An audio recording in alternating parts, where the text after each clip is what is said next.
Humanity has transcended the ordinary realm, with every individual bestowed an identity, Lord. Yet, this is precisely a perilous world that serves as a crucible for selecting true lords. All lords are endowed with a recruitment board, enabling them to refresh their options for troops and engage in conquest, seize dominion over territories, and distinguish oneself in this selective world. For those lords who fall short, there exists but a singular fate: demise.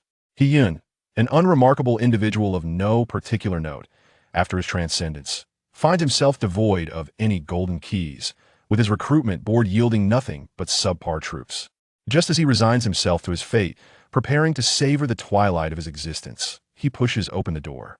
To his astonishment, he discovers that within his territory lie 10 enigmatic gold mine caverns, capable of ceaselessly yielding gold coins, endowed with certain outrageous mystical properties. Henceforth, a myriad of elite lords and the nightmares of monsters were born. He-Yun, I had resigned myself to my fate, yet the goddess of fortune has thrust this opportunity upon me. I cannot let it slip away in vain. Chapter 1. Indeed, the essence of a misfortunate soul has transcended, yet remains misfortunate. Welcome, all of humanity from the Blue Star, to the era of Lord Selection. You are the 33rd new Lord. Strive to stand out in the era of Lord Selection. Perhaps in the future, you may attain eternal life and command billions of souls. You have acquired a random initial territory and a race recruitment board. Notice, please summon troops first. He opened his eyes, finding himself within a wooden cabin. Immediately, he beheld a prompt panel materializing before him. Is this truly real? 3 years prior, a voice suddenly resonated through the heavens, proclaiming that all of humanity on Blue Star would transition into the era of Lord Selection. Countless astronomers, mystics, and even scientists from the aerospace field conducted investigations, yet could not uncover the source of the voice. Humanity meandered through 3 years, gradually believing it to be a mere prank, yet it ultimately arrived. Notice, the race recruitment board has been automatically activated. A panel suddenly emerged, pulling He-Yun's thoughts back to the present. Before him appeared a recruitment board crafted from weathered wood, materializing out of thin air. It displayed the phantoms of 5 races, 4 gray and 1 white. Race recruitment board. First recruitment, free, Goblin X10, gray. Goblin X10, gray. Sturdy Dwarf X5, white. Slime X10, gray. Cowardly Bird X10, gray. First refresh free. Subsequent refreshes cost 10 gold coins. Summoning price. First free gray, 10 gold coins, 9th to 8th sequence species. White, 30 gold coins, 7th to 6th sequence species. Green, 50 gold coins, 5th to 4th sequence species. Blue, 70 gold coins, 3rd sequence species. Purple, 90 gold coins, 2nd sequence species. Golden, 120 gold coins, 1st sequence species. Notice, higher sequence species are increasingly rare and lack guarantees.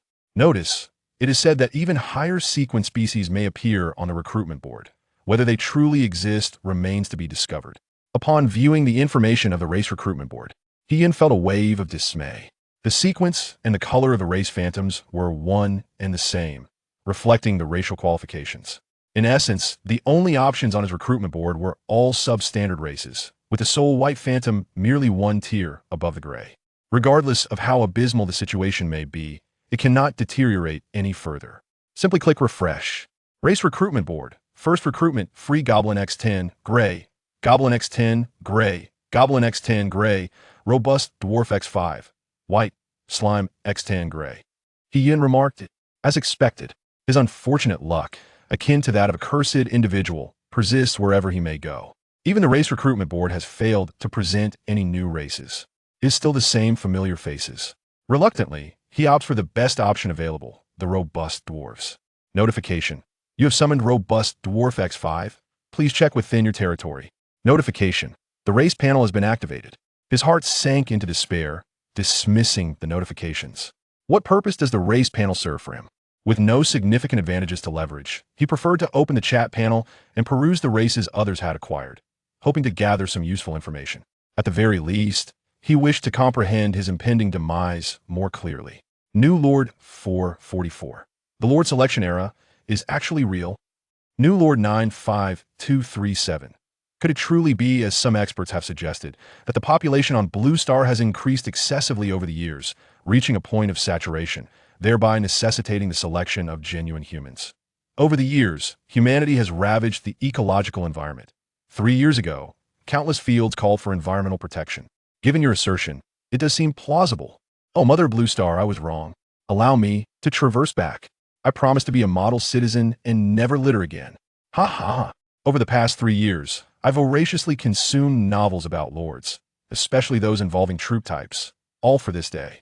Everything is unfolding just as I envisioned. Let me see my recruitment board. Damn, 5 grays. All of them are the 9th and 8th sequences. What a joke. Refresh. What the hell? Still 5 grays. Ha ha. I am indeed fortunate. There's a blue phantom, a 3rd sequence. I shall seize the opportunity. Brothers, I'll save the free refresh for later. Darn it. With the mindset of what if I win, I used the free refresh and lost my green phantom, resulting in 4 grays and 1 white. Why can't I lock in the phantom? Am I destined for 10 grays? Can I delete my account and start anew? No guaranteed minimum. What a wretched affair. A purple phantom, a 2nd sequence. Splendid. I adore the new lord. I adore free refreshes. Countless messages flooded the chat channel. Most were filled with curses directed at this wretched recruitment board, with only a minuscule number of fortunate souls reporting their coveted sequence races within the panel. Ian could not help but smile bitterly. Indeed, the majority are ordinary individuals, much like himself, lacking any extraordinary advantages. There are no signs of transmigration. Wait, he did indeed transmigrate. However, it was alongside all of humanity from Blue Star.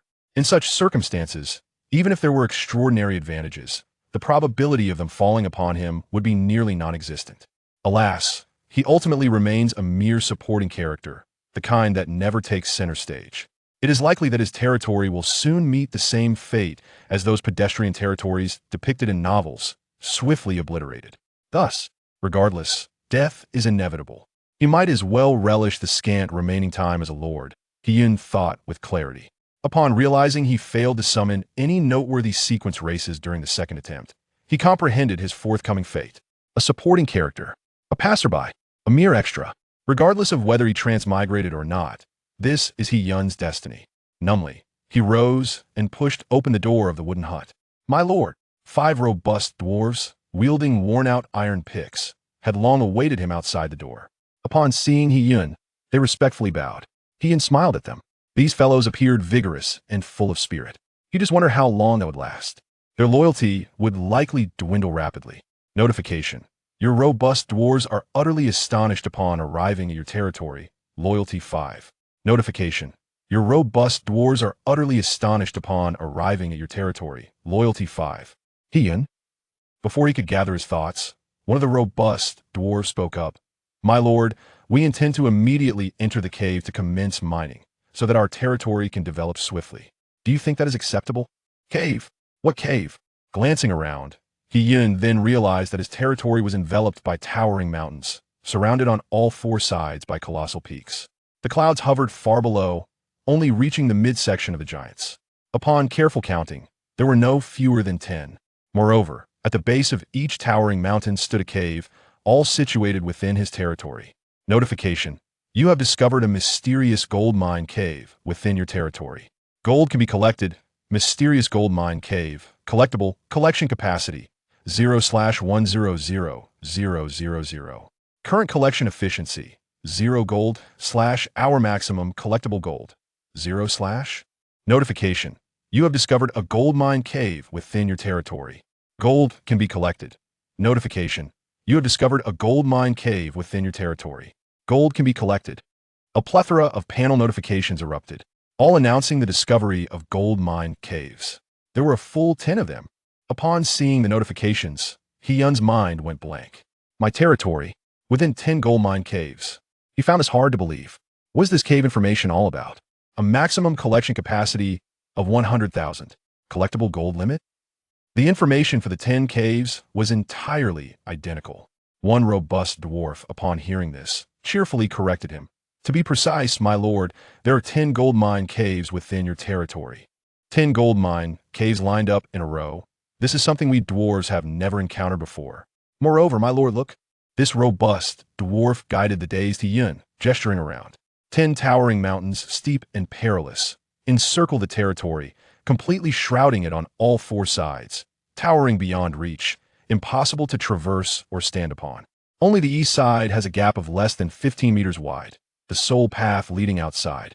The entire territory is firmly encased by the towering mountains, easily defensible yet difficult to assault, and with these 10 gold mines, it is undoubtedly a prime strategic location. My lord, how did you discover this land? How could you settle here? The robust dwarves demonstrated a profound understanding of the terrain, articulating their analysis with clarity. The other 4 dwarves nodded in agreement, eagerly awaiting He Yun's response. This territory, this geography, anyone with a sound mind would instinctively seek to claim it for themselves. Not to mention, discovering such a place is inherently serendipitous. Even their ancestors among the dwarves would not dare guarantee they could find it. Merely dreaming of it would bring joy, let alone being able to establish a home here. The Lord who summoned them must be a wise and faithful individual. Such a person would attract even higher-tier dwarves willing to serve him. Summoning those of the 7th sequence was indeed a case of underutilizing talent. How? Did you find it? Gazing at the bearded faces, glowing with excitement, of the 5 dwarfs, He Yun found himself at a loss for words. Has his long-standing misfortune in drawing cards finally turned a corner? These 10 gold mines are undoubtedly a preparation for summoning the sequence races for oneself, are they not? With so many gold mines, how many times can he refresh, and how many subordinates can he summon? First, tell me, how many gold coins can a single gold mine approximately yield? He Yun retorted. The specifics of the gold yield from the mine caves remain elusive. What of these dwarves? The 5 robust dwarves exchanged glances with one another and then looked back at the towering mountains behind them. Even being well-versed in mining veins and forging techniques, they deliberated for quite some time, ultimately shaking their heads in perplexity. My lord, our dwarven tomes have never recorded such towering mountains, let alone 10 of them. It is nothing short of a miracle. If you could summon a higher-tier race, perhaps they could provide you with answers. He nodded thoughtfully. The subordinates summoned from the races, if of amiable disposition or possessing sufficient loyalty, could assist the Lord in comprehending this world. The sturdy dwarves continued. However, we 5 can assure you that the upper limit of gold coins yielded from single cave is undoubtedly beyond imagination. If pressed to estimate, with a full complement of gatherers, it would not be less than 2 million gold coins per hour. Hiss! He Yun's pupils dilated dramatically. 2 million gold coins per hour? Just a refresh alone could yield 200,000 times. Summoning a first-tier race costs merely 120 gold coins. Does this not imply that as long as there is a probability, he could also refresh to summon first-tier or even higher-tier races? You shall mine the gold mine. He commanded the 5 robust dwarves to enter a cave for extraction. He still harbored an unreal sensation. Even after the free refresh following his transmigration, he kept reminding himself, "Child, come to terms with reality. You are not the protagonist." As a result, just as he pushed open the door, there lay 10 resplendent gold mines. It was akin to a short, destitute beggar being expelled from a restaurant, only to turn around to behold a line of luxury cars from which emerged countless suited bodyguards, proclaiming a warm welcome for the young master's return home. Was he certain he was not dreaming? At that moment, a gust of wind swept in, caressing He Yun's face, akin to a playful maiden teasing him. It grazed his cheek, as if to express joy for him. Sunlight filtered through the leaves, cascading upon him, enveloping him in an indescribable warmth, as if affirming that all of this is indeed real. It is not a mere illusion. Chapter 2. The Enigmatic Gold Mine Cavern, a Mysterious Blessing? As he regained his composure, he opened the chat panel. The experience of accessing the panel this time was utterly distinct from his initial encounter. Where has everyone been transported to? I'm on a deserted island, surrounded by numerous mysterious artifacts and creatures. I find myself in a jungle, seemingly beside a pride of lions. Fortune smiles upon me. I am in an oasis, with a river flowing not far away. I'm in the desert, but the 3rd-tier creature I summoned requires water to survive. Damn it. I'm also in the desert. Could anyone spare some water? Curse it. I summoned a 4th-tier creature and received 2. I sent one out to scout the surrounding area, and it met its demise. Why venture out? It is said that one can only summon one 3rd-tier creature, and since the lords lack gold, our troops are our lifeblood. Isn't it better to explore the resources within our domain first? I merely wish to find something to earn gold, or perhaps slay a minor creature. Yet my subordinate perished. At this juncture, gold is indeed our lifeblood. Speaking of troops is futile without it. Indeed, new lords have no resources aside from a free refresh and summoning. They lack even a single gold coin. What a torment. How are we to develop? Is there any sage to guide us? Why is there no objective or tutorial? For now, it seems the only option is to venture forth and slay monsters. I've been fortunate. My subordinates have returned unscathed, and after defeating 2 creatures, I acquired a gold coin, which I consider quite fortunate. Have you all noticed the plethora of prompts on the race recruitment board? There's even a second page with hints that can unlock new functions, but it requires 10,000 gold to discern what they are. If it demands such a sum, it must be an extraordinary new function. 10,000 gold. How long will it take to accumulate that? Countless lords flooded the panel with messages. Indeed, gold was the foremost concern for every lord. He couldn't help but reflect. All lords commenced from scratch. Even those who had acquired high-tier creatures could face misfortune and see their subordinates perish. Discussions ensued in the chat panel. A 3rd-tier creature could only summon 1 subordinate. Should any of the first 3 tiers perish, a new lord would be left as a mere figurehead. To undertake any action would require their own hands. However, this did not concern He-Yun. For the next 7 days, his territory would remain free from danger, representing his optimal period for development. He had no intention of emulating other lords, unless absolutely necessary. He would refrain from sending his subordinates out to explore. Instead, he would remain within his territory, diligently mining for gold. Within his domain were 10 gold mines, each capable of yielding a staggering quantity, sufficient to accommodate 100,000 units. It was impossible to exhaust them in the short term. By merely staying put and lying back, he could amass gold without any peril. Compared to risking life and limb in pursuit of monsters, wasting time with uncertain returns, this was infinitely preferable. As he pondered, a notification suddenly appeared. Your stout dwarves have entered the gold mine and collected 10 gold. You have gained 10 gold. You have gained 10 gold. Your stout dwarves have discovered rare gold deposits, earning 50 gold. Upon seeing the notifications, He-Yun was momentarily stunned. Had these 5 stout dwarves just entered the cavern and already struck gold? Had it even been a minute? Was it not calculated by the hour? He checked the information about the gold mine. Current collection efficiency, 50 gold per hour. Something seemed off. If the collection rate was indeed 50 gold per hour, how could he have received nearly 100 gold in less than a minute? He inquired of the stout dwarves, a unique ability bestowed upon subordinates by the Lord. My lord, we discovered a plethora of gold and gold deposits scattered across the floor of the cavern. There is hardly any space to step, and we must collect all before we can resume mining. If possible, could you summon more subordinates to assist us? We are a bit overwhelmed. From his tone, it appeared there were quite a few coins on the ground, so many that even the stout dwarves felt a bit embarrassed. He-Yun felt an overwhelming sense of urgency. The speed at which the gold accumulated was perhaps 100 times faster than venturing out on an adventure. Watching the notifications for gold pop up intermittently, it became clear there was no need to mine the gold mine at all. Sending subordinates to collect the coins littering the ground was the priority. 1 gold mine alone was brimming with an unending supply of coins. What of the remaining 9? In any case, he needed to summon new subordinates swiftly. The efficiency of gold collection was still too slow. 50 gold per hour was scarcely better than having none at all.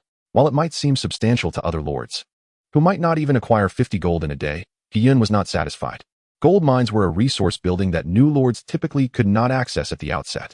Since he had acquired them before anyone else, and had 10 in total, he must exploit them to their fullest. Otherwise, how could he stand out in this competitive era? He swiftly opened the race recruitment board, purchasing all 4 remaining gray race silhouettes in one go. Spent 40 gold to acquire new subordinates, goblins x30, slimes x10. Collecting coins was a task devoid of prestige, one that any race, regardless of tier, could undertake. Moreover, he lacked the gold to refresh high-tier races. Once his gold reserves grew, he could contemplate focusing on summoning high-tier races. A dazzling array of lights flashed, and 30 goblins along with 10 slimes materialized before him.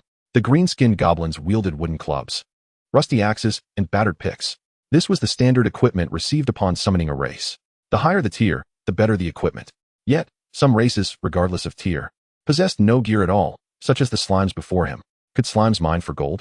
Gazing at the delightfully bouncy, translucent slimes, He-Yun felt a twinge of doubt. Collecting coins was no cause for concern, but what of the mining that followed? As if sensing the lordess' thoughts, one of the slimes sprouted a tentacle from its oval body, which suddenly extended and struck the ground. The earth erupted in a shower of debris, and a small pit was excavated. He-Yun could not suppress a smile. All of you, proceed to this gold mine cavern and collect the coins. He pointed toward the first gold mine, and the 40 new subordinates promptly entered. Notification, current collection efficiency, 90 gold per hour. Your subordinates have collected 50 gold for you. You have gained 50 gold. You have acquired 50 gold coins. Before long, The number of coins displayed on the panel had significantly increased. He stroked his chin, contemplating the apparent in the efficiency of collection. 5 robust dwarves possessed white quality, each capable of gathering 10 gold coins per hour. In contrast, the gray quality, corresponding to the 8th and 9th sequences, could only amass 10 gold coins per hour for every 10 individuals. It seems that the efficiency of gold collection is also influenced by the racial sequence, potentially correlated with one's own level and strength. To confirm this hypothesis, he would need to summon higher sequence races. He, however, was not in a hurry. Having just arrived in the Lord selection era, many aspects remained unclear and unfamiliar. He needed to conduct thorough research before making any long-term plans. First, he decided to examine the second page of the racial recruitment board. Within the chat panel, someone mentioned additional hints on the recruitment board. He scrutinized the racial recruitment panel closely. There were no more races available for summoning, and the content had diminished considerably. Racial recruitment board. No races available for summoning. Please refresh. Refresh cost. 10 gold coins. Upgrade requirement. Level 2 territory, 500 gold coins. Hint. The higher the sequence of the units, the rarer they are. With no guarantees. Hint. 10,000 gold coins can unlock a new function. Indeed, a new line of hint had appeared. The prospect of unlocking a new function for 10,000 gold coins piqued He-Yun's curiosity. If he could unlock it swiftly, he would significantly outpace other lords. At present, the racial recruitment board was pivotal for the growth of novice lords. Upgrading it merely required 500 gold coins, while the new function demanded a much larger sum. Under normal circumstances, such an unlocking would take at least half a month to achieve. For other lords, 10,000 gold coins would be an astronomical sum, necessitating a prolonged accumulation.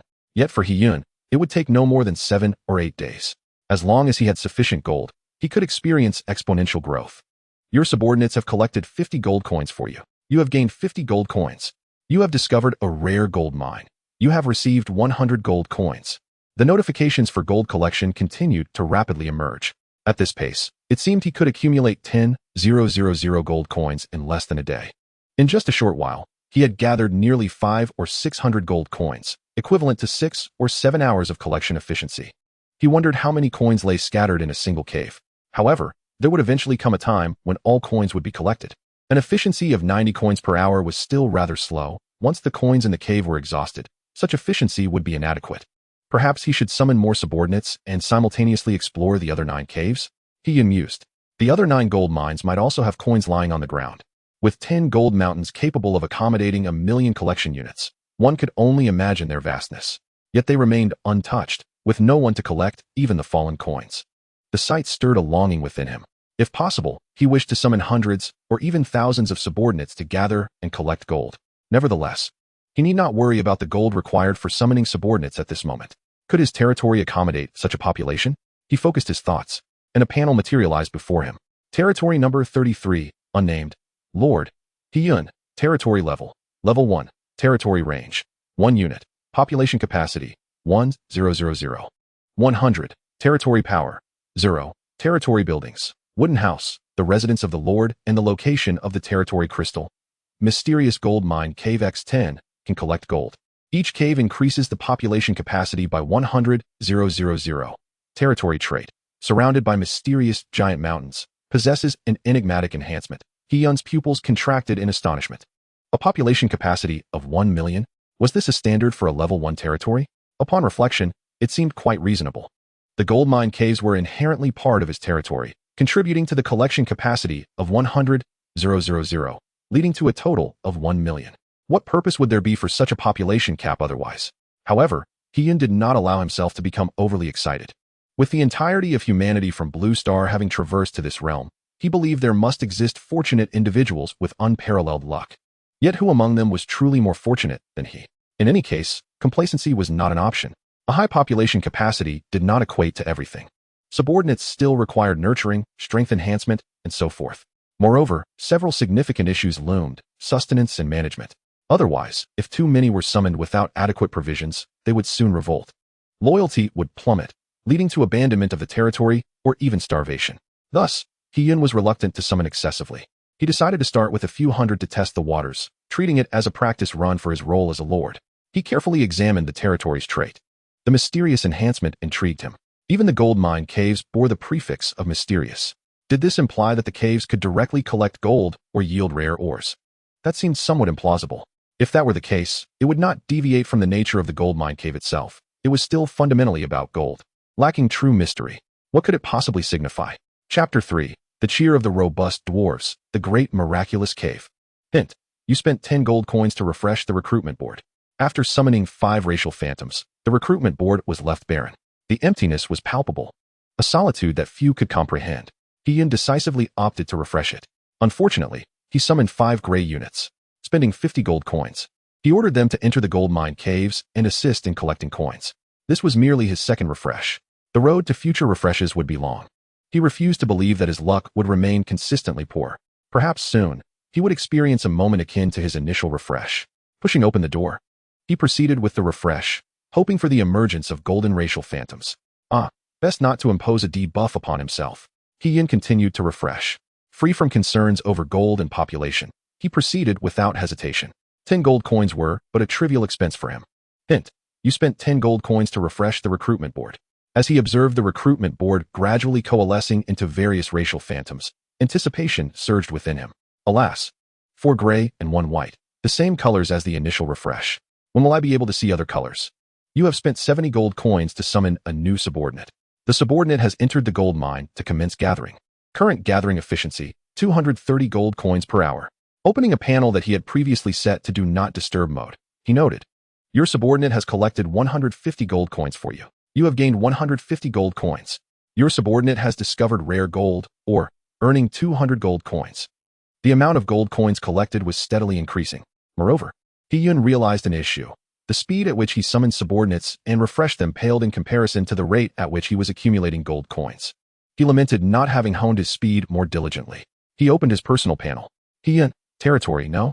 33, unnamed. Level, first tier lower. Lord skill, none. Gold coins, 3,450. Even as he opened his panel, the gold coins continued to rise. He-Yun speculated that he might never witness his gold reaching 0 in this lifetime. With a resigned sigh, he was about to continue refreshing the recruitment board when a new prompt panel suddenly appeared. Notification, the stout dwarf's loyalty has reached 10. Current loyalty, 95. Notification, the stout dwarf's loyalty has reached 10. Current loyalty, 95. Your subordinate, stout dwarf, requests to communicate with you telepathically. Do you agree? He-Yun was momentarily taken aback. The stout dwarf's loyalty had surged unexpectedly, and now it sought to communicate? All his subordinates were engaged in gathering coins in the cave. Could something extraordinary be occurring? He promptly chose to agree. My lord, this cave is truly remarkable. It is indeed a miracle. In the next moment, the sound of the stout dwarf's jubilant cheers resonated in his mind. Before He-Yun could pose a question, the dwarf continued, My lord, all our subordinates are gathering coins here, and not only do we not feel hunger, but our strength is also being enhanced. Initially, my 4 companions and I thought it was an illusion, but do you know what just transpired? While collecting coins, I awakened a skill, and it is no ordinary one. You may check my panel information. He-Yun's pupils instantly narrowed to pinpricks. Acquired a skill? Gaining skills from collecting coins? He-Yun immediately examined the dwarf's racial panel. Stout dwarf, 7th sequence. Level, first tier beginner. Skill, charge strike, fine. Equipment, worn pickaxe, inferior. Skill and equipment quality, inferior, normal, fine, excellent, ultimate. Epic, loyalty, 95-100. Max loyalty grants unwavering loyalty, never decreasing. A fine skill, nonetheless. The stout dwarf continued excitedly. I don't know how I obtained it. I was just quietly gathering coins when this fine level skill manifested. But that is not the crux of the matter. Do you understand what this implies? We hypothesize that any subordinate who remains here may well acquire skills and even elevate their sequence tier. Suddenly, He-Yun grasped the significance. A mysterious effect at play. Could this be the mysterious effect? Gaining skills was comprehensible, but how could it also elevate sequence tiers? The former was merely a quantitative change, while the latter represented a fundamental transformation. Through the stout dwarf's explanations, He-Yun gradually comprehended. Any race that had not reached the 5th sequence was born without any skills and could not awaken skills later on. This was a matter of innate potential. Exceptions were improbable. Yet within the gold mine cave, he, a 7th sequence being, had awakened a skill, and it was fine level. Such a phenomenon was beyond the realm of dreams. Did this not imply that his potential could be enhanced? Who else had awakened? He-Yun silently nodded. This was monumental news for the development of his territory. For now, I am the only one, the stout dwarf replied. Wait, a slime is approaching. Oh my. It has transformed into a dwarf and seems to have acquired a skill. Notification, Your subordinate, Slime, has reached a loyalty of 10. Notification, your subordinate, Slime, has acquired the mimicry, normal, skill. Ian was left speechless. He had 10 goldmine caves, and he thought himself fortunate enough. Little did he know, even greater surprises awaited him. Instinctively, he touched his face. When had he become so fortunate? It felt as though he had been favored by the goddess of luck, cradled in her embrace.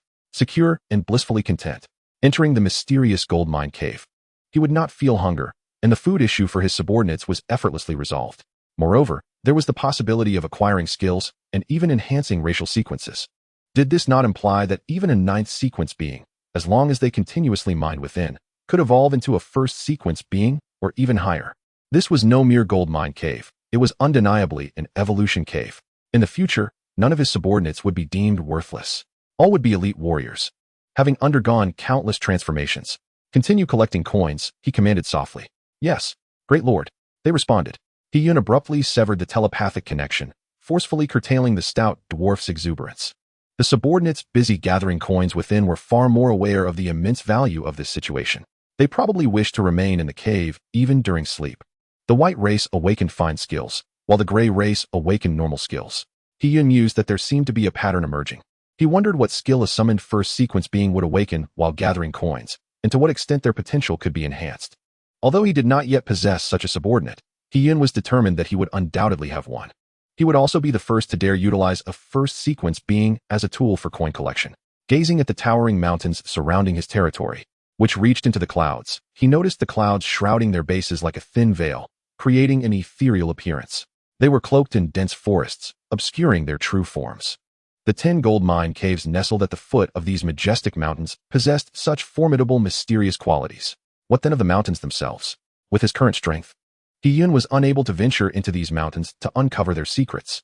Yet ideas were already forming in his mind. Shortly thereafter, Hiyun's brilliance flickered. If his subordinates could experience such effects while remaining in the cave, what could be expected of him, the Lord? With this thought, his gaze fixed upon the gold mine cavern. Chapter 4, The Divine Sequence. Inside the gold mine cavern, without a torch, it was still brightly illuminated. Crystals, half buried in the walls on both sides, shimmered with a golden glow, casting a warm light throughout the winding cave. Countless footprints of his subordinates sprawled across the ground, leading deeper into the cavern. Hint: you have entered the mysterious gold mine cavern. In the mysterious gold mine cavern, you will not feel hunger. Hint: the mysterious enhancement does not currently apply to the Lord. As he stepped inside, he was met with this notification. Not applicable to the Lord? Why? He felt a sense of bewilderment. Why the differential treatment? The Lord's skills were distinct from those of his subordinates. If he could acquire such skills, their value would far exceed those received by his subordinates. He had not yet heard of any new Lord obtaining lordly skills.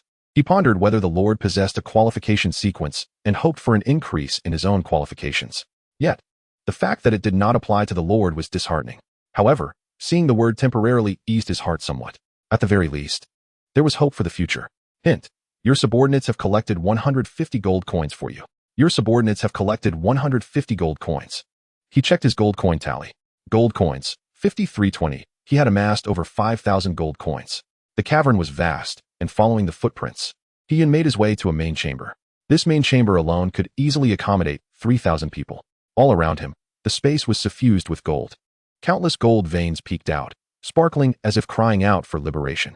He could hardly estimate how many gold coins would result from fully harvesting this treasure. In the distance, several dim tunnels stood, leading further into the depths. Those fellows were not thorough enough in collecting gold coins. He approached a wall and noticed a few scattered coins on the ground. Hint: you have picked up 5 gold coins.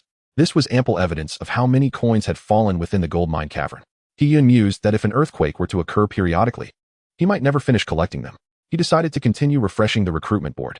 Upon seeing the main chamber, Hiyun lost the desire to explore further. The main chamber was astonishingly vast. How much larger could the depths be? He simply sat down and resumed refreshing the recruitment board, determined to challenge his luck. Hiyun calculated that refreshing and checking the colors of 5 racial phantoms took 2 seconds. In 60 seconds, he could refresh 30 times, yielding 300 gold coins. In contrast, the number of gold coins he picked up was substantial, although the time for the notifications to pop up was inconsistent. Each time yielded at least 100 coins. Even if he received notifications 3 times in a minute, he would still profit.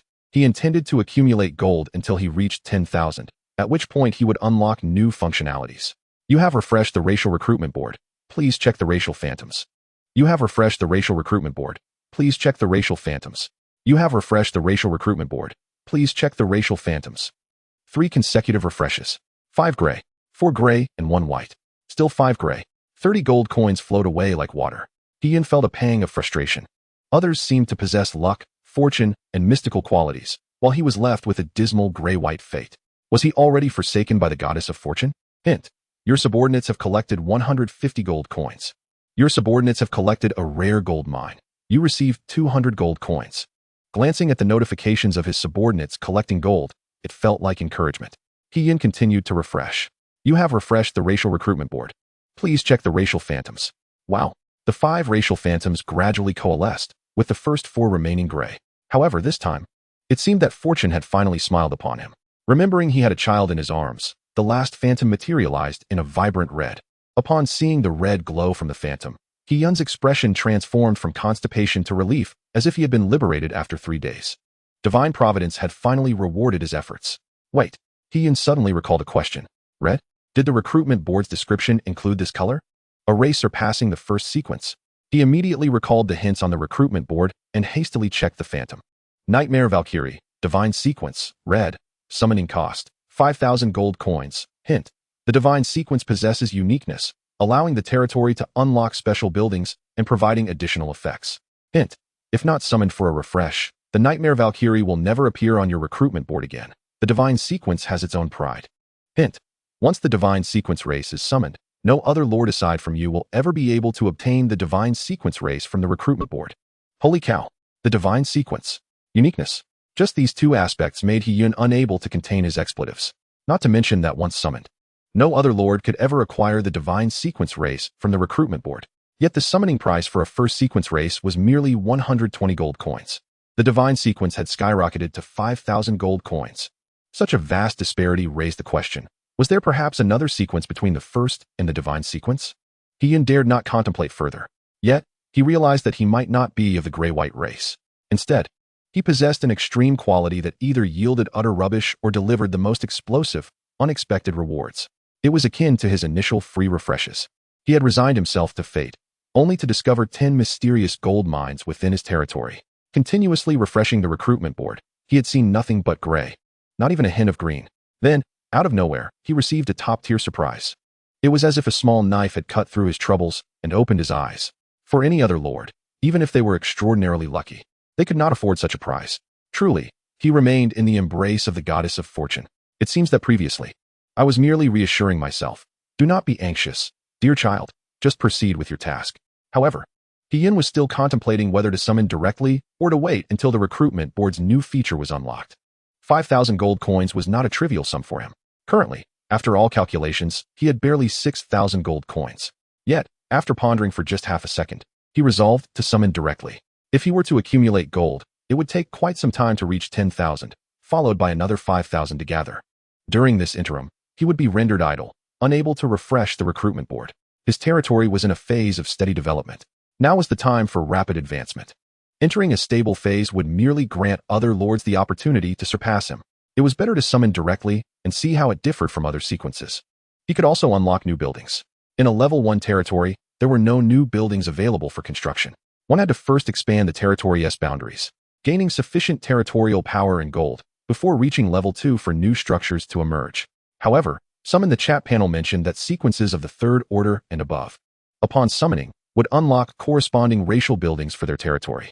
Yet, they too lacked the funds to purchase them. Hyun was intrigued. As a divine sequence Nightmare Valkyrie, what buildings would she unlock? This was a complementary structure that required no purchase. Chapter 5. Faction buildings must surely be superior to racial buildings, correct? Hyun immediately spent his gold to proceed with the summoning. You have spent 5,040 gold coins to summon a new subordinate. Notice, the territory has unlocked the special building, the Soulfire Sanctuary. In gratitude to the goddess of fortune, Hyun promptly cleared the recruitment board. His gold dwindled to 3 figures in an instant. Well, judging by this expenditure of gold, he acknowledged that reducing his coins to 0 was all too easy. His yearning for gold surged even higher. With a thought, he beckoned his new subordinates to the gold mine cavern, and Hyun examined the information of the Nightmare Valkyrie. Nightmare Valkyrie, Karis, Divine Sequence. Qualification, Divine, indicating growth potential. Level, Tier 3 Upper. Loyalty. 100-100. Devoted. Never drops. Skills. Unlocked. Requires 5 tiers. Equipment. Spear of Death. Exclusive. Death Armor. Exclusive. Details. Born from the Nightmare clan that once ruled the realm of the undead, she is a hero of the Nightmare race. Possessing both ethereal and corporeal combat forms, capable of commanding all allied undead races and awakening their soul potential, contingent upon circumstances. Heian raised an eyebrow. This panel appeared formidable. Moreover, she came with full loyalty. Those 5,000 coins were well spent. Yet, the accompanying equipment turned out to be exclusive. Opening Karis's exclusive equipment panel. Spear of Death. Exclusive equipment. Effect 1.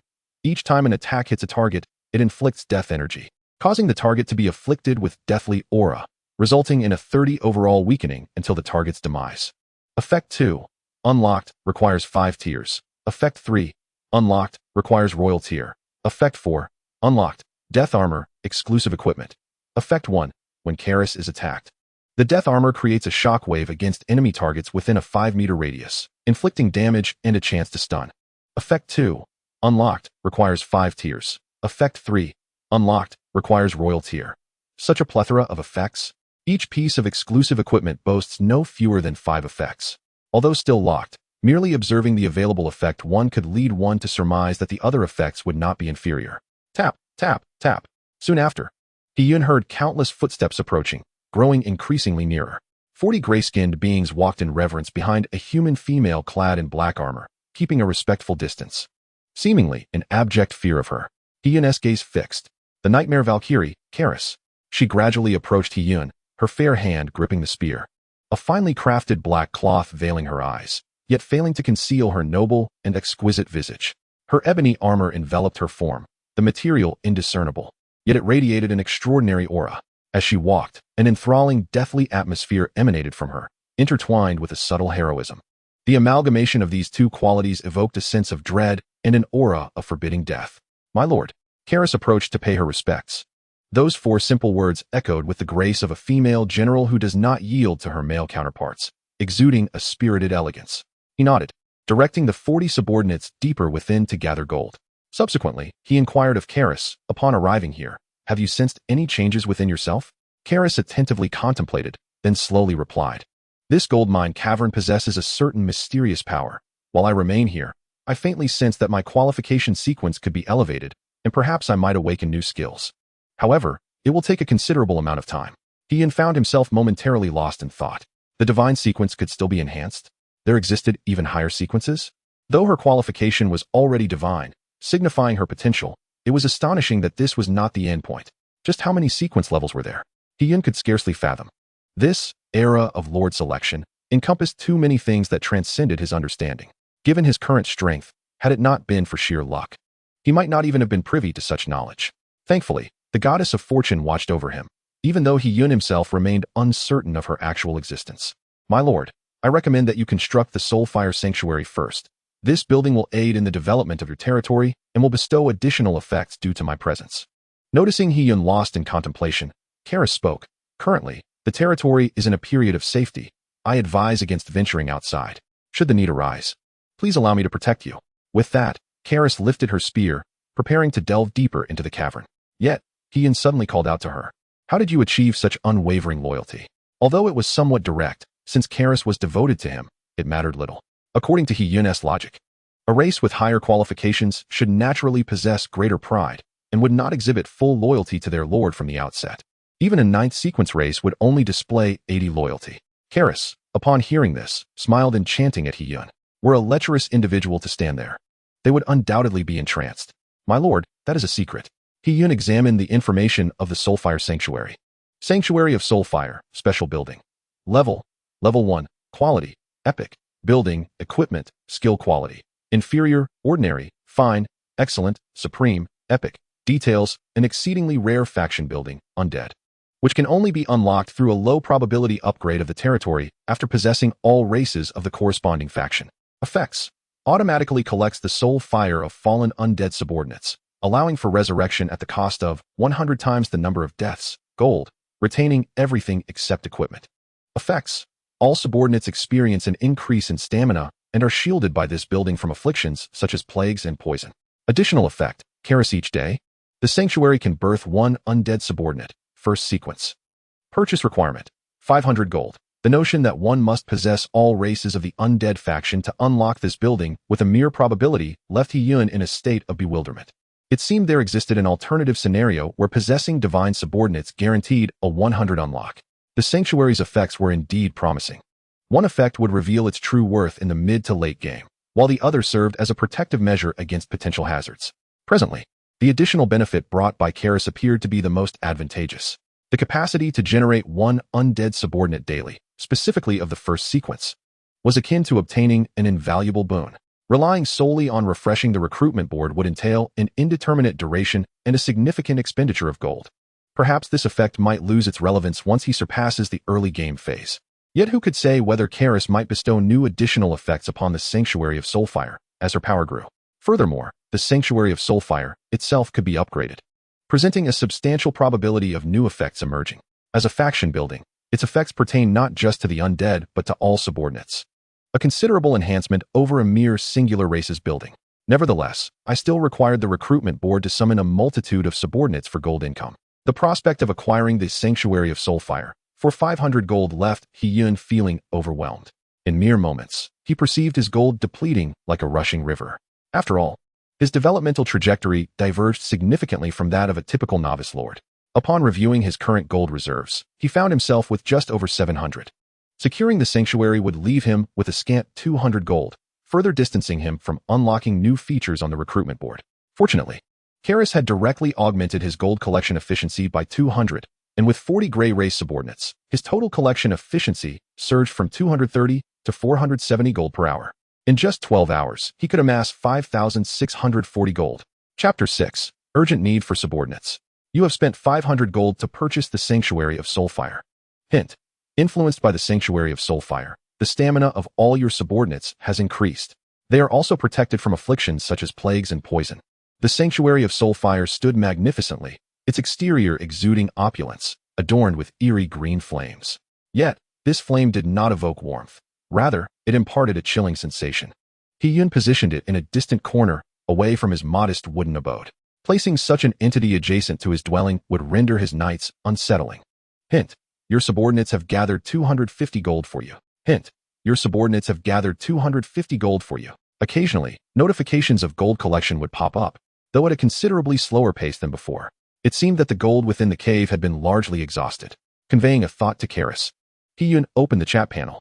Though he had temporarily resolved not to leave his territory, he felt the need to gather a general understanding of other novice lords and the external circumstances. Damn it, why does my sixth sequence subordinate lack skills? It's so difficult to hunt monsters. Instead of hunting, it might be wiser to send them to gather nearby resources for the territory, like water sources or fruits. After all, both you and your subordinates need to eat. But I need to expand my territory. Initially, there is only a single grid of territory, 1,000 by 1,000 meters. And I only gain 1 point of territory power per day, which is crucial for upgrading the territory. Indeed, occupying new areas expands your territory, and the territory power you receive daily will increase. However, to occupy new areas, you must still defeat monsters, and resource collection can be done simultaneously, achieving multiple objectives at once. I won't wait any longer. I unlocked a building with my third sequence, but it costs 50 gold to purchase. I must venture out. I need to earn money. I have already dispatched all my sixth sequence subordinates. It's like being in a post-apocalyptic world. The longer you hesitate, the harder it becomes to grow stronger. After understanding my subordinates, I must strategize about venturing out. You can send your subordinates out while you remain in the territory. Using the open map to observe and command them, at least it provides some assistance. I don't believe occupying new areas is beneficial. My subordinates are too few, and we lack the manpower to occupy. It's better to focus on monster hunting for now. Why do you say that? We are all in a competitive relationship. Gold is exceedingly precious. Has any esteemed individual discovered a faster method to acquire gold?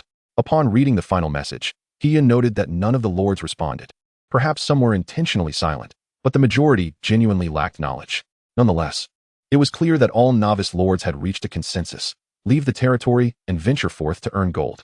The death of subordinates equated to personal loss. Remaining within the territory meant no gold could be earned, leading to stagnation and an inability to accomplish anything, which was quite distressing. However, many novice lords merely sent their subordinates out, allowing them to unlock the map panel and observe their subordinates' locations via the small white dots on the map. Previously, He-yun had discovered the concept of territory power while examining the territory panel. But what exactly was it? He continued to peruse the chat panel until he grasped the concept. In simple terms, territory power is a unique force used for upgrading territories and buildings.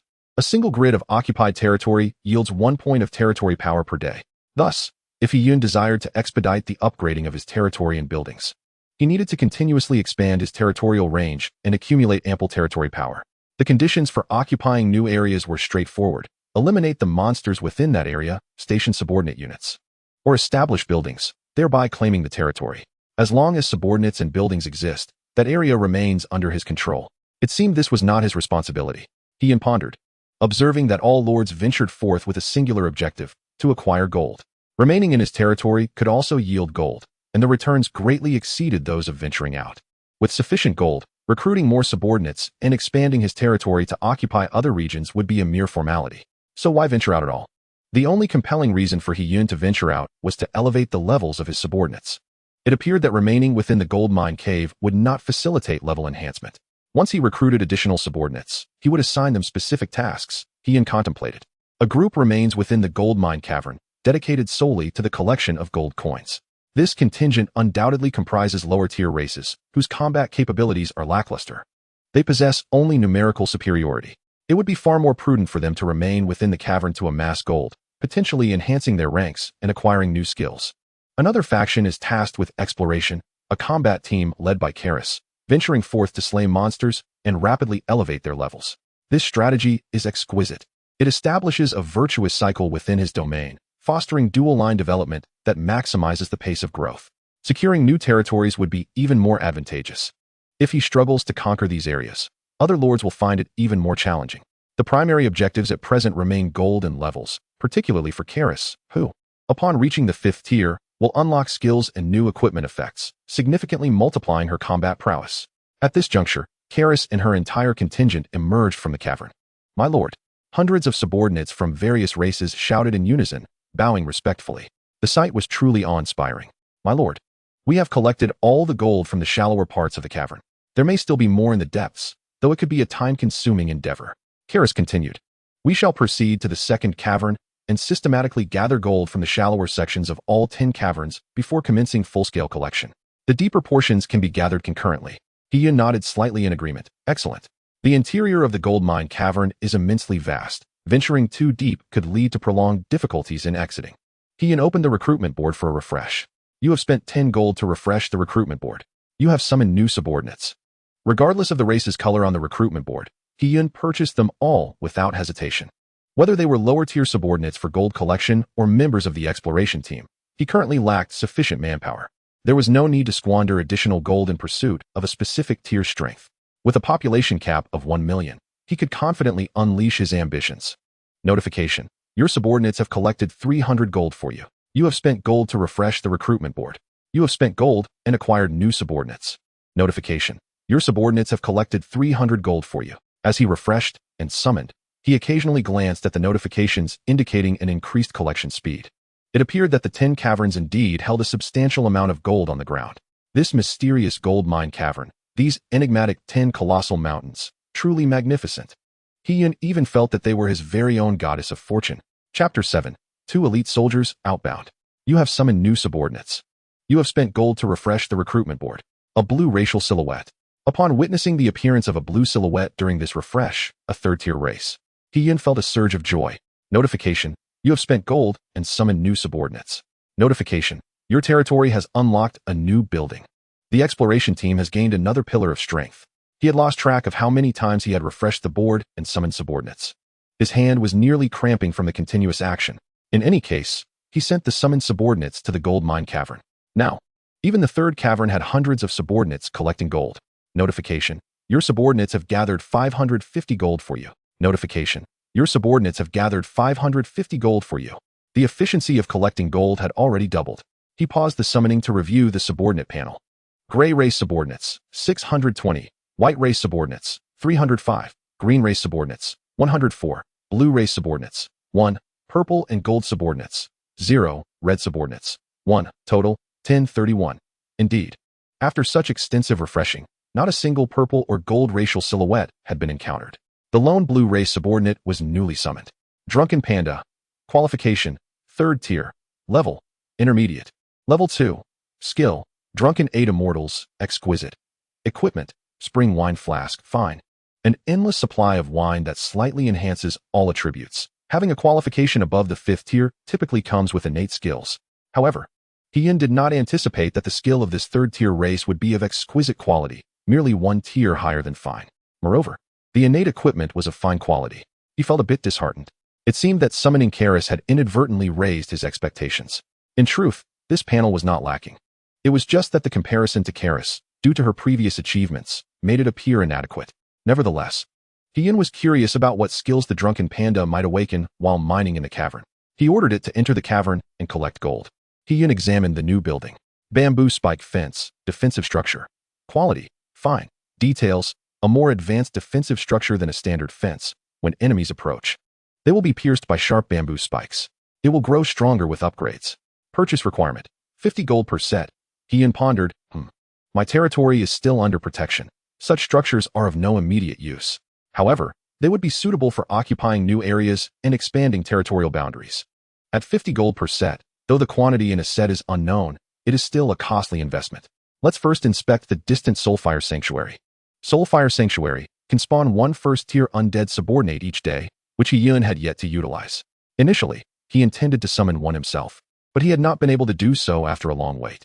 This was the only structure in his territory that did not cost gold and could yield free subordinates. The Soulfire Sanctuary's additional effect has triggered. You have acquired new subordinates. Notification: this subordinate is born from a territorial building and does not unlock new buildings. Frost Dragon Guardian, 1st tier. Level: lower level. Level 3. Details: a fusion of an ice giant dragon and a skeletal guardian, possessing rapid flight capabilities and formidable destructive power. Exceedingly powerful. Skill: Frost Dragon Breath, exceptional. Withering Great Slash, exceptional. Equipment: Skeletal Greatsword, exquisite. Heian raised an eyebrow. The skills and equipment of a 1st-tier race were indeed impressive. This was a true subordinate capable of venturing out and standing on its own. In comparison, the panels of the gray and white races appeared utterly inadequate. Outside of serving as tools in the territory, what else could they possibly do? It seemed there was indeed a piece of cannon fodder. A radiant flash illuminated the surroundings as a frigid breeze swept through the air. The colossal frost dragon emerged majestically, its back bearing a skeletal guardian wielding a massive sword. Its hollow, obsidian eye sockets glimmering with an eerie light. The guardian's stature was but a size smaller than the frost dragon itself, and had it been alive, it would have been akin to a small giant. Upon noticing Heian, both the dragon and its guardian lowered their proud heads, sensing a far more terrifying presence that bowed to this lord within the territory. They even conveyed a mental warning to him. Heian gazed thoughtfully at the imposing frost dragon guardian. Karis was the primary force venturing into the wilderness, while the frost dragon guardian and the drunken panda also needed to bolster their levels. Should he recruit additional subordinates? He contemplated allowing his 3 subordinates to level up while simultaneously expanding the territory with bamboo stakes. The larger the territory, the greater the daily influx of territorial power, hastening the upgrade process to unlock new constructions. The strength of subordinates was paramount, yet the number of territorial buildings held equal significance. They could yield additional effects and enhancements for both the territory and its subordinates, and unique racial buildings not found in other territories would emerge, boasting even more extraordinary effects. Especially for Heian, who possessed a divine rank, each upgrade of the territory could potentially yield faction buildings that transcended racial constructions. He had no need to worry about the territory's safety for 7 days, allowing him to confidently dispatch his subordinates on expeditions. All the lords were currently grappling with the scarcity of gold and the need to slay monsters, making this the opportune moment to expand territorial boundaries. The sooner they acted, the more new regions they could seize, accruing territorial power. However, he was reluctant to lose any of his subordinates, particularly these 3 elite warriors summoned through his hard-earned efforts. The other subordinates lacked the prowess of Karis, making their presence in the field seem like a liability. Heian mentally called for Karis. Ultimately, it was she who would embark on the expedition, and thus, the decision should rest with her. He did not aspire to be a dictatorial lord who believed himself infallible, nor did he wish to be a mere figurehead. A lord must possess the ability to oversee the grand scheme and a profound understanding and analysis of various information. These were lessons he needed to learn. It seemed that sometimes Karis cared more about the territory than he did, rendering him somewhat superfluous, which was not a sight befitting a quality lord. My lord, the 3 of us are sufficient. Karis promptly arrived, affirming, your strategy is sound. Collecting gold while dispatching a select group of elites to expand the territory is the most fitting approach at present, and it is a method only you can execute. Sending subordinates below the third rank into the field would indeed hinder progress, with a high likelihood of fatalities. Hiyun's gaze shifted eastward. The territory was bordered by a massive mountain range in all directions except the east, where an unknown expanse lay beyond. It could be a resource-rich area akin to a gold mine, or perhaps a monster's lair. Hence, Hiyun commanded, you three shall venture out together to hunt, slaying monsters to level up swiftly, with the priority of clearing a designated area. Return before darkness falls, and report any issues or discoveries immediately. Understood. Upon receiving the order, Karis mounted the back of the frost dragon, nudging the still-dazed skeletal guardian to the rear. The drunken panda, tipsy from the jug of liquor, clumsily attempted to clamber aboard, his short legs flailing comically in the air. Karis then turned to the skeletal guardian. Though her eyes were covered with a black cloth, the spectral light in the guardian's eye sockets trembled under the pressure, forcing it to bow its head in silence. One hand grasping the massive sword, the other cradling the drunken panda in her arms, she held him securely to prevent any fall. Such thoughtfulness was commendable. Satisfied, Karis turned away, lightly tapping the dragon's back with her spear. The frost dragon comprehended her intention and, without hesitation, unfurled its wings and soared swiftly beyond the territory. Tip. Open the map to view the location of your dispatches. Watching his subordinates depart, Hiyun couldn't help but chuckle. With Karis possessing divine rank and the flying capability of the Frost Dragon Guardian, there should be little cause for concern. As for himself, lacking even a suitable piece of equipment, his combat prowess might be inferior to that of a 9th-rank creature dwelling in a cave. Thus, it was prudent to remain within the territory and avoid causing any disruptions. Speaking of which, he should have accumulated enough gold by now, reaching a total of 10,000. Chapter 8. Unlocking new features. Returning to his humble wooden abode, Hiyun conducted a check. Gold, 12,040 at last. He could unlock a new feature. Tip. You have spent 10,000 gold to unlock the new function of the recruitment board. Without a moment's hesitation, Hiyun opened the recruitment board, discovering a new option below the refresh section. New feature, Recruitment Compendium. Details. Each time a new race is recruited, the corresponding entry in the compendium will light up. Upon unlocking a complete compendium formation, you will receive a random reward. Example, Goblin, Slime, Stout Dwarf, 1 compendium formation. Such a feature exists. Indicating how to pair races. The entire compendium panel displayed rows of question marks, with each row containing only 3. Currently, he had not fully illuminated a single compendium formation. Even adjacent to the compendium entry representing Karis, there remained 2 question marks. Soon after, another panel emerged. The content within caused Hiyun's eyes to widen in disbelief. Tip. Congratulations on being the first to unlock the recruitment compendium feature, outpacing all other lords. As you are in the novice lord phase, you have received a special item, the Book of Lord Valsa. May you continue your efforts and stand out in this era of selection. Simultaneously, a voice resonated in the minds of all novice lords. Novice Lord No. 33 has been the first to unlock the recruitment board's new feature and has received a special reward. All lords are encouraged to grow swiftly. Instantly, every lord became aware that someone had unlocked the recruitment board feature. The entire chat panel erupted with activity. How is this possible? Accumulating 10,000 gold in less than 2 hours. I refuse to believe it. What manner of being is this? How could they amass gold so swiftly? Could it be that they have obtained a first-rank species? No one has yet boasted about acquiring a first-rank species in the chat panel. Even if it were a first-rank species, that doesn't seem right. I only possess a second-rank species. At best, I might have slightly stronger combat abilities, but I shouldn't be able to gather gold this quickly. With a swift advance, Lord number 33 has already outpaced us. We must act quickly, lest we be eliminated. Could you please share what the new feature is? Lord number 33, how did you accumulate such a wealth of gold? I implore you to share some information.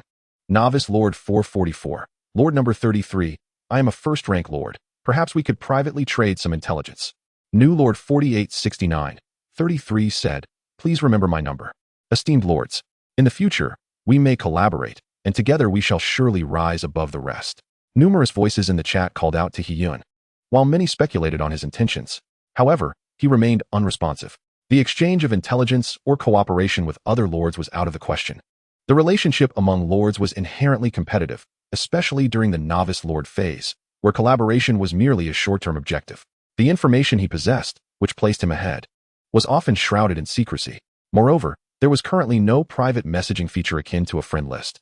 and the only means for lords to exchange information was through the public chat panel. A rational individual would not disclose their secrets publicly. Presently, with everyone aware of his advantage in unlocking new features, a sense of crisis emerged, motivating them to develop their territories with greater vigor. Among the billions of novice lords, there would inevitably be those with agile minds, seeking alternative paths and unconventional methods. He never underestimated humanity's ingenuity in the face of adversity. Rather, it instilled in him a sense of urgency. He reviewed the special reward he had received. The Book of Lord Valsa, Special Item. Details, a tome authored by the late extraordinary Lord Valsa, chronicling his insights and lifelong endeavors. Upon usage, you will possess the entirety of Lord Valsa's knowledge. Hyun's eyes sparkled with excitement. To command his subordinates effectively, execute sound analyses, and develop his territory, a lord must possess a long-term vision, particularly when it comes to territorial development, which was of paramount importance. This was merely a fragment of the wisdom of an exceptional lord, not encompassing all of a lord's knowledge. Without hesitation, he activated the book. In an instant, the Book of Lord Valsa transformed into a stream of light and entered Hyun's mind. An influx of knowledge surged into his consciousness, and he acutely felt a profound understanding of his subordinates of various races and even of lordship itself. After a considerable period of digesting this newfound wisdom, Hyun regained his composure. The extraordinary realm, it seemed, was still a distant aspiration for him. Extraordinary is a tier. Currently, Hyun resided at the first tier lower level, the lowest among all ranks. Achieving the 9th tier upper level would elevate him to the king class, which further divides into 9 tiers, yet without the subdivisions of upper, middle, and lower. Following this, there are the emperor and imperial tiers, culminating in the extraordinary level. It is evident how immensely beneficial it would be for Hyun to acquire the knowledge and perspective of an extraordinary lord for his future development, sparing him from numerous missteps. This was indeed the essence of what could set him apart from other lords. The composition of the recruitment roster was not absolute. He understood that the lineup depicted in the roster was not flawless. At best, it served as a preliminary guide, a standardized template that provided inspiration for the lords' racial combinations. The so-called random rewards merely assisted lords in expanding their thinking, allowing for various diversified developments. One could envision that while other lords were still investigating how to unlock more rosters and optimize their combinations, Hyun was already standing on the shoulders of extraordinary lords, devising fresh combinations and making significant progress. As for the existence of a perfect lineup, it was a lifelong pursuit for every lord. Even Lord Valsa, until his demise, had not discovered what could be deemed the perfect combination. However, Valsa possessed 3 distinct first-tier sequences, making him a formidable figure among extraordinary lords. How Valsa ultimately met his end remained unknown to Hyun, though it was mentioned in the book that he seemed to have contracted a disease reminiscent of the Blue Star's floral maladies. Your subordinate, Frost Sentinel, has slain a first-tier intermediate phantom wolf, and as the lord, you share in the experience gained. Subordinate, Karis, has defeated a second-tier superior wind phantom wolf, earning 2 gold coins. Subordinate, Drunken Panda, has vanquished a first-tier lower phantom wolf. Subordinate kills. Countless notifications of kills emerged as the trio of subordinates formed an exploration team that encountered monsters. Within a short span, 5 or 6 notifications appeared. Hyun felt a twinge of confusion. Had they stumbled upon a pack of wolves immediately after leaving the territory? All the monsters were wolf-related. Hyun opened the map. 3 white dots were steadily advancing, accompanied by a dwindling number of red dots. Farther ahead lay an unexplored shroud of mist. The map functioned like a 3D radar, capable of zooming in and out, with white light representing subordinates and displaying all locations they had traversed. Indeed, they had encountered a pack of wolves. Hyun clearly observed that the current location of his 3 subordinates appeared to be a plain, with numerous red dots emerging from the mist, charging toward them. However, it seemed futile. The faster the phantom wolves charged, the quicker they perished. Notably, one white dot was darting between the red dots like a disruptor, causing many red dots to vanish. It was likely the Frost Sentinel. The phantom wolves, being ground-based creatures, could only engage in melee combat. Aerial units could easily decimate them. Coupled with the 3rd-tier lower strength, any number of them would yield ample experience. The only creature with some aerial capability was the wind phantom wolf, but it was swiftly dispatched by Karis. Soon, he would possess 2 squares of territory. He wondered how many squares he could expand to before nightfall. Unoccupied areas abounded, all teeming with homeless beings, unjustly subjugated by rogues, completely unaware of their inherent value. Chapter 9. Rapid Development. Occupying new areas. You spent gold coins to summon a new subordinate. Recruitment board refreshed. You have summoned a new subordinate. Hyun turned his attention away from the exploration team. adhering to the customary refresh and clearing of the recruitment board. Having successfully navigated the most challenging phase of financial scarcity, his gold coins were now in a state of positive growth. Although the summoned racial phantoms were predominantly gray and white, glimpses of green occasionally appeared. He muttered to himself, wishing the recruitment board would yield a plethora of racial phantoms all at once. Regardless of their qualifications, let them all be summoned. Most of the currently summoned racial subordinates were at the first tier, and once the recruitment board was upgraded, he would be able to summon second-tier subordinates. According to Lord Valsa's knowledge, an unupgraded recruitment board had a lower limit for summoned subordinates set at the first tier. With each upgrade, the minimum level would rise. This was of immeasurable value for any lord. After all, the population cap was fixed. The quantity could only reach a certain limit. Once the population was maximized, the only strategies for advancement were to upgrade the territory or enhance the subordinate levels. Upgrading the territory required expansion over time, relying on the accumulation of territorial power, a long-term endeavor not achievable at all times. In terms of achieving swift results, the most effective approach is to elevate the lower limits of the troops' levels. Deploying subordinates for expeditions inevitably leads to casualties, creating vacancies. However, He-Yun is an exception. The population of his territory will take a considerable amount of time to reach its full capacity, even with the gold from the gold mine caves. He-Yun examines the efficiency of the gold mine caves. Gathering efficiency, 310 gold per hour. The gold dropped from the first 3 caves has been nearly fully collected from the shallower sections. As the number of subordinates increases, He-Yun has dispatched several to collect from caves 4 to 6 to enhance gathering efficiency. With all 3 caves being utilized, the collection efficiency from caves 4 to 6 hovers around 300 each, culminating in nearly 900 gold per hour. This amount is quite substantial for any novice lord, allowing for several waves of summons each hour, thereby bolstering territorial strength. Yet, He-Yun remains unsatisfied. His considerations diverge from those of other lords. While most lords at this stage focus on rapidly acquiring gold to summon more subordinates, he contemplates the next steps, expanding his territory, upgrading it, and enabling the construction of more edifices.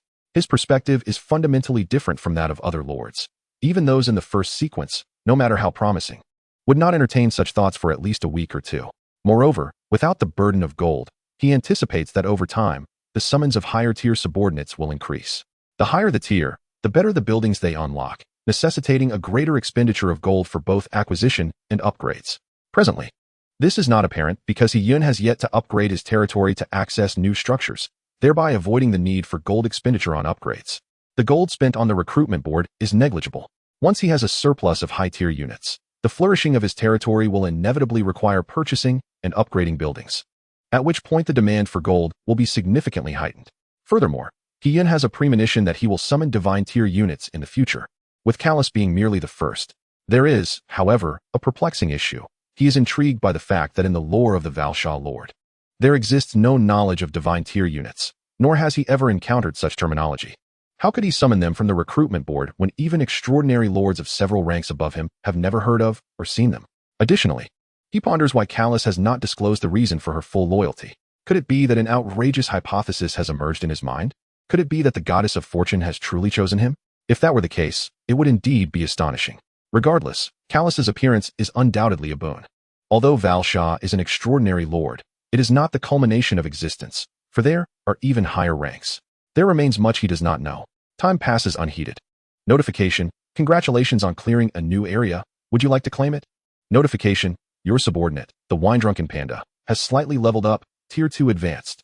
Your level has increased. A panel suddenly pops up before him, indicating the leveling up of the wine-drunken panda. His own level has also risen from Tier 1 novice to Tier 2 novice, allowing him to feel enhancements in strength and various other aspects. As for Callus, her level remains unchanged. My lord, we have cleared all the monsters in this area, earning a total of 83 gold coins, plus a crystal. A crystal? Defeated monsters can drop a variety of items, with higher-level foes yielding superior rewards. Crystals are vital materials for upgrading territories and buildings, making them exceptionally important. To have found one upon clearing the first area is indeed a stroke of luck. It will soon prove useful. He confirms the claim. You have claimed a new area, expanding your territory, and increasing the daily territorial power gained. Territorial range: 2 squares, 2 points of territorial power per day. On the map, He-Yun's territory panel expands instantly. From a singular square, it transforms into a rectangle, connected by a rope leading to an external valley gap. He then spends 50 gold coins to purchase a set of bamboo spike fences, which immediately materialize before him. A set of bamboo spikes measures approximately 20 meters in length. Intricately woven from numerous bamboo shoots, their tips sharpened to a deadly point. It truly is a costly endeavor. Hiyun cannot help but marvel at the expense. Each square of territorial range measures 1,000 by 1,000 meters. If he does not intend to further expand his territory, he must at least enclose 3 sides, amounting to 7,500 gold coins. Who among the fledgling lords could afford such an expense for defensive fencing, especially considering the need for continued territorial expansion? However, Hiyun's bamboo spike fence differs from the barriers of other lords, and its cost reflects that. He speculates that most lords would likely opt to occupy areas using their subordinates. Should monsters or other lords' subordinates encroach, they would engage in combat. With success relying on fortune, he decides to purchase one set to establish a foothold. Despite the abundance of subordinates, none are idly resting. They are either mining for gold or clearing land. Occupying a new area to sleep peacefully is utterly out of the question, with so many unclaimed regions. It could be ages before encountering other lords. The only concern is the monsters. The protection for novice lords only covers the initial square of territory. Additional areas are not included. If monsters invade the claimed territory, they will prioritize destroying buildings. Facing melee-only monsters is manageable. But if they encounter ranged attackers like the Windhowl Wolf, the bamboo spike fence would merely serve as a target. If necessary, he can always reclaim it later. After all, Callus and her companions will continue to clear land, and their strength will inevitably grow. The bamboo spike fence essentially serves as a preliminary lookout, allowing him to detect who enters the territorial area and gather intelligence about the enemy. Should they have the audacity to breach the core territory, they would face the challenge of utterly destroying his territory crystal. It matters not that he is still in the protection period. Even after 7 days, Hiyun remains unperturbed. Who knows how many subordinates he can summon in that time? If monsters or lords truly come knocking at his door, Hiyun could command, "Everyone stop mining and working. We have guests." What a sight it would be, with thousands, even tens of thousands, or hundreds of thousands of subordinates emerging to welcome them. Would their meager forces suffice? Chapter 10. The agony of refreshing and summoning. Hiyun ponders briefly and positions the bamboo spike fence just outside the initial territorial range. To the west lies the core area of his territory, where monsters are unlikely to intrude. The remaining 3 directions would take considerable time for any monster to breach this area. Hiyun had ample opportunity to react. If the monsters were not particularly formidable, he could even allow some of his subordinates in the caves to hone their skills. He suddenly realized the immense significance of geography. Glancing at the towering mountains surrounding him, he noted that 10 colossal peaks could provide a natural safeguard for the core area. Initially, when the robust and diminutive figure explained this to him, he did not fully grasp its importance. The southwest, west, and north were all encircled by these majestic mountains. And as long as he could defend the eastern side of the core area, he might have a chance to rise again, even if all other areas fell. However, Hiyun also lost the possibility of expanding towards the other 3 directions unless he could traverse these immense mountains. The peaks soared into the sky, their summits hidden from view, and no sounds emanated from them, obscured by dense forests, making them appear quite ordinary. Yet, Hiyun was certain that something lay hidden within. For now, he was not yet qualified to embark on an exploration. He commanded Karis and the others to continue their efforts in developing the new area, aiming to capture the 5 regions surrounding it first. You spent gold to refresh the recruitment board. You summoned new subordinates. You summoned new subordinates. Hiyun continued to refresh the summons for new subordinates. A series of shimmering lights flickered within his territory as the population steadily increased. He was eager to summon more high-tier races to bolster his developing team. Currently, he had only 3 subordinates, and their efficiency in clearing the new area was still far too slow. An hour passed. After a prolonged session of refreshing, he had only managed to summon 1 third-tier subordinate, while several of his subordinates had already begun collecting gold in the number 7 gold mine cave. It was undeniable that the probability of summoning high-tier subordinates was exceedingly low. Tip: you have unlocked a new formation in the illustrated manual, 9th tier, unlocking 1 watchtower building. The only consolation was the unlocking of the illustrated formation. Watchtower, common. Level 1 details, provides excellent reconnaissance and early warning capabilities, allowing subordinates to observe the conditions of adjacent areas, whether occupied or not. Purchase price, 100 gold. Tip: once placed, the watchtower cannot be moved. Hiyun opened the recruitment illustrated manual. Within the unlocked formations, a row of 3 races appeared: Goblin, Gremlin, Slime. Only a row of illuminated races was displayed, without any evaluations or additional information, leaving everything to the Lord's imagination. Fortunately, Hiyun possessed the knowledge of an extraordinary lord. Otherwise, he might have mistakenly combined these 3 races, believing it to be some unique formation suitable for exploration. He was certain that once most lords unlocked their recruitment manuals, some would likely make such a mistake. However, the outcome was not a concern for him. This watchtower had a rather impressive function, capable of observing the conditions of neighboring areas and providing early warnings, especially since his territory could be susceptible to external invasions at any moment. After spending gold to purchase it, Yin did not immediately place it. Positioning it in the core area seemed disadvantageous, surrounded by towering mountains that obstructed visibility. Placing it in the newly acquired eastern area could expose it to potential monster incursions. It was better to hold on to it for the time being. You spent gold to refresh the recruitment board. You summoned new subordinates. Yin had ceased to recruit some common low-tier races. He would only make purchases for those races he had yet to summon. After all, a few dozen or 100 gold coins were insignificant at this stage. Naturally, if he summoned third-tier races or higher, he would claim them outright. He continued refreshing until the afternoon. Tip: you have unlocked a new illustrated formation, rewarding you with 100 gold. Tip: you have unlocked a new illustrated formation, rewarding you with 50 pounds of food. He had opened some low-tier illustrated formations, but the rewards were not particularly impressive. Truly valuable rewards required unlocking higher-tier illustrated formations. Finally, there was some progress. Upon seeing a flickering golden silhouette of a race on the recruitment board and the presence of more than a dozen high-tier subordinates standing before him, Yin finally exhaled in relief. At last, his efforts had not been in vain. He felt utterly drained. Hours of intense refreshing and summoning were not something everyone could endure. Tip: you have acquired a new subordinate, the Hungerborn Ancient Turtle, Saga, first tier. He spent gold to summon it and examined its details. Hungerborn Ancient Turtle, Saga, first tier. Details: a savage ancient turtle flowing with the blood of ancestral turtles. Possessing impenetrable defense, self-healing abilities, and destructive power. Level: third tier, lower. Skills: transformation, frenzy, devour, explosive turtle scales. Equipment: savage shell, a first-tier race focused on defense. Just what he needed to draw aggro. He nodded to himself. Neither Karis nor the Frost Dragon Guards were particularly defensive subordinates, although there were no immediate issues. This was merely the beginning of their exploration. As the territory expanded, large-scale battles were inevitable. Karis and the Frost Dragon Guards possessed formidable offensive capabilities. But should they encounter certain unique monsters or become surrounded, their effectiveness would be severely hampered. This was where the benefits of having a meat shield became apparent. The Hungerborn Ancient Turtle boasted tremendous defensive capabilities, capable of absorbing significant damage, allowing other subordinates to unleash their firepower and create greater advantages. Moreover, its powerful self-healing and destructive potential rendered it a force of devastation in its own right. This was the true essence of a well-balanced formation. Though practical experience would ultimately reveal its full potential. He checked the population of his territory. Territory population 1287510W. Throughout the entire morning, he had acquired a total of 7 blue race subordinates, 3 purple subordinates, and 1 golden subordinate. Such a meager drop rate would surely make those in the Blue Star realm lament their ancestry. He even felt a twinge of luck at having summoned a golden race during a single morning session. The task of refreshing and summoning was incredibly exhausting. My lord, you appear fatigued. Allow me to assist you in relaxing. A melodious voice reached his ears.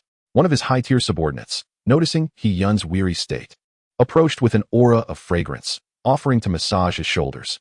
She was a striking woman adorned in vibrant flowers. Her hair resembled tendrils of ivy, blooming with numerous radiant blossoms, and her features were as enchanting as those of an elf, her skin so flawless it appeared delicate. Simply gazing at her seemed to relieve much of his stress. A second-tier race, the Flower Fairy. As Yun savored the attentions of the Flower Fairy, his mind began to contemplate. He did not intend to rush in maximizing the population of his territory. The subordinates, predominantly of the first tier, are primarily engaged in menial tasks, aside from the exploration team. Those tasked with gold collection within the caverns are unable to ascend in rank. While they may acquire skills and gradually enhance their sequence qualifications, their fundamental strength remains unchanged, stagnant as it is. It would be more prudent to await the upgrade of the territory, subsequently elevating the recruitment board before enlisting new members. With each enhancement of the recruitment board, one can summon a new batch, thereby incrementally increasing the population. Once these subordinates have amassed sufficient skills and improved their sequence qualifications, they can seamlessly join the exploration team and contribute to its strength. At present, one need only unlock the formation of the compendium and summon the top 3 sequence types. However, the prospect of refreshing the recruitment board fills him with dread. Perhaps other lords would eagerly refresh their summons around the clock, were it not for financial limitations. Yet He-yun feels an overwhelming aversion to the recruitment board, a visceral reaction that grows stronger with each glance. Might it be worth allowing the flower fairy to refresh it? If she could summon subordinates, it would save him considerable time. He placed the recruitment board before her. Please refresh it. The flower fairy, intrigued, tapped upon it repeatedly, yet the board remained unresponsive. Notification. Would you like to grant the flower fairy access to the recruitment board? As anticipated, she could indeed perform this task. He hastily confirmed the authorization, finally liberating himself from this dreadful nightmare. 5 spectral figures appeared instantaneously, 3 green and 2 white. He-yun? He urged her to continue refreshing. 3 white, 1 blue, and 1 gray. He-yun. What in the world is this? Has the recruitment board somehow gained sentience? A mere change in the summoner yields such disparity. When he had summoned himself, encountering even 2 white figures among 5 was a cause for celebration. Yet now, with the flower fairy, it seemed the odds had shifted entirely. He-yun felt a twinge of inequity within his heart. Reflecting on the trials he had endured throughout the morning, he felt a surge of frustration. Henceforth, you shall be solely responsible for refreshing the recruitment board. Summon any races above the 3rd sequence and those absent from the compendium. After all, should the flower fairy procure quality subordinates, it would ultimately benefit him as well. Her good fortune would equate to his own. In essence, there is no distinction. Notification. Subordinate, Karis, wishes to communicate telepathically. Chapter 11. A direct assault is the way forward. My lord, we have discovered a monster nest to the north. Upon granting his consent, Karis's voice resonated within He-yun's mind. He-yun raised an eyebrow. A monster nest, akin to a territory, is teeming with creatures yet devoid of structures or territory crystals. However, they too possess the capability to expand their domain, potentially seizing the Lord's territory for themselves. Once monsters occupy a Lord's territory, they can utilize existing structures to expedite their influence. According to the knowledge imparted by Lord Valsa, if a monster nest is located near one's territory, it is imperative to eliminate it swiftly. Otherwise, it will inevitably encroach upon one's domain, akin to a ticking time bomb, poised to threaten at any moment. The rewards for clearing a monster nest far exceed those gained from mere skirmishes with wild creatures. What type of nest is it? He-yun inquired telepathically. Monster nests are classified into various types, a detail of utmost importance. It is a phantom wolf nest. The ethereal wolves we previously hunted likely originated from here, Karis elucidated. I initially intended to dispatch the Frost Dragon Guard to survey the nest's population of phantom wolves, but several wind blades erupted from within, nearly injuring it. You have previously instructed us to avoid unnecessary risks, so we refrained from further action. A rough estimate suggests there are at least a dozen wind phantom wolves inside. He-yun's eyes narrowed. Wind phantom wolves are tier 23 creatures, and a dozen could indeed pose a threat to his 3 subordinates. This, however, would not encompass the entirety of the nest's forces. There were likely dozens more phantom wolves within, alongside a leader-level wolf monster. A hasty assault could endanger Karis and the Frost Dragon Guard, albeit not to the point of life-threatening peril, but they would certainly sustain injuries. The Yujiao panda, on the other hand, would most likely face death. Gaining precise intelligence on the phantom wolf nest would facilitate better assessment. The scouting capabilities of the watchtower could only ascertain the existence of a monster nest nearby. Without revealing the internal conditions, he scrutinized the elite sequence beings before him. Does anyone possess scouting abilities that could ascertain the situation within the monster nest without risking injury? Setting aside the flower fairy, he had yet to examine the panels of the remaining 10 subordinates.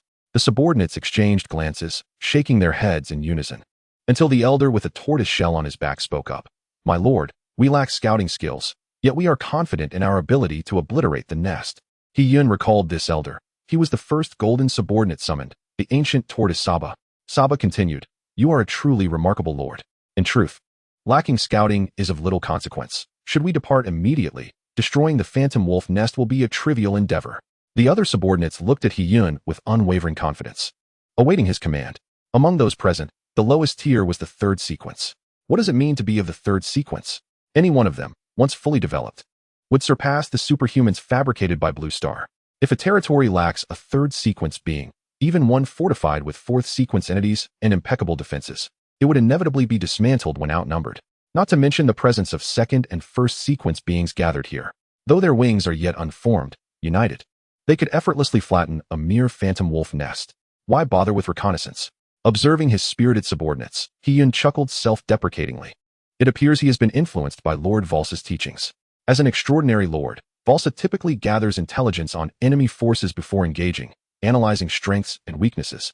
This is a common strategy. However, Such battles are primarily among lords and rarely involve monster nests. Furthermore, there is a crucial premise. The disparity in strength must be negligible. Creatures like the Phantom Wolf do not exceed Tier 5. How could they possibly withstand this assembly of high-tier subordinates endowed with both skills and equipment? Each subordinate possesses their own unique strengths. Moreover, there exists Karis, an upgraded version. Let us depart immediately. With this thought, Heian issued his command. He instructed Karis and the others to remain on standby while he chose to accompany them, eager to witness how his subordinates engage in battle. For added safety, he summoned the Flower Fairy as well. The Flower Fairy, possessing formidable crowd control and healing skills, might prove invaluable. Notification: you have exited the core territory area and can no longer receive novice protection. Notification: you have entered a wilderness area. Prompt: open the Lord's backpack. Soon, Heian, accompanied by his subordinates, arrived at the wilderness area and received the notification. The Lord's backpack, with its infinite capacity, could store various items and tools. However, upon the Lord's demise, many items would vanish, with only a scant few dropping. The wilderness area is unclaimed territory, devoid of any Lord's influence. Monsters occupying this area remain concealed. My lord, that is the place, Karis indicated. Aside from this lair, all other wilderness monsters have been hunted. The group ascended a hillside, and Heian gazed in the direction she pointed. Not far off, a few gray spectral wolves lounged on the plains, surrounded by numerous pits. Spectral Wolf Lair, Monster Nest. Details: home to a multitude of spectral wolves. Eliminating them promises substantial rewards. Warning: this lair poses significant danger for novice lords. A panel emerged, presenting a brief introduction and a cautionary note. My lord, you are entirely safe here, allowing you to observe the upcoming battle, Karis assured. With only the Spectral Wolf Lair remaining unpurged, there was no need to worry about Heian encountering peril. The 10 subordinates spread out, gradually approaching the Spectral Wolf Lair. Suddenly, the ground trembled violently. The elderly figure of Saga transformed into a colossal turtle, resembling a small mountain, and unleashed a thunderous roar. This startled countless spectral wolves, which leaped from their pits. Oh, the wolves howled repeatedly, seemingly alerting their kin to the impending threat while also attempting to regroup. A dozen spectral wolves, accompanied by several razor winds, swiftly charged towards Saga. Heian watched as a diminutive shadow darted into view amidst the attacking wolves, weaving through them with uncanny agility, leaving a trail of crimson in its wake. This was the blood of the spectral wolves. Each wolf that bled bore a gaping wound on its side. The second-tier species, Mushroom Ninja. Heian discerned the identity at a glance. This was another second-tier species aside from the Flower Fairy. The Mushroom Ninja lacked weapons. Rather, its hands served as its armaments, endowed with formidable piercing power. Its skills were intrinsically linked to speed. The ordinary spectral wolves were mere first-tier monsters. Yet the Mushroom Ninja effortlessly dispatched 7 or 8 within moments. Your subordinate has slain a spectral wolf, earning 1 gold. Your subordinate has slain a spectral wolf. Your subordinate has slain a spectral wolf. This marked its peak efficiency. Yet, half of the spectral wolves continued their assault on Saga, while a new wave of wolves emerged behind the Mushroom Ninja, their blood-red gazes fixated upon it. As a high-damage, high-speed assassin, what was the greatest fear? Encirclement. Though the spectral wolves possessed low intelligence, they consciously attempted to surround the Mushroom Ninja. Danger was stealthily approaching. At that moment, several scales erupted from Saga's turtle shell. The scales targeted not the oncoming spectral wolves, but those locking onto the Mushroom Ninja. A brilliant light flickered upon the scales, causing the spectral wolves to instinctively close their eyes. Seizing the opportunity, the Mushroom Ninja vanished in a blur. Boom. Dust erupted as numerous spectral wolves were blasted away, reduced to charred remains, their lifeless bodies crashing to the ground. Your subordinate has slain a spectral wolf. Your subordinate has slain a spectral wolf. Sharing a minuscule amount of experience. Chapter 12. Eradicating the lair. All transpired in the blink of an eye. After the Mushroom Ninja escaped the throng of wolves, the remaining spectral wolves and wind blades converged upon Saga. The massive body shifted slightly, the turtle shell absorbing all the wind blades without sustaining any damage. Saga then lifted its colossal foot and trampled the spectral wolves that lunged to bite it. With a resounding thud, the earth quaked. The 2 airborne wolves were crushed into a pulp beneath Saga's weight. More spectral wolves clung to Saga's legs, but the Mushroom Ninja swiftly arrived, dispatching them all in haste. They then advanced towards the pits. This area should pose no issue. Continuous notifications of kills appeared, yet Heian barely glanced at the rewards. Saga remained unfazed by the spectral wolf's bites. Even with matching levels, the marks left were only shallow impressions. This exemplified the advantage of high-tier qualifications. Races with high-tier qualifications possess unique strengths. Saga's defense was particularly remarkable, drawing the monster's attention and cooperating seamlessly with the Mushroom Ninja. The explosive turtle scales also aided the Mushroom Ninja, preventing it from falling into a predicament. The sole drawback was its sluggish speed. However, it could undoubtedly serve as a siege engine, facilitating opportunities for battle, provided it could grow. Observing the scene, Ian noted that his subordinates communicated through thought. Initially unaware of their intentions, it soon became evident. The 10 subordinates coordinated their efforts, employing a strategy of gradual encirclement as they delved deeper into the core of the pits, constricting the spectral wolf's range of movement. Under normal circumstances, it would have been impossible for 10 subordinates to encircle a spectral wolf lair. Yet, through overwhelming prowess and strength, equipment, skills, and intellect, this became a reality. The number of subordinates far exceeded that of the wolves, yet the latter could not escape their trap. However, the one aspect that puzzled Hiyun was Karis and the Frost Dragon Guardian. These two subordinates had merely observed from a distance, seemingly granting the others the opportunity to hunt. Within the pits, several wind spectral wolves could no longer restrain themselves and leapt forth. Positioned behind the dwindling number of remaining spectral wolves, they bared their fangs. Both the spectral wolves and wind spectral wolves crouched low, poised for an attack, as if issuing a warning to the multitude of subordinates. This inadvertently indicated their fear. Originally, their lair housed over 60 of their kin. Now, only a little over 20 remained. The corpses of their fallen comrades lay nearby, casting a powerful aura of dread that instilled fear in their hearts, though they could not show it. A resounding wolf howl pierced the air, causing all the spectral wolves to momentarily freeze as if jolted by electricity, before gathering around the howling wolf. Wind Spectral Wolf Leader, Tier 3 Superior. Details: an intelligent wind spectral wolf, possessing the ability to command both spectral and wind spectral wolves. Skills: unviewable. Equipment: unviewable. Any non-allied unit's equipment and skills cannot be accessed through the panel. Without a certain special reconnaissance ability, acquiring specific information about monsters necessitates continuous confrontation, experimentation, and ultimately, summarization. However, with the knowledge of the extraordinary lord, Hiyun is acutely aware of the Wind Spirit Wolf's information, which poses no significant threat. The leader of the Wind Spirit Wolves recognizes that the situation has turned against them. Surrounded, the option of fleeing in disarray is futile. The sole strategy left is to pinpoint a direction and exert all their strength to break free. The survival of their kin now rests upon fortune. Moreover, it is evident to it that the adversaries encircling their lair exude an ominous aura.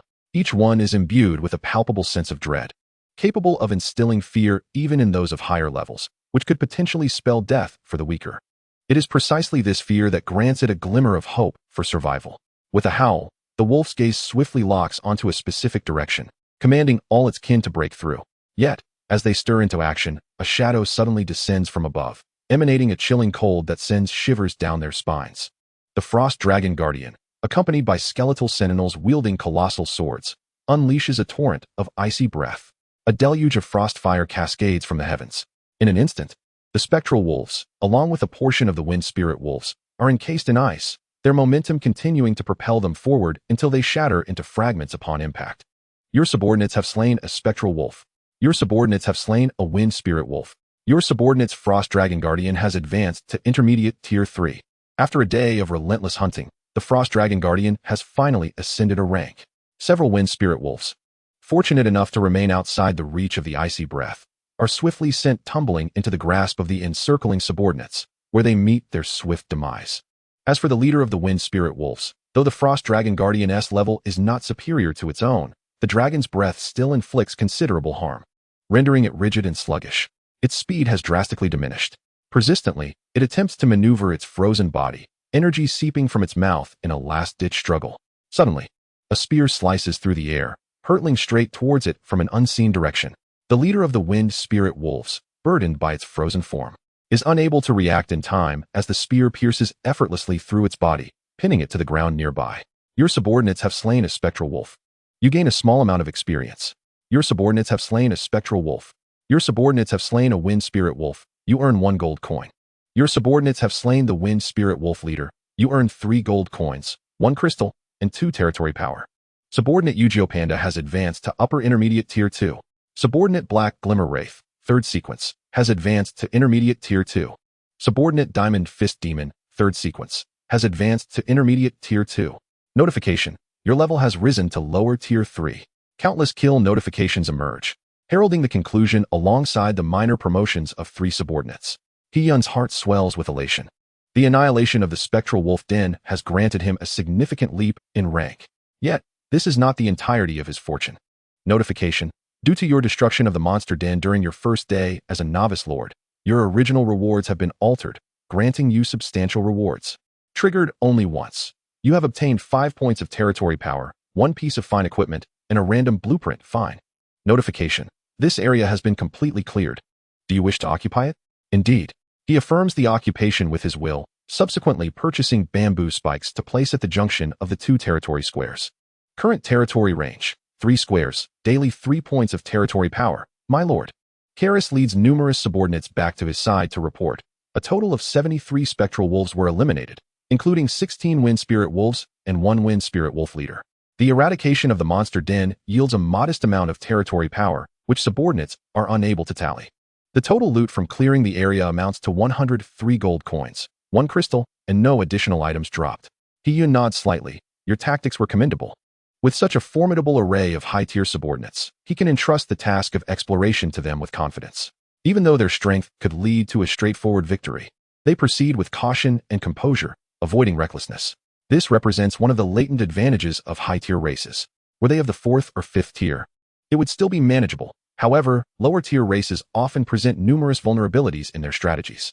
The lowest-tier gray races, akin to wild monsters, merely obey the Lord's commands without question, often possessing little more than ragged equipment. This is a battlefield, not a child's playhouse. In the ever-shifting dynamics of battle, even the mightiest can falter due to a single lapse in judgment or oversight, leading to irreparable consequences. Yet, Karis and her kin exhibit remarkable steadiness. With these high-tier entities, Yun finds he need not rely on a think tank or involve himself in every endeavor. He can fully trust his subordinates to act independently. Chapter 13, the Fortress Region. A true battlefield with the Lord's approbation, many subordinates display visible delight, particularly Karis. My lord, let us continue our expansion immediately. No need, Yun replies, glancing at the sky. Evening is approaching, and the sun is poised to set. At night, monsters become increasingly active, with formidable creatures that remain hidden during daylight potentially emerging. Although they may not directly invade the territory, the risk of incursion necessitates vigilance. Expanding 2 squares on the first day is already commendable. The pace will only accelerate from here. Yun commands his subordinates to gather the corpses of the spectral wolves and return to the territory. Those entering the gold mine do not suffer from hunger, but the exploration subordinates are different. They require sustenance, unless they intend to remain in the mine indefinitely, which is clearly impractical. Among his subordinates, several possess prodigious appetites. The 50 pounds of food previously awarded from the bestiary is barely sufficient to fill the gaps between their teeth. Only a select few need not eat, such as the divine tier Karis. My lord, I can lead a team to explore at night as well, Karis proposes upon returning to the territory. The undead race receives a boost during the night. While clearing new areas may be more challenging, it presents a swift opportunity for us to enhance our capabilities. Yun smiles at her, indicating his understanding. However, the current number of undead subordinates is still too sparse. The exploration team comprises 14 members, of which only 3 are undead creatures: Karis, the Frost Dragon Guardian, and the Black Glimmer Wraith. The remaining 11 subordinates gain no advantage from nightfall. Rather, they may be hindered by limited visibility and other factors. It would be wiser to conserve their strength and act together during the day. Moreover, after obliterating the spectral wolf den, the territory now possesses 7 points of territory power. Coupled with the 3 squares of territory power production, he will be able to upgrade the territory after tonight. The sensation of an abundance of gold is truly delightful. After advising Karis to take a brief respite this evening, Yun returned to the wooden cabin and opened the interface. Gathering efficiency, 2,000 gold per hour, the first cave had commenced its collection, yielding him a profit of 2,000 gold every hour. He had already harvested gold from the 9th and 10th caves. This implies that the current collection efficiency of 2,000 gold per hour is still not the limit. He checked his gold reserves.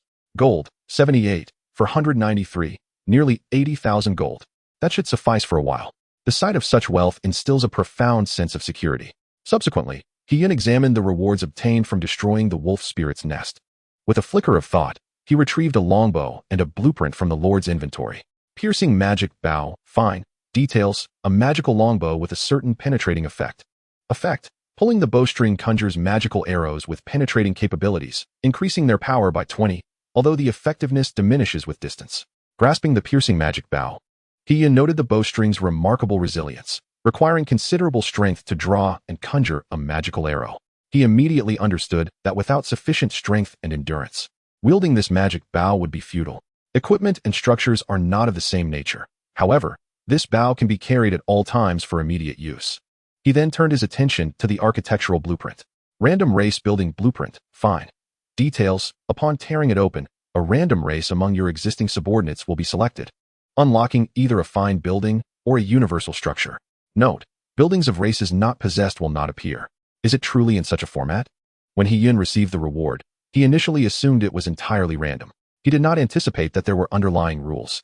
Universal buildings include watchtowers and cottages. Once the territory is upgraded, such structures will be available for purchase and placement. However, if there exists a random race building blueprint, does it not also suggest the existence of random faction blueprints? Within the knowledge of the extraordinary Lord Valsa, He-Yun found no relevant information. He tore the blueprint, watching it dissolve into specks of starlight, and a panel then emerged. Notification: you have unlocked the Flower Elf building. Green Vine Splitting Tree. Fine. Green Vine Splitting Tree. Fine. Level 1 effect. Once placed, it protects the designated area. If any monsters or enemy units enter, it will automatically attack using green vines. Upgrade requirements. Level 2 territory, 200 gold. Note, this building possesses a certain growth potential. He-Yun's eyes sparkled with excitement. A defensive building with offensive capabilities. Such structures are crucial throughout the various phases of territory development. Any territory lacking a defensive structure would require substantial effort and manpower for protection and patrols. Not to mention, the costs are high, and the efficiency is often inadequate. Furthermore, the Green Vine Splitting Tree boasts growth potential. Currently, it is merely level 1, protecting only the designated area. Once it reaches a certain level, it could encompass neighboring territories as well. The only regret for He-Yun was the quality of the Green Vine Splitting Tree. Fine. If it were of exceptional or epic quality, it might have been able to protect adjacent areas from the outset, extending its influence over a broader territory. Despite his territory currently comprising only 3 squares, with one being the initial area, he could not foresee the extent of expansion in a few days. He decided to place it in the fortress area. The fortress area is the first territory seized by his subordinates after emerging from the valley during the day. For ease of reference, He-Yun dubbed it the fortress area. To assault the core territory containing the territory crystal, one must first conquer this region. Yet, He-Yun intends to transform it into an iron fortress. Should anyone possess the capability to assault it in the future, he would mobilize all of his elite subordinates. Combined with numerous defensive structures positioned there to mete out retribution, the fortress area is the true battlefield of his territory. Notification: you have placed the Green Vine Splitting Tree, non-movable. You have placed the Watchtower, non-movable. With the addition of defensive capabilities to the fortress area, the Watchtower has also been installed there. Tomorrow, he can dispatch his subordinates to determine which section to clear first. He then sought out the Flower Elf, who was perched atop a tree, diligently refreshing the recruitment board. Unlike He-Yun, she took the task assigned by the Lord with great seriousness, performing her duties without complaint. Upon noticing He-Yun's arrival, she promptly leaped down. "My lord, I sense the presence of our race's building." "What building is it?" "The Green Vine Splitting Tree." He-Yun replied. "What level can it reach at its maximum growth?"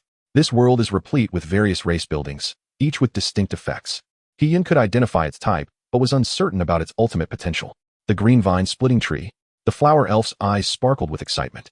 "It is among the finest buildings within our race's distinguished structures, offering excellent territorial defense capabilities. At its maximum growth, it could effortlessly withstand an army of over 10,000, including monsters, though its coverage area is not particularly extensive." Chapter 14. Information on the strong? Upgrading the territory, He-Yun felt a sense of clarity. To be capable of repelling over 10,000 foes, it is indeed formidable for a fine building. A limited coverage area may not necessarily be a disadvantage. The more significant the impact of a defensive structure on the territory, the greater the responsibilities it assumes. If it possesses strong functionality but a small coverage area, one can strategize to safeguard this specific region effectively. Though small, a sparrow has all its vital organs. For instance, the Green Vine Splitting Tree, if it had a broad coverage, might only withstand a maximum of 10,000 foes, which would diminish its effectiveness. It is far more advantageous to cover a single square or adjacent area, thus amplifying its impact. This is akin to the distinction between a subordinate capable of inflicting devastating single-target damage on monsters and one that can attack numerous foes simultaneously with insufficient damage. This is the sole opportunity for certain subpar military units and buildings to turn the tide and survive. Securing critical territorial regions holds the promise of hope. In many respects, Assaulting a territory is far more challenging than defending it. Soon, night fell. This marked the first night for all humans in the Lord Selection era. There was no tranquility, nor was there the clamor of voices, only the echoing roars of beasts and strange cries reverberating through the darkness. Those sounds are terrifying. During the day, I only gathered 10 gold, and I was reluctant to spend it, but those eerie cries compelled me to summon the gray rays for courage. What a boss. I haven't even collected 10 gold. I have a query. Will the inherent brightness within the territory attract the attention of monsters during the night? I am also quite curious. While it may not pose a problem during the protection period, what about 7 days hence? I find myself hesitating on whether to send my subordinates out at night. Do not send them. Stay within the territory, exclaimed one. My 4th sequence unit, dispatched, has perished. He was already at the intermediate, 1st level. I can relate. My 6th sequence unit met a similar fate. Fortunately, I possess sufficient gold. But now I must rely on the gray 9th sequence units to start anew. Is the food brought back from monster hunting sufficient? My 3rd sequence subordinate seems to be unsated, with a loyalty rating of just 5. The chat panel revealed a palpable fear among the lords regarding the late hours of the night. Thrust into this unfamiliar world, coupled with the occasional beastly roars echoing in the darkness, continuously strained their nerves. Many were likely to find little solace in sleep this night. Hiyun continued to scroll through the messages, gathering information from other lords. Their understanding of this world was not as profound as his. Yet some responses took him by surprise. New Lord 444. The 1st sequence units are indeed formidable. Within a day, I have amassed 30 coins and cleared half a zone. Coincidentally, the recruitment board features a white race, which I shall summon directly. Tomorrow, I will conquer the new area. I also hope that high sequence lords will make their presence known. Although we are competitors, that is a matter for later. For now, we can exchange information and grow together. New Lord 4869. My brother is still pondering over information exchange. This is a public chat channel. For such exchanges, we must first establish private channels. However, do note my ID. I too am a 1st sequence unit. New Lord 444. I share your sentiments. Lord 33. I trust you are perusing the chat panel. Currently, none of us possess the capability to venture out at night. Will you not make an appearance to exchange some information later?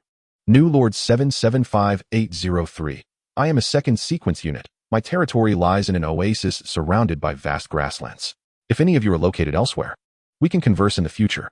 Alas, even the prominent 1st sequence units cannot venture out at night. My aspirations for exploration have been utterly dashed. Hiyun glanced through the chat. Among the discussions, over a dozen claimed to be lords of the top 3 sequences. While some may have been fabricating their statuses, most appeared to be simply familiarizing themselves without divulging any significant information. He remained silent. Just then, a notification emerged. Notification: your subordinate, Goblin, has acquired the skill slashing, common. Your Goblin subordinate, influenced by a mysterious force for an extended period, has experienced a change in aptitude, elevating to an 8th sequence Goblin warrior. Suddenly, one Goblin underwent evolution, enhancing its sequence to that of a Goblin warrior. It truly is possible to elevate one's sequence aptitude, though Hiyun had anticipated this. Witnessing the notification ignited a sense of exhilaration within him. Currently, only one Goblin had evolved, while thousands of subordinates toiled in the gold mine. How many more would follow? This is merely the beginning. My lord, a Goblin subordinate has evolved within the cave. Karis promptly reported telepathically to Hiyun. Upon returning to the territory, the newly dispatched subordinates consumed some food and, after a brief rest, eagerly dove back into the gold mine to assist with gathering. Hiyun had originally intended for them to recuperate and prepare for further exploration the following day, yet they insisted on working tirelessly. Is there a way to discern who shows signs of evolution? It is quite difficult, Karis replied succinctly. The cave's mysterious power is exceedingly unique. Subordinates have undergone evolution without any prior indication, leaving us at a loss for the cause. My lord, if you do not mind, you may stay here for a while. It should be beneficial to you. Hiyun agreed with a nod, severing the telepathic link. He indeed hoped for some benefit. However, as it stood, aside from alleviating hunger, he could not derive any advantage from the mysterious power. He remained puzzled as to why this force seemed to harbor a bias against the Lord. Perhaps once he grew stronger, he could venture in and investigate further. As the night deepened, Hiyun lay restless on the bed within his modest wooden cabin. Tossing and turning, he felt little fatigue. After tonight, he would possess a level 2 territory. All structures within the territory would be eligible for upgrades. You have entered the 2nd day as a new lord.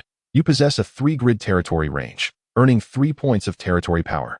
Notification: your subordinates have been mining in the gold cave for 8 hours, yielding 160,000 coins. The conditions for upgrading the territory have been met. Please upgrade promptly. At dawn, as the first light crept into the sky, He sprang from his bed, eager to upgrade the territory. You have consumed 10 points of territory power and 500 coins. The territory has been elevated to level 2. Notification: you have unlocked new buildings. Please check them at your convenience. Notification: you are the first new lord to upgrade your territory to level 2, earning an additional reward, the Wraith Aura Lord skill. Along with a Lord announcement. Lord announcement: new Lord 33 has been the first to elevate their territory to level 2, receiving an additional reward. May all lords strive for excellence. Due to the upgrade of a territory by an existing lord, all lords now have access to trade markets, friends, and camera functions. Another announcement? Hiyun was at a loss for words. There had been no announcement upon the destruction of the Howling Wolf's den, only an additional reward, leading him to believe no further notifications would trigger. Yet, here he was, receiving another announcement upon upgrading his territory. Never mind, it is of little consequence. What truly astonished Hiyun was the nature of this reward. It was a Lord skill. Wraith Aura, Lord skill, effect, inflicts a 20 speed reduction and silence upon all non-friendly targets within a radius of 100 by 100 meters. Silence effect, prevents the use of skills. Duration, 2 minutes cooldown, 1 minute proficiency, 0-100. Chapter 15, an abnormal Lord skill, a confident man, a speed reduction combined with silence. This Lord skill possesses considerable merit. He had witnessed the chilling breath of the Frost Dragon and its significant impact on the Howling Wolf pack. The Wind Howling Wolf leader had watched helplessly as the spear was launched, unable to maneuver its rigid body in time to evade.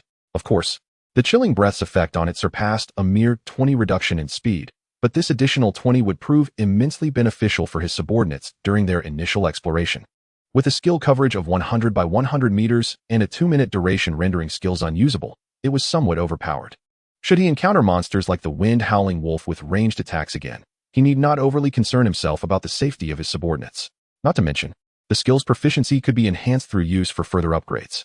In time, this Lord's skill would become even more formidable. Soon, he too would be able to participate in battle. A smile graced Hiyun's face. Notification: you have received a friend request. Notification: you have received a friend request.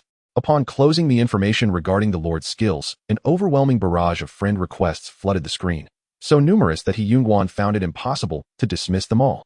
With a swift motion, he opted to block all notifications. In an instant, tranquility enveloped the world once more. He was compelled to trigger the Lord's announcement again.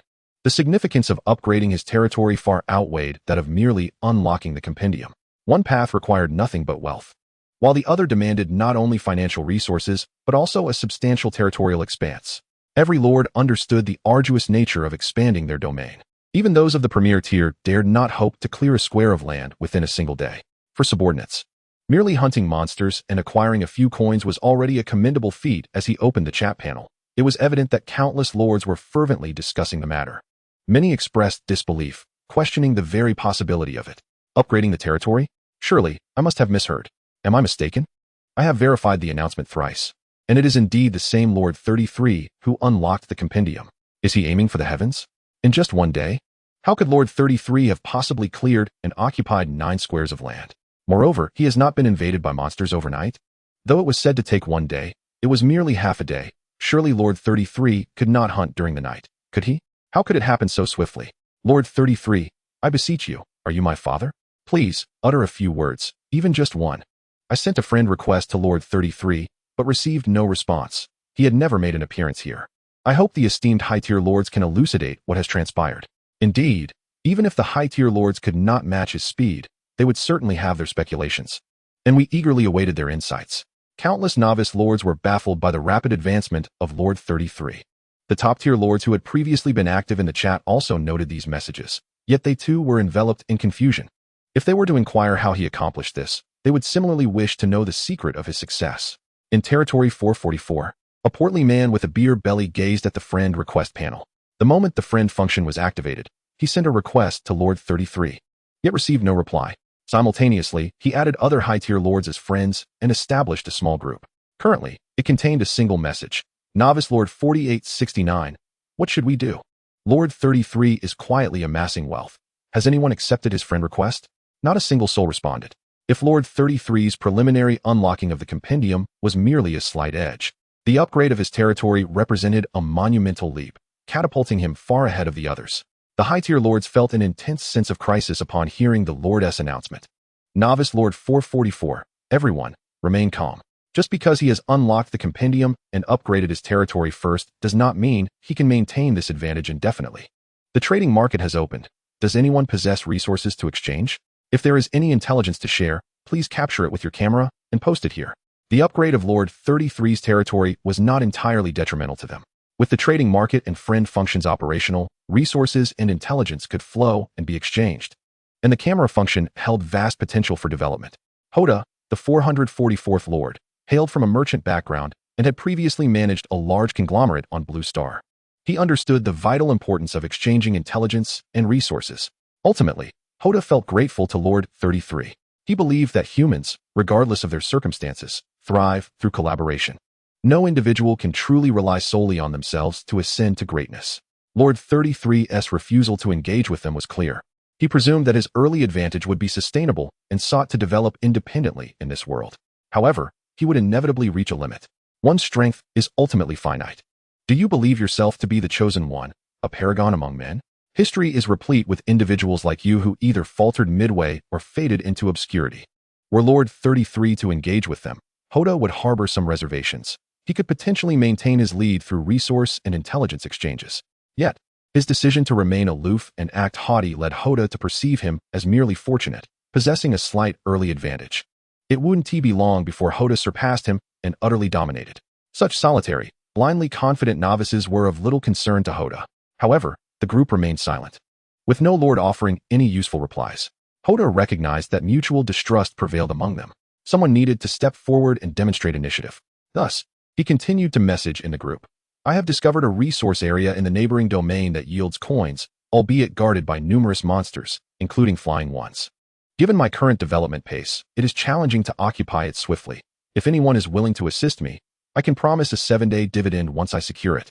At that time, I will capture all relevant information with my camera and share it with you to ensure my honesty.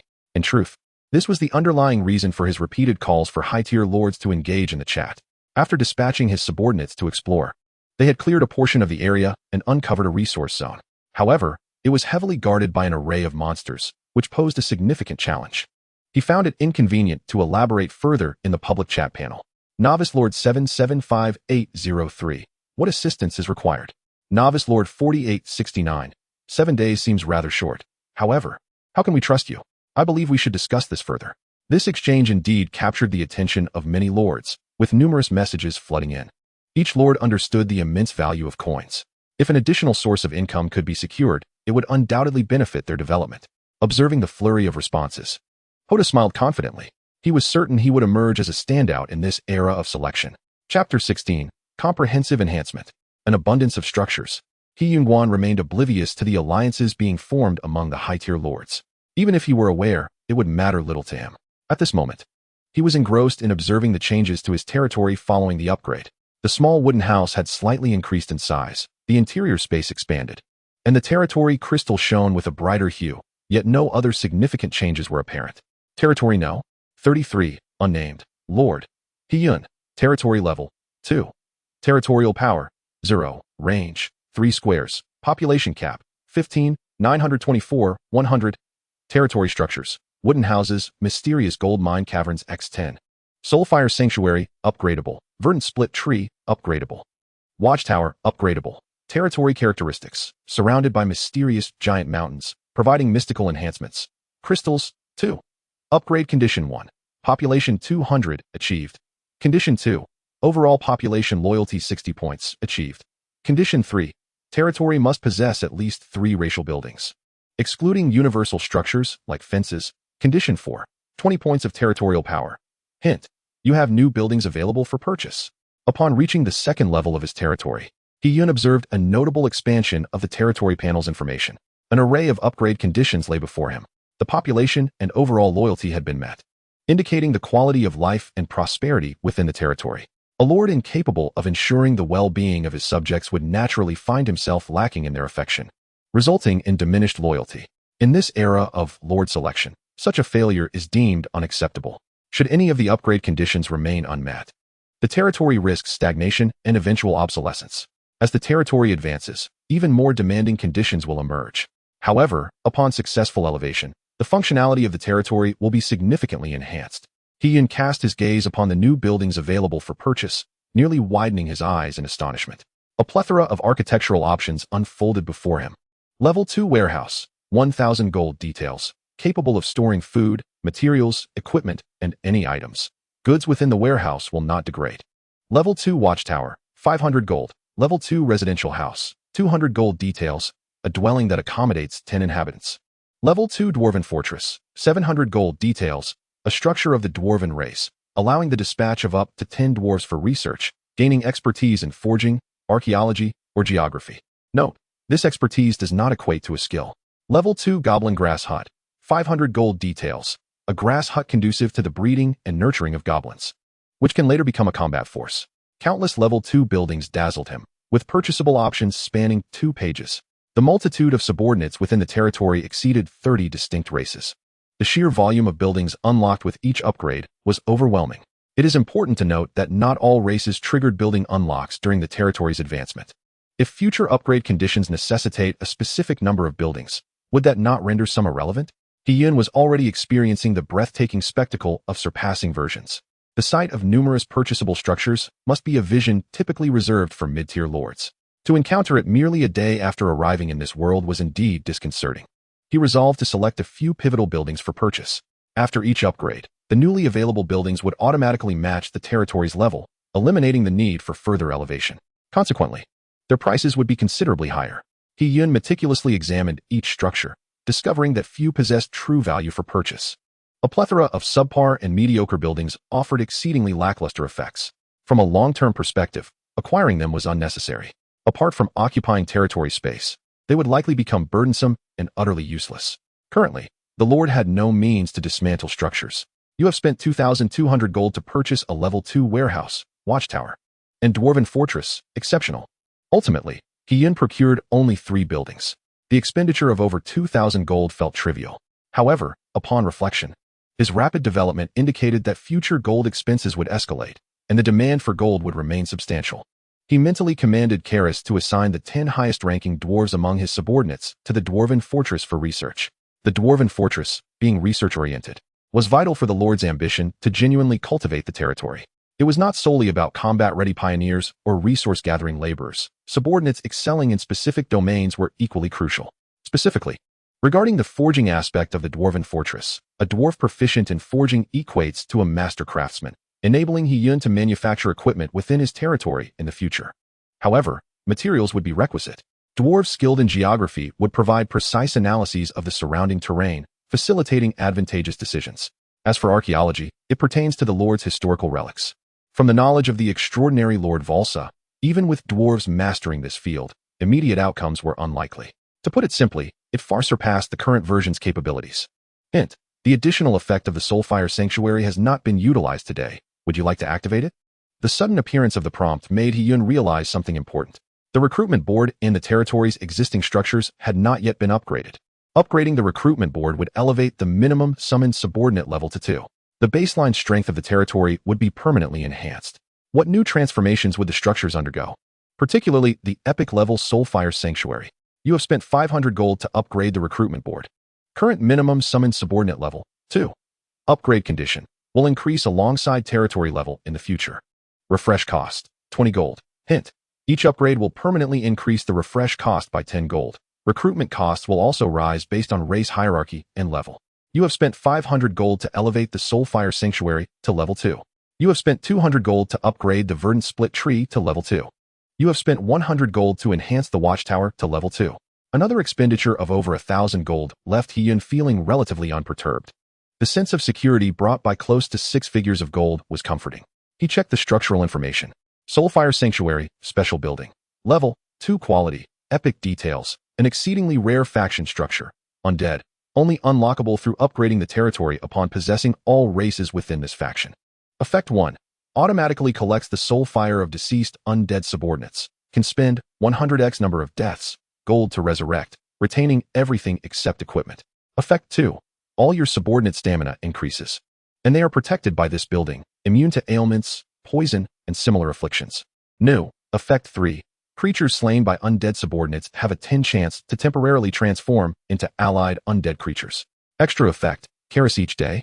The Sanctum can birth 12 first sequence undead subordinates. Upgrade conditions: Level 3 territory, 3000 gold, 30 territory power. Vine Splitter, superior. Level 2 effect, once placed. It can protect the area. If any monsters or enemy targets step into this region, it will proactively attack using vines. Maximum attack range of the vines, 200 meters. Upgrade conditions: Level 3 territory, 500 gold, 3 flower fairy subordinates. Watchtower, common. Level 1 details, possesses excellent reconnaissance and early warning capabilities, allowing subordinates to see the conditions of adjacent squares, regardless of whether they are occupied. Upgrade conditions: Level 3 territory, 200 gold. Chapter 17. No wonder it is the era of Lord Selection. The Watchtower remains unchanged, while the Vine Splitter has gained an attack range. The key lies in the Soulfire Sanctum. Truly an epic structure, it has not disappointed Hiyun. The daily number of undead subordinates has increased by 1, and a new effect has emerged. When undead subordinates slay a creature, there is a 10 chance to convert it into a friendly, undead being. In the face of a sea of enemies, allied forces will only multiply. It should be noted that his pioneering subordinates are all first sequence beings with formidable strength. With this added effect, the stakes have certainly risen. However, the current triggering probability is only 10%, which is not excessively high. Moreover, it is temporary, gradually fading with time, rendering it a one-time subordinate. The soulfire atop the sanctum has intensified. 2 undead subordinates coalesce and emerge, kneeling respectfully before Hiyun. Acquired undead subordinate, Lich Queen Liz, first sequence. Acquired undead subordinate, Soul Raven Abyss, first sequence. Hail, Lord. Supreme glory be with you. Liz is entirely cloaked in black robes, her visage obscured. Beneath the robe, she grips an exquisite staff crowned with a massive crystal, within which countless souls echo. Upon seeing Hiyun, Liz seems to behold the one true deity, as 2 flickering orbs of ghostly fire ignite within her robe, suggesting profound excitement. The Soul Raven is a creature akin to a crow. Hiyun can only perceive its head and wings, at times corporeal, at others ethereal, existing in a liminal state. It spirals around Hiyun before settling on his shoulder, affectionately nuzzling his face, sending a chill through him. In the presence of undead subordinates, Hiyun has always sensed a profound and blind admiration directed towards him. Unlike other first sequence subordinates who merely exhibit respect, this feeling has intensified remarkably since Liz and Abyss's arrival. He examines their attributes. Lich Queen Liz, level 3rd tier lower detailed, a necromancer of exceptional magical talent. Her existence spans countless years, perhaps having become a mere walking corpse. Skills: heart-wrenching terror, causes target creatures to lose their sanity, indiscriminately attacking surrounding targets for 220 seconds. Contingent upon the levels of both parties. Cooldown: 45 seconds. Necromantic Tendrils, summons enormous tendrils to strike all non-friendly targets within a 10-meter diameter, healing herself, with a 30 chance to induce paralysis. Cooldown: 60 seconds. Corpse Explosion, causes surrounding corpses to explode. Cooldown: 30 seconds. Equipment: Necromancer's Staff. Soul Raven Abyss, level 3rd tier intermediate detailed. Legends say it is a crow that ferries souls to the afterlife, yet it harbors profound secrets within. Skills: Soul Absorption, devours the souls of nearby deceased, enhancing its own power. No cooldown. Plague Carrier, can spread infectious and lethal pathogens, causing organisms to fall ill, become poisoned, or even perish. Cooldown: 1 day. Ethereal Form, passive, reduces physical damage taken by 70. Equipment: none. The panels of these 2 new subordinates each have their strengths. Lich Queen Liz leans towards control and disruption, making the battlefield more unpredictable. She possesses some siege capabilities. If provided with a cache of corpses to detonate or using her necromantic tendrils for siege, the spectacle would be utterly astounding. The role of the Soul Raven is still difficult to define. It may require some time to reveal its true worth. As Abyss grows, the skills Soul Absorption and Plague Carrier will become exceedingly formidable. Overall, both new subordinates are oriented towards the late game. They require nurturing over time to showcase their power, which will also unlock additional new skills. Nevertheless, they are already quite useful at present. The pioneering force is once again bolstered. What I must do next is continue to expand, collect territory power, reap more resources and items, elevate subordinate levels, and upgrade the territory. Hiyun fell into contemplation. The immediate priority remains the expansion of territory. Only with a sufficiently large domain can more territory power be collected for upgrades. Upon upgrading, the territory will unlock a myriad of buildings for him to choose from. While other territories may unlock only a few buildings upon upgrade, his will unveil several pages. Inspired by the Dwarven Fortress, he can consider a diversified development approach, forming various distinct teams. For instance, some subordinates that are not of the first three sequences, but possess excellent skills or unlock useful buildings, need not spend all day mining gold in caves. They can shine in other areas. However, Hiyun believes it is still essential for non-pioneering subordinates to at least spend a few hours daily mining in the gold mine caves. This can enhance their sequence qualifications and awaken skills, something even pioneering subordinates cannot achieve. Nevertheless, pursuing a diversified development will also present new challenges: food security and the safety of territorial buildings. Subordinates leaving the caves will lose their hunger effects, necessitating sustenance, while ensuring the safety of the buildings is paramount. Hiyun cannot place all territories in the core area. This brings us back to the beginning. He needs to summon new subordinates, upgrade pioneering subordinates, gather gold, battle monsters, and expand the territory. The road ahead is long and arduous. Reflecting on these matters, Hiyun begins to comprehend the formidable challenges inherent to the role of Lord.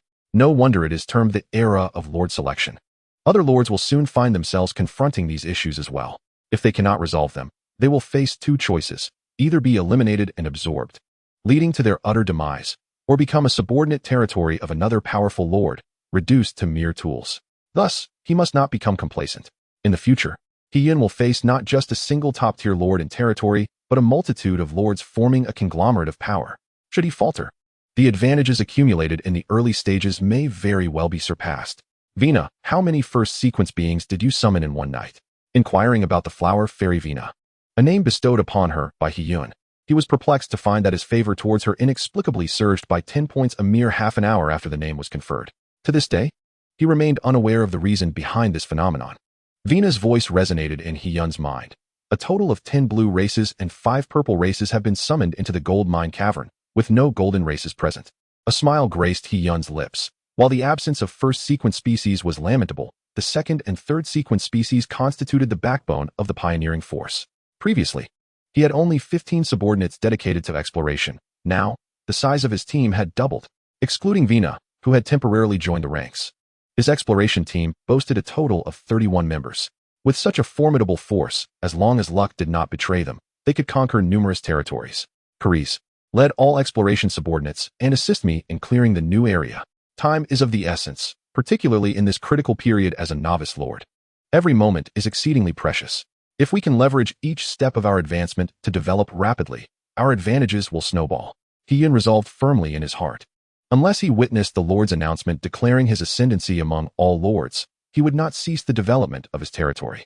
He was determined to maintain this initial lead until the very last moment, leaving everyone else in his dust. Chapter 18. New Discoveries in the Wilderness. Crowdfunding? Hiyun and his exploration team journeyed eastward, traversing the valley to reach the fortress area. Beside the bamboo fence stood two structures. One, a towering tree 5 meters high, served as the core defense of this region, the green vine split tree. Its stout trunk was entwined with lush green vines that cascaded up to its verdant canopy, appearing as innocuous as any ancient tree. However, Hiyun was acutely aware that should enemies intrude upon this territory, this seemingly unremarkable ancient tree would reveal its true might. The other structure was a watchtower.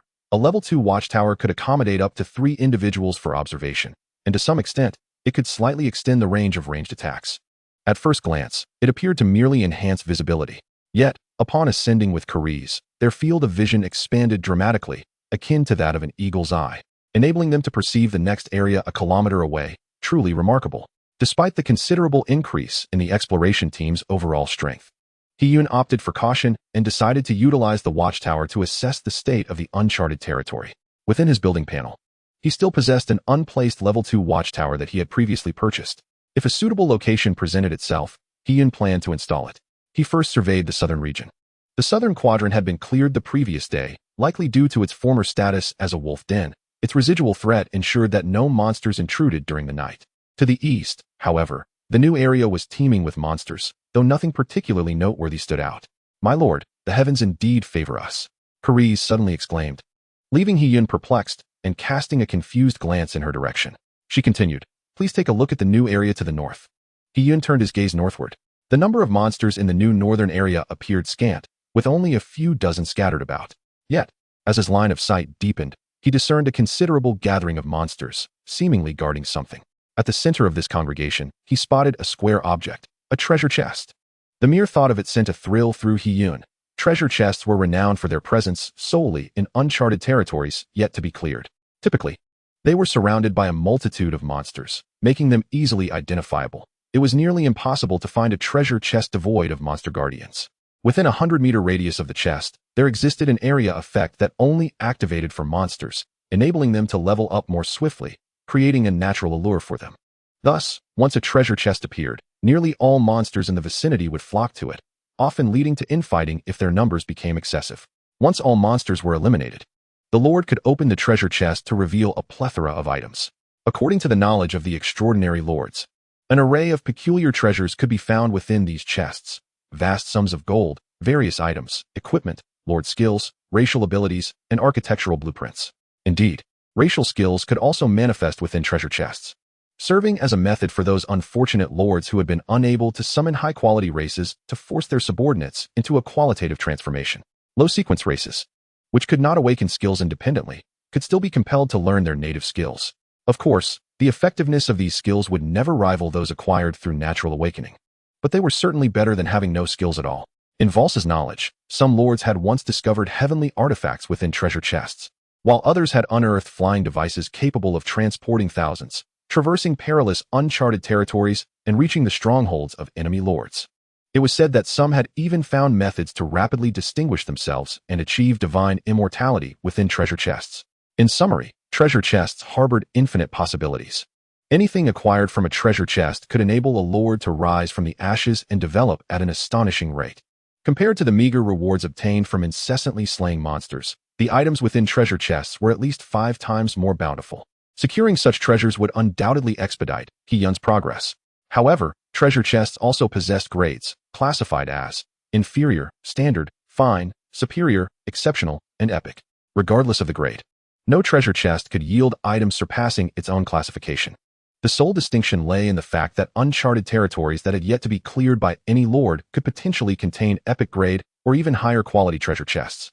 Whether one would encounter or successfully open a treasure chest hinged entirely on fate. Hyun's eyes narrowed. Within the 100-meter vicinity of the chest, there appeared to be no overwhelming horde of monsters. This was encouraging news. Yet, the number of monsters was still significant. Hyun yearned to discern the grade of that treasure chest. However, he was unable to approach it closely for a detailed inspection, relegated to gazing from afar at it and the throngs of monsters surrounding it. This was the limitation of an ordinary grade watchtower. Although it extended his line of sight, it could only do so to a certain extent, akin to standing in one place and catching glimpses of the scenery a kilometer away. Were there to be superior or exceptional structures with similar effects, he could easily close the distance, scrutinizing the monsters' forms, their weaponry, and determining the treasure chest's grade. It must be a fine-grade treasure chest. Carice seemed to perceive Hyun's apprehension and confidently declared. Hyun shot her a surprised glance. "Can you discern the grade of the treasure chest?" Carice nodded, then shook her head. "One can only make a rough judgment, but my lord can trust me. It will undoubtedly not be a treasure chest of inferior quality." Hyun furrowed his brow. Even a finely crafted chest holds significant value for him. However, it is surrounded by a multitude of monsters, at least 300 or more. Among them, there are several colossal creatures that are not easily discernible. This is not akin to destroying the lair of the Wraith Wolves, where only the low-potential wraiths were present. A plethora of different monsters jointly guards the treasure chest, their numbers tenfold that of the expedition team, posing a risk of casualties among his subordinates. He values these expedition members more than his own life, and he cannot afford even the slightest loss. It would be prudent to first clear the wilderness area to the east, enhance the strength of his subordinates, and then leverage his lordly skills for the assault. Thus, he instructed Karis, lead the team to swiftly clear the adjacent area to the east. The eastern wilderness is easily conquerable by the expedition team and could serve as a useful launch pad. Upon receiving the command, Karis departed with her team. Hyun awaited atop the watchtower. With the territory upgraded to level 2, he only reviewed the information within his domain, neglecting the 3 functions available to all lords: friends, trading market, camera. The friends panel is of little concern. He has no friends and currently does not require any. The remaining 2, particularly the camera, warrant his attention. Hyun first opened the trading market. At this moment, numerous lords were selling various items, all basic necessities such as raw meat and water, with nothing particularly special available. The prices were rather steep, starting at 10 gold coins. In the current context, this is quite expensive. Nonetheless, there were buyers, as this is the only opportunity to profit from other lords. Once the initial phase for new lords passes, The prices for essential items like food will significantly decline unless they possess unique qualities. The trading market even includes a dedicated chat section. Hee-young noticed a small chat box on the right side of the market panel, frequently popping up with new messages. However, the most striking was a message that had been temporarily pinned at the cost of gold coins, complete with a countdown timer. New Lord 643210. I have discovered a colossal tree, laden with peculiar fruits. There are also several giant pythons. I'm crowdfunding gold coins to summon subordinates.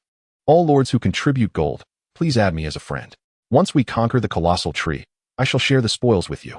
Please purchase the items I have listed in the market. Attached is a photo of the colossal tree. Grass X10. 000 portions. Price. 10 gold coins each. Listed by New Lord 43210. Chapter 19. 1,440 minutes. What the hell? I've crossed over to a mad Thursday. VU 10 gold for investment? Hee-young's lips twitched. Indeed, humanity's creativity knows no bounds. The items listed are quite absurd. Grass? If you truly want to crowdfund, could you at least list something worthwhile? This pinned trading market message drew a chorus of ridicule in the chat box. Many questioned the absurdity of the item, claiming that anyone who buys it is merely paying an intelligence tax. Others inquired about the specifics of the colossal tree. Hee-young opened the photo and took a glance. There indeed exists a colossal tree, photographed from a considerable distance, with several unknown fruits hanging from its branches and the faint outlines of giant pythons visible. This added an air of mystery to the wilderness area, heightening the exploration desires of the lords. Furthermore, some high-ranking lords occasionally shouted in the trading chat box, seeking to acquire peculiar items, equipment, and adding friends for private transactions. It dawned on Hee-young that he had seemingly guided everyone through the most arduous phase of being a new lord. Initially, lords fought their battles alone, and apart from gathering some information through the chat panel, there was no means for resource circulation or exchange. However, now, not only could they trade, but alliances and crowdfunding had also emerged, assisting countless lords in their rapid development. Well, it matters not. After all, I have nothing to lose. Upgrading the territory is imperative. Compared to enabling all lords to exchange resources and collaborate, I have also acquired lordly skills. The overall strength of the territory has soared. The only concern for Hee-young now is how to utilize the trading market to obtain what he desires. He lacks gold coins, making it unnecessary to list food for a meager profit, which seems rather lowly. He would rather use that time to assist the expedition team in conquering a new area. While he has little to sell, there is much he wishes to buy. Whether he can leverage the trading market to procure something truly beneficial for his advancement, such as architectural plans, is yet to be seen. Soon, he typed a line in the trading chat box. This was his first message sent in a public channel. New Lord 33. Seeking to purchase various items, equipment, architectural blueprints, and racial skills, of ordinary quality or higher. Should anyone possess exceptional quality items, I will offer a minimum of 1,000 gold coins. Upon clicking send, a panel appeared. Would you like to pin this message? Each 10 minutes of pinning costs 10 gold coins. Yes. Pin it for a day? Hee-young confirmed directly. Notice, spent 1440 gold coins. This message will be pinned in the trading chat box for 24 hours. 1,440 minutes. Initially, Hee-young had considered pinning it for 6 days. However, after some thought, 6 days would cost nearly 9,000 gold coins, which felt overly ostentatious and wasteful. It would suffice to extend it day by day if necessary. For now, it is wiser to remain discreet. There is no need to reveal his substantial funds. After all, the pinned message will display the countdown timer at the end. Although it is unclear whether any lord has acquired valuable treasures, it is vital to demonstrate his capability to purchase exceptional items, not merely as idle words. Thus, he opted for a one-day pin duration. One can only hope for a pleasant surprise. This pinned message was intended for high-ranking lords and a select few fortunate individuals. The vast majority of lords fall outside his target audience. Now is the time to acquire gold coins. If any lords possess treasures that they currently cannot utilize, it would be wiser to sell them for gold, aiding in their swift development. It is during this time that information flows more freely. Countless lords are beginning to collaborate, taking advantage of fortuitous circumstances. Those lords who possess treasures but cannot use them at present will feel the urgency, allowing him to obtain their items. After some time, as these lords begin to thrive, it will be far more challenging to acquire their belongings. Hee-young is acutely aware of this. The success of this pinned message relies significantly on luck. However, he can still bear the cost of over 1,000 gold coins. His subordinates would return with that amount within the hour. The potential loss is minimal. If he can use this investment of over 1,000 gold coins to obtain an item of exceptional or higher quality, it would be a surefire profit. In less than 2 minutes, Hyun's pinned message began to resonate, creating a tumultuous stir within the trading chat box and the public chat panel. Holy cow! Lord No. 33 has spoken. Quickly check the pinned message in the trading chat box. Pinned for a day, acquiring various items, equipment, architectural blueprints, and racial skills of ordinary quality and above. This lord appears to be quite affluent. Wait a moment, what are racial skills? I haven't seen architectural blueprints, but I can somewhat understand that. What exactly are racial skills? I have no idea, nor do I dare to ask. Aren't racial skills only possessed by the top 5 sequences? I understand now. As our territory expands, we will surely acquire architectural blueprints and racial skills. Lord No. 33 might already have these items and is now seeking to acquire more. Is it really possible? It's only the second day, and Lord No. 33 has developed to such an extent? For others, it would indeed be impossible, but this particular lord seems quite capable. Let us not forget. He gathered 10 points of territorial power in just one day. Now on the second day, he is lavishly spending nearly 500 gold coins. And considering the costs of summoning subordinates and upgrading the territory, I can hardly imagine how much gold Lord number 33 still possesses. Lord number 33. Dear father, please take care of your child. Even if it means I can earn a stable 100 gold coins a day, I would accept. Lord number 33. May I inquire how many plots of land you currently possess?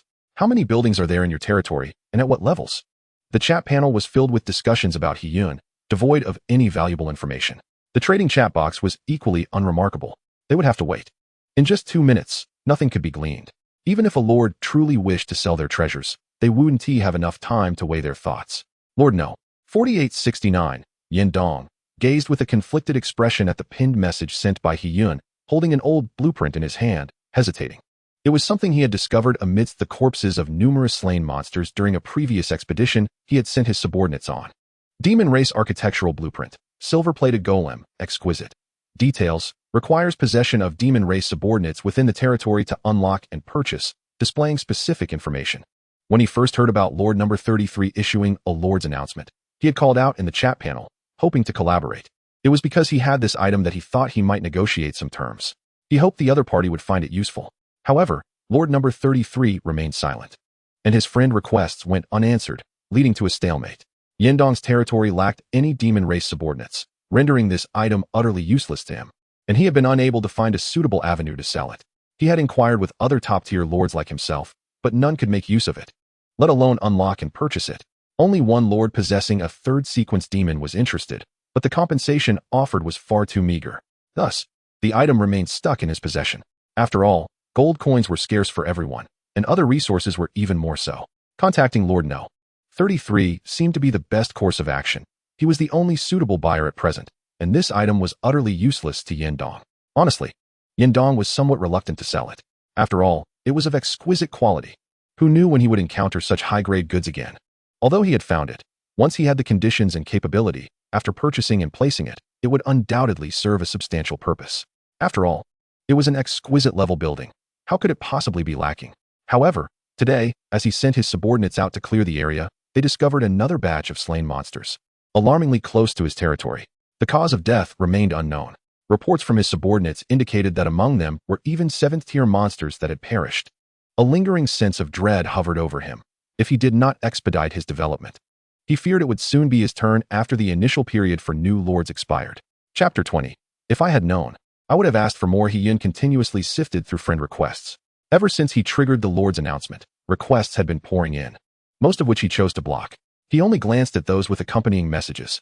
After filtering for quite some time, most messages were inquiries about him, with only a few expressing an interest in trading, yet the quality and effects of the items offered were rather unimpressive.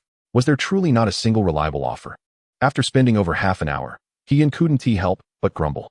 At this rate, he would certainly incur a loss on the nearly 500 gold coins. Just then, a new friend request popped up. Notification: New Lord number 4869 has sent a friend request. Message: I possess an exquisite quality architectural blueprint for a demon race building. Do you need it, Lord number 33? Attached is the blueprint information. Hyun was instantly intrigued. He promptly clicked to view the information, which revealed an exquisite level building named Silver-Plated Golem. Only upon unlocking the purchase would the specific details be displayed. It appeared somewhat different from the previously acquired random architectural blueprints. The earlier random blueprints, of fine quality, could be immediately utilized upon tearing them open, with no need for purchase. However, even if a purchase was required. It was of no consequence. He-Yun was currently lacking everything except gold. You have accepted the friend request from new Lord number 4869. Yindong. Seeing the friend request accepted, quickly opened the friend panel and messaged, Lord number 33, my name is Yindong. Do you require the exquisite architectural blueprint in my possession? Initially approaching this with a trial and error mindset, he was taken aback when the other party actually accepted, catching him off guard. Lord number 33, name your price. And be straightforward. Upon reading this concise 6-word response, Yindong felt both startled and elated. The other party genuinely desired the silver-plated golem and seemed unwilling to waste time. Typically, such individuals prefer brevity. If there is business to discuss, they discuss it. And if not, they remain silent. It's best not to treat them as fools or make unreasonable demands, lest one jeopardizes future collaboration opportunities. As of now, he had not heard of anyone adding Lord number 33 as a friend, including the temporary high-sequence Lord group established by Huada. It was quite possible that he was the first to befriend him. Yindong pondered for quite a while. The economic conditions of most lords would surely not apply to Lord number 33. However, Yindong speculated that even if the other party possessed ample gold, it wouldn't exceed a little over 10,000, and this assumption was quite bold, entirely disregarding any logic.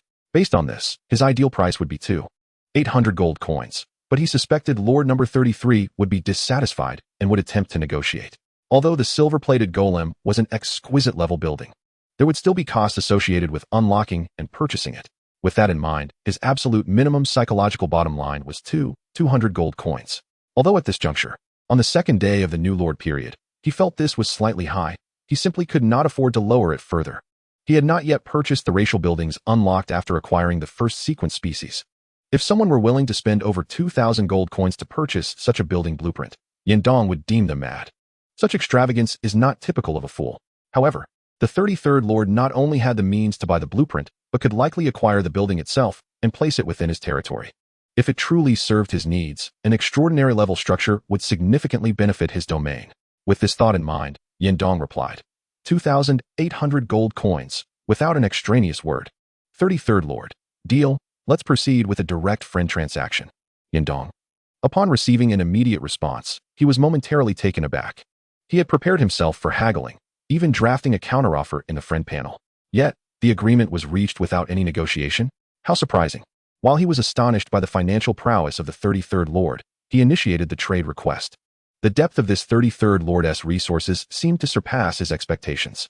Could it be that the gold coins he possessed were far more substantial than his logical assumptions? Coupled with the 10,000 gold coins required to unlock the recruitment board's new features, how much gold had he amassed in just 2 days? And how had he acquired it? Notification: you have lost the silver-plated golem, extraordinary, building blueprint and received 2,800 gold coins. The instant he saw the 2,800 gold coins credited, he felt an overwhelming sense of loss. Had he known the other party possessed such formidable wealth, he should have boldly priced it at 4,000 or 5,000 gold coins, aiming for a lion's share. He-Yun, upon seeing the extraordinary quality building blueprint appear in his inventory, smiled with satisfaction. He found no desire to waste time negotiating. The current crop of lords was utterly unaware of the true worth of such high-quality items. They wouldn't even think to demand exorbitant prices. At 2,800 gold coins, trading for an extraordinary quality blueprint at any time would yield substantial profit. Even tenfold would not constitute a loss. During the era of Lord Valsa, any item of extraordinary quality began at a minimum of 50,000 gold coins. Now, securing it for less than 3,000 gold coins was a guaranteed win. However, He-Yun was indeed benefiting from favorable timing and circumstances. Aside from him, no other lord could muster such a sum of gold. What seemed inexpensive to him would be considered a fortune by others. It remained uncertain whether such affluent patrons would appear again. Having tasted success, He-Yun began to anticipate future opportunities. The advantages of possessing abundant gold were now fully realized. Extraordinary level building blueprints, if acquired during the early stages of a new lord's reign, could lead to transformative changes in their territory. In truth, even fine quality buildings would serve a new lord well. Yet, He-Yun set his standards higher.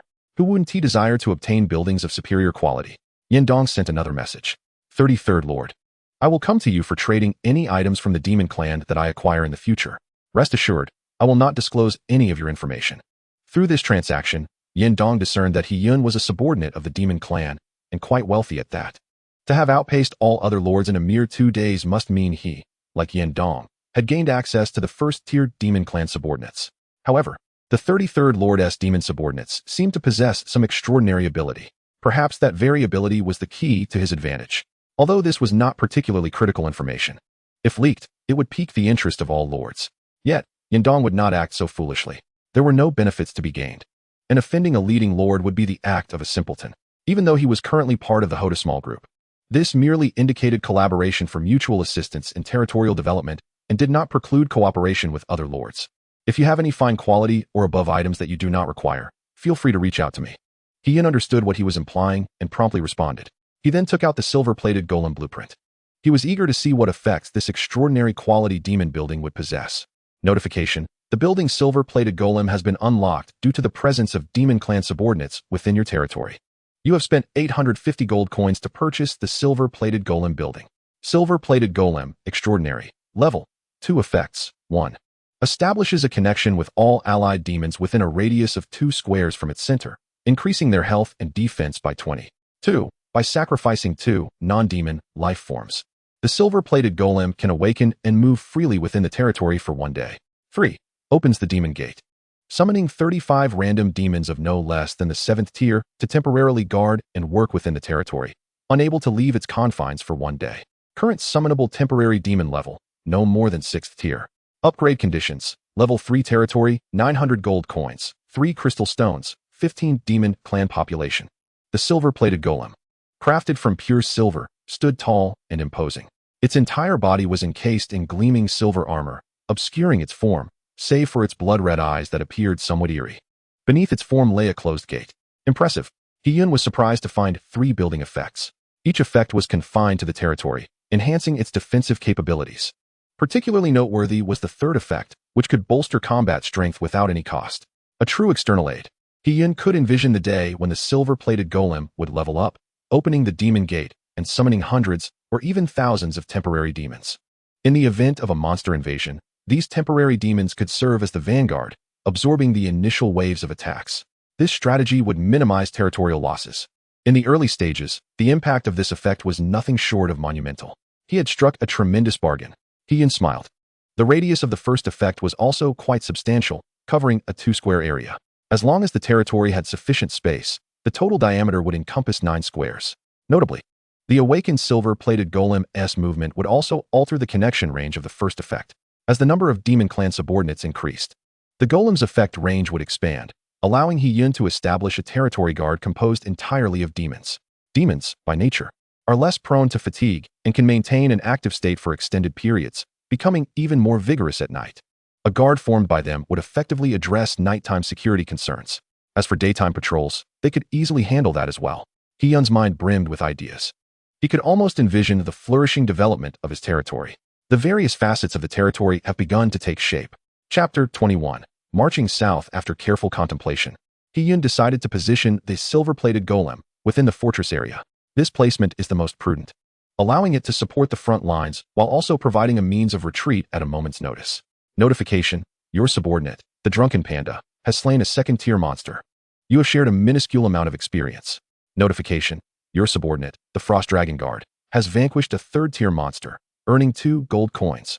Notification: your subordinate, Karis, has defeated a 4th-tier monster, acquiring a broken short sword, inferior.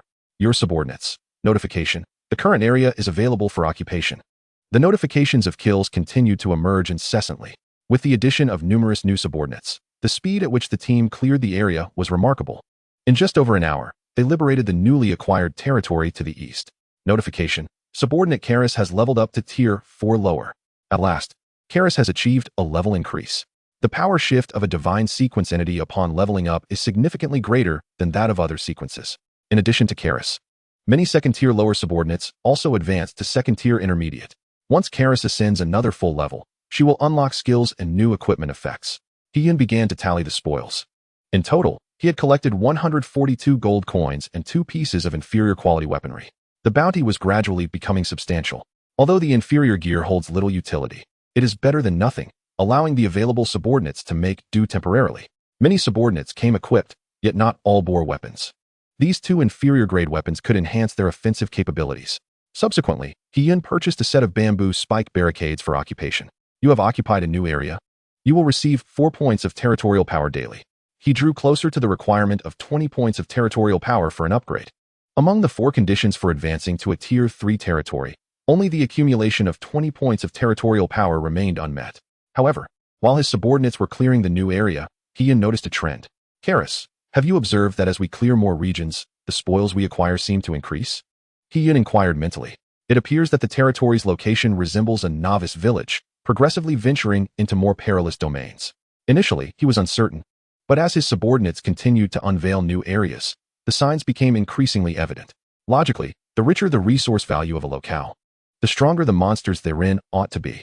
Had it not been for the serendipitous placement of his territory crystal amidst the valleys of 10 mysterious colossal mountains, the countless high-level monsters that roamed nearby would have posed a grave threat.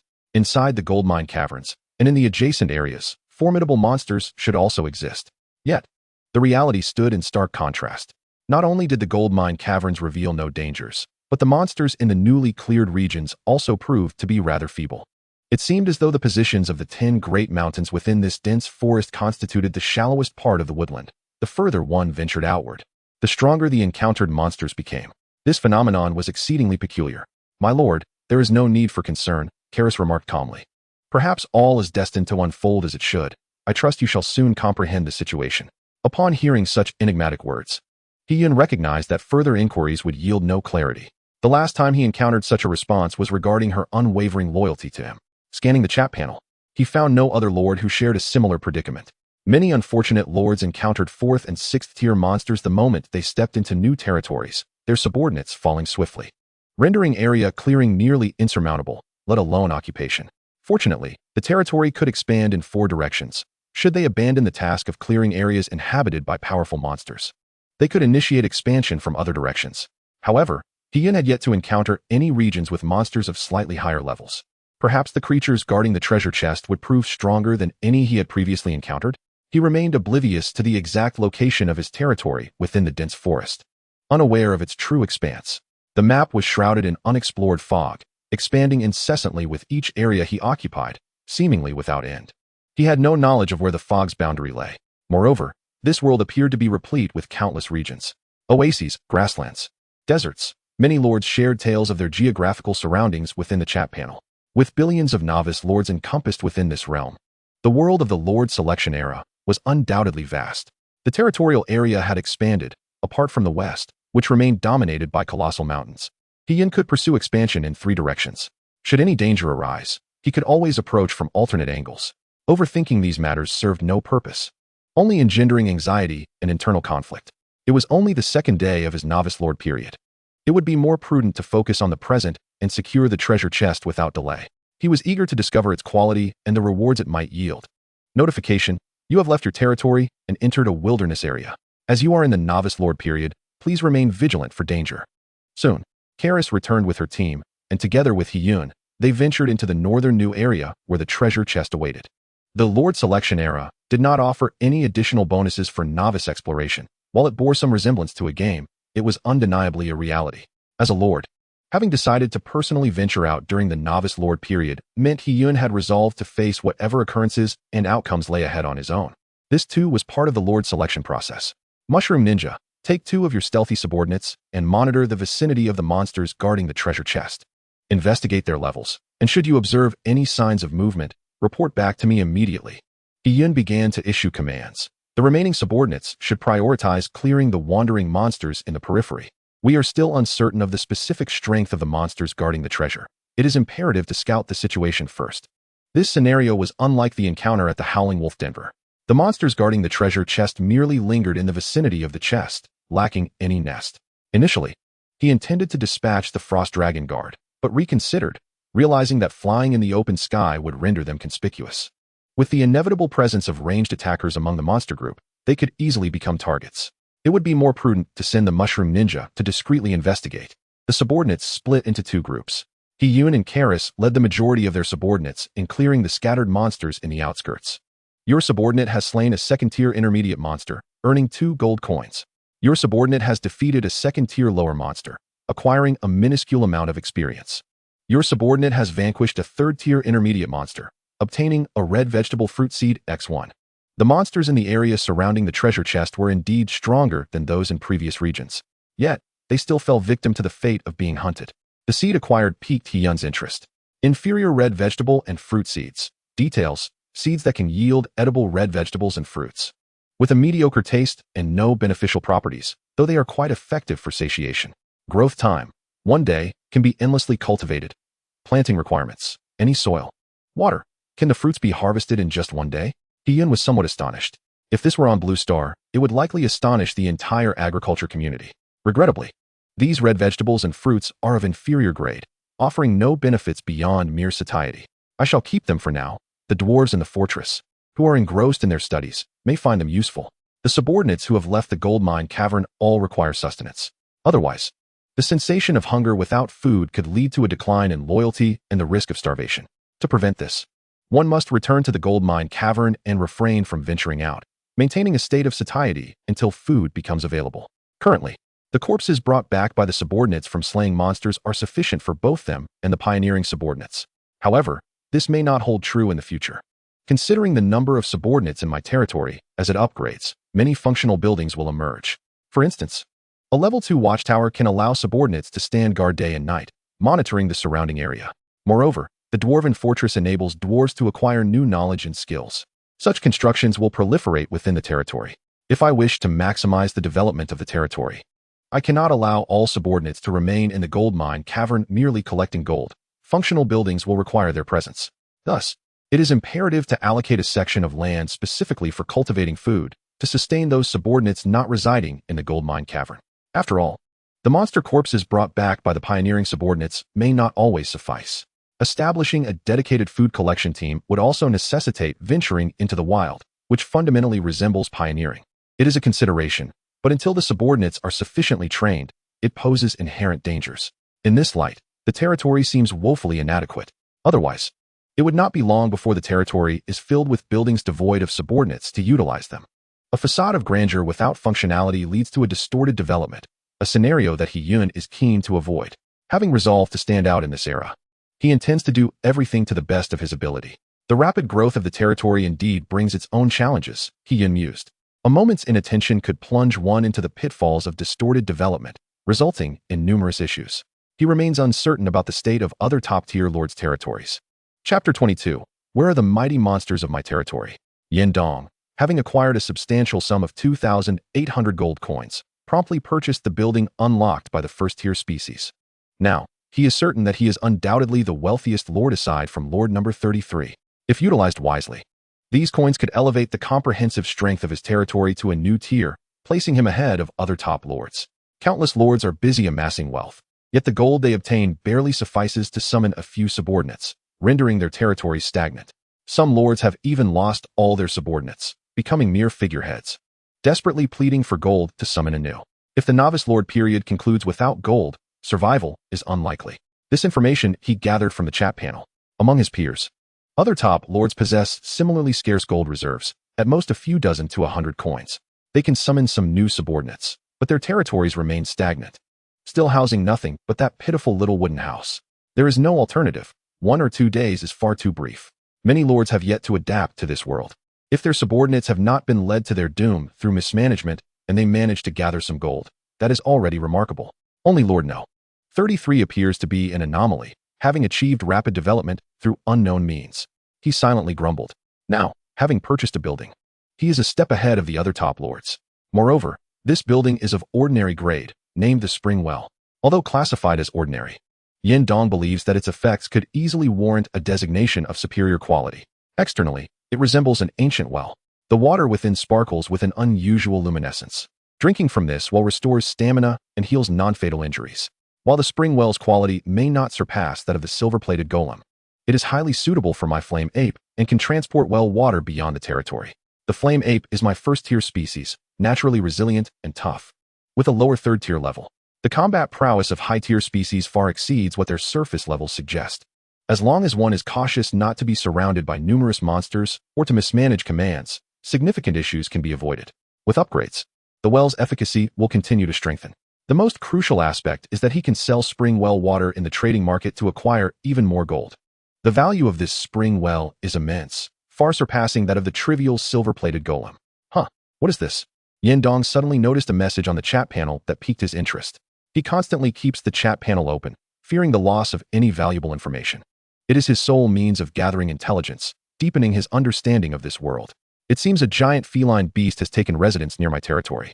Sending subordinates to venture into the wild discovered that it devoured the monsters I intended to eliminate, then departed, leaving me free to claim this area. Holy moly, brother, you are incredibly lucky. Monsters fighting monsters, and you are the ultimate beneficiary. I am not happy at all. This means it could return to this land at any moment, and without novice protection, it will attack me. Fellow lords, have any of you experienced similar circumstances? I am a third-tier lord. Can anyone provide useful information and intelligence? I am willing to offer a low-grade architectural blueprint as a reward. I thought I was the only one unlucky enough to encounter this. Even a third-tier big shot is facing such issues? Me too. My subordinates were slain by a powerful monster that emerged from who knows where, leaving me as a mere figurehead. Yendong's pupils constricted sharply. The experiences of this lord bear an uncanny resemblance to the circumstances surrounding his own territory. Meanwhile, Heian also observed these messages. So many individuals are facing similar predicaments? He furrowed his brow. If it were just one or two lords, it might be mere coincidence. With so many novice lords discussing it, could it be that each novice lord's core region harbors such a formidable monster? Heian cast a vigilant glance around. If that is indeed the case, where is the powerful monster near his territory? Continuing to peruse the chat panel, I endeavored to glean further information. To all the lords recounting similar experiences, it is imperative that you first ascertain whether your subordinates truly perished at the hands of formidable monsters or merely encountered moderately strong adversaries. After all, we have not ventured out ourselves, and our subordinates may not have promptly reported the monsters' levels. This is a consideration we must take to heart. Moreover, not all lords have faced this predicament. The lords are as numerous as grains of sand, and this is merely a probabilistic occurrence. Let us not succumb to undue anxiety or pessimism. We cannot afford to abandon our development or relinquish our territorial expansion. Aside from the rational and benevolent lords conducting analyses, Heian found no other useful information. The deeper he delved into this world, the more he became acutely aware of his own insignificance. Despite acquiring a divine-grade species, his growth rate remained painfully sluggish. My lord, we have gathered substantial information regarding the monsters. At that moment, the mushroom ninja's thoughts reached him. The outermost monsters guarding the treasure chest possess strength ranging from low tier to high tier of the second rank, while those at the innermost layer are estimated to be around the 45th rank, with a total of approximately 300 monsters awaiting us. Heian replied, noting that the scattered monsters had been nearly hunted down. Karis and the other subordinates stood ready for his command, faced with a numerical advantage of nearly tenfold. They harbored no fear. This confidence stemmed from their rank. Let us depart immediately. Heian seized the opportunity to test the breadth of his lordly ability, which spanned a diameter of 100 meters, to see how many monsters it could encompass, coupled with Karis's death spear, which inflicted a 30-point overall reduction on targets struck by its lance, and the shockwave effect of the death armor, which had a chance to stun and damage surrounding monsters. It was an unparalleled weapon for group combat. It was perfectly suited for dealing with this temporarily amassed horde. Slaying over 300 monsters would undoubtedly elevate the overall prowess of the pioneering force, he mused. The initial low-tier monsters had provided negligible elevation and levels for his high-ranking subordinates. Now, with monsters at least of the low second rank and 10 times in number, they finally presented worthy opponents. Many subordinates gazed with fervent anticipation. Such a modest challenge invigorated their spirits. After all, every high-ranking species aspiring to become truly formidable must endure countless trials and dangers. Losing morale at the first sign of adversity would render one incapable of achieving greatness in this lifetime. Furthermore, they possessed the divine qualifications of divine-grade species. It was said that each divine-grade species was destined to become a deity, a legendary existence. Chapter 23. A melodious voice continues to bring good news to Heian in the vicinity of the treasure chest. A multitude of monsters congregated around the aura. Some were huddled in groups of 3 or 5, while others claimed individual territories, with serpentine creatures entwined around the surrounding tree trunks. From a distance, it resembled a monstrous carnival. They lay there quietly, without any signs of conflict, appearing harmless. Saga, prepare the frontline subordinates to support Karis's attack and draw the monster's fire. Heian commanded. Despite the overwhelming numerical advantage of over 300 monsters, Heian opted for a forceful approach, a suggestion that originated from Karis. Though they faced a tenfold disparity in numbers, she firmly believed that the pioneering force could prevail. As soon as the words left his lips, Karis, wielding the death spear, detached from the team, remaining silent. As a divine-grade species and the proponent of the forceful strategy, her responsibility in this battle was significant. This would mark the true first engagement of the entire pioneering team. Concurrently, the Mushroom Ninja, Frost Dragon Guards, and other subordinates adept in stealth and flight positioned themselves on either flank of the monster horde, poised and ready in the air. The remaining pioneering subordinates wore serious expressions, collectively awaiting the signal to commence battle. Buzz. Cursing aura. Notification. All non-friendly targets within a range of 100 by 100 meters receive a speed reduction of 20 and are silenced. A brownish aura emanated from beneath He-Yun's feet, rapidly expanding to envelop the surrounding area. In an instant, a significant number of monsters were ensnared within its grasp. This served as the signal to engage. The affected monsters were abruptly roused, lifting their heads to glare at their surroundings, yet failing to locate their target. Some lower-tier monsters, lacking intelligence and awareness, could not perceive the position of the Lord's spellcasting. Although they sensed a change within themselves, they were at a loss as to how to counter it. Lordly abilities are not invincible, especially those that affect enemies will reveal the Lord's position. The cursing aura belonged to this category. Only creatures of equal or greater rank than the Lord could potentially discern his whereabouts. Roar. Deeper within, some monsters, similarly affected by the cursing aura, instantly locked their gaze upon He-Yun. With deafening roars, they charged forth, hurling the lower-tier monsters aside in their frenzy. Such abilities that provoke enemies are the most enticing for aggro. Any creature that detects the Lord's position will become a primary target for elimination. After all, who would wish to engage in battle while weakened?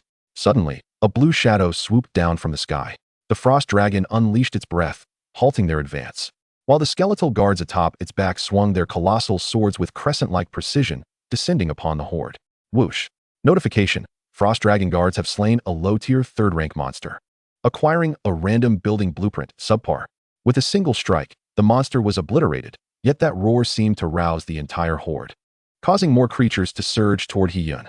Prioritize protecting our lord. Karis bellowed, her form becoming ethereal. This was the unique combat style of a nightmare. It allowed her to mitigate damage, traverse through objects, and maximize her offensive capabilities. Should she unlock skills or additional equipment effects at this moment, her advantages would only amplify. With ease, her spear pierced through the approaching low-tier monsters and intercepted several mid-tier ones. However, numerous monsters still surged past her, charging towards He-Yun. The sheer number of foes was overwhelming. While her combat prowess was formidable, capable of dispatching low and mid-tier monsters, she could not achieve a complete sweep in an instant. Lacking skills, she was left to rely solely on her own strength. The other subordinates, however, were not idle. Saga and a few others boasting robust defenses positioned themselves in front of He-Yun. My lord, our abilities are insufficient. We implore you to remain here. A 3-meter giant with sharp horns and flames intermittently erupting from its body traced a circle in the air, creating a fiery ring that settled at He-Yun's feet. The ground erupted in a blaze, enveloping He-Yun in its fiery embrace. Warning, you are under the protective skill of your subordinate, the Holy Flame Giant, and are temporarily unable to leave the sanctum of the Holy Flame. The Holy Flame domain is an extraordinary skill that evolves in complexity as the Holy Flame Giant ascends in rank. Currently, its power remains somewhat limited, merely causing any enemies who enter the Holy Flame domain to endure relentless searing. A flame that once touched cannot be extinguished, leaving naught but ash in its wake. Simultaneously, the Holy Flame within the domain serves to shield those the giant wishes to protect. As long as they are not too far away, it can instantly return to the sanctum. He-Yun nodded slightly, choosing not to elaborate. The sensation of being safeguarded was rather nuanced. In truth, such grand measures were hardly necessary. The oncoming horde had already been staunchly repelled by his subordinates, particularly Saga. Scales from Saba's shell shed and detonated in a series of explosive bursts. Boom, boom, boom. Your subordinate has slain a second-tier monster. Your subordinate has slain a second-tier monster. Your subordinate has slain a second-tier monster. The explosive scales proved exceptionally effective in large-scale combat. Many of the more defensively oriented subordinates were not entirely devoid of offensive capabilities, depending on their specific race. Creatures like the gluttonous ancient turtle Saga and the Holy Flame Giant were classified as defensive subordinates with offensive potential. Meanwhile, nimble and high-damage subordinates like the Mushroom Ninjas seized the opportunity presented by the explosions to launch flanking assaults, mercilessly harvesting the remnants of the wounded and the fortunate few who slipped through the cracks. In the skies above, the Frost Dragon Sentinels and 2 colossal birds soared gracefully above the throng of monsters. The former unleashed draconic breath and mighty slashes upon their foes, while the latter flapped their wings to conjure turbulent gales, disrupting the monster's movements. These were the only 3 flying subordinates at He-Yun's disposal at present. Turning his gaze behind him, he observed the necromancer Liz and a dozen ranged subordinates unleashing their skills with reckless abandon into the monster horde. The creatures attempting to retaliate against the frost dragon sentinels and the 2 enormous birds bore the brunt of their relentless onslaught. What ecstasy, my lord! It has been ages since I have had such an abundance of test subjects. Liz, shedding her initial reticence upon first meeting He-Yun, now unabashedly expressed her delight. Witnessing the corpses of fallen monsters accumulating around her, her lithe form quivered with excitement, as if indulging in a peculiar obsession, orchestrating wave after wave of cadaverous explosions. Boom, boom, boom. Warning, your subordinate has slain a 3rd-tier superior monster. Your subordinate has slain a 3rd-tier inferior monster. Warning, the effect of the Soulfire Sanctuary has been triggered. A 3rd-tier superior monster slain by your subordinate Karis has been transformed into an undead creature. Your subordinate has slain a 3rd-tier monster. At last, it had been triggered. The new effect acquired after the Soulfire Sanctuary's level had risen had finally come into play. Among the pioneering subordinates, there were currently only 5 of the undead type. Until now, this effect had yet to be activated, but with Liz's arrival, it became significantly easier. The potency of the cadaverous explosions partially depended on Liz's level, and another part hinged on the strength of the corpses themselves. If there were 6th or 7th tier bodies before Liz, she was confident she could obliterate them into mere shreds. This exemplifies the disparity between high-tier and low-tier beings. Even if a low-tier creature acquires a skill, the actual output cannot reach the level of its high-tier counterparts. Some subordinates recognized Liz's skill characteristics and began deliberately tossing monster corpses into the fray, using them as makeshift grenades for Liz to detonate. Even the soul raven Anubis cawed lustily, incessantly unleashing soul absorption, devouring the souls of the monsters with gleeful satisfaction. Over 300 monsters, before over 30 well-coordinated high-tier beings, were akin to soft tofu, gradually being consumed entirely. Particularly, the more intelligent monsters, upon witnessing their companions being slain and subsequently rising to attack them, must have felt an immense sense of frustration. He-Yun couldn't help but marvel. Is this the experience of having high-tier subordinates? These subordinates had not engaged in extensive pre-battle strategy discussions. Most decisions were made on the fly. Upon recognizing certain companion skill characteristics, they immediately grasped how to maximize their effectiveness. Such acumen is certainly not possessed by goblins, who simply mine for gold in caves while sniffling. Warning, your subordinate the Drunken Panda has advanced to a 3rd-tier inferior. Warning, your subordinate the Necromancer has advanced to a 3rd-tier superior. Your subordinate the Soul Raven has advanced to a 3rd-tier superior. Your subordinate the Gluttonous Ancient Turtle has advanced to a 3rd-tier superior. The notification panel was rife with announcements. The melodious voice akin to that of a goddess continuously relayed good news to He-Yun. Countless subordinates were leveling up, and the most pivotal among them were rapidly increasing in strength. The ones suffering were the monsters, who continued to approach He-Yun only to discover they could not even utilize their skills. Warning, your level has risen to a 5th-tier inferior. In less than 10 minutes, He-Yun's level had surged 2 tiers, from a 3rd-tier inferior to a 5th-tier inferior. For every monster his subordinates felt, he shared a minuscule portion of experience. During the novice phase, a lord's level ascends significantly faster than that of their subordinates. On the battlefield, all 2nd-tier monsters had been eradicated, leaving only a scant few 3rd-tier monsters struggling to hold their ground. Of the 300 monsters, more than half were of 2nd-tier strength, while the remainder constituted the elite of the elite. He-Yun surveyed the dwindling horde. In the brief span of 10 minutes, their numbers had plummeted to just over 60. Among them, approximately 20 were 3rd-tier superiors, with the rest being 4th-tier monsters. They roared in fury at He-Yun and his pioneering subordinates, retreating instinctively as they understood the necessity of maintaining a distance of at least 100 meters from the Lord. If they ventured too close, they would be subjected to the Lord's skills, which would sap their speed. The most ludicrous aspect was that they couldn't even use their skills. Initially, they had discovered that the Lord's skills seemed to have a time limit, lasting roughly 2 minutes. Just as they prepared to retaliate once the Lord's skill had expired, they felt their strength wane once more, less than a minute later. Despite their numerical advantage, they could not breach the impenetrable line of defense established by the odious Lord's subordinates. They could only fight under the oppressive aura of resentment as their ranks dwindled. This was unbearably frustrating. Thus, they resorted to bluster, feigning terror as they emitted fearsome roars. Attempting to intimidate these creatures, annihilate them all. With a commanding voice, He-Yun ordered, and Karis along with her companions advanced steadily towards the horde. These monsters, of the 3rd and 4th tiers, represented the most succulent nourishment for his subordinates. How could such an opportunity be squandered? Roaring fiercely, the monsters retreated, seemingly issuing a final warning. Yet, their space for movement continued to be constricted, inch by inch. Once they were cornered near the treasure chest, any further retreat would expose the chest to their adversaries, who could seize it at any moment. Should the chest be opened by the enemy, the beneficial area aura would dissipate, rendering it akin to any other location. The monsters were perilously close to encroaching upon the 100-meter radius of the human lord. Creek. Among the throng of creatures, the only fourth-tier elite monster, the sticky silk spider, emitted a peculiar sound from its mandibles. In an instant, vast strands of silk erupted forth, forming a colossal web aimed at ensnaring Karis and her surrounding subordinates. Seizing the opportunity to unleash its most formidable counterattack, the holy flame giant troll glanced over, slowly advanced, and waved a hand, conjuring a blaze of holy flames that severed the web with ease, posing no threat whatsoever. Creak. The 8 eyes of the sticky silk spider flickered in unison. Bewildered as to how a mere third-tier lower entity, the holy flame giant troll, could effortlessly incinerate its web, the holy flame giant troll remained silent, utterly dismissive of engaging in dialogue with such a lowly creature. The magnificence of the holy flame it wielded was beyond the comprehension of such a spider monster. With a forceful slap of its palm upon the ground, numerous fissures erupted, spreading across the area inhabited by the monsters. Almost immediately, clusters of holy flames erupted from the earth. Some of the larger monsters, unable to evade in time, were struck fiercely by the holy flames, igniting their surfaces, causing them to writhe in agony upon the ground. Yet the holy flames seemed intent on consuming them entirely, refusing to extinguish. Notification: the Lord's skill, Grievance Aura, has been activated. As the Lord's skill triggered once more, all subordinates sprang into action, unleashing various ranged attacks upon the monster horde.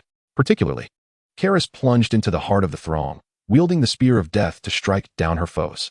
The remaining monsters, akin to grasshoppers deprived of their legs, lost their final capacity for resistance, resorting to bodily attacks and evasions. The outcome was all too predictable. Faced with the overall debilitation of the Spear of Death 30, coupled with the countless skills and the seamless coordination of her high-tier subordinates, the monsters fell one by one. Notification: your subordinates have slain a third-tier elite monster. Your subordinates have slain a fourth-tier lower monster. Notification: the effect of the Soulfire Sanctuary has been triggered. A third-tier elite monster slain by your subordinate Karis has been transformed into an undead creature. Your subordinates have slain a third-tier elite monster. Notification: subordinate Karis has leveled up to mid-level 4th tier. Under the relentless assault of Karis and her numerous subordinates, these monsters could barely withstand for 5 minutes. The ground was soaked in blood, and the corpses painted a scene reminiscent of doomsday, a sight He-Yun had long since grown accustomed to. Stepping over the fallen bodies, he ventured deeper, knowing these monsters would rather perish here than retreat any further, for the treasure chest lay just behind them. My lord, please exercise caution. There may be lingering monsters, Karis warned as she darted ahead, brandishing the spear of death, remaining ever vigilant. Saga, the mushroom ninja, and the holy flame giant troll flanked He-Yun on either side, with the frost dragon guardian patrolling overhead. He-Yun couldn't help but chuckle at the situation. Having such a reliable cohort was indeed a great fortune, albeit they were perhaps a tad overly cautious. He had already perceived the notification panel indicating that this area had been thoroughly cleared, ready for occupation.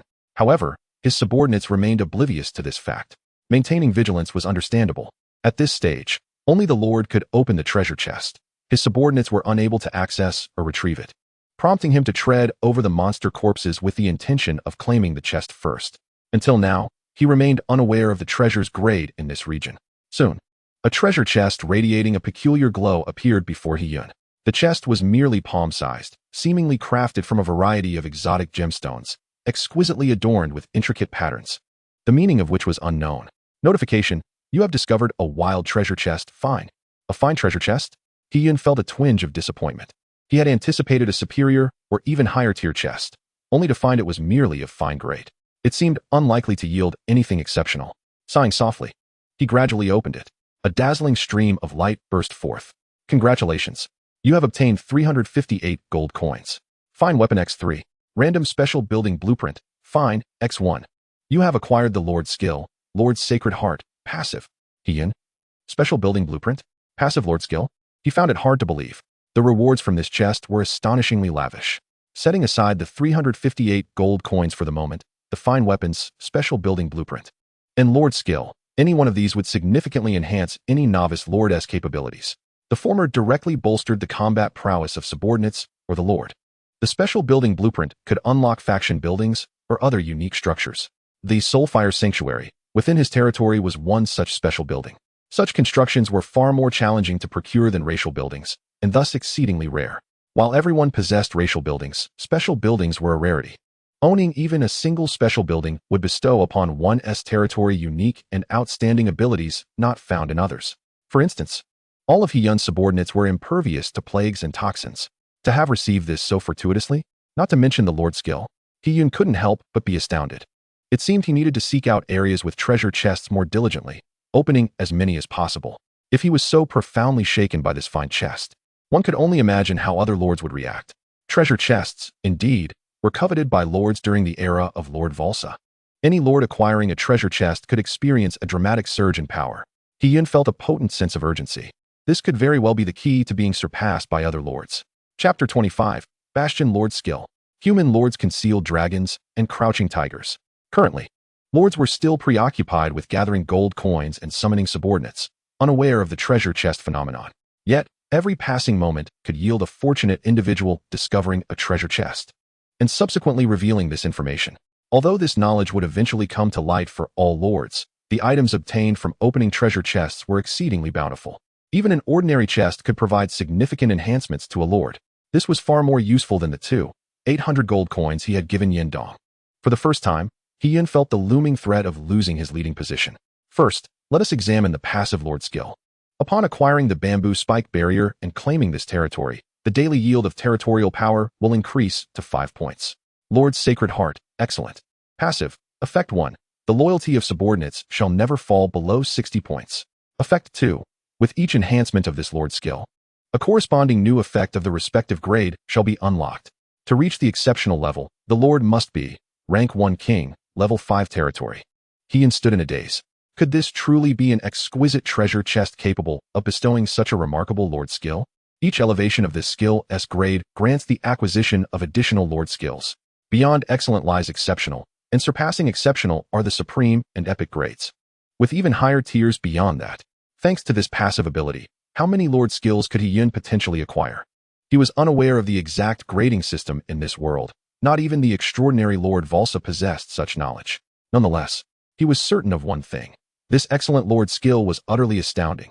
To call it an epic lord skill would be an understatement. Even the resentment aura lord skill could only be deemed of supreme quality, its merits stemming solely from its silence effect. The elevation of a lord's level is far more attainable than that of their subordinates. After vanquishing the final horde of monsters, Hiyun had ascended to the intermediate level 5. Compared to his initial rank, he could feel a significant enhancement in his strength, speed, and reflexes. Even barehanded, he was confident he could shatter a 2-meter-wide giant tree, his swiftness rivaling that of leopards on Blue Star. The urgency to elevate his level was palpable. He eagerly anticipated what lord skills he might obtain through Lord's Sacred Heart.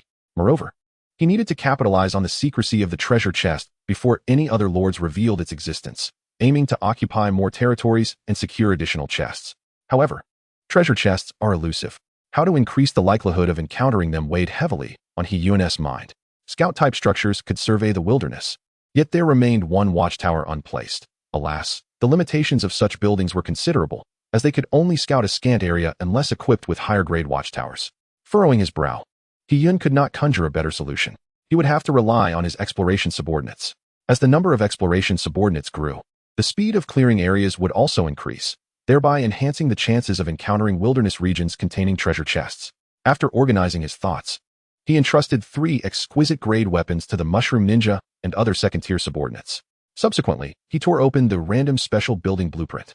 You have unlocked a special building, Domain Teleportation Array. You have spent gold to purchase the Domain Teleportation Array. Domain Teleportation Array, Special Excellent. Level 2 effect. Once placed, any location within your territorial domain, including structures requiring subordinates to be stationed inside, will possess a domain, allowing for unrestricted teleportation. Each use can accommodate a maximum of 500 units of population or 3,000 units of items, with a cooldown of 10 minutes. Upgrade requirements. Level 3 territory, Crystal X10, a splendid acquisition indeed. Hiyun nodded slightly. This contraption is indispensable for any territory. Typical teleportation arrays can also be unlocked through upgrading territory, requiring the territory to reach level 9. However, the general buildings unlocked through territory advancement are of ordinary grade, allowing only one-way teleportation to specific areas, without enabling subordinates to be teleported directly into structures. Furthermore, one must stand within the designated teleportation range to activate it. The quantity limit for teleportation is also inferior to that of the domain teleportation array. Once established, the entire territorial domain will be enveloped in a field, facilitating teleportation at any moment, greatly enhancing convenience for all citizens. During defensive operations, timely responses can be made without the risk of missing the optimal defense window due to travel delays, especially for someone like Hyun, who, on the second day of his tenure as a rookie lord, already commanded a populace exceeding 10,000. He could continuously dispatch subordinates to fend off external threats. Wearing down the opposition, his thoughts began to crystallize. The domain teleportation array not only benefits the citizens and himself, but also elevates the happiness index of the territory, reduces mobility and transportation costs, increases efficiency, and plays a significant strategic role against adversaries. Ordinary excellent-grade teleportation buildings cannot rival the capabilities of the domain teleportation array. As soon as the cooldown concludes, teleportation can occur anywhere and anytime. However, this one is exceptional.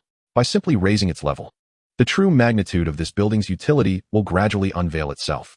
Many intriguing ideas began to form in Hyun's mind. He resolved to place it in the core area.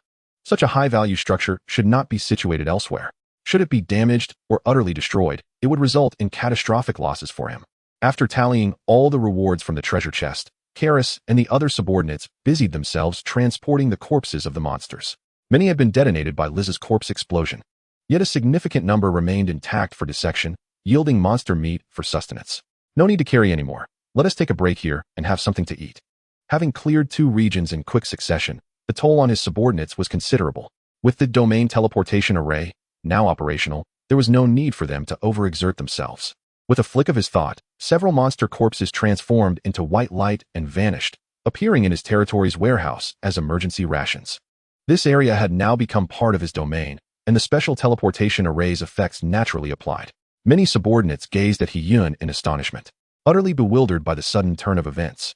The remaining monster corpses were systematically dissected by the exploration subordinates, with the fire attribute subordinates like the holy flame giant troll grilling them. "My lord, congratulations on the further expansion of your territory." Karis presented him with the roasted legs of a magical spider, a creature of the upper echelon, rank 4. Consuming meat from higher-tier monsters enhances one's own power, provided the eater's level is lower than that of the monster's meat. As Hyun was already at intermediate level 5, the magical spider legs would not augment his strength, yet he still required sustenance. It was said that upon reaching the level of an extraordinary lord, one no longer needed to eat. He wondered how long it would take him to attain such a status. A silent sigh escaped his lips. Suddenly, a panel popped up. Notification: Rookie Lord 4869 has sent you a friend request. Hyun was momentarily taken aback. Yendong had sent him a friend request? He had only one friend. Could it be that he had obtained an unwieldy treasure so soon? Upon opening the friend message, he realized he had overthought it. It contained but a single line. Lord number 33. Quickly check the chat panel. A lord has cultivated subordinates with maximum loyalty. The phrase maximum loyalty instantly captured his attention. As Karis was a divine subordinate, her loyalty was maxed out upon summoning. Yet she had not disclosed the reason to him. Someone had already managed to cultivate a diehard subordinate on the second day of their rookie lord phase. With billions of human lords, it was evident that hidden talents abound. Hyun hastily opened the chat panel. Chapter 26. The cultivation method of loyal subordinates. The chat panel was inundated with messages, as if Yendong were perpetually monitoring it. The news regarding subordinates with maximum loyalty was just beginning to percolate. Currently, only a newcomer lord numbered 1111 had shared an image. The image depicted a subordinate panel of a specific race, 5th sequence, boasting an astonishing loyalty score of 100 points, identical to that of Karis. Beside the panel stood a man. The newcomer lord had just sent a new message in the chat panel. Newcomer Lord 1111. Esteemed lords, I trust you have all seen the image. This is my research achievement. Maximum loyalty can indeed be cultivated. On Blue Star, I was a psychologist, studying biological psychology for over 30 years, yet I remained unacknowledged. Both domestically and internationally, my academic contributions were dismissed as trivial, leading to my isolation. Perhaps many of you recognize me as Huang Wenxuan. I am not afraid to reveal my identity, nor am I boasting. I merely wish to apply my expertise in this unknown world to discover and achieve something. I realize this is a world that selects lords through conflict and competition. But I simply wish to continue my research here and make those who once underestimated me regret their actions. Who is Huang Wenxuan? I don't recognize him from the photo. What the heck? Huang Wenxuan. Is he the psychologist who has struggled for recognition? Completely ostracized by the psychological community on Blue Star, most of his published works and academic reports went unrecognized. So he is a significant figure in psychology. A psychologist. To cultivate a subordinate with maximum loyalty just 2 days after arriving in this world. That's as shocking as Lord 33 elevating his territory to level 2 in a single day. Indeed, humanity's adaptability is formidable. The depths of human wisdom are boundless. Incredible. I support you, great figure. Please tell us how you accomplished this. Heian could not help but be astonished. His earlier thoughts were validated. With billions of humans crossing over, there were countless talents from various fields, and after becoming lords, more extraordinary individuals would emerge. He simply did not anticipate such a rapid emergence. The mere cultivation of loyal subordinates was something he could not yet achieve, even with his extraordinary lord knowledge. Newcomer Lord 1111. I apologize, esteemed lords, but until I develop new results, I cannot divulge the method for cultivating loyal subordinates. The reason I shared my findings in the chat panel is to seek communication with Lord 33. Lord 33, I need your assistance. Only you can help me. I can share the cultivation method with you. Heian? How did this come back to me? It seems he requires my assistance. The chat panel was abuzz with countless voices. If you want to reveal the method, why are you wasting our time? Damn it. Newcomer Lord 444. I am a top-tier lord who has spoken multiple times before. You can join our elite lord group. Lord 33 has never spoken here. If you need assistance, we will do our utmost to help. Wow. Lord 444 already has his own group. In the chat panel, the earlier Lord 444, Huda, had begun recruiting. For capable individuals, especially those willing to explore this mysterious, unknown world and who had already achieved results, were incredibly valuable. Heian pondered briefly and sent his first message in the public chat panel. Lord 33, add me. The chat panel erupted instantaneously. A flurry of new messages flooded in at lightning speed. However, Heian promptly closed the chat panel, knowing well enough the content of their messages. It was merely a chorus of Lord 33 has spoken. Great figure, look at me. I wish to join you, and other such vacuous expressions, which he had no desire to read. Among the numerous friend requests, he entered keywords and accepted the request from Lord 1111. Huang Wenxuan, Lord 33. If I reveal to you the method for cultivating maximum loyalty, would you be willing to assist me? Huang Wenxuan wasted no time and got straight to the point. Heian replied, what assistance do you require? Huang Wenxuan, goal. You can unlock new recruitment board features within a day, upgrade your territory, and even post top messages in the trading market. The amount of gold you possess must be unimaginable. I need 5,000 gold for a particular research project, a sum that no other lord can provide, hence only you can assist me. Currently, I can only inform you that this research is related to a specific aspect of subordinates, and if I achieve results, I will notify you immediately. Huang Wenxuan. If you agree, we shall sign a lord's contract. This is a special item I have acquired. Image attached. Heian opened the image. Lord's contract scroll, special item. Details. Allows signing of contracts with other lords. Once the contract terms are established, they cannot be altered or violated, or the violator will be directly eliminated by the power of the contract. Note, a lord who fails to uphold their commitments after signing the contract is unworthy of the title of lord. A slight smile crept across Heian's lips. It appeared this fellow possessed considerable capabilities as a lord as well. Special items may drop from monsters, with a low probability. Heian was unaware of how he had acquired this. However, possessing this item ensured a safeguard for both parties, making collaboration far more agreeable. After signaling his consent, Huang Wenxuan promptly drafted the contract content. Notification, newcomer Lord 1111 has proposed a lord's contract. Please review the contract terms and indicate your agreement. Heian examined the contract details. There were no textual loopholes, and it was remarkably straightforward. This also indicated that Huang Wenxuan was serious and not a deceptive trickster. Being able to devise a method for cultivating loyal subordinates and boldly revealing his name, as well as using the camera function to showcase himself in the public chat panel, underscored his determination. He agreed without hesitation. Notification, the contract is now in effect. Any lord who violates the contract terms will be eliminated. He felt a subtle, yet palpable force merging within him. Huang Wenxuan sent a new message. Lord 33, are you familiar with the Harlow Monkey Experiment? The Harlow Monkey Experiment? He furrowed his brow. He had heard of this experiment back on Blue Star. The Harlow Monkey Experiment, also known as the Maternal Deprivation Experiment, primarily aimed to explore the significance of parent-child relationships in infant development, particularly the role of maternal love. Could it be related to cultivating loyal subordinates? As Huang Wenxuan elaborated, He-Yun began to gain a deeper understanding. This was a study conducted by American psychologist Harry Harlow in the late 1950s, wherein he separated a group of newborn rhesus monkeys from their mothers and placed them in cages equipped with 2 surrogate mothers. One of the surrogate mothers was constructed from wire, adorned with a milk bottle to provide sustenance. The other was fashioned from soft plush fabric, devoid of any nourishment. Initially, the infant monkeys exhibited profound fear and anxiety upon separation from their biological mothers. However, after several days, upon realizing that their mothers would not return, they began to invest their emotional attachment in the surrogate mothers. Despite the wire mother offering food, the young monkeys preferred to remain with the plush mother, resorting to the wire mother only in times of hunger. This indicates that for the infant monkeys, the warmth and comfort of maternal affection outweigh mere sustenance. The process was intricate, leading to the conclusion that their need for maternal love transcended food. They craved physical contact and intimate bonds with their mothers. The deprivation of maternal love adversely affected the monkeys' development, resulting in issues such as depression, anxiety, and psychological imbalance. From this, it was deduced that love encompasses 3 essential variables: touch, movement, and play. If these 3 elements are provided, they can fulfill a primate's complete need for affection and foster trust. He-Yun seemed to have an epiphany. Before he could respond, he continued to message. Drawing inspiration from the rhesus monkey experiment, I realized that my subordinates are also a form of life. Since there are varying degrees of loyalty, they must require something akin to love, or perhaps even more. Over the past 2 days, I have primarily focused on understanding my subordinates, ultimately formulating a theory applicable to this world and achieving results. Chapter 27. The top lord could no longer remain seated from his messages. He sensed that Huang Wenxuan was genuinely excited. This validated that the years of effort and dedication he invested had not been in vain. Huang Wenxuan, to enhance the loyalty of my subordinates, it is not only essential to exhibit the capabilities expected of a lord, such as command and overarching control. However, mere display is insufficient. One must also show genuine concern and care for the subordinates, even establishing familial and blood ties.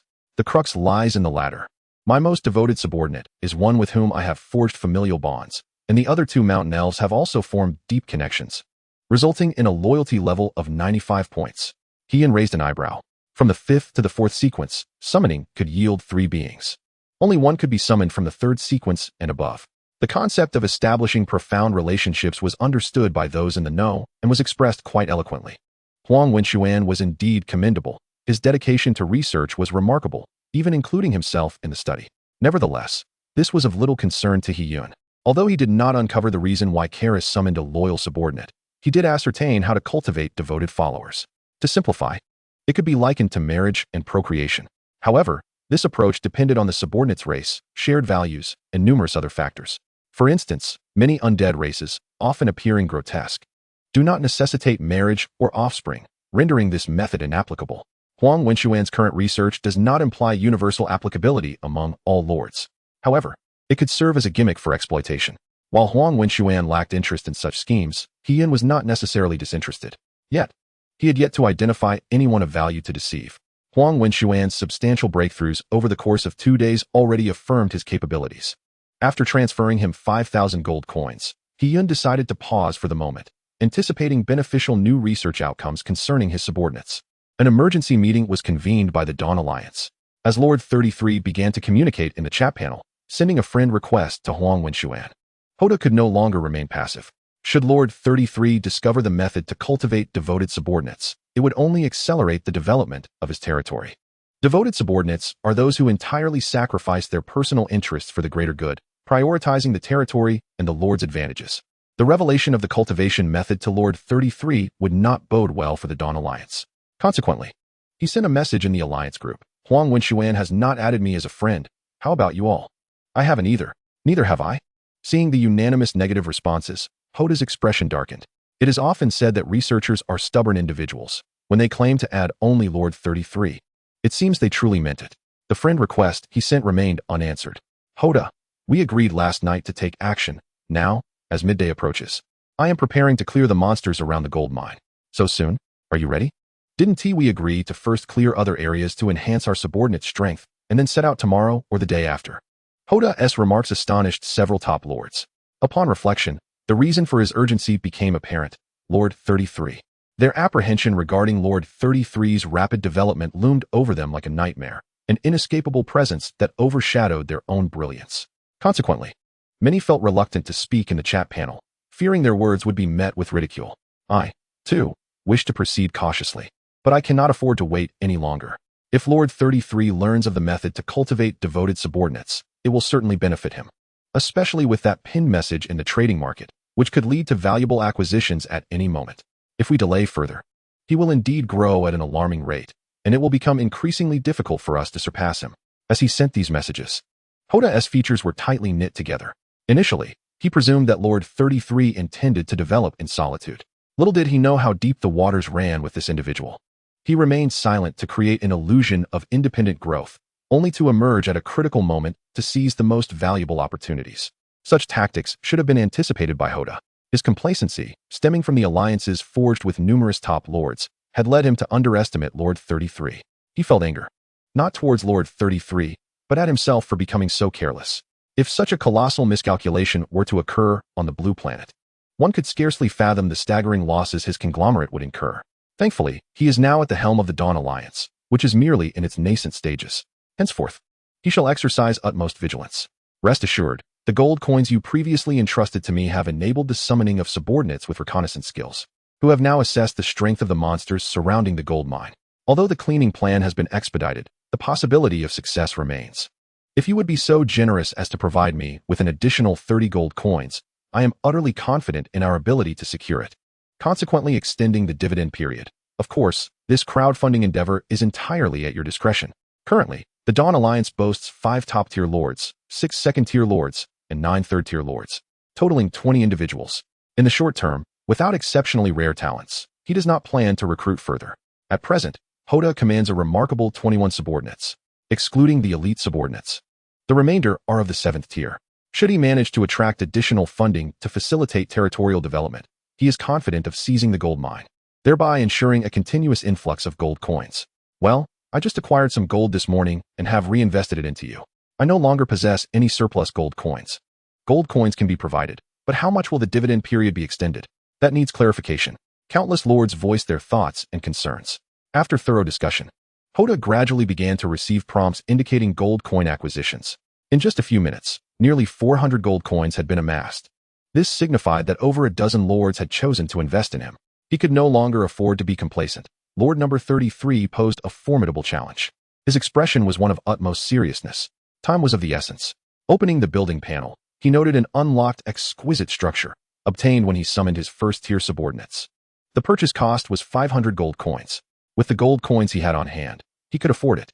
This exquisite structure was pivotal for his conquest of the gold mine, granting a 15-speed increase to his subordinates and bestowing temporary flight capabilities.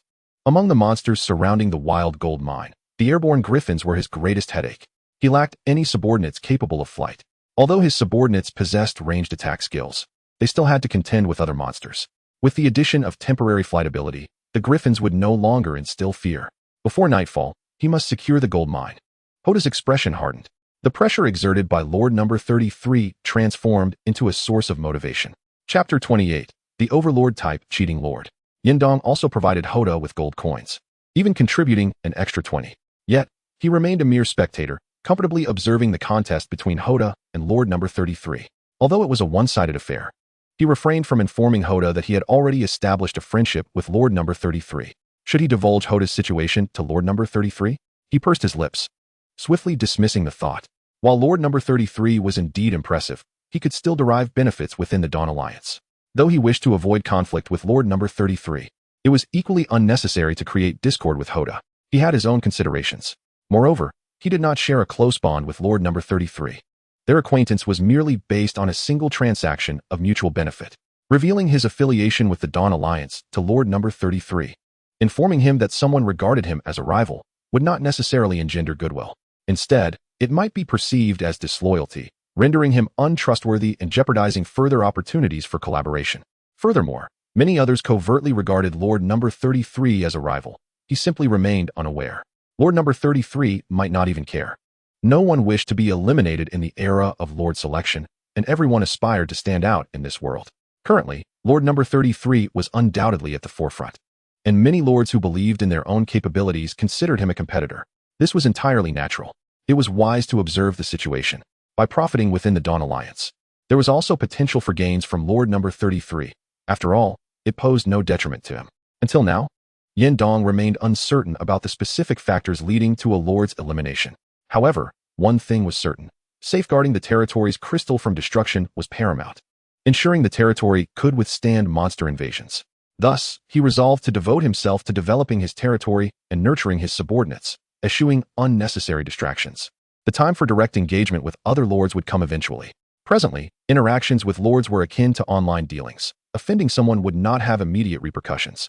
Yet, it was best to avoid inciting animosity.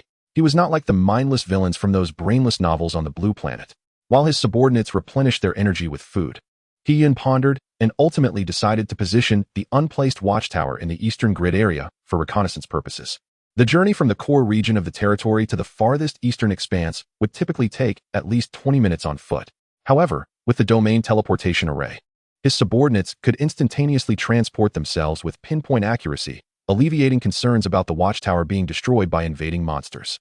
After all, the area designated for the watchtower was at the junction of two grid territories. As long as the invading monsters were not too numerous, they could be effectively repelled. Moreover, there was another reason for placing it there. He intended to horizontally expand his territory.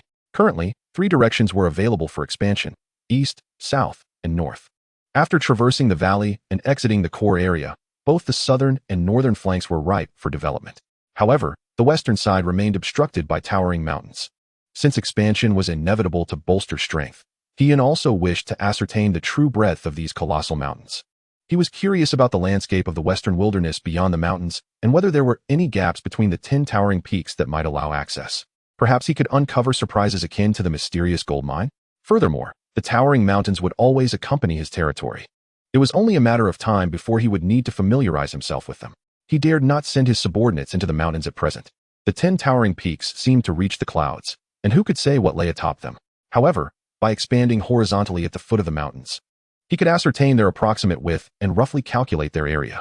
Not to mention, this horizontal expansion had the added advantage of minimizing the likelihood of simultaneous invasions from multiple directions of the wilderness. If he continued to clear and occupy the wilderness regions in the east, south, and north sequentially, his territory would gradually expand into a square shape. This would expose him to risks of monster invasions from 3 directions. Had the western side not been obscured by towering mountains, there would be 4. The greater the territorial expanse, the higher the associated risks. By horizontally expanding along the foothills of 10 enigmatic mountains, one only needs to consider 2 directions, thereby diminishing the potential hazards. Even if certain areas are lost due to excessive expansion, He-Yin would not feel disheartened. The 2 unexpanded sides, being in close proximity to the core and fortress areas, retain numerous architectural bonuses, making it nearly impossible to lose ground. This strategy essentially resembles a deep 1, safeguarding 2. Most importantly, He-Yun's novice lordship period has not yet concluded. This is his genuine concern. No one can predict what may transpire once the trial period ends. It is more prudent to delve deeper in one direction for exploration, thereby fortifying his own strength. Once the novice lordship phase concludes, he can embark on grander expansions. By then, with more subordinates at his disposal, the speed of expansion will surely accelerate. Thus, he resolved to expand horizontally to the north. With a strategy in mind, He-Yun immediately directed his gaze northward. The treasure chest had been discovered in that region. He decided to place his faith in the arcane. With half a day's time remaining for exploration and expansion, He-Yin chose not to accompany his subordinates, including Karis. The monsters encountered henceforth would grow increasingly formidable. Yet he trusted that under Karis's leadership, no issues would arise. He wondered if Karis could elevate herself to the 5th tier and unlock skills and new equipment effects before nightfall. Using the domain teleportation array, he returned directly to the core area. The familiar valley and the known territorial buildings swiftly came into view. This mechanism is indeed quite convenient. After personally experiencing its efficiency, He-Yun expressed considerable satisfaction. It deserves a 5-star rating. He found himself near the flower fairy, Vina. At that moment, Vina remained seated, delicately tapping on the recruitment board with her slender fingers. It was an exceedingly tranquil scene. She appeared utterly unbothered by monotony or fatigue. Such a disposition is indeed rare. As a second-tier being, her daily task consists solely of refreshing the recruitment board and summoning subordinates. Had it been anyone else, they would have likely succumbed to madness by now. Lord, Upon sensing He-Yun's arrival, Vina promptly rose to pay her respects. He-Yun smiled gently and inquired, "How many high-tier subordinates have you summoned?" Hearing the Lord's question, Vina lowered her head, hesitated as if she had erred, and quietly replied, "Only 5 third-tier beings and 2 second-tier beings." He-Yun's face twitched involuntarily. Only? In a mere half-day, summoning 7 high-tier beings is an impressive feat. He recalled that during his own time refreshing the recruitment board, the entire morning was filled with gray and white silhouettes of races, with the occasional hint of green making him profoundly grateful. Had Vina not appeared embarrassed, feeling her summoning results were scant, he might have thought she was merely putting on airs. Contact Karis, and, once the domain teleportation array has cooled down, have her bring these new subordinates along for exploration. He-Yun granted Vina and Karis permission to utilize the domain teleportation array. With the emergence of these new combatants, the number of the exploration team reached 39, necessitating immediate action. During the novice lordship phase, every potential lord is racing against time. He-Yun is acutely aware that he is a target for countless top-tier lords seeking to surpass him. To maintain his lead, greater effort is essential. It is akin to the saying, "No one fears the child of fate, the chosen one, or the lucky star." What instills fear is when they not only possess luck, but also strive with relentless determination, competing harder than anyone else. That is when one finds themselves at a true impasse. If luck is coupled with diligence, and you are not ahead, who will be? Others might as well sit quietly at the children's table and enjoy the feast. He-Yun believes this to be a profound truth. Moreover, among the billions of lords, he does not consider himself a destined champion or a protagonist. If he were, why did he not witness divine tier beings upon acquiring the recruitment board?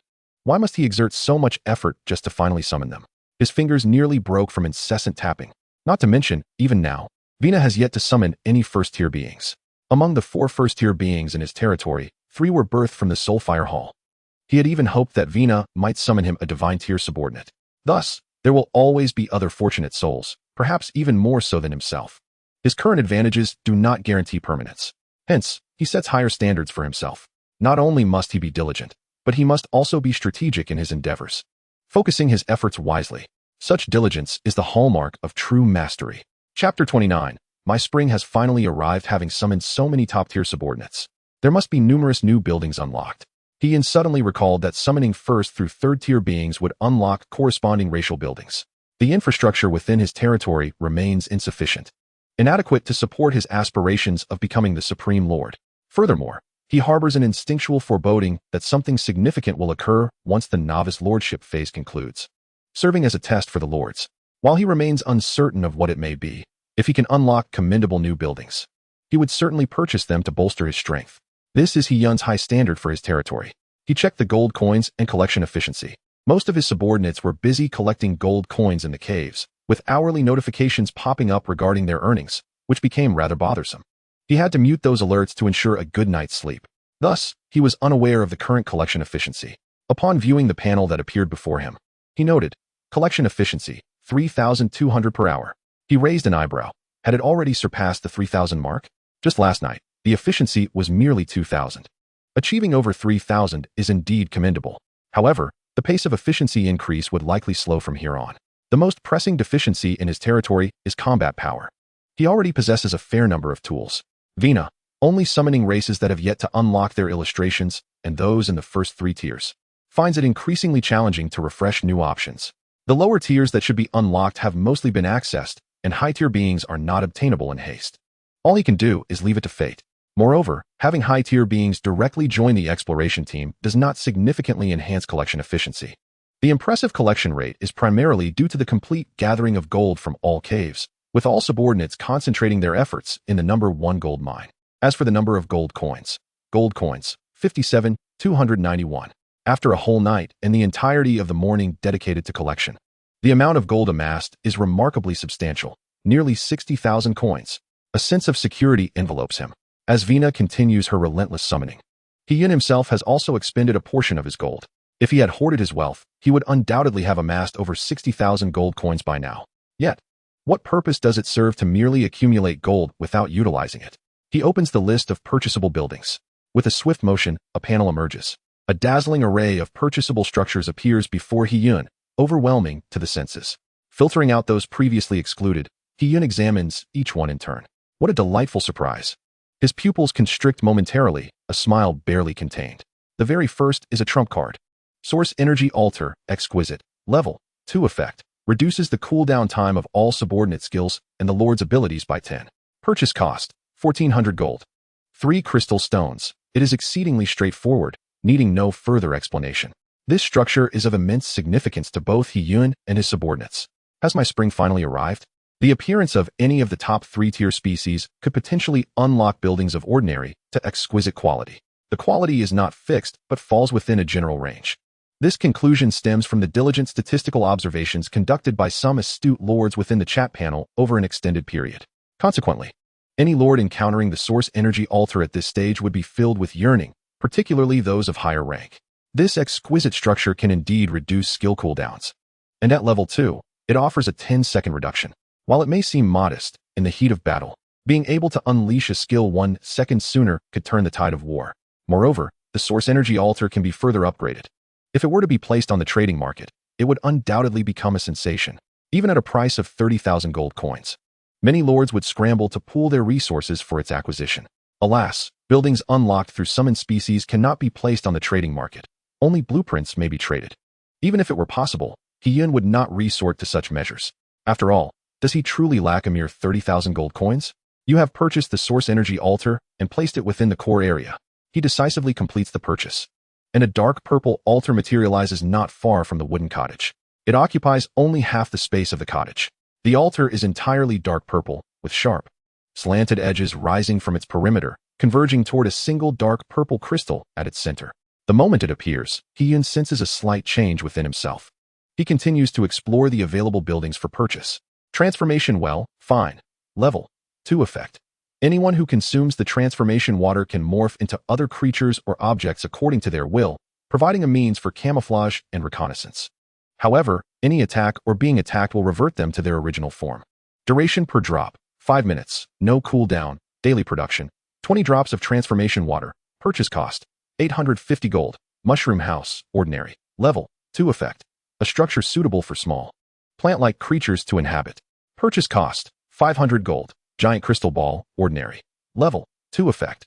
A building that represents the faith and culture of the magic crystal race. Regarded as a mysterious source, once placed, it can gradually increase the loyalty of magic crystal subordinates. Purchase cost, 500 gold. Defensive Pillar, Fine. Level 2 effect. Upon purchase, it automatically merges with the territory crystal, granting it a protective shield. If the shield is intact, the territory crystal cannot be destroyed. Purchase cost, 1,000 gold. Storm Tower, Fine. Level 2 capacity limit, 10 people effect. When a non-allied creature enters within a radius of 1 grid, it generates a storm to attack. It can also send subordinates to remain vigilant, enhancing related reconnaissance skills if possessed. Purchase cost, 900 gold. Note, this building's attacks are also effective against flying units. After reviewing everything, Hiyun concludes that many buildings are unnecessary to purchase, as doing so would only slow the development of the territory over time, rendering them superfluous. He ultimately decides to acquire only 3.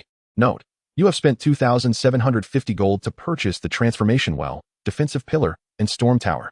These 3 structures are undoubtedly the most worthwhile investments. The Defensive Pillar requires no elaboration. As the core lifeline of the Lord, the territory crystal's multiple layers of shields may not guarantee significant protection, but they will at least extend the time before its destruction. Currently, none of Hiyun's subordinates possess extraordinary reconnaissance abilities. They primarily rely on close observation. The Transformation Well enhances their reconnaissance capabilities manifold. As for the Storm Tower, its ability to attack invading flying units alone justifies Hiyun's decision to procure it. The introduction of these new buildings bolsters the territory's defensive capabilities, providing some assistance to the combat prowess of his subordinates. Presently, the territory boasts 3 offensive defensive structures: the Green Vine Splitter, the Silver-Plated Golem, and the Storm Tower, all strategically positioned within the fortress area. Should enemy forces encroach upon their attack range, these 3 alone could contend with a host of nearly 1,000 troops. Yet, Hiyun finds this inadequate. He remains unsatisfied and yearns for more structures. The current fortress area is far from fully realized. At best, it serves merely as a defensive line. Over 30 top-tier species have been summoned, unlocking more than 30 buildings. However, fewer than 10 are genuinely useful, and only 1 exquisite building has been unlocked thus far. The remainder consists of either ordinary or fine structures, with very limited practicality. The journey ahead remains long. Vina, I entrust this seed to you. If the populace requires more food than is available, You shall cultivate it beyond the fortress area. Subsequently, Hiyun hands the red vegetable seeds to Vina, which had dropped from the monsters they previously defeated. As a member of the flower fairy race, Vina excels in botany, making the cultivation of edible plants a simple task for her. As evening descends, Hiyun intermittently receives notifications from his pioneering subordinates about slaying 3rd and 4th tier monsters. It becomes somewhat bothersome, prompting him to silently mute the alerts. Shortly thereafter, he receives a message from one of his subordinates. It is not from Karis, but from one of the 5 robust dwarves initially summoned, who reaches out to him through telepathy. My lord, we have made a new discovery within the gold mine cave. Chapter 30. My lord, you must refrain from purchasing residential buildings. My lord, while we gather gold within the cave, we do not experience hunger, yet the weariness is palpable. Recently, quite a few of my subordinates have been struck by an idea during their rest periods. They wish to engage in friendly sparring among different races. Can you guess what they have discovered? The dwarf subordinate, with a hint of suspense, took a breath. Engaging in sparring within the confines of the gold mine cavern can significantly expedite the awakening of skills and the elevation of sequences. This is especially true for those of lower sequences. Hiyun's pupils contracted like pinpoints. Could it be that the gold mine cavern possessed such an enigmatic effect? With a plethora of subordinates from various races at his disposal, he had previously found the monotonous task of gathering gold coins rather tedious. However, the prospect of engaging in combat practice with different races could enhance his battle experience. Little did he expect that such unintentional endeavors would inadvertently accelerate the awakening of his skills and even elevate the sequences of his subordinates. Was this cavern merely a source of gold coins, or could it also serve as a crucible for strengthening his subordinates? It was imperative to acknowledge that, due to the gold mine cavern, all of his subordinates possessed latent potential, constituting a strategic reserve for the future, without exception. What are their levels? Have they increased? Hiyun inquired with keen interest. If their levels had indeed risen, the value of the gold mine cavern would ascend to an inconceivable echelon.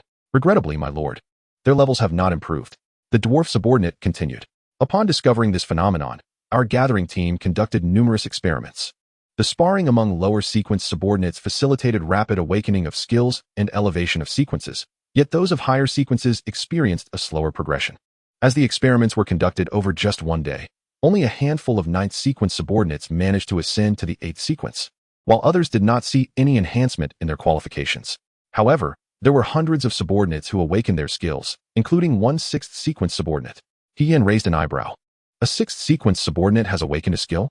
Listening to the robust dwarf's report, he began to comprehend the situation. The awakening of skills and the elevation of qualifications were indeed correlated with the inherent foundations of the subordinates. The poorer the foundation, the more readily they could improve and awaken. Conversely, those with better foundations found it more challenging. Yet, it was not a given that a poor foundation would guarantee rapid elevation of sequence qualifications or skill awakening, nor did a solid foundation necessarily entail prolonged waiting. Individual factors also played a role. Continue gathering gold coins and report any new discoveries to me at once, Hiyun commanded. Rest assured, my lord, we have all developed a keen interest in this cavern. The more we gather gold coins, the more invigorating the task becomes. The sturdy dwarf fell silent for a moment before recalling something. Ah, my lord, some subordinates have informed me that summoning them might unlock residential buildings for you. Please do not purchase or arrange them. We all wish to reside within the gold mine cavern. This is the collective desire of all subordinates in the gathering team. We hope you will grant our wish. With this newfound revelation, the gathering team became even more enamored with their work. After all, who wouldn't want to grow stronger? Who could foresee if there would be further discoveries? Initially, it was believed that an extended stay within the cavern was necessary for skills to awaken or sequences to elevate. Although this notion was quite extraordinary, they had no inkling of when their turn might come. It was as random as an emperor issuing a decree. Now, however, the subordinates had discovered that engaging in sparring across different races could also facilitate awakening and enhance qualifications, and at an even swifter pace. This prospect was far more promising. Who would still wish to reside in a race's home that was comfortable yet devoid of merit? In this world, the only path was to grow stronger. Power. That was the true way. Listening to the dwarf's fervent words, Hiyun found himself both amused and bemused. His subordinates were as invigorated as if they had been given a shot of adrenaline, working with an enthusiasm that surpassed even his own concerns. There was no need for him to say much. This made his role as a lord exceedingly effortless. Naturally, he approved of their request, which also underscored the myriad mysteries concealed within the gold mine cavern. One day, he would lead his subordinates into the 10 great mountains to uncover the truth. Ultimately, the root of everything lay within those 10 mountains. Once the territory had developed sufficiently and stabilized, he would undoubtedly take his subordinates to explore the peaks. As nightfall quietly descended, like a profound black canvas unfurling across the horizon, Karis and the other subordinates returned to the core area. Throughout the afternoon, the pioneering team had diligently ventured northward, clearing a foursquare area of wilderness. They amassed a considerable amount of monster meat and several pieces of subpar equipment. The overall strength of the pioneering team had also seen a modest improvement. Among the 39 pioneering subordinates, even the weakest boasted a third-tier lower rank, while the majority hovered between third-tier intermediate and fourth-tier lower ranks. The highest-level individual had achieved a fifth-tier lower rank. Indeed, it was Karis. Upon reaching the fifth-tier lower rank, Karis unlocked a skill along with 2 equipment effects. It was precisely this skill and the new equipment effects that enabled the pioneering team to double their clearing speed in the afternoon compared to the morning. Examining Karis' profile. Nightmare Valkyrie Karis, Divine Sequence. Qualification, Divine, Level, 5th tier lower rank. Loyalty, 100,100, Unwavering, Never to Drop. Skill, Soul Dream Judgment. Unlocked, King Level Unlock. Soul Dream Judgment. Upon use, all non-friendly targets within a 50-meter radius of Karis will incur soul damage and be forcibly rendered unconscious. Unable to take any action. Cooldown, 270 seconds. What an exceptional skill. He and SI sparkled with excitement. A one-time area of effect attack skill. Subtracting the cooldown of 10 from this Source Energy Altar skill, it had a cooldown of less than 5 minutes. It was a veritable weapon of mass destruction for group battles. Not only would enemies suffer soul damage, but they would also be forcibly incapacitated, thereby creating splendid opportunities for the pioneering subordinates to strike. The duration of incapacitation would depend on the relative strengths of Karis and her foes. The opponent might succumb to soul damage instantly, or perhaps remain unconscious for 10 seconds, or even less than a second. The term forcibly indicated that the target would undoubtedly enter a state of unconsciousness, which was a certainty.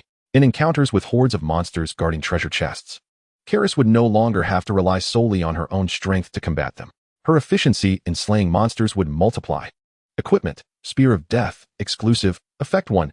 Each attack that hits a target carries the power of death, inflicting a 30 overall weakening on the target until their demise.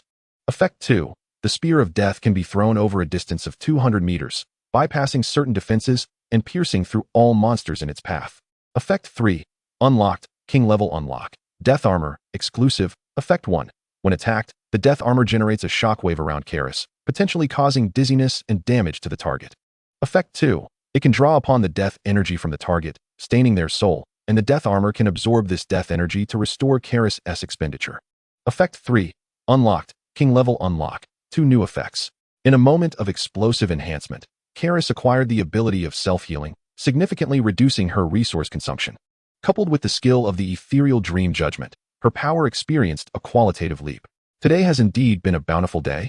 The territory has expanded to 9 squares, and several new structures have emerged within its confines, allowing for development.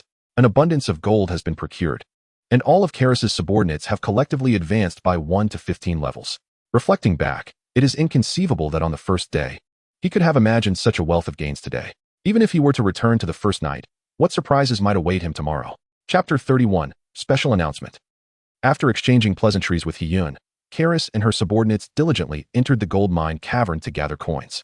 They had also learned of the recent discoveries within the mine. High-tier beings, in theory, find it exceedingly challenging to awaken new skills or elevate their rank. However, there was one fortunate occurrence that resulted in a tremendous surprise, an additional bounty. Another arduous day had passed. Hiyun lay tossing and turning on the bed in the small wooden cabin. In this world that scrutinizes lords, everyone's routines have subtly elongated. Nighttime serves as the peak period for the chat panel's activity, a time when all lords seek information. There will invariably be human lords recounting their experiences, discoveries, and peculiar phenomena from the day. Today, I acquired 79 coins. As a 4th-tier lord, should I feel proud? Only 79? I too am a 4th-tier lord and have cleared a substantial portion of my area over the past 2 days, collecting a staggering 90 coins. Alas, my subordinates have perished in battle. Is there anyone who can spare some coins? I can trade food or other supplies. How unfortunate. I had a bountiful collection today. Over 100 coins, but my subordinates stumbled upon a canyon, and as they approached, the chilling winds within froze them solid. They were 3rd-tier intermediates. Many lords have seen their subordinates develop the ability to hunt monsters for extended periods, leading to a gratifying accumulation of gold. Meanwhile, lords without such capabilities are still troubled by the summoning of new subordinates. Some lords have made tactical errors, sending their subordinates to perilous locations, resulting in their demise. Fortunately, they did not send Karis and her group to explore the 10 towering mountains. Otherwise, they might have faced a similar fate. The wilderness is fraught with dangers, often exceeding the mere threat posed by monsters, filled with uncertainties. Lord announcement. New Lord 444 has taken the lead in occupying the wild resource area, receiving additional rewards. May all lords continue to strive. Lord announcement. New Lord 444 has taken the lead in occupying the wild resource area, receiving additional rewards. May all lords continue to strive. Suddenly, a striking piece of news flashed across the announcement panel. Has a lord already captured a resource area so swiftly? Ian sprang up from his bed. He himself had conquered 9 squares of wilderness and had yet to encounter any resource areas. Indeed, his luck was lacking. This newcomer, Lord 444, seemed familiar, appearing frequently in the chat panel as a prominent lord. Was there a resource area right at his doorstep? Why had fortune not smiled upon him? Ian shook his head repeatedly. What a pity to let another lord claim such an announcement. Had there been a resource area outside his territory, this announcement would have surely been his. Within the chat panel, wow, Lord 444. Isn't he the one who frequently makes an appearance?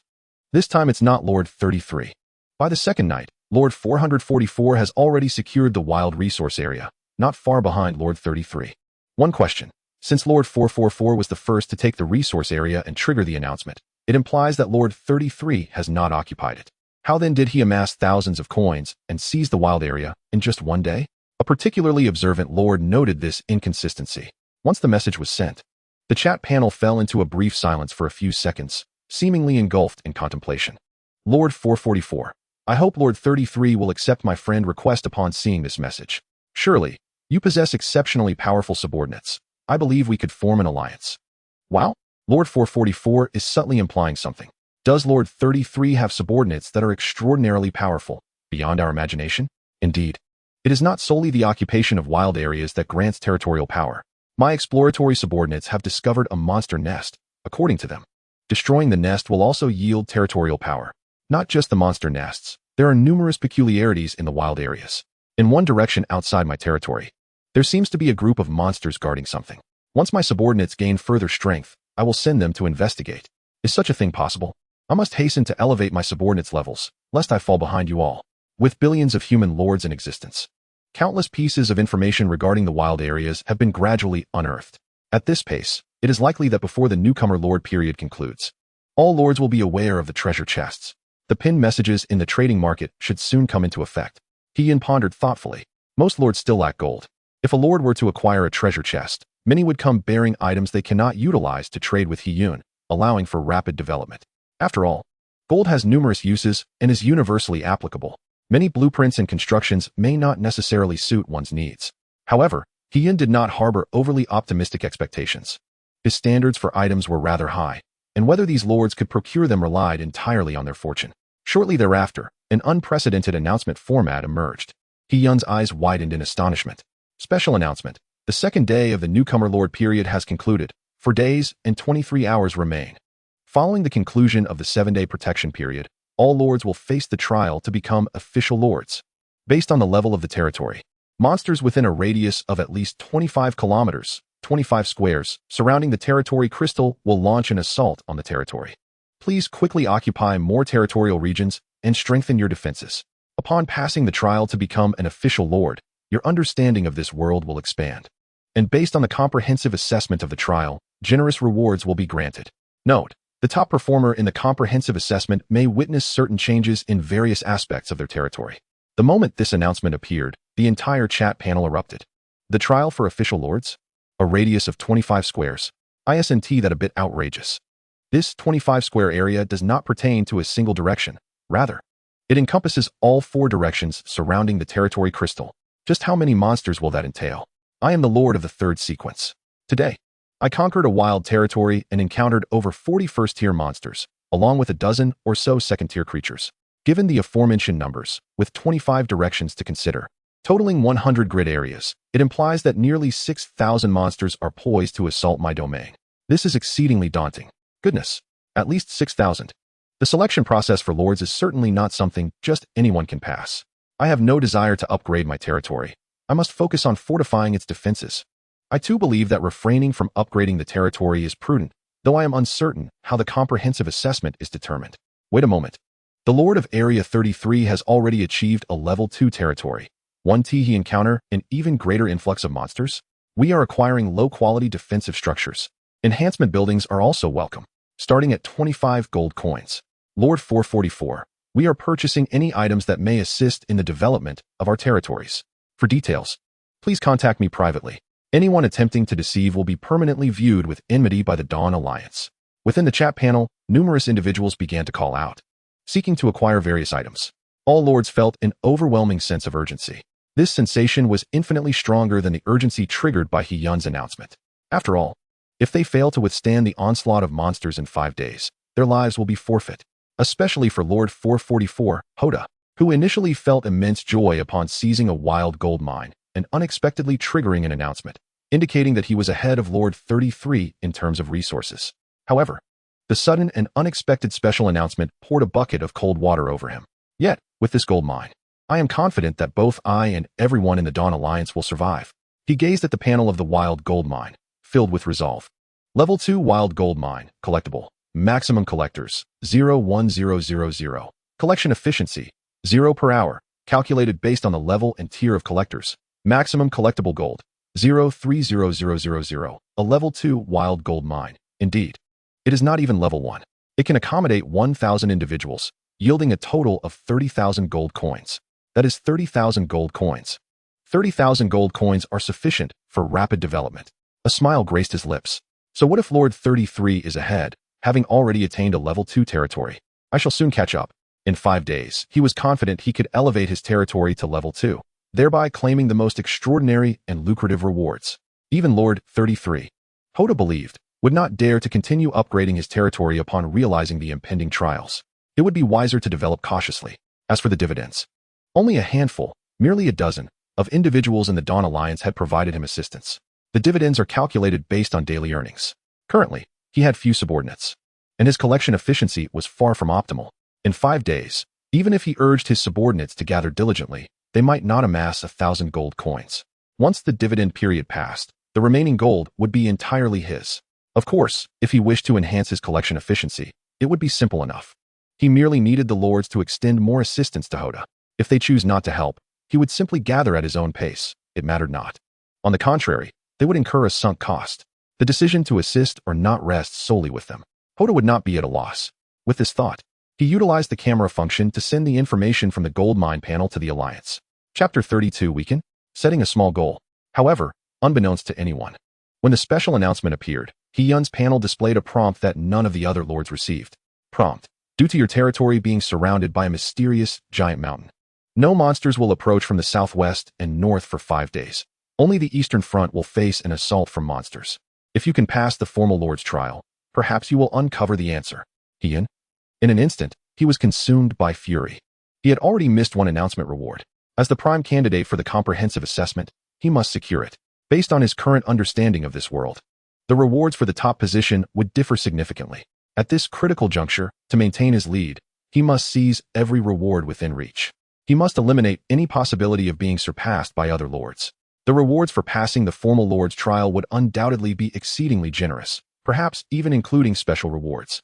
Not to mention, the comprehensive assessment of the prime candidate could potentially bring about certain changes to his territory. What those changes entail, he remained unaware. As a result, no monsters would approach from 3 directions of his territory. Had he consented to this? This is clearly a diminishment of his strength. He was not concerned about his territory's ability to withstand the impending monster tide. If he could not endure, it would spell absolute disaster for the other lords. A radius of 25 squares, in He-Yun's perspective, harbored scant monsters. In 5 days, he might very well expand to a territory of 25 squares in the east. The various aspects of his domain would undergo a dramatic transformation, and yet, they dealt him an epic scale of diminishment. Other lords encompassed a vast cubic area centered around their territory crystal, while he was merely a diminutive rectangle. Was his range not a tad pitiful? The advantage is that the danger to his territory is reduced, making it easier to pass the formal lord's trial. Yet, the downsides are equally evident.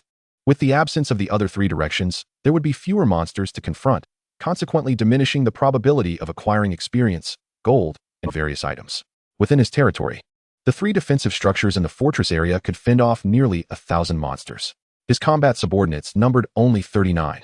Yet they could withstand an onslaught exceeding their own numbers by tenfold. What might they develop into in 5 days? He even contemplated granting all his subordinates a day off to emerge from the caves, stretch their limbs, and breathe some fresh air. And then they give him this? He pursed his lips. No. With only the eastern direction facing monster attacks, although he could leverage the terrain advantage. The number of monsters was simply too few to support his claim as the prime candidate. He must expedite the elevation of his territory's level. Encompassing a broader area is essential. Hiyun's aspirations diverged from those of the other lords.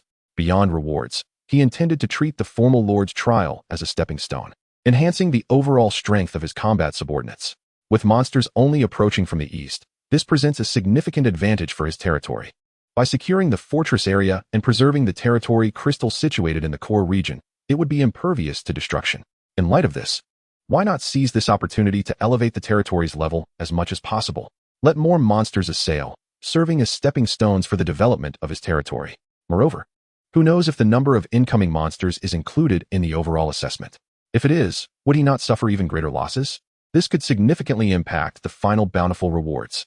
All the advantages accumulated in the early stages might thus be rendered futile. Hiyun's thoughts grew increasingly grave. Opening the map, it appeared that he must thoroughly venture northward from the fortress area to prevent the region set to be covered in 5 days from being prematurely cleared. Thankfully, the territory to the east had only been minimally cleared. As long as he continued to expand northward, he would eventually escape the coverage area of the trial. In 5 days, by hunting down all the attacking monsters, he would become a legitimate lord, allowing him to directly occupy at least 25 squares of wilderness to the east. This would indeed simplify matters for him. Setting a modest goal, he aimed to elevate his territory to level 4 or 5 within 5 days. The higher the territory level, the larger the wilderness area it would encompass. Hiyun could rely on the amassed monsters to swiftly enhance the strength of his subordinates, while also influencing the hidden overall assessment, thus earning even more generous rewards. He eagerly anticipated the substantial rewards, as well as the accolades for the best performers. However, to upgrade the territory swiftly, not only must the conditions for advancement be met, but the defensive arrangements of the territory itself cannot be neglected. He would not engage in the folly of hasty advancement, for it could easily lead to an overwhelming influx of monsters, overwhelming the fortress area and resulting in unintended consequences. The defensive structures of the territory, the strength of his subordinates, and the number of those exploring were still far from sufficient. In the dead of night, before dawn, Hiyun rarely found himself in the embrace of slumber. At that moment, Karis, who was diligently gathering gold coins, suddenly lifted her head to gaze towards the north. Aside from her, the primal tortoise Saga, the frost dragon Sentinel, and the necromancer Liz, all first-tier beings, seemed to sense something amiss, halting their actions. They exchanged glances, each perceiving the weighty concern reflected in the other's demeanor. The northernmost territory of the fortress had been lost. The bamboo spike barrier had been destroyed by an unknown entity. They had completely lost all connection to that region. As first-tier beings, their perception of territory was far more acute than that of other tiers. The divine tier Karis was even more so. The group gravitated towards Karis. Your Highness, should we report this matter to the Lord? Liz spoke, her reverence and trepidation towards Karis palpable, being of the same undead lineage. The Lord has undoubtedly received the news, but he has not contacted us. He is likely resting and should not be disturbed. These past few days, the Lord had been quite burdened. The development of the territory was still in its nascent stages, and numerous significant decisions required his attention, all of which he had observed. Having finally slipped into slumber, Karis was reluctant to disrupt it.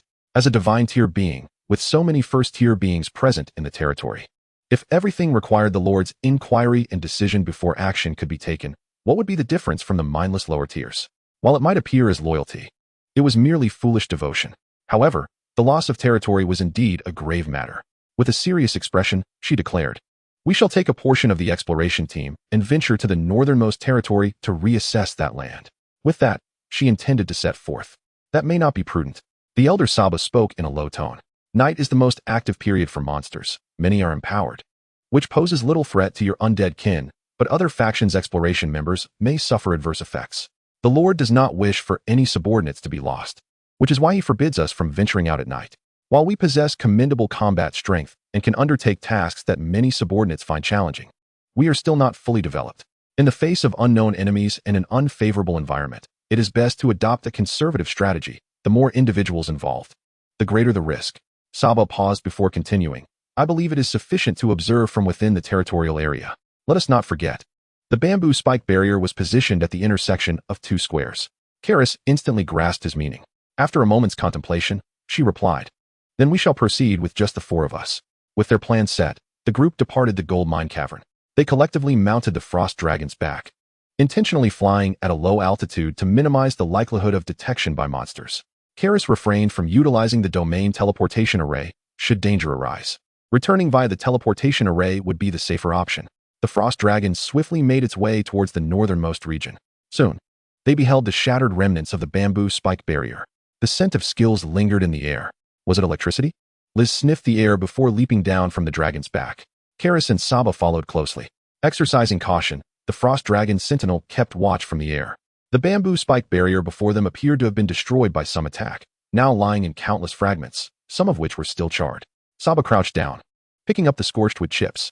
A heavy feeling settled in his heart. No, this is the power of thunder, particularly lethal to your undead kin. Thunder is far more potent than mere electricity. This was certainly not good news for them. Among the exploration team, the undead subordinates were currently the most numerous, numbering 6 or 7. Thunder has always posed significant harm to the undead, second only to the purifying effects of certain light-based races. It was sufficient to extinguish the soul flames of the undead race entirely. Once the soul flame is extinguished, it signifies complete annihilation. This would also be exceedingly troublesome for other tiers. The bamboo spike barrier had been utterly demolished, indicating substantial power at play. Yet Saga could not comprehend why such formidable thunderous power would typically not be found among wild monsters. A disquieting premonition arose in Saga's mind as he instinctively glanced at Karis, only to find her brow furrowed, seemingly aware of something amiss. "Your Highness Karis, could it be that your presence has inadvertently attracted those?" "Impossible," Karis interjected, cutting him off. "The Lord's territory has yet to exist for 7 days. In any case, this would only occur after he has officially become a lord." Saga exhaled in relief, realizing he had perhaps overthought the matter. He surveyed their surroundings and stroked his tortoise whiskers. "Then it is indeed strange. The assailants merely destroyed the bamboo spike barrier without lingering in this area, seemingly only intent on destruction. There are only 2 possibilities," Karis slowly articulated. "They either fortuitously stumbled upon the vulnerable barrier or are a force too disdainful to occupy this land. The assailants wielded the power of thunder. The former possibility is almost negligible. Notice, the bamboo spike fence you erected has been destroyed. Notice, you have lost a section of territory." In the early morning, Hiyun awoke to find 2 lines of notifications before his eyes. Had he lost territory? After finally enjoying a restful sleep, the loss of a piece of land was disconcerting. However, Hiyun regarded the loss of territory as an inevitable occurrence, regardless of how rapidly he developed. Every lord would eventually face such circumstances, provided they survived long enough to expand their domain. He checked the power of his territory. Territory power, 9 points. He let out a sigh of relief. It appeared that the bamboo spike fence had been destroyed by monsters in the early hours after midnight. Thus, there was little cause for concern.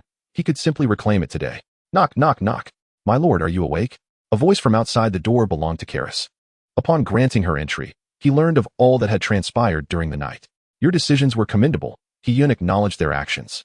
During the period of a fledgling lord, adopting the most prudent strategies was essential to prepare for the rigorous trials ahead. They had not taken risks, merely exercising caution in their observations. The only aspect that surprised Hiyun was that the monster responsible for destroying the bamboo spike fence possessed thunderous powers. Its inherent might was formidable, and it had a natural advantage over the soul flames of his undead subordinates. Although Karis need not worry, as the soul flames of divine tier undead were nearly indelible.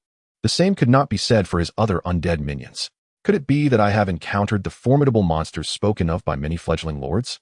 They destroy but do not occupy, just as many lords had recounted in the chat panel. Hiyun had ample reason to be skeptical. Yet, none of the lords had encountered monsters capable of wielding thunder, leaving him with no reference for comparison. Karis tilted her head, gazing earnestly at Hiyun. Her beautiful face radiated determination as she said, "We suspect it to be an intelligent monster." Intelligent monster? Upon hearing this term, Hiyun's mind was immediately flooded with relevant knowledge. It was knowledge attributed to Lord Valsa. Intelligent monsters, akin to race subordinates, possessed exceptional reasoning abilities and could even communicate, negotiate, and potentially be subjugated as allies. Unlike ordinary monsters, which, despite possessing some intellect, often lacked the capacity for appropriate or complex decision-making and merely followed simple commands. Yet, an instinctive feeling told him that intelligent monsters were more than they seemed. They harbored deeper secrets. Why was there no mention of the fledgling lord period in Lord Valsa's knowledge? This had long perplexed Hee-yun. Although he had gleaned much about lords from Volsa's writings, he did not possess all of Volsa's memories. The 7-day period of being a fledgling lord was a critical initial phase, undoubtedly of utmost importance. Any experience would surely be documented within the texts, at least in part. Moreover, as an extraordinary lord, why did Volsa neglect to mention it? Could it be that he had not experienced it himself? What of the lords who existed during Volsa's time? Do they still exist, and if so, where are they? These questions, Hee-yun feared, could only be answered upon becoming a formal lord. Reflecting on the content of the special announcement, Hee-yun was certain that the fledgling lord period merely served to help humans acclimatize to this world, without providing a comprehensive understanding of it. If those extraordinary lords, and even higher-tier lords, also existed within this land, what did his accumulated power truly signify? Countless unknowns awaited Hee-yun. He could not afford to be complacent. Karis, remember to visit the Soulfire Sanctuary each day to incorporate the first-tier undead that are born into the pioneering squad. Yes, Karis replied earnestly. Hee-yun would not forget that each new day, the Soulfire Sanctuary could generate 2 first-tier undead, which would significantly bolster the pioneering squad. From now on, he entrusted this task to Karis. By integrating Volsa's knowledge, Hee-yun understood that his undead subordinates were bound by 4 fundamental characteristics: immortality, perpetual motion, formidable destructive power, and the ability to inflict negative effects on opponents. Not every undead subordinate embodied all 4 traits. Their intensity varied according to their tier. However, first-tier undead were guaranteed to encompass them all. Certain abilities, however, would never be found among undead subordinates, such as those capable of efficiently healing allies or restoring the injuries of comrades. Nor could they provide group buffs to allies, as these were impossible for undead to possess. If such subordinates were ever acquired, they would at most enhance fellow undead, but against other races, they would yield detrimental effects. Therefore, the new subordinates birthed by the Soulfire Sanctuary would not possess any novel abilities. It sufficed to leave the arrangements to Karis. He was uncertain when he would be able to summon new first-tier beings or new divine tier ones. The 5 dwarven subordinates who had entered the dwarven fortress for training had yet to return with any news. With the addition of today's 2 new subordinates, Hee-yun now commanded only 6 first-tier beings, 5 of which were undead, with the exception of the ancient tortoise Saga. This was not an auspicious situation for Hee-yun. Having resolved to develop comprehensively, he recognized the necessity for diversity not only within his territory, but also among his subordinates. Although the tactics of the pioneering squad had diversified, their elite forces were predominantly undead, making them vulnerable to targeted attacks. How would he contend with powerful factions adept at countering undead, such as a horde of intelligent monsters proficient in wielding thunder? Perhaps other lords, upon learning of Hee-yun's contemplations, would deem him overly serious, excessively cautious, or even foolish. After all, his territory already boasted a multitude of different tiers and races, albeit all engaged in mere coin collection. If urgency was truly a concern, why not release the 4th and 5th tier beings as well?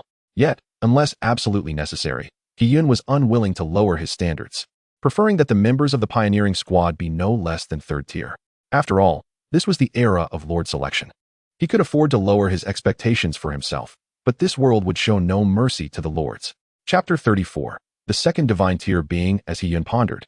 Within his territory, Vina perched atop a tree, extremely anxious, intensely so, since her arrival in the lord's domain, tasked with refreshing the recruitment board every morning and evening. The lord would inquire about her summoning results. Despite her calm demeanor in the presence of Lord Hee-yun, deep within, Vina was engulfed by anxiety. Why had she yet to encounter the elusive golden phantom? Vina was plagued by self-doubt. It had been 2 entire days, 2 long days. She had come across countless blue and purple phantoms, yet the golden phantom, signifying the 1st tier, remained stubbornly out of reach. Not to mention the red phantom, representing the divine tier, as mentioned by Lord Hee-yun. This situation left her with a profound sense of defeat. Vina was oblivious to any chat panels or the dismal rates of other lords' recruitment boards. Her only point of reference was her own lord. Although he appeared delighted whenever she summoned blue or purple phantoms, showering her with compliments about her luck, Vina felt, deep down, that Lord Hee-yun's fortune far surpassed her own by a magnitude of 100,000. Thus, her anxiety grew. This was a classic case of survivor bias, an illogical fallacy arising from analyzing data based solely on individual experiences without a comprehensive understanding. Yet Vina was unaware of this psychological phenomenon. All she felt was unease. If only Hee-yun were present, he would patiently explain to her that the ability to summon golden or red phantoms was purely a matter of fate. Why could she not summon them? Alas, Lord Hee-yun was not here. Vina's spirits sank further. Women are inherently sensitive, And here was Vina, the flower fairy personally named by her lord, stamping her feet anxiously atop the treetops, her eyes slightly reddened with worry. She was becoming rather emo. Nevertheless, her delicate fingers continued to refresh the board, tapping incessantly. If the recruitment board possessed the sense of touch, it would surely feel the increasing intensity of her frantic prodding. This beautiful lady, who had accompanied her for 2 days, was clearly distressed. Vina felt unworthy of the name bestowed upon her by Lord Hyun. Karis had once quietly informed her that she was the first subordinate named by their lord. Typically, those who had not attained the qualifications of the first tier remained nameless. Moreover, apart from her, no other subordinate had been given a name by Lord Hyun thereafter. This underscored the importance her lord placed upon her. Yet, after 2 days, she had not summoned a single first-tier phantom. Meanwhile, her lord had summoned a divine-tier phantom and a first-tier phantom within a single day. Over the past 2 days, she had summoned more than 50 second and third-tier phantoms. But what was the use? As a second-tier being, Vina was acutely aware that the differences between first-tier beings and those of other tiers extended beyond mere combat prowess. There were significant distinctions in insight, decision-making, and strategic vision as well. In simpler terms, while second and third-tier beings excelled in combat and tactical execution, they often focused solely on immediate battles and localized benefits. Thus, they could only serve as core members in terms of combat capability. In contrast, first-tier beings possessed a broader range of abilities, along with exceptional strategic planning and decision-making skills, enabling them to significantly contribute to the development of their territories. Vina knew she lacked such capabilities, at least for the time being. Therefore, she yearned to summon a first-tier phantom for her lord. This was the key subordinate that could bolster the future growth of their territory. She wished to live up to the name her lord had bestowed upon her. Today, Lord Hyun had yet to inquire about her progress, indicating that she still had time. Vina forced herself to calm down, silently encouraging herself. Her slender fingers continued to dance across the recruitment board. The cost for refreshing the second-tier recruitment board was 20 gold coins, summoning subordinates of level 2 or higher. Vina felt a pang of sympathy as Lord Hyun's gold flowed freely, with her loyalty reaching a staggering 90 points. Yet, the colors of the phantoms summoned were far from satisfactory. Green, white, blue, gray, green, white, green, white, white, green, white, gray, green, white. Red. Once again, there were no first-tier beings. Vina felt disheartened, even believing her luck was deteriorating. Just as she was about to continue refreshing, she suddenly noticed an irritating flash of red light to the left of the refresh button. It was a color she had never encountered before as a seasoned recruiter. Red. Red color. Vina instinctively gasped. Divine tier. My lord, Vina has summoned a new divine tier phantom. She hurriedly sent a message to Hyun, even calling out the name bestowed upon her by her lord without thinking. In that instant, the weight of her accumulated negative emotions dissipated, leaving only overwhelming pride. Vina had done it. Upon learning that Vina had summoned a divine tier phantom, Hyun rushed over with astonishing speed. After 2 days of tireless effort, Vina had finally summoned a new divine tier being. To encounter a divine being before a first tier one, what incredible luck was this? He would likely wake up laughing in his dreams in 5 days. Despite having told Vina numerous times not to exhaust herself and that it was perfectly acceptable to take breaks, as the development of their territory was already on the right track, Vina always responded serenely, insisting she was not tired. This left Hyun at a loss. Perhaps this was the result of her high loyalty. My lord, please look. Upon Hyun's arrival, Vina eagerly thrust the recruitment board before him, brimming with excitement. Hyun spent gold to summon and examine the new phantom. Notification: you have spent gold to summon the primordial bubble Ephilo, divine tier, and have directly acquired the epic building, Guardian Stone Tablet. Primordial bubble Ephilo, divine tier, level, 5th tier lower loyalty, 100100, devoted, skills, bubble element. Unlocked, king level unlock, equipment, none. Ephilo scorns the use of any equipment. In his eyes, he himself is the strongest equipment. According to legend, in the primordial chaos before the world took shape, it was enveloped by ethereal bubbles. The primal bubble, a mysterious elemental entity, was separated from this chaos at the moment of creation, gaining self-awareness and wielding the fundamental forces of existence and boundless creativity. Many races revere the primal bubble as a sacred being, offering worship and prayers. Countless powerful individuals have sought to harness even a fraction of its might, yet none have succeeded. No race has ever beheld the true visage of the primal bubble, yet its legends abound in many lands, speaking of its limitless power. A crucial note: upon reaching a certain level of strength, one may uncover numerous secrets within the primal bubble, Ephilo. potentially leading to significant changes for both the Lord and their domain. Chapter 35. The genuine omnipotent boss. This panel elicited a slight nod from Hee-yun. Indeed, it was a divine entity of the highest order. He felt an instinctive urge that Ephialo, the primal bubble, surpassed Karis in power. The final important note was particularly tantalizing. Rich with intrigue. Up until now, none of the hints had ever contained the word important. What secrets lay hidden within the primal bubble? Before him floated a transparent orb resembling a slime, yet far more resplendent, shimmering with radiant colors. Visually, it bore no distinction from the bubbles conjured by human-made bubble machines on Blue Star, seemingly fragile enough to burst at a mere touch. In the next moment, the primal bubble underwent a transformation. Its circular form began to elongate irregularly, ultimately morphing into a dignified and sacrosanct female figure. She possessed cascading hair, each strand glimmering with a spectrum of colors, as if woven from countless tiny bubbles. Her eyes were deep and luminous, seemingly containing boundless wisdom and mysteries. Her visage radiated serenity, with a faint, elusive smile gracing her lips. Clad in elegantly simple yet opulent attire, her gown flowed gracefully in the breeze, shifting between pure white and shimmering gold, accentuating her nobility. "Thank you for your summoning, my lord." Unlike Karis's spirited demeanor, Ephialo's voice was gentle and imbued with an intellectual beauty.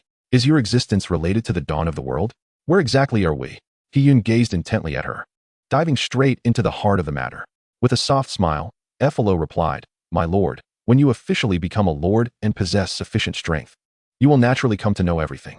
Revealing too much now may inadvertently harm you." As expected, her response mirrored that of Karis. However, Hee-yun discerned from Ephialo's detailed panel that this lord selection era was far more intricate than he had anticipated. "One thing I can clarify for you, my lord. The bubble element I command is the very essence of the world's power." Ephialo's declaration piqued Hee-yun's interest. She turned to Vianna beside her and spoke gently. "Might I trouble you to allow me to demonstrate my abilities to my lord?" "Of course." Without hesitation, Vianna agreed, eager to assist her lord. Suddenly, an egg-sized transparent bubble appeared before her, exuding an enchanting aura, yet appearing vulnerable to touch. Pop! The bubble burst with a crisp sound, transforming into a torrent of flowing water that enveloped Vianna, almost as though it possessed consciousness. As a flower fairy, water posed no significant threat to her, and she remained unperturbed.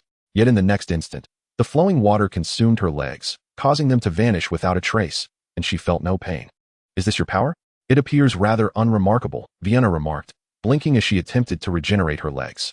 For a flower fairy adept at manipulating and growing vegetation, reconstructing her own limbs should have been effortless. However, regardless of her efforts, she found herself unable to restore her legs, sensing her strength ebbing away. Within mere seconds, the vines and blossoms atop her head began to wilt. She cast a shocked glance at Ephialo. "This is but a fragment of my power," Ephialo explained.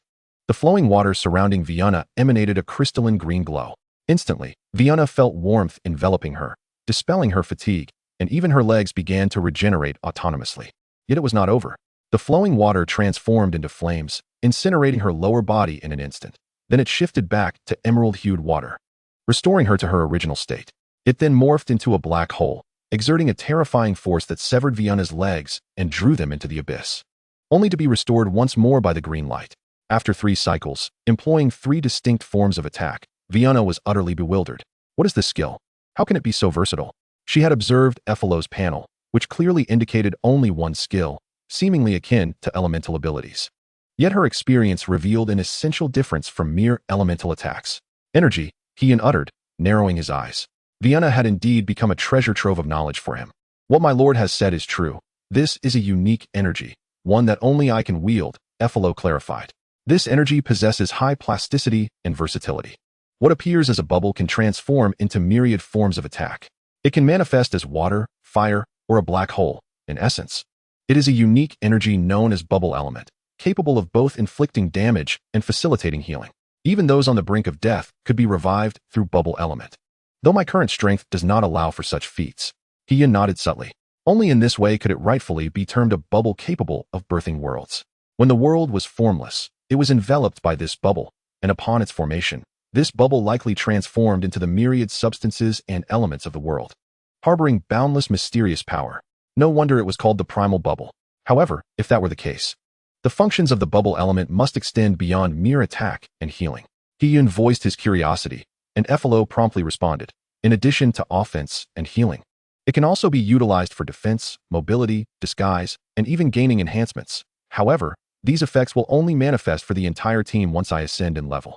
For now, they are limited to a select few individuals, and their efficacy may not be as potent as one might imagine. Ian finally comprehended. Effalo was akin to an omnipotent subordinate. As she grew, she would truly embody the essence of an all-encompassing force. She can charge to the front as a meat shield or a main force, and just as easily launch surprise attacks from the rear. Moreover, she excels as a healer or support, adeptly filling any role as needed, truly a versatile character. Any unfortunate soul who encounters Philo alone would surely be cursed by their ancestors. Having suffered 8 generations of misfortune, it is destined calamity that leads to such an encounter, a guaranteed defeat in a one-on-one confrontation. Even beings of higher races than Philo may struggle to overcome her. After all, the conventional understanding of an all-rounder implies a modest proficiency in myriad skills, just enough to get by. But Philo is different.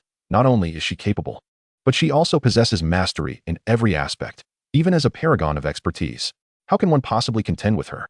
Once she matures, her high attack and defense, coupled with ample healing capabilities, allow her to bolster herself and unleash a plethora of varied assaults. She is an authentic boss-level entity. Unless one possesses equal aptitude, they would be utterly exhausted in the attempt. Wait, equal aptitude? How does she compare to Karis? At this thought, a sudden chill swept over her back. My lord. Turning around, she found Karis had just arrived, seemingly sensing the presence of an equal.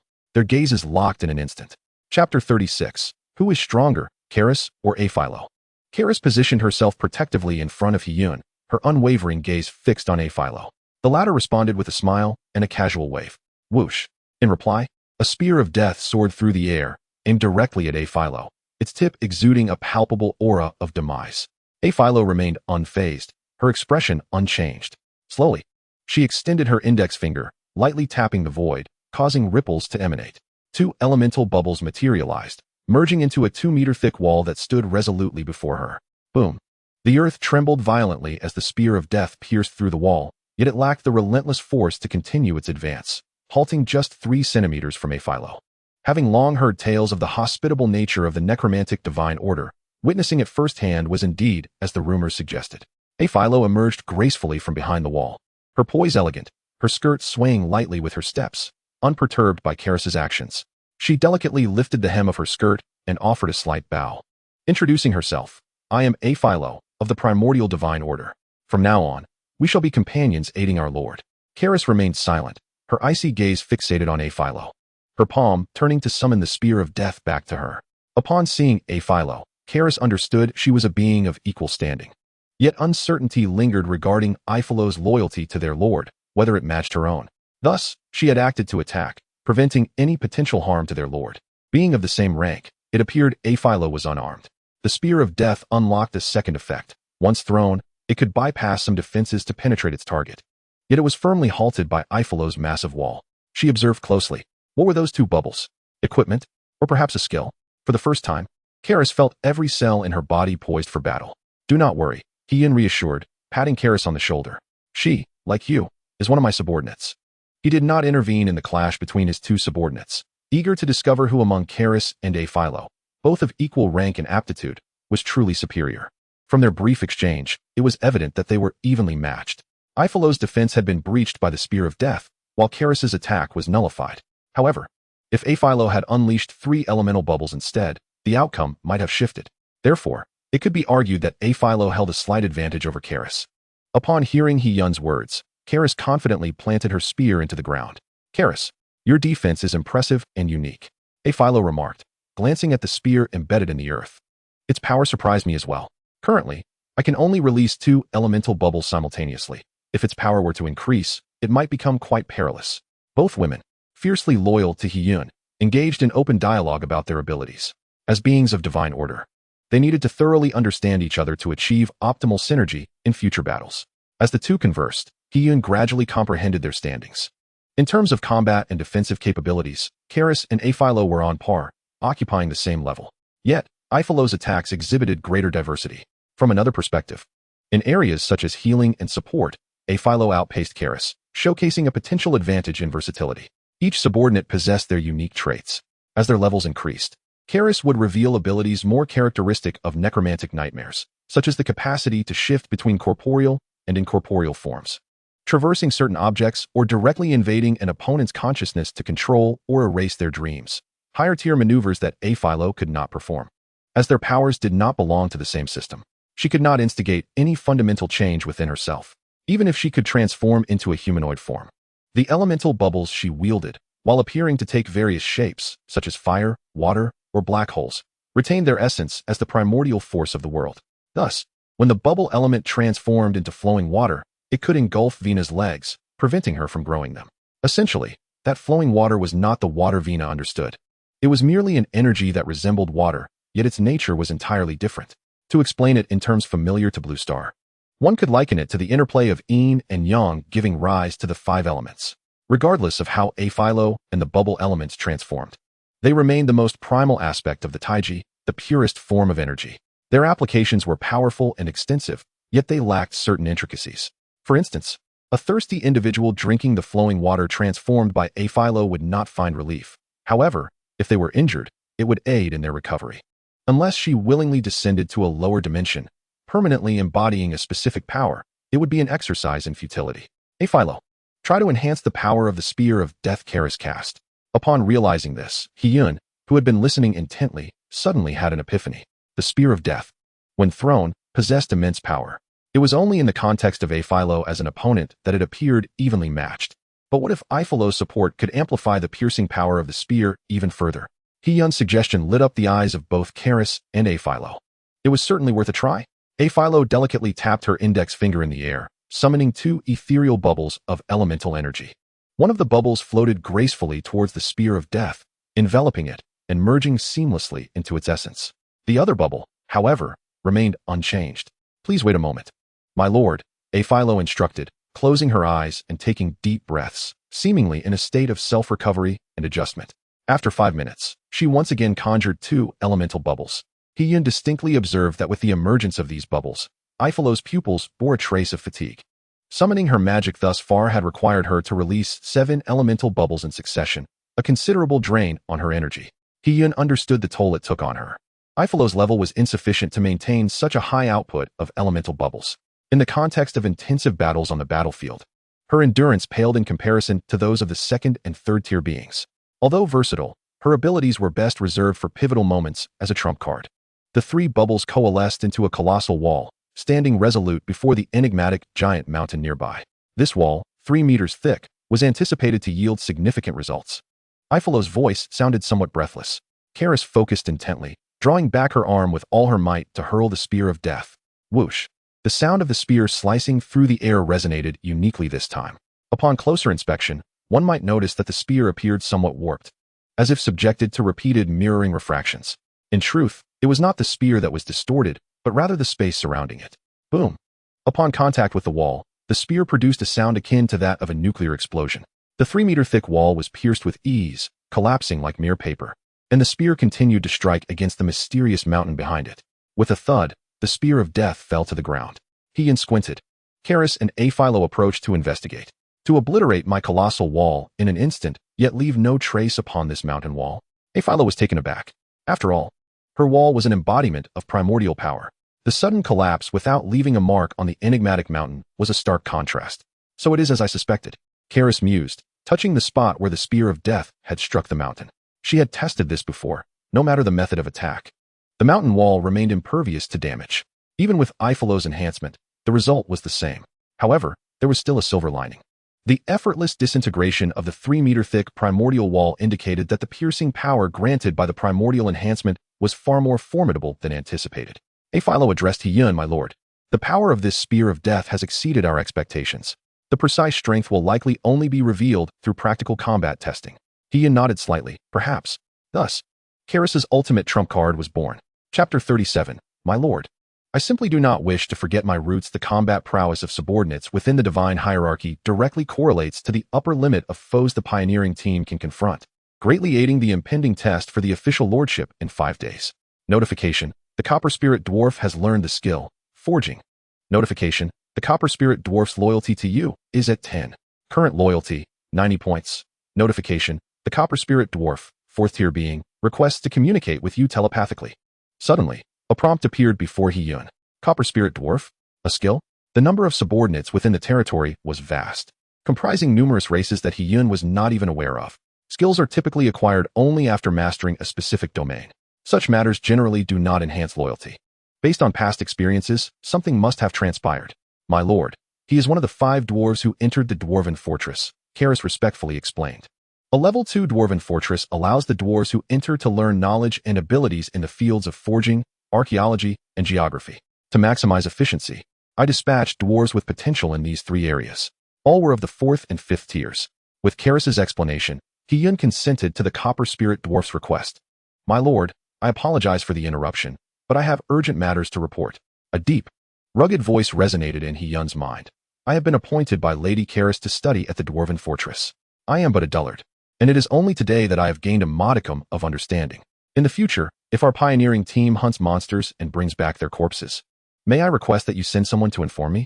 Perhaps I can extract useful materials from them to forge ordinary-level equipment. It became clear that the Copper Spirit Dwarf sought materials from He-Yun. With such materials, he could forge ordinary-level equipment, which was crucial for the overall combat development of the territory. In the world of Lord Selection era, equipment can indeed be crafted. However, only subordinates who have learned the knowledge of forging and possess the requisite skills can discern which materials from monsters can be used for crafting.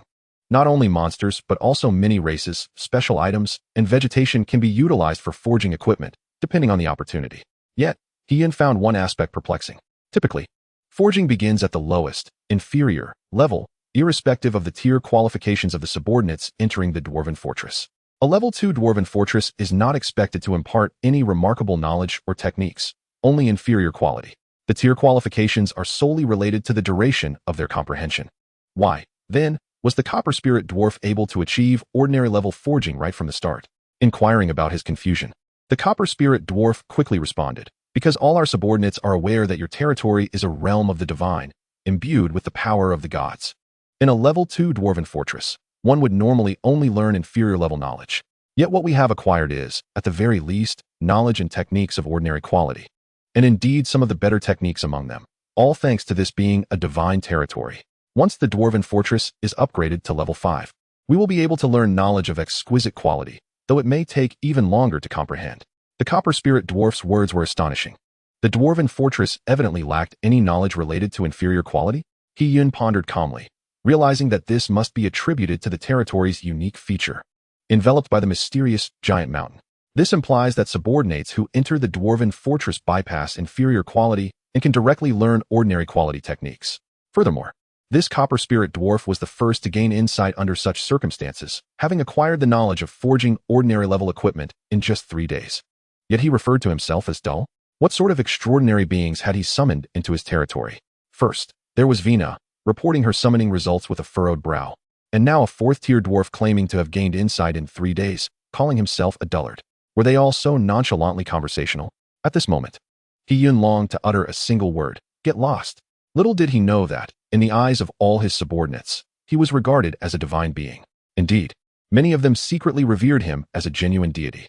It is worth noting that without He-Yun, would races possessing qualifications below the 5th sequence be able to awaken their racial skills on their own? Absolutely not. No other territory or lord could achieve such a feat. Yet, He-Yun made it possible. Subordinates above the 5th sequence could also awaken new skills over time, and of even higher quality. This was beyond the comprehension of all his subordinates. Similarly, within the territory, if not for the existence of the Level 2 scientific research buildings, could they bypass inferior levels and acquire knowledge of ordinary quality? Certainly not. Moreover, in this place, there were 2 beings of divine sequence. When Karis learned that Aphilo was one of their own, she communicated the news of the emergence of a second divine sequence to all subordinates through her thoughts. As long as they survived, the 2 women were destined to become deities, fighting valiantly for their lord. Other subordinates would gradually grow and enhance their qualifications in this territory, becoming leaders in various fields. The future held the possibility of attaining divine sequence. This territory possessed a singular uniqueness and mystery, with many enigmatic functions yet to be discovered. However, as time progressed, these would undoubtedly be unearthed. Thus, their sense of belonging to this territory was exceptionally strong. No other domain could offer such a profound sense of belonging to its subordinates. All those present felt fortunate to be here. And He-Yun, the great lord who discovered this territory, possessed an unfathomable wisdom and strategy. How grand was the game he played? Many subordinates did not comprehend. as they could not grasp the depth of it. This understanding was communicated to them by Karis and several first sequence beings, not from the Lord himself. Yet, no subordinate harbored doubts. The uniqueness of this territory had already proven everything. They merely needed to diligently collect gold coins, enhance their qualifications, and await selection by the Lord to specialize in a specific field. All subordinates gathering gold in the mining caverns possessed the potential for unlimited sustainable development. Hiyun had already contemplated this, yet he remained unaware that Karis and the other first sequence beings had quietly assisted him in achieving it. He was also oblivious to the fact that Karis's mention of dispatching dwarves with potential in 3 areas to the Dwarven Fortress was quite literal. 5 dwarven subordinates, all possessing potential in archaeology, geography, and forging. In her view, if they were not proficient in all 3 areas, how could efficiency be improved? She had invested considerable effort in selecting suitable talents among the dwarves. Hence, the Copper Spirit dwarves believed themselves to be the chosen ones, fortunate to be selected by the Lord to master ordinary forging techniques. In the future, they could even attain exceptional, epic, or even higher quality forging techniques. Should their sequence qualifications improve, the legendary forging skills long coveted by their entire clan might emerge through their hands. How could they not feel immense gratitude towards their Lord? After requesting the Lord's approval, he expressed a rather perplexing desire. "My Lord, may I take a day off to return to the gold mine to gather gold?" As he uttered these words, the Copper Spirit dwarf felt a wave of anxiety. He feared that the Lord might deem him presumptuous. In truth, if he were to merely acquire ordinary forging techniques, he would find little significance in remaining at the Dwarven Fortress. It would be akin to understanding a principle, with the remainder reliant solely on practice. Without monster corpses or materials, the Copper Spirit dwarf could not forge equipment. Remaining at the Dwarven Fortress in hopes of advancement meant learning geography and archaeology alongside his fellow Dwarven brothers. The 5 of them had already pledged to Master Karis to excel in all 3 fields before entering the fortress. Thus, technically, they were not supposed to leave the Dwarven Fortress until they grasped these 3 areas. Hence, he felt quite anxious. Yet he still wished to seize this opportunity to return to the gold mine, a place where he had spent less than a day, yet where everything began. Hiyun remained oblivious to his thoughts and was unaware of Karis's stringent expectations. Logically, the Copper Spirit dwarf should remain in the gold mine, gathering gold until the exploration team returned with monster corpses, at which point he could showcase his skills. Why then did he request a day off? It was perplexing. Why did his subordinates always have such peculiar ideas? "My lord, it is perfectly fine if you do not agree. I simply wish to avoid forgetting my roots." Observing Hiyun's prolonged silence, the Copper Spirit dwarf grew increasingly anxious. Hiyun's mind was filled with 3 large question marks. Forgetting one's roots? What roots have you forgotten? Chapter 38.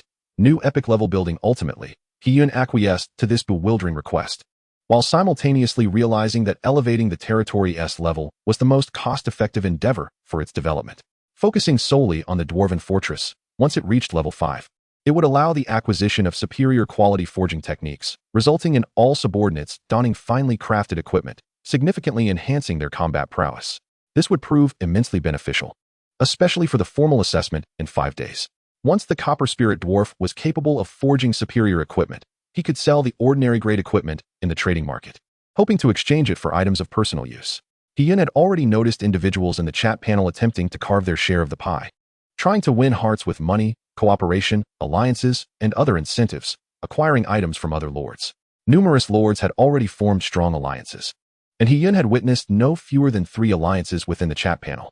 It was likely that before long, weaker new lords would align themselves with them, becoming their pawns and offering up everything they had. It was not that these lords were foolish, rather, they possessed self-awareness. Recognizing that their territories lacked potential and their troops were inadequate, making development challenging, they sought to survive. Thus, the only recourse was to attach themselves to stronger lords and become their vassal territories, serving them loyally. Compared to selling to themselves and receiving only gold in return, it was wiser to entrust their resources to other lords they deemed capable, securing assurance for their future survival. Only those lords confident in their ability to develop their territories would approach Hiyun to sell their goods. However, the path of becoming a vassal territory was fraught with challenges. To cultivate this path, the paramount task lies in securing the trust of the weaker lords towards the Alliance Lord, convincing them of the worthiness of allegiance. This concern also plagues the formidable lords who have already forged alliances and collaborations. Once the development takes root, the Alliance Lord stands to amass a considerable fortune in gold swiftly, thereby accelerating the growth of their territory. However, the absence of widely applicable contractual instruments poses a significant hurdle. Promises remain merely verbal, Who can ascertain whether the Alliance Lord, once benefiting, might not abscond? Consequently, this breeds individual apprehensions, stalling the progress of this endeavor for the time being. Currently, the Lords have yet to establish connections. However, this may change post-formal assessments. Returning to the present, He-Yun seeks to expedite the development of his territory, aiming to extend the coverage of formal assessments to a broader expanse of wilderness, which necessitates greater territorial power. Presently, his territorial power stands at a mere 9 points, while ascending to a level 3 territory requires 20 points. The demand will only escalate from here on, setting aside other upgrading prerequisites. The sheer accumulation of territorial power renders it a challenge to advance even a single level within 2 days. With a stroke of luck, he might elevate his territory to level 3 by nightfall. Karis and Aphilo have already departed with their pioneering team. Initially, He-Yun intended to grant Aphilo a half-day respite. Yet she insisted on joining the expedition, unwilling to remain within the territory, claiming she could recuperate along the way. Reluctantly acquiescing, he resolved to reclaim the territory lost the previous night before proceeding with further exploration. Subsequently, when He-Yun examined the summoned Aphilo, he was presented with an epic tier building, Guardian Monument, Epic Special Building. Level 2 effects. 1. Upon placement of the Guardian Monument, allied targets within the entirety of the territory experience a notable enhancement in their recovery rate. This recovery rate encompasses, but is not limited to, injuries, stamina, etc. 2. Any non-allied target that treads within the territorial confines will have their stealth and camouflage abilities rendered ineffective, exposing them. Note, if the opponent's skills exceed epic tier, or if the target's level surpasses 9, detection will be thwarted. Additional effect. Aphilo the primordial bubbles can establish a link with the Guardian Monument, allowing for rapid restoration of primordial energy within a short span, thus bestowing enhanced combat capabilities within the territory. Lasts for 3 minutes. Cooldown 30 minutes. Upgrade requirements. Level 3 territory, 3,000 gold, 30 territorial power. As an epic tier building, the effects of the Guardian Monument are quite impressive. It predominantly enhances the combat prowess of the territory's inhabitants. The initial 2 effects ensure the longevity of subordinates while also providing reconnaissance countermeasures, making targets entering the territory immediately visible. The additional effect appears to be tailored specifically for Aphilo. Unlike Karis, whose Soulfire Sanctuary grants supplementary benefits that enhance the territory's elite subordinates, the additional effect of the Guardian Monument is solely applicable to Aphilo herself. Fully aware of Aphilo's exceptional versatility, He-Yun eagerly anticipates the strength she will exhibit during those 3 minutes. It is noteworthy that her defensive capabilities rival Karis's offensive prowess. Conversely, Aphilo possesses the unique ability to manifest various forms of attack through her bubble element. In comparison, Karis is limited to wielding the Death Spear, and her efficiency in slaying monsters is considerably lower. Without delving into further details, even if Aphilo can only unleash 6 or 7 bubbles simultaneously, she could likely vanquish nearly 1,000 monsters. In 5 days, during the formal assessment, Aphilo is poised to shine brilliantly. The effects are clearly articulated, enhanced combat capabilities within the territory. Should she step beyond the territorial bounds, even if the 3 minutes have not yet elapsed, Aphilo will be unable to swiftly recover her primordial energy. Is she not the very subordinate most adept at defending the home? Even in the absence of the protective period for novice lords, He-Yun need not fear for his territory's safety. He can confidently assign Aphilo and some subordinates to guard the territory, while Karis ventures forth to explore and even conquer other lands. Given Aphilo's capabilities, coupled with the numerous structures and subordinates within the territory, He-Yun feels utterly at ease. Nevertheless, the current number of subordinates for exploration remains insufficient. Establishing varied units for defense and conquest will require considerable effort. Moreover, the subordinates have yet to mature. Thus, He-Yun intends to utilize these 7 days to hasten the development of his territory and bolster his subordinate strength. With the rewards from the formal assessment, he should be able to create a significant gap between himself and other lords. However, the upgrade conditions for the epic tier building are indeed extravagant. Upon realizing that 30 points of territorial power are required for the upgrade, He-Yun cannot help but be astonished. Such a demand is extravagantly burdensome. This epic tier building is beyond the means of a novice lord to sustain in the early stages. Even for him, amassing 30 points of territorial power will take a minimum of 2 to 3 days. Not to mention, with 2 epic tier buildings in his territory, upgrading the territory will also necessitate territorial power. Altogether, that amounts to 80 points. Gazing at his paltry 9 points of territorial power, it is painfully inadequate. Chapter 39. Surpassing Lord Number 33? A reliable indication in the chat panel, discussions regarding the formal lord assessments continue to unfold. A multitude of lords has only just begun to comprehend that the formation of alliances involves numerous lords, not solely the Dawn Alliance led by Hoda. The Blackstone Legion, the Dragon Lion Society, and the Eternal Sanctuary have all emerged, even though they have yet to assign names to their territories. Various lord factions and groups appear in the chat panel, attempting to court powerful lords. Many lords have come to realize that several capable lords have begun to band together, establishing their own spheres of influence for the days ahead and beyond. Among them, numerous factions have specifically mentioned Lord Number 33, suggesting that should he choose to join their ranks, they would extend the utmost privileges, among other similar offers. Yet, there has been no record of any faction receiving a response from Lord Number 33, sparking curiosity among many lords. It seems entirely reasonable that Lord No. 33 would refrain from joining any faction. After all, he leads all lords in advancement, and establishing his own sphere of influence is undoubtedly preferable to being dependent on others.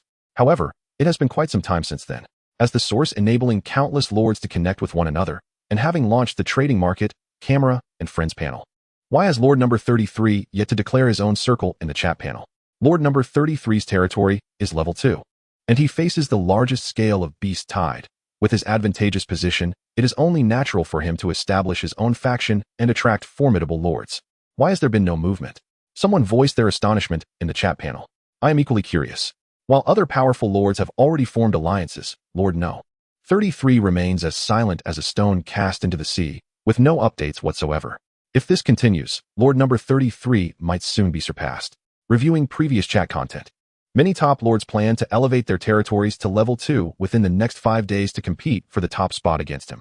The power of an individual is ultimately limited, and the path for the illustrious Lord Number 33 has grown increasingly narrow. Lord Number 33, please respond. What conditions must be met to join your ranks? I have already rejected offers from 2 factions, and as a second-tier lord, I have decided to place my bets on you. Goodness, the audacity of this lord, turning down invitations from other lords to gamble on the uncertain prospect of Lord No. 33, such a tenacious individual. Indeed, lords like you are a rarity. These exchanges, however, went unnoticed by He-Yun. Yet, the earlier transaction involving the silver-plated golem was captured and shared with him by Yin Dong through a camera. He-Yun did not act on this at all. There was no need to ponder Yin Dong's actions. As for forming his own faction, it seemed highly improbable. The lords who established these circles were, to put it plainly, driven by sheer destitution. They craved gold, their longing for it eclipsing all else. Hence, they required mutual support to survive the harshest early days, akin to brothers in adversity. What He-Yun truly needed was the power of territory. He did not lack gold. Indeed, he could forge equipment himself without delay. What all lords currently lacked were merely subordinates, equipment, and territorial power. Even equipment, when compared to the other 2 necessities, appeared as an ancillary value, seemingly less significant. With gold, one could acquire subordinates, and upgrading territory and structures would become a straightforward endeavor. Not to mention, he could have his subordinates craft equipment tonight. The only remaining conundrum was the power of territory. This power could not be bestowed upon others through any means, except by destroying an opponent's territory crystal and seizing their domain, which inevitably meant the demise of the opponent. Your territorial area remains yours indefinitely, as long as it has not been conquered. Even if it becomes a subordinate territory, it does not imply that the entire area will belong to the superior territory, unless one relinquishes resistance and willingly allows the superior territory's forces to occupy their area, which requires the superior lord to be able to dispatch troops. At this moment, being merely 3 days into the novice lord phase, such a scenario was evidently unrealistic. Thus, what benefits would forming a lord faction or circle bring to him? It would merely result in internal strife, hindering his developmental pace. The so-called factional circle paled in comparison to the 10 subordinates he could casually recruit from his exploration team. They had not even completed their novice phase. In 5 days, who knows how many powerful lords would perish upon joining a faction. Moreover, the lords were currently disconnected from one another. Apart from the mutual exchange of gold, items, and resources, there was no substantial assistance to be found. He could easily achieve these conditions without forming a faction. However, He-Yun was unaware that his inaction was, in the eyes of other formidable lords, akin to administering himself a shot of adrenaline. In the Dawn Alliance, Hoda engaged in fervent discussions with all Alliance lords in a small group. Gentlemen, the fact that Lord Number 33 has not formed his own faction is fortuitous for us. We have the opportunity to emerge as the most favorable candidates when the official lord trials arrive, securing the richest rewards and surpassing him in one fell swoop. Lord No. 33's territory was merely Tier 2, just one level above their own. As top-tier lords, the beast-tide trials faced upon reaching Tier 2 were not insurmountable. Yet, some planning was required to ensure a smooth passage through the trials. Yendong, Lord Hoda, why then does he not establish his own faction? He voiced the collective confusion shared by all Alliance lords. Although Yendong had his suspicions, he yearned to hear Hoda's perspective. Quite simply, because he possesses an ample supply of gold. Or rather, he has enough gold to develop his territory and subordinates over the next 5 days. A gasp. Upon reading Hoda's statement, many Alliance lords inhaled sharply before their screens. The 20 or so lords of the Dawn Alliance were all among the top 3 tiers. They prided themselves on their broader perspectives compared to most lords. They initially believed that Lord number 33, with enough gold to develop for the next 23 days, was already quite fortunate. To their astonishment, Hoda asserted that he had sufficient gold for the next 5 days. This suggested that throughout the entire novice lord phase, Lord No. 33 would not run short of gold. Was it not outrageous? He already had a stable source of gold and would lack for nothing in the future. In contrast, they were still reveling in the acquisition of a Tier 2 gold mine. How had he amassed such wealth? No need to panic, everyone. This is merely my boldest speculation. His gold will eventually run out, just like our Tier 2 gold mine. Observing the prolonged silence, Hoda continued to send messages in the group. How Lord No. 33 acquired such a wealth of gold is now insignificant. What matters is that we must unite our efforts in the coming 5 days to surpass him and become the most favorable candidates. However, it is evidently impossible for all lords within the alliance to outstrip him. Thus, we need to appoint a representative to aid him in becoming the optimal candidate, securing the generous rewards, while also ensuring that other lords receive the corresponding assistance. Hoda then began to elaborate on his plan. After listening, all lords fell into contemplation. They were now a unified entity, their fortunes intertwined, their failures shared. Lord number 33 was evidently their greatest rival, yet other lord factions existed as well. They discerned the underlying message in Hoda's words. It was clear he aimed to position himself as that representative, ensuring that all lords of the Dawn Alliance would provide support to help him become the most favorable candidate. Upon reflection, it seemed that only Hoda was the most suitable choice. From the initial conquest of the gold mine to the present, they had invested significantly in him. Pooling their resources to secure the Tier 2 gold mine had begun yielding dividends. He was stronger and developed at a relatively faster pace than other Alliance lords. Only by continuing to invest in him and reinforcing his power could they feel secure. His subordinates were formidable in their own right. A different individual might present numerous complications. Suddenly, many Alliance lords had a realization. When did their cooperative alliance transform into an investment in Hoda? Why was it not me receiving the investment? In that moment, they seemed to grasp the daunting nature of Hoda. They had initially perceived him as a charismatic leader, only to find themselves ensnared in his web, from which escape was increasingly difficult. Since joining the alliance, they had been entirely led by him, even if they wished to voice dissent. It felt like striking a heavy blow against cotton, leaving them with an indescribable discomfort. They could only continue executing his plans. Clear words reveal unspoken intentions. We all comprehend your meaning, so let us proceed with Hoda. Lord Hoda, you are truly astute. We have all been led astray by you. Soon enough, a lord expressed a willingness to compromise. Hoda, how can this be called leading astray? We are united as one. If I were not sufficiently shrewd, would you feel secure allowing me to lead the Dawn Alliance? Our greatest rival is Lord 33, not to mention other factions. This is a testament to my reliability. All right, we cannot outplay you, Hoda. The distribution of benefits must be discussed in advance. We have already been significantly taken advantage of by you. We have invested quite enough in you, and I trust you understand what I mean. By the time they realized, it was already too late. Among the more than 20 lords in the alliance, the lowest rank was 3rd tier, brimming with potential. As long as Hoda maintains a balanced distribution of interests in the later stages, avoiding the wrath of the majority present, their assistance will undoubtedly ensure Hoda's future success. After all, they have become one cohesive unit.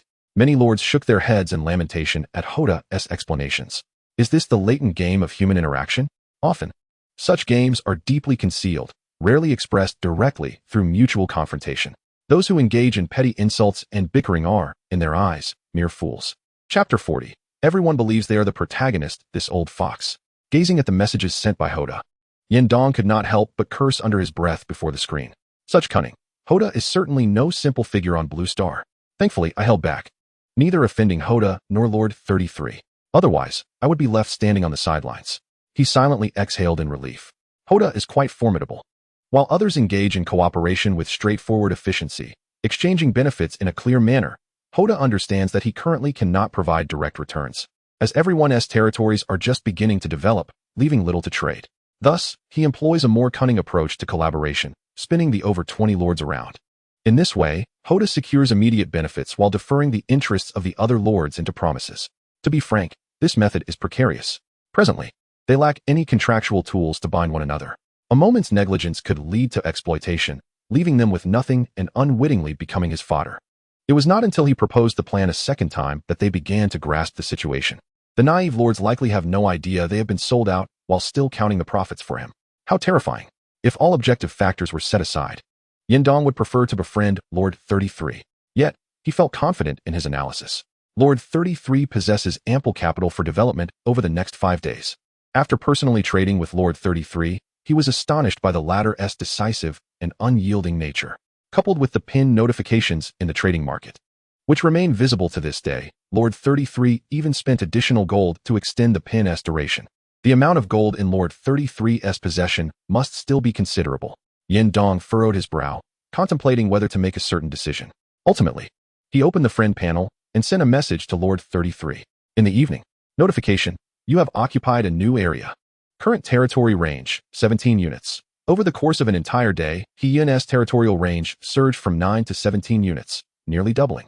Upon witnessing this outcome, even Yin himself was somewhat taken aback. The addition of a divine tier species has significantly enhanced the expansion efficiency of the entire pioneering team.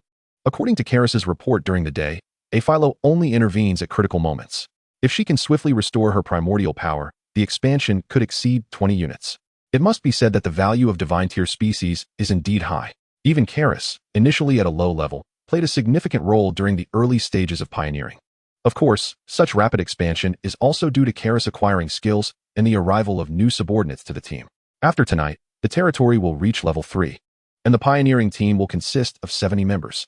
Upon upgrading to a level 3 territory, the summoned subordinates from the recruitment board will have a minimum level of tier 3 lower rank. Additionally, many new buildings will be unlocked, allowing for the upgrade of existing structures at the cost of gold. The pioneering team is also on the verge of breaking the 100-member mark. At this rate, the team should surpass 200 members within 5 days, composed entirely of top-tier species from the first 3 ranks, with over 200 high-level first 3-tier species, plus 2 divine-tier leaders. There will be at least 15 first-tier subordinates. In terms of formal challenges, the monsters they can withstand will far exceed a mere 2,000. How could Lord Hoda of 444 compare to himself? In the afternoon, he received another friend request from Yindong. The other party claimed to have a friend within the Dawn Alliance, and the alliance was planning to have Hoda compete for the position of the best candidate in the formal challenge, with support from over 20 lords possessing first 3-tier subordinates. Lord 33 was identified as the primary competitor. Simultaneously, he learned that several other lords forming alliances also aimed to compete for the title of best candidate in the comprehensive assessment. This marked the first official confrontation among all human lords. It seems all lords tacitly agree that the emergence of the best candidate signifies who is the true leader over these 7 days. After all, the comprehensive assessment of the best candidate encapsulates the collective efforts of all lords during the new lord period. With a flurry of white light, the entire pioneering team returned to the core area through the domain teleportation array. Behind them, numerous subordinates dragged a pile of monster corpses that formed a small mountain. These were the highest level monsters they had hunted today. My lord, today we expanded our territory without any casualties. Karis's exuberant shout interrupted his thoughts. The 70 pioneering subordinates collectively bowed to He-Yun. He-Yun, with one hand in his pocket, casually waved them off, allowing them to attend to their tasks. He understood the motivations of those lords eager to compete against him. Arriving in the lord selection world and acquiring top-tier subordinates gives them an edge over most lords. None wish to be overshadowed by others, yet all aspire to dominate. Every top lord believes themselves to be the protagonist. Indeed, each individual perceives themselves as the protagonist. After all, protagonists are always graced with a unique aura. Whether it be Hoda or other founders of lordly factions, even Yindong perceives himself as the protagonist. Yet, this gives rise to a critical dilemma.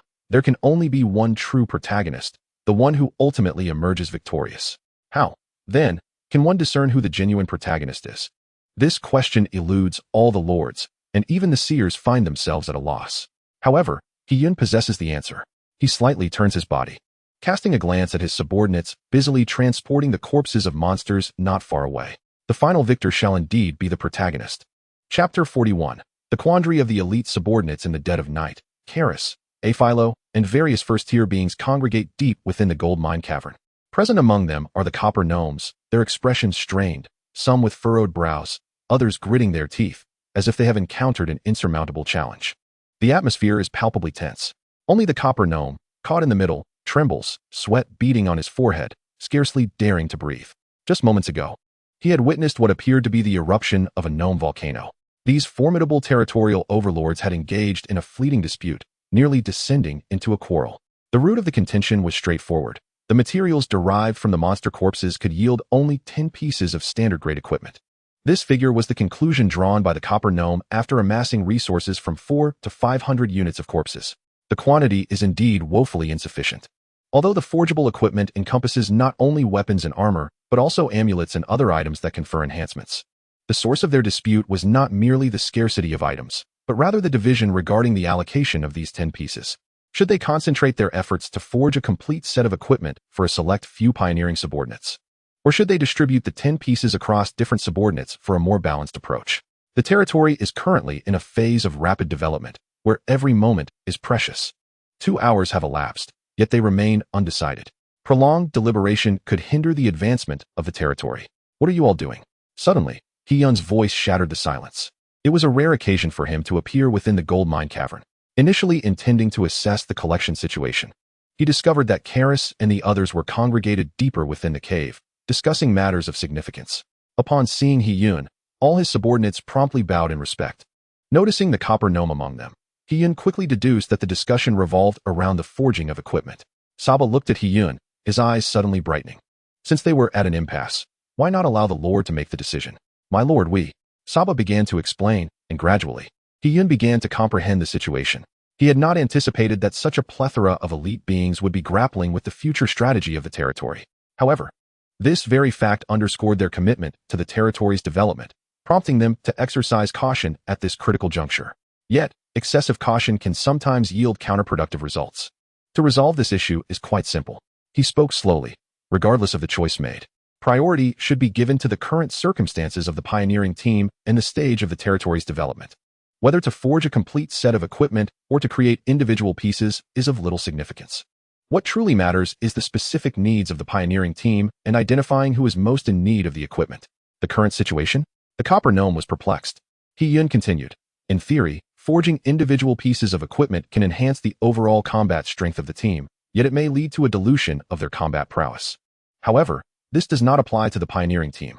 Karis, Aphilo, and the first-tier beings present represent the pinnacle of the pioneering team's combat power. Most do not require additional equipment, at least not of the standard grade. On the other hand, a complete set of equipment can swiftly augment the individual strength of subordinates. Karis stepped forward, eager to respond. So we should select the members of the pioneering team who are most in need of equipment and forge standard grade sets? While partially correct, Hiyun articulated, it is the selected subordinates who will determine what equipment to forge. If one requires just a single piece, then that shall be crafted. If a complete set is necessary, then a set will be created. Upon hearing this, all subordinates fell into contemplation. It became clear that this was indeed the most suitable distribution strategy for the current development of the territory. Although the materials collected for forging were scarce today, they would not be so in the future. The pioneering team is beginning to take shape and can guarantee the return of over 100 monster corpses daily for the copper gnomes to gather materials. By assessing the needs of the selected members and proceeding with forging, they can directly create equipment as new materials are obtained. Ultimately, all members in need of equipment will receive what they require. This is a meticulous task and a considerable test for the copper gnomes. Currently, only he possesses the ability to forge equipment within the territory, and after collecting materials, he must invest substantial time in crafting. Yet, he is entirely capable of it. The gold mine cavern offers various benefits, while several structures within the territory provide rapid recovery and enhanced stamina. He can complete 10 to 20 pieces of equipment within 12 hours. Beyond that, it may become challenging. However, another question arises. What criteria should be used to select the pioneering subordinates and allocate the equipment? Aphilo voiced the concerns of all present. Many subordinates are in need of equipment. Some require weapons, others need armor, and still others seek enhancement or buffing gear. The diverse needs of the subordinates complicate the determination of who should be prioritized for forging. Who is most susceptible to injury or death on the battlefield should be given priority, Hiyun succinctly stated. With that simple declaration, clarity dawned upon all the subordinates. The Lord had previously emphasized the importance of stability in the early stages to avoid unnecessary casualties and dangers. They had consistently adhered to this principle, yet had not applied it to the issue of equipment allocation. Some subordinates may not require equipment due to their racial traits or other factors, but this does not imply that those who do need equipment are inherently weak. The pioneering team consists of individuals of at least the third tier. How weak could they possibly be? Moreover, some races are inherently powerful due to their equipment. For them, the absence of equipment is, in itself, a form of debilitation. Hyun's reasoning had illuminated their path. Karis and the other subordinates engaged in animated discussion once more, quickly reaching a consensus and formulating their forthcoming plans. The copper-skinned dwarf swiftly set forth, commencing his forging endeavors. Simultaneously, he became acutely aware that the Lord was indeed, as Lady Karis had asserted, a paragon of wisdom and far-sightedness, a truly magnificent ruler. Under his guidance, the territory was destined for greatness, and they, his subordinates, would also become immensely powerful in the future. This sentiment was not his alone. The first-order beings present, including Karis and Ephilo, shared in the reflection. Could it be that this lord, who had only recently acquired the territory, could so effortlessly and swiftly resolve their vexing issues, as if he had always been a lord? However, at that moment, Karis and Ephilo, as if jolted by electricity, turned their gazes towards the north. Simultaneously, a notification panel materialized before Hyun. Alert! Your territorial region has been occupied, losing 1 grid. Current remaining, 16 grids. Hyun's pupils constricted. What was happening? Night had barely fallen, and already he had lost a part of his territory? His expression turned grave. It was not yet midnight, yet his territorial domain had diminished by 1 grid, equating to a loss of territorial power. With several hours remaining until midnight, would there be further losses during this time? This was rather concerning. Each point of territorial power was of utmost value to him. My lord, Karis and Ephilo, sensing his change in demeanor, stepped forward in unison. Please grant us permission to venture out tonight and reclaim the lost territory. Chapter 42. Loss of 2 grids of territory? They understood all too well what it meant to lose territory at such a critical juncture. The toil of clearing land during the day was aimed solely at acquiring territorial power, yet the areas they had painstakingly cleared were now lost. This was unacceptable. There were still several hours until midnight. Without taking action, who could predict what might transpire in that time? The arduous efforts of the day could not be rendered futile. He furrowed his brow. He refrained from responding hastily, instead contemplating the situation. He was well aware that the frequent loss of territorial regions was an inevitability that would eventually arrive. The broader the expansion, the greater the potential for territory loss. The territory consisted of only a core region, with the fortress area providing defensive capabilities, while the remaining territories were merely targets for the bamboo spikes, vulnerable to destruction by anyone. Yet, he had not anticipated such a swift occurrence. In just 3 days, he had already lost territory twice.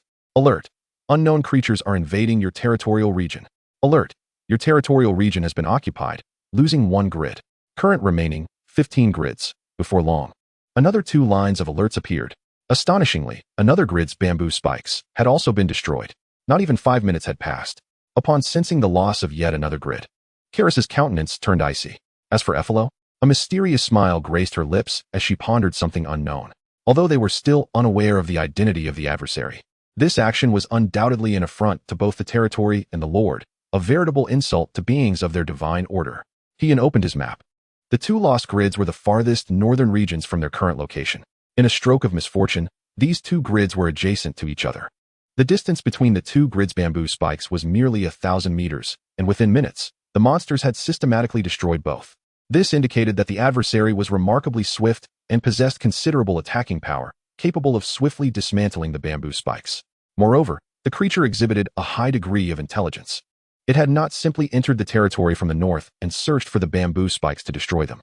It seemed to have been aware of the placement pattern of the bamboo spikes, which were situated centrally between the 2 adjacent grids. Thus, it roamed the wilds before suddenly invading and rapidly demolishing the bamboo spikes, leaving Hyun no time to react or dispatch troops. It was cunning and cautious. Hyun immediately recalled the intelligent creature, likely the same one that had destroyed the bamboo spikes the previous night. Was this a display of power, a declaration of sovereignty, or a provocation? It was certain that this creature was extremely fast, possessed formidable strength, and exhibited high intelligence. Its vision was likely extraordinary as well. Otherwise, even if it knew the general location of the bamboo spikes, finding them in the dark would require considerable effort. This was unlike the myriad of lesser foes he had encountered before. My lord, please give the order. We shall surely reclaim the lost territory tonight. Karis reiterated. No one could predict when the next loss of territory might occur. I will join you tonight, Hiyun declared, having made his decision upon the second alert's emergence. Yet, this would be the first time a human lord truly ventured into the wilds at night. He was reluctant to send only his subordinates, as their recovery of the lost territory would render the destroyed buildings akin to the wilderness. His lordly skills would assist the exploration team, and their effectiveness would remain undiminished at night. In the chat panel, several lords had opted to send their subordinates out at night over the past few days, hoping to leverage the darkness for hunting and gain an edge over others, even surpassing Hiyun. However, the overwhelming majority of outcomes had been disastrous, with entire armies decimated. Only a few fortunate souls had returned, but they dared not stray too far from the territory and came back with minimal spoils. After all, nighttime was the peak activity period for monsters, roaming about with heightened combat capabilities, making it exceedingly difficult for a lord's subordinates to acquire anything of value. As for expansion, that was even more out of the question. With so few subordinates, returning alive to gather information was already a considerable achievement. Only Hiyun dared to attempt reclaiming territory at this critical juncture. Other lords would have to endure the loss of their regions and resign themselves to misfortune. My lord, venturing out at night is far too perilous. I do not recommend that you risk it with us, Effalo expressed her concern. Yet, Hiyun shook his head. Within the territory, we have the field teleportation array, a highly efficient transport structure that can take us directly there. However, re-entering the lost regions to reclaim them carries the risk of encountering monsters. The creature is likely the same intelligent one from before. It is incredibly fast, and my lordly skills would impose significant restrictions on it. In Hiyun's view, while subordinates could alleviate many burdens from the lord, it did not imply that all matters should be entrusted to them. Otherwise, he would become a mere hollow shell of a lord, devoid of the requisite thoughts and responsibilities. Should challenges arise that subordinates could not address or that posed risks, the lord must step forward to resolve them and uphold the foundation of the territory. A territory unable to sustain itself in the long run was a future Hiyun could not abide. In this realm governed by lords, Hiyun firmly believes that even beings of divine rank possess limitations that may hinder their capabilities. Otherwise, why would there exist entities that are not gods, yet harbor the potential for divinity? The existence of lords must, therefore, be underpinned by profound reasoning. Hiyun does not wish to adopt the role of a detached overseer, for such a demeanor is unbecoming of a commendable lord. Thus, despite the inherent risks associated with venturing out at night, he is determined to accompany his pioneering subordinates. Moreover, he is not devoid of combat prowess at present. The expansion undertaken during the day has elevated the overall strength of his pioneering team by 12 minor tiers. The weakest among them now stands at the 3rd tier, while the majority occupy the lower to mid-range of the 4th tier. Both Aphilo and Karis have ascended to the upper echelons of the 5th tier. As for himself, he has progressed from a mid-level 5th tier to a lower 6th tier. Each of his subordinates slaying monsters grants him a modicum of experience. Theoretically, a lord's advancement is the swiftest. However, Hiyun has discovered that if his subordinates defeat monsters of a lower level than his own, they receive no experience. Consequently, the experience garnered by his subordinates is significantly diminished. The greater the disparity in levels, the lesser the experience gained. Had it not been for this limitation, their levels would have been considerably higher. Therefore, venturing out at night presents a dual nature of risk and opportunity for Hiyun and his pioneering team. The task at hand is to reclaim lost territories, rather than to expand further. With this thought in mind, Hiyun commanded, summon those subordinates who can exert at least 80% of their daytime strength at night to aid in the recovery of lost territory. Certain subordinates of particular races experience significant limitations in their night vision, while others harbor a strong discomfort in the dark. These individuals must be excluded to ensure the overall efficacy of the team. Hiyun is well aware of the principle of the weakest link. Nevertheless, as their strength grows, the influence of the nocturnal environment on them will gradually diminish until it is negligible. Once the pioneering team's overall strength reaches the royal tier, environmental concerns regarding such subordinates will become virtually inconsequential. The two women sprang into action.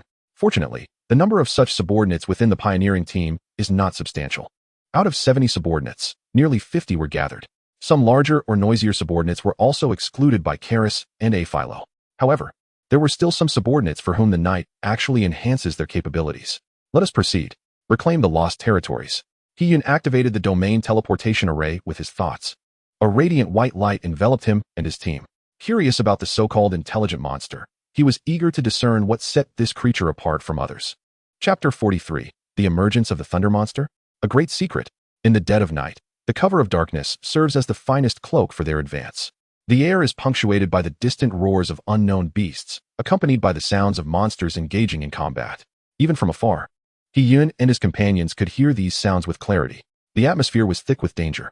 Every member of the team understood the significance of this expedition and made every effort to minimize noise. He-Yun, alongside Karis and Aphilo, took the lead.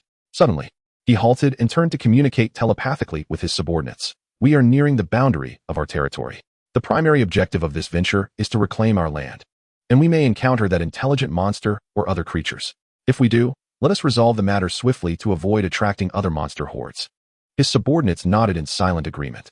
Monsters abound in the night. While the pioneering team is formidable, He-Yun is cautious about engaging in unrestricted combat, fearing it may summon numerous creatures. Although the west is bordered by a great mountain and the south by his own territory, the potential threats lie to the east and north. He is reluctant to experience the overwhelming tide of monsters prematurely. It is uncertain what level of creatures may be summoned. Without the support of territorial structures, misfortune could easily ensue. Large-scale nocturnal expansion is a strategy he reserves for the time after he has officially assumed his role as a lord. However, should they indeed encounter a multitude of monsters, he remains unperturbed, knowing they can return to their territory via the domain teleportation array to swiftly reach the core area. Notification: you have entered the wilderness area. He opened the map, revealing a few red dots flickering and moving, indicative of the monsters inhabiting this territory. Any areas his subordinates had previously cleared of occupation showed no fog on the map. Even if lost, the moment a lord re-enters the area, the map will display the existing wild monsters. This is a latent feature of the map, designed to assist lords in reclaiming territory. However, if occupied by another lord, the situation would be entirely different. Fortunately, only a small number of monsters had infiltrated the eastern fringe of the territory. Just as He-Yun was about to issue commands, suddenly, a blinding flash of lightning streaked across the sky, accompanied by a deafening thunderclap, descending towards his position. At that precise moment, Aphilo deftly pointed her finger, and the bubble element began to coalesce above He-Yun's head, firmly clashing with the thunderbolt, as if seeking to engulf and envelop it. With a pop, the bubble burst into crystalline light, rendering the thunderbolt as if it had never existed. The ground began to tremble slightly, as though a tremendous force was awakening. All on high alert, Karis commanded telepathically, as the subordinates moved forward to encircle He-Yun, their nerves taut. She exchanged glances with Aphilo, both recognizing the nature of this power. There was no mistaking it. It was an intelligent monster, one endowed with certain tiered qualifications. Boom! A deep blue light erupted from the ground, illuminating the surrounding darkness. He-Yun squinted, witnessing a figure emerge from the earth, a humanoid stone creature, entirely composed of purple thunderstone, crackling with visible electric currents, its eyes shimmering with a profound blue light. A pair of sharp thunder horns rose from its head like two swords piercing the heavens, channeling the power of thunder. Eye of Thunderstone, Night Thunder, 4th tier. Details: a subordinate cast away and exiled by a seasoned lord, its mind deeply scarred, posing a significant threat to the Thunder Spirit race, and its strength severely diminished. Yet, due to its high loyalty to its original master, it continues to execute the last orders bestowed upon it by the Lord. Level: lower 7th tier, 2nd tier of royal level. Skills: Electric Fusion, excellent. Thunder Ray, excellent. Thunder Dance Storm, exceptional. Notification: as you are in the early stage of being a new lord, if you can vanquish it, it may alter the future trajectory of your territory. Upon seeing its panel, He-Yun's brow furrowed. The amount of information conveyed by this panel was quite substantial. Intelligent monsters refer to wild creatures possessing tiered qualifications. The Thunder Spirit race is one of the collective groups birthed from special objects that evolved into spiritual energy bodies. As for what constitutes a seasoned lord, that remains to be seen. This was the first time he had ever heard these 4 words. Within the tome of knowledge belonging to Lord Valsa, there was no mention of anything related. Could it be that they pertained to a lord from the era of Lord Valsa? He focused slightly. If that were indeed the case, it would transcend the realm of human lords entirely. In essence, he was confronting the subordinates of a native lord of this world. Night Thunder's deep azure eyes swept over He-Yun and the others before him. Are you the provisional lord of this region? The expression in its eyes revealed a remarkably human-like astonishment. It could sense that the strength of this group was not to be underestimated. In fact, the potential of each individual seemed to surpass its own, particularly when its gaze settled on the 2 women standing at the forefront. It instinctively felt a tremor of fear, a tremor that penetrated to the very marrow. Instinct warned it against antagonizing them. Night Thunder had only ever experienced such a feeling in the presence of opponents whose strength far exceeded its own. Yet those two women were merely of the fifth tier. Why did they elicit such a profound sense of danger? It was commonly said that provisional lords were the weakest of all lords, barely worthy of the title. However, this situation had entirely surpassed its understanding of provisional lords. Despite the size of this small squad, they evidently possessed the strength of a formal lord. It glanced around, its gaze ultimately landing on the west side. Indeed, this place was as it had surmised. It possessed some mysterious power. Provisional lord? You possess knowledge that intrigues me, Hiyun remarked with a smile. Provisional lord should refer to a newly appointed lord. Most intelligent monsters of a certain hierarchy can engage in communication. Not to mention that Night Thunder was originally a subordinate of a certain lord, granted a name. Those who receive a name from a lord are typically subordinates with high loyalty and significant utility to their lord. For such loyal subordinates, it is the highest honor. As a fourth-tier entity, to have received a name from a lord, it likely was a capable aid in the hands of that seasoned lord. As for why it had been discarded, it was of no concern to Hiyun. Night Thunder merely observed Hiyun quietly, standing there unfazed amidst the overt hostility emanating from his numerous subordinates. As a royal-level powerhouse, even if its strength had diminished considerably, its demeanor remained largely unaffected. You are indeed a provisional lord of considerable potential, but alas, you are too eager to reveal yourself. This land will ultimately belong to my master. You are merely a stepping stone in his path. As it spoke, countless currents of electricity surged around Night Thunder, resembling agile serpents darting about, colliding. Subsequently, they coalesced into several bolts of thunder, launching towards the pioneering squad. It was determined to fulfill the Lord's command, to explore this area and obliterate anything related to the Lord until its own demise. On the surface, it claimed that Hiyun had great potential. However, the sensation Hiyun imparted was intensely perilous. A preemptive strike was imperative. Chapter 44. So this is how swift combat and new special items work. Faced with the incoming bolts of thunder, Karis and a filer swiftly advanced, while the rest of the subordinates gradually retreated with Hiyun. He activated the aura of resentment, enveloping Night Thunder. The subordinates were acutely aware that, aside from the two divine-tier entities, no other subordinate could intervene. After all, the opponent was a former royal-level subordinate. Though its strength had waned, it was not something an ordinary 7th-tier lower entity could contend with. Karis and a filer did not let their guard down for a moment. Deftly evading the thunder, taking a deep breath, Karis twirled her spear, conjuring a bubble that enveloped the spear of death. Since the Lord had suggested swift resolutions against any monster encountered, she resolved to use her most formidable attack. As the spear of death merged with the bubble, it continuously changed colors, becoming almost ethereal, as if it might slip into the void at any moment. Yet, this was not sufficient. Dreamweaver's judgment. Within a radius of 50 meters, non-allied targets will suffer soul damage, forcibly entering a state of unconsciousness and unable to take any action. Karis unleashed her skill. In an instant, all non-biological entities within a 50-meter radius of Karis lost their color, turning gray. Night Thunder was immediately struck by an overwhelming sense of oppression, as if invisible chains were binding its soul, incessantly battering it, causing a splitting headache. The strength of a 5th-tier upper entity, and yet her skill could affect me? Even if the opponent's tier was higher than mine, it should not have had such an impact. Being a thunder spirit, I am inherently a spiritual entity born of and dependent upon my progenitor. My soul is exponentially more resilient than that of others of equal might. Even with diminished rank, I far surpass a genuine 7th-tier lower entity. How could I be affected? It realized it had encountered a formidable foe. However, at that moment, a sudden pain surged through its brain, an intense dizziness enveloping it, causing Night Thunder to momentarily lose consciousness. In that fleeting moment, Karis seized the opportunity. The spear of death slipped from her grip, propelled by a visible force, darting toward Night Thunder like an arrow. Upon witnessing the spear being thrown, the expressions of the surrounding subordinates shifted dramatically.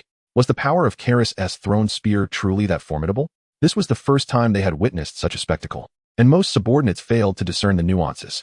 However, Saga and other first-tier entities recognized a filer's involvement in the spear of death, and vaguely sensed that if its power were any greater, it could shatter space, traversing the void and rendering defense futile. Crack! Night Thunder's form was as fragile as paper before the spear of death, easily pierced through. Its body disintegrated on the spot, transforming into dull, lifeless stones that scattered across the ground. The entire area fell into an astonishing silence. Many subordinates stared in disbelief at the spot where Night Thunder had stood, gazing at the scattered debris, seemingly hoping it might coalesce and rise again. In their eyes, Night Thunder could not have been so easily dealt with. Yet, after 5 seconds, then 10 seconds, still, no movement occurred. Had it truly perished? It was a subordinate who could hardly believe it who finally spoke, prompting the others to react.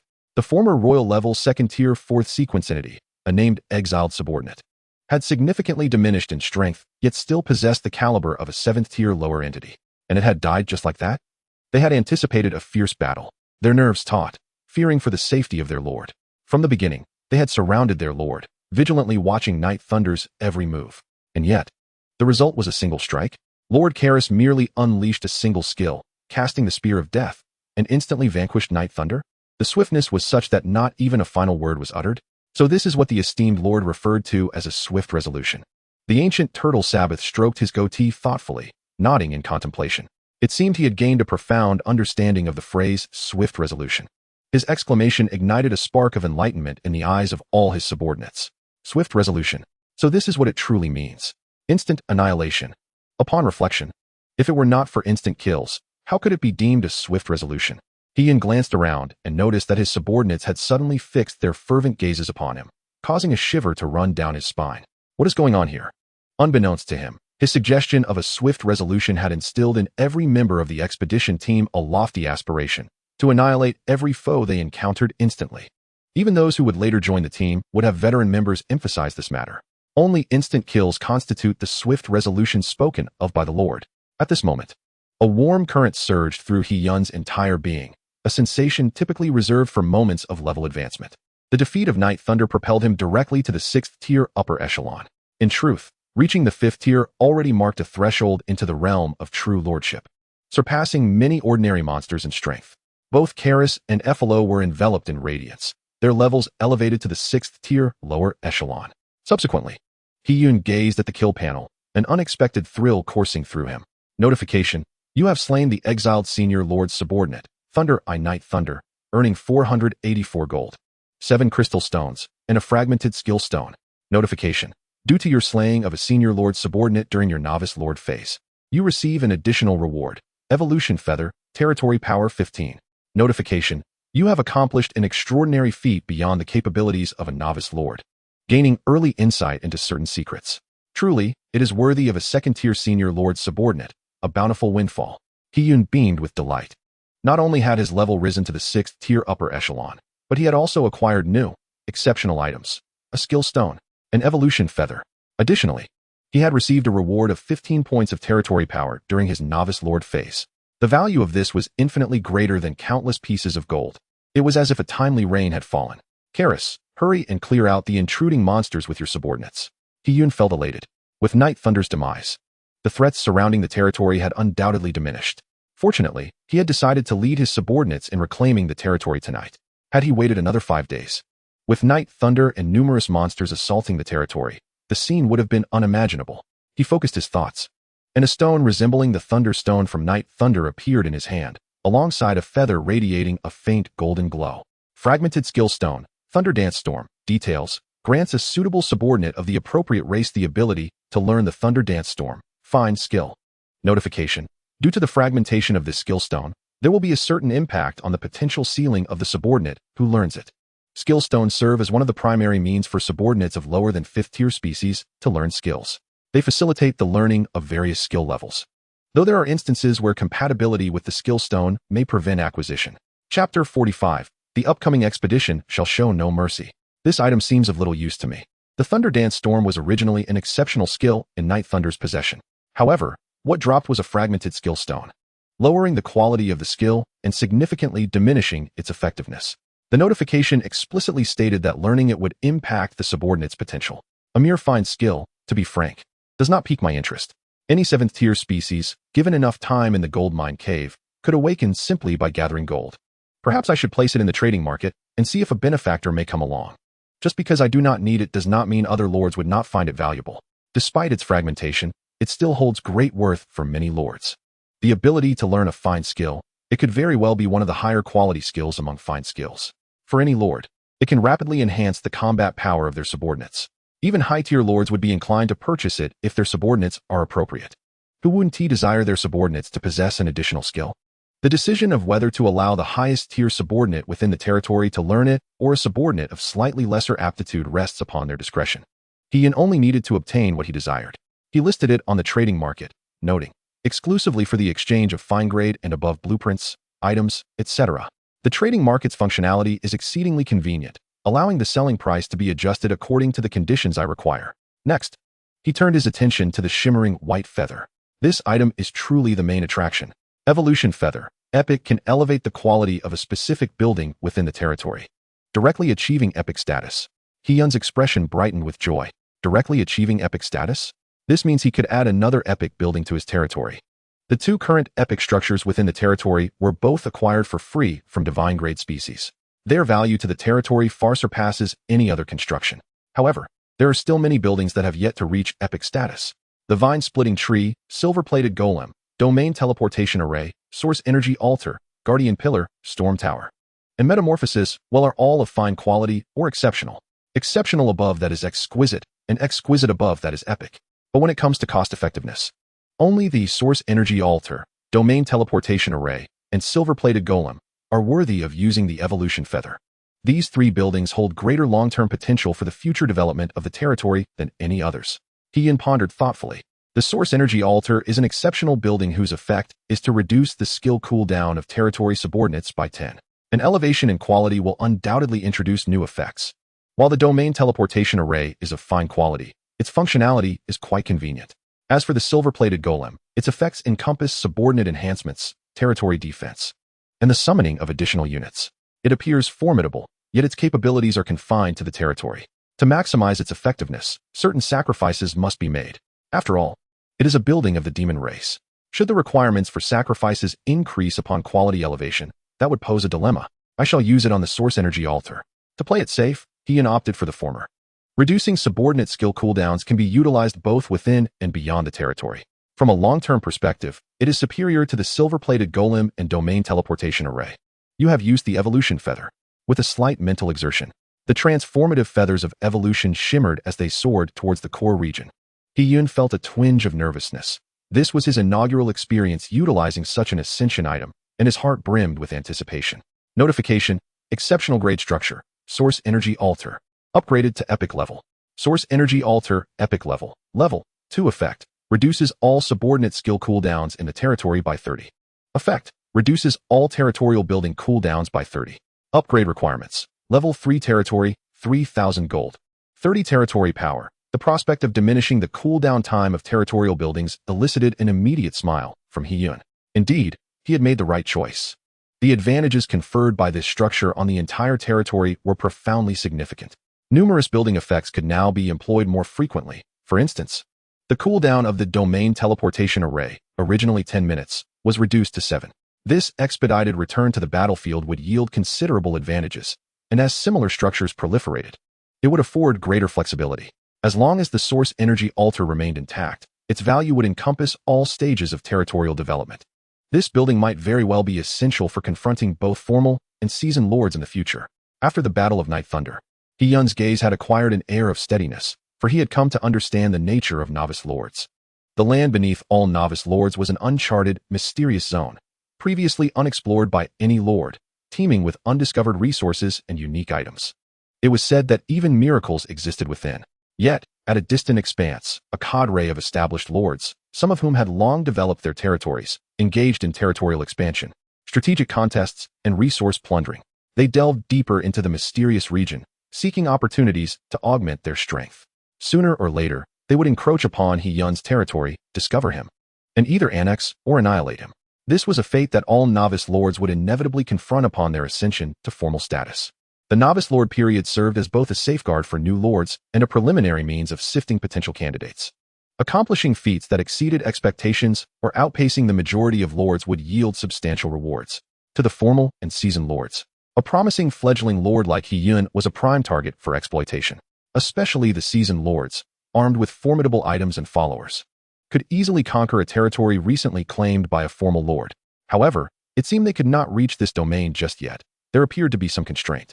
The mysterious zone was vast, and locating a human lord's territory was no simple task, requiring a stroke of luck. The entire human populace of Blue Star had been siphoned into this realm, representing merely a fraction. Hyun had ample time for development. The current phase was still one of strategic maneuvering among novice lords. The mysterious zone, while seemingly abundant in resources, meant that with every acquisition by other lords, He-yun lost an opportunity for transformation, diminishing his chances of distinction. Over time, this could lead to relative mediocrity, rendering him akin to those traditional formal and seasoned lords, locked in cycles of mutual plunder and destruction. Only through relentless exploration of the mysterious zone could he truly emerge, ultimately striving for immortality. He-yun resolved to make the most of the impending, formal trial. The deeper he delved into understanding it, the more he perceived it as the key to his metamorphosis. With that in mind, he would not hold back in the forthcoming days of exploration. Notification: your subordinates have cleared an area. Do you wish to occupy it? Notification: your subordinates have cleared an area. Do you wish to occupy it? Before him, the interface materialized, revealing that Karis had led a portion of the exploration team to successfully reclaim the 2 lost segments of territory. Chapter 46. A gaze from thousands of miles away. Level 3 territory, defensive line. In a distant, opulent palace, a man adorned with wings upon his back and feathers adorning his limbs reclined upon a mahogany chair, savoring tea. Suddenly, he paused. Night Thunder has perished? He sensed the death of Night Thunder and felt a fleeting smile of relief. It was fortunate he had not retained him within his territory, for it might have entangled him in unforeseen complications. He recalled the moment he had discarded him, deliberately stating whether he could venture deep into the mysterious zone and report any significant discoveries. In truth, it had been a final act of utility. 3 months had elapsed since that fateful day, and there had been no word from Night Thunder. As expected, he had proven utterly ineffectual. He silently mused, resuming his tea. Legend has it that in the world's inception, no lords existed, yet a plethora of creatures roamed. During that time, it was the most pristine of natural treasures. Suddenly, a cohort of lords emerged, carving out territories within the then-mysterious zone, discovering wondrous rewards, gradually amassing formidable power and establishing imperial dynasties. They still endure to this day. The once mysterious zone has long since lost its enigma, transforming into territories known to myriad powerful lords. Presently, vast expanses of mysterious zone remain untapped by any lord. All who profess to be powerful are seeking ways to delve deeper into exploration. So Sun is no exception. However, after penetrating 10 kilometers into the mysterious zone, one encounters a multitude of overwhelmingly powerful monsters, often exceeding the strength of seasoned lords. This alone would be bearable. But regardless of how far a lord ventures into the mysterious zone, they invariably confront a host of formidable monsters. Some seasoned lords have sought assistance from those who founded empires and dynasties, yet they all seem to share a tacit understanding, remaining indifferent and merely observing. This has led many formal and seasoned lords to feel perplexed, as if some arcane force deliberately obstructed their exploration. Some lords regard this with reverence, attributing it to divine intervention, thus quelling their ambitions. Yet, many lords remain defiant, including Senator when he and his subordinates encountered a powerful monster. Night Thunder sustained grave injuries and was abandoned in the mysterious zone, never to be heard from again. He speculated that he had likely fallen victim to those formidable beasts. Suddenly, a jolt of electricity surged from an unknown source, coursing through Sen's skin. In an instant, he felt something. Thousands of kilometers away in the mysterious zone, Night Thunder had circumvented the powerful monster horde. This surge of electricity contained the last known location of Night Thunder. Sen's eyes widened in astonishment. How had Night Thunder accomplished this? Regrettably, the information contained within this current was exceedingly limited. However, a shift occurred in Sen's gaze. This was the message that Night Thunder had deliberately relayed just before his demise. Only after his death could such a transmission take place, embodying his final obsession. It signified that there must exist something in that enigmatic region thousands of kilometers away. Sen set down his teacup, a subtle arc forming at the corners of his mouth. Night Thunder, you have finally proven your worth before your death. Truly, you are my most loyal subordinate. Hours slipped by in silence, and He-yun remained blissfully unaware that a seasoned lord was already fixating on him from thousands of miles distant. He gazed at the panel before him. Notification: your territory spans 17 grids, granting you 17 points of territorial power. Territorial power, 41 points. Notification: all conditions for territorial upgrade have been met. Would you like to upgrade? Yes. Consuming 20 points of territorial power. Your territory has been upgraded to level 3. A beam of white light enveloped the small wooden cabin. As the radiance faded, the cabin, originally measuring 30 to 40 square meters, transformed into a space of 50 to 60 square meters. Simultaneously, an ornate sign resembling a plaque appeared atop the cabin, inscribed with the imposing title of Lord. It increasingly resembled the abode of a lord.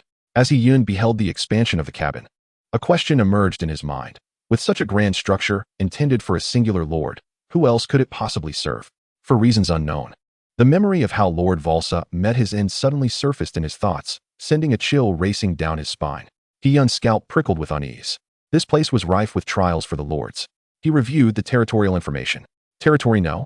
33, unnamed, Lord. He-yun, 6th tier advanced. Territory level, 3. Territorial power, 21. Territory range, 17 grids. Population cap, 48, 219. 100, buildings, no water. Territorial characteristics, surrounded by mysterious giant mountains, possessing mysterious enhancements. Crystals, 15, upgrade condition 1. Population 500, achieved. Condition 2. Overall population loyalty 70 points, achieved. Condition 3. Territory must possess at least 5 racial buildings. Excluding common structures like fences, achieved. Condition 4. 30 points of territorial power. Condition 5. At least 300 meters of fencing within the territorial range, achieved.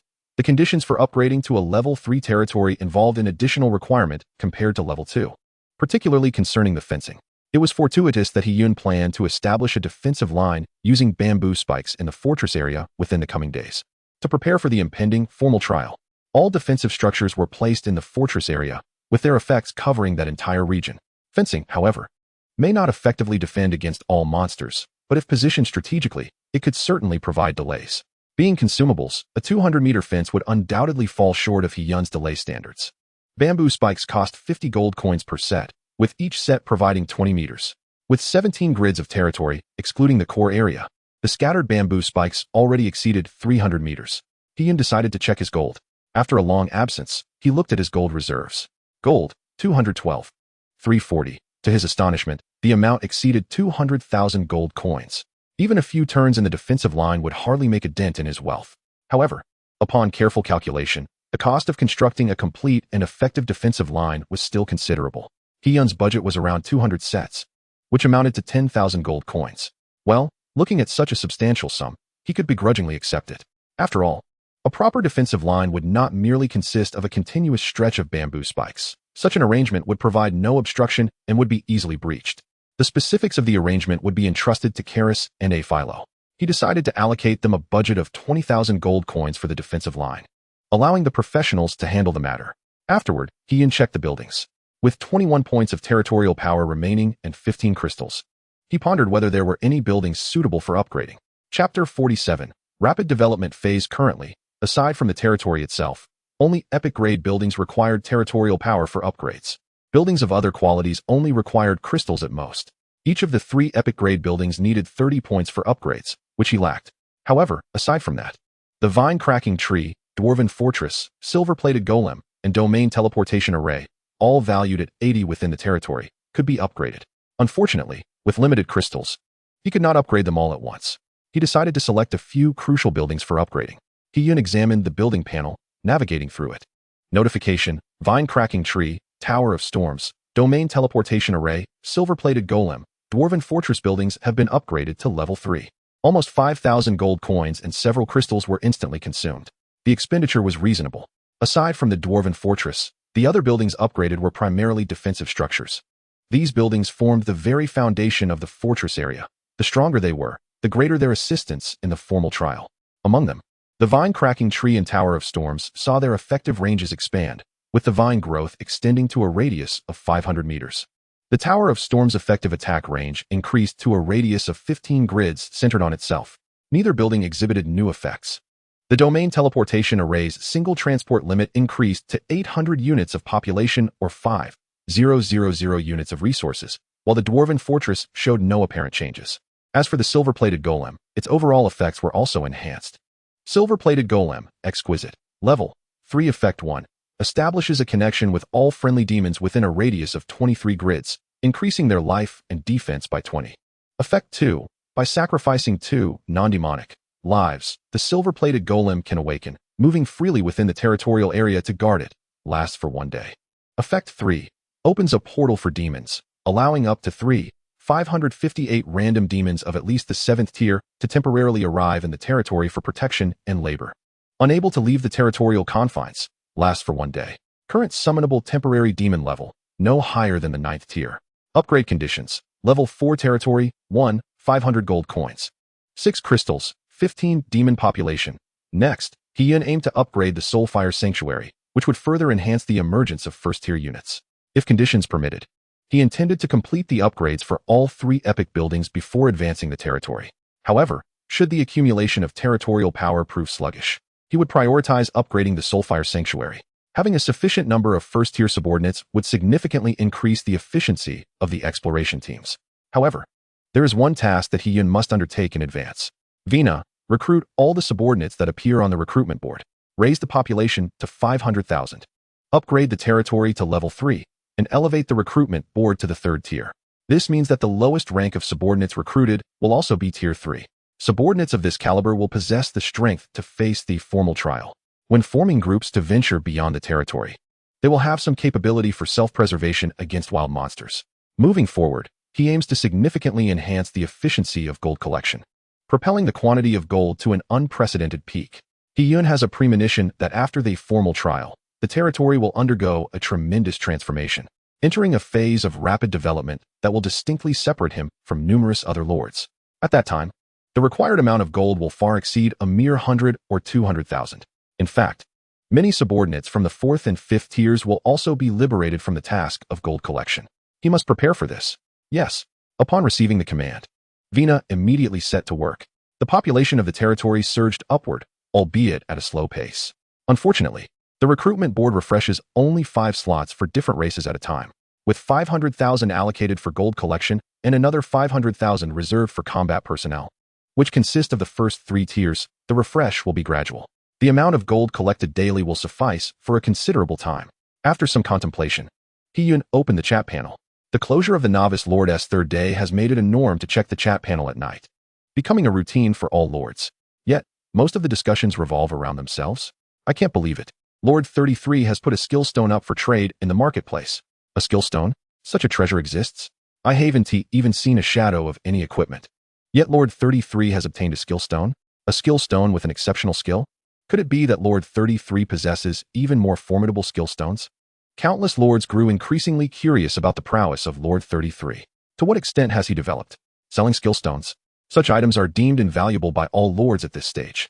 This skill stone seems to have defects, but why would Lord 33 sell it? That is an exceptional skill in the realm of thunder. Surely he doesn't dismiss it. There appears to be a disadvantage in the skills it offers. It's clearly stated here. It seems he's running out of options. Even if he cannot utilize it, he should hold on to it. There's an inherent competitive relationship among lords. If it were me, I would wait until the last day of the novice period to sell it. A sense of crisis would facilitate better sales. Look at the price. It's marked as a blueprint or item of exceptional quality or above, and it still requires Lord 33 to personally sift through.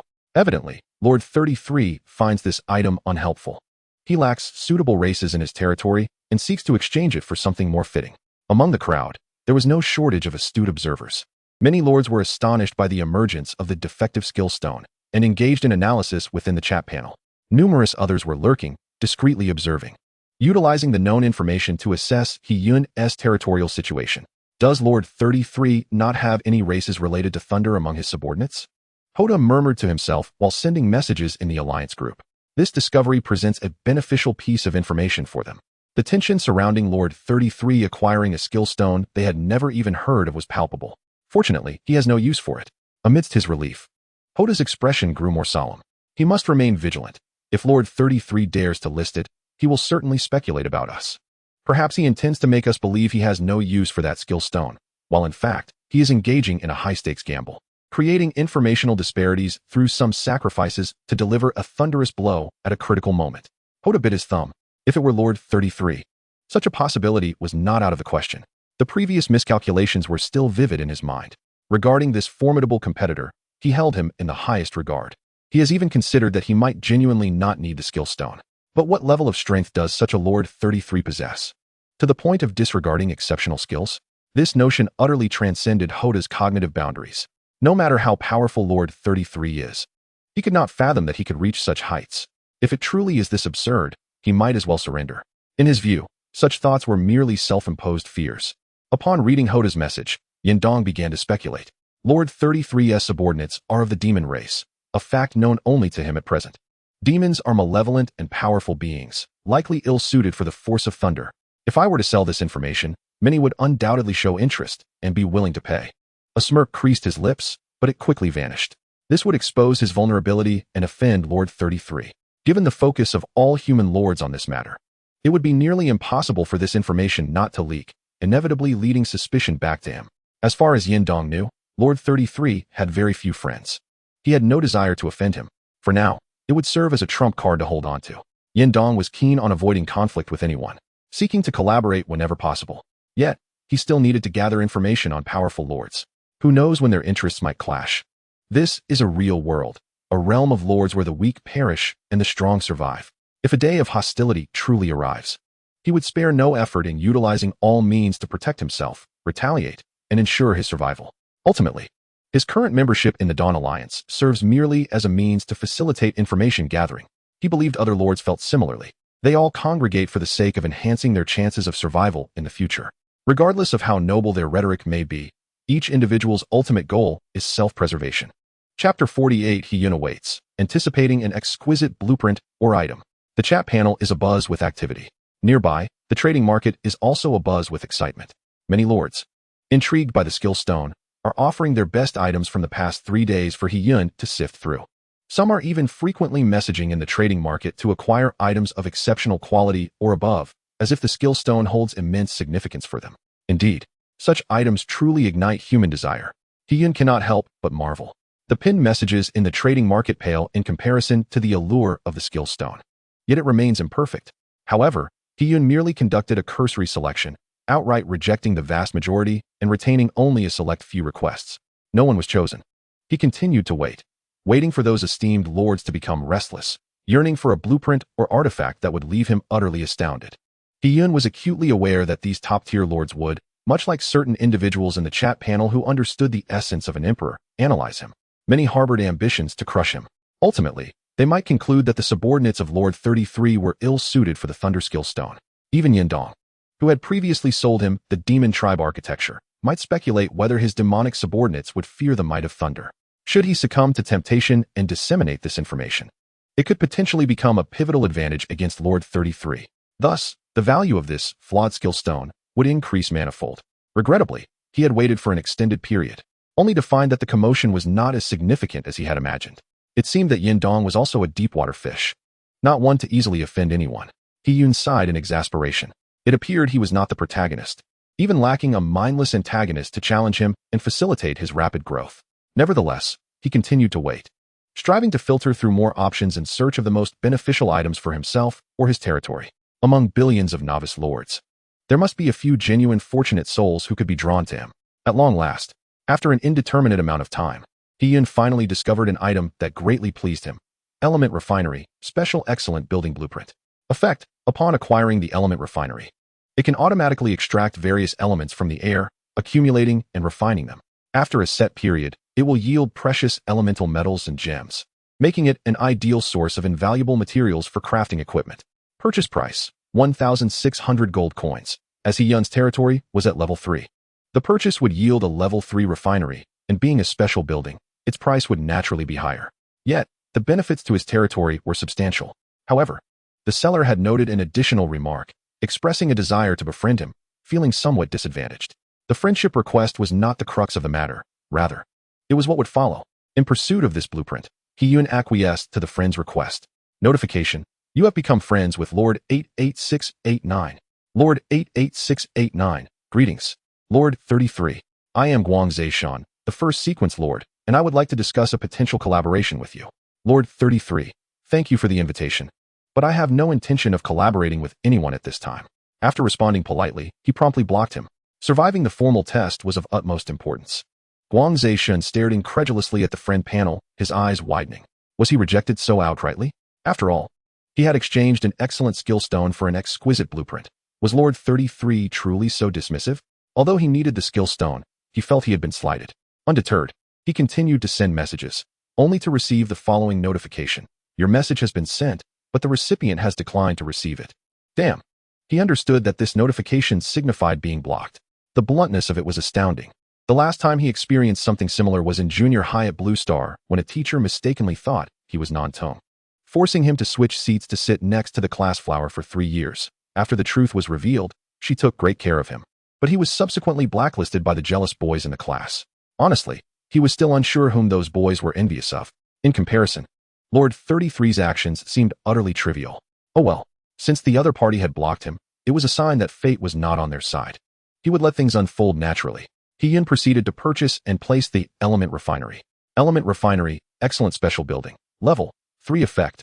Upon acquiring the Element Refinery, it can automatically extract various elements from the air, accumulating and refining them. Each day, it will yield 3 precious elemental metals or gems, making it an ideal source of invaluable materials for crafting equipment. Extraction quality. Inferior excellent. Can be improved as building level increases. Upgrade requirements. Level 4 territory, 2,000 gold coins. 12 crystal stones. What a treasure. He beamed with satisfaction. By tomorrow evening, he would be able to reap 3 elemental metals or gems. This information was documented in the Book of Lord Valsa. Even the most inferior elemental metals or gems, when integrated into crafting materials, could elevate subpar equipment to ordinary grade. The Copper Spirit dwarves crafted ordinary grade equipment. By acquiring ordinary grade elemental metals and gems and incorporating them, the equipment would be directly upgraded to exquisite quality. Chapter 49. Are the subordinates going mad? After upgrading to a level 5 dwarven fortress, the Copper Spirit dwarves would be capable of learning the methods to forge exquisite grade equipment. Combined with the output of exquisite elemental metals and gems, they would possess the means to create epic grade equipment.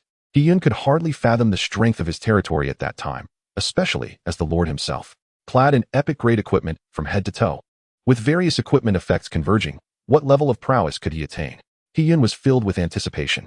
In the early morning, at the northernmost part of the territory, Karis and Aphilo had already led their team into the wilderness.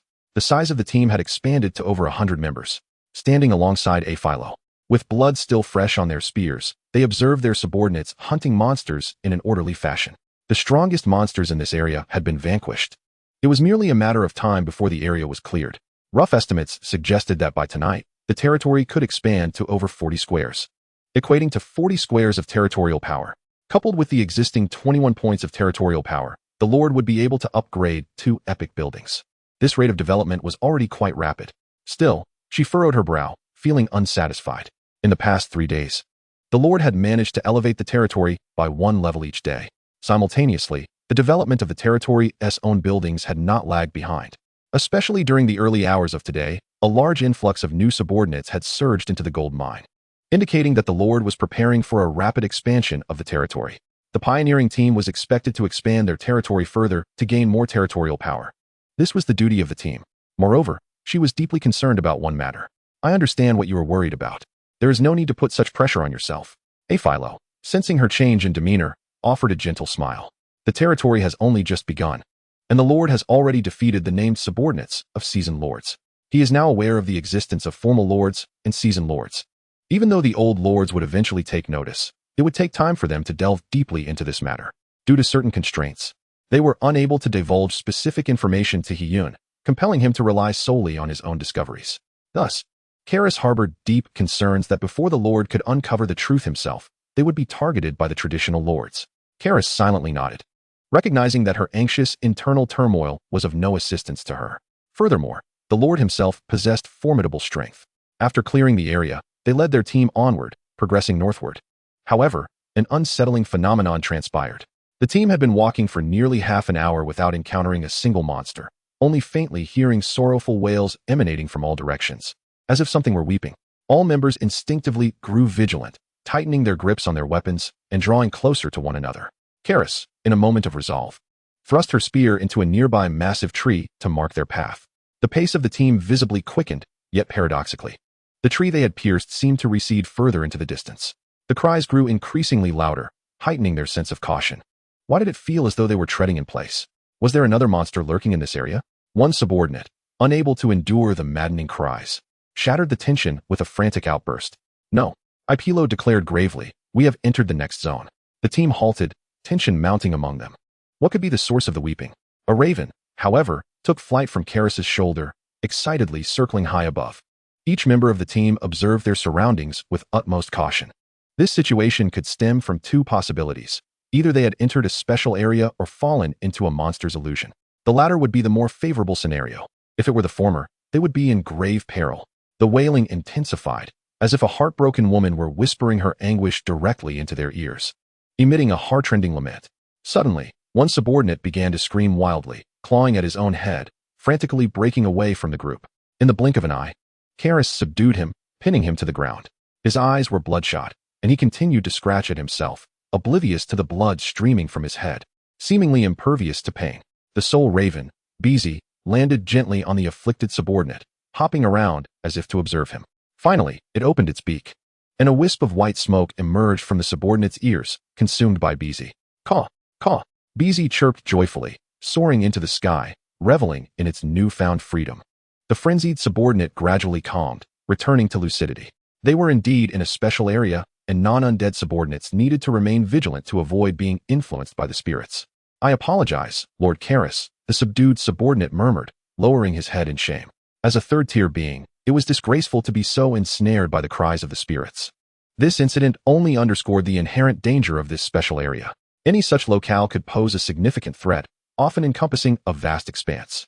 Many established and veteran lords would devise strategies to conquer and claim these regions upon their initial discovery, and even if they had been previously claimed, it would not deter others from vying for possession.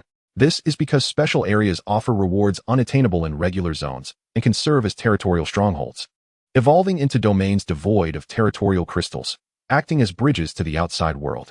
If strategically located, they could even become natural defenses for core territories.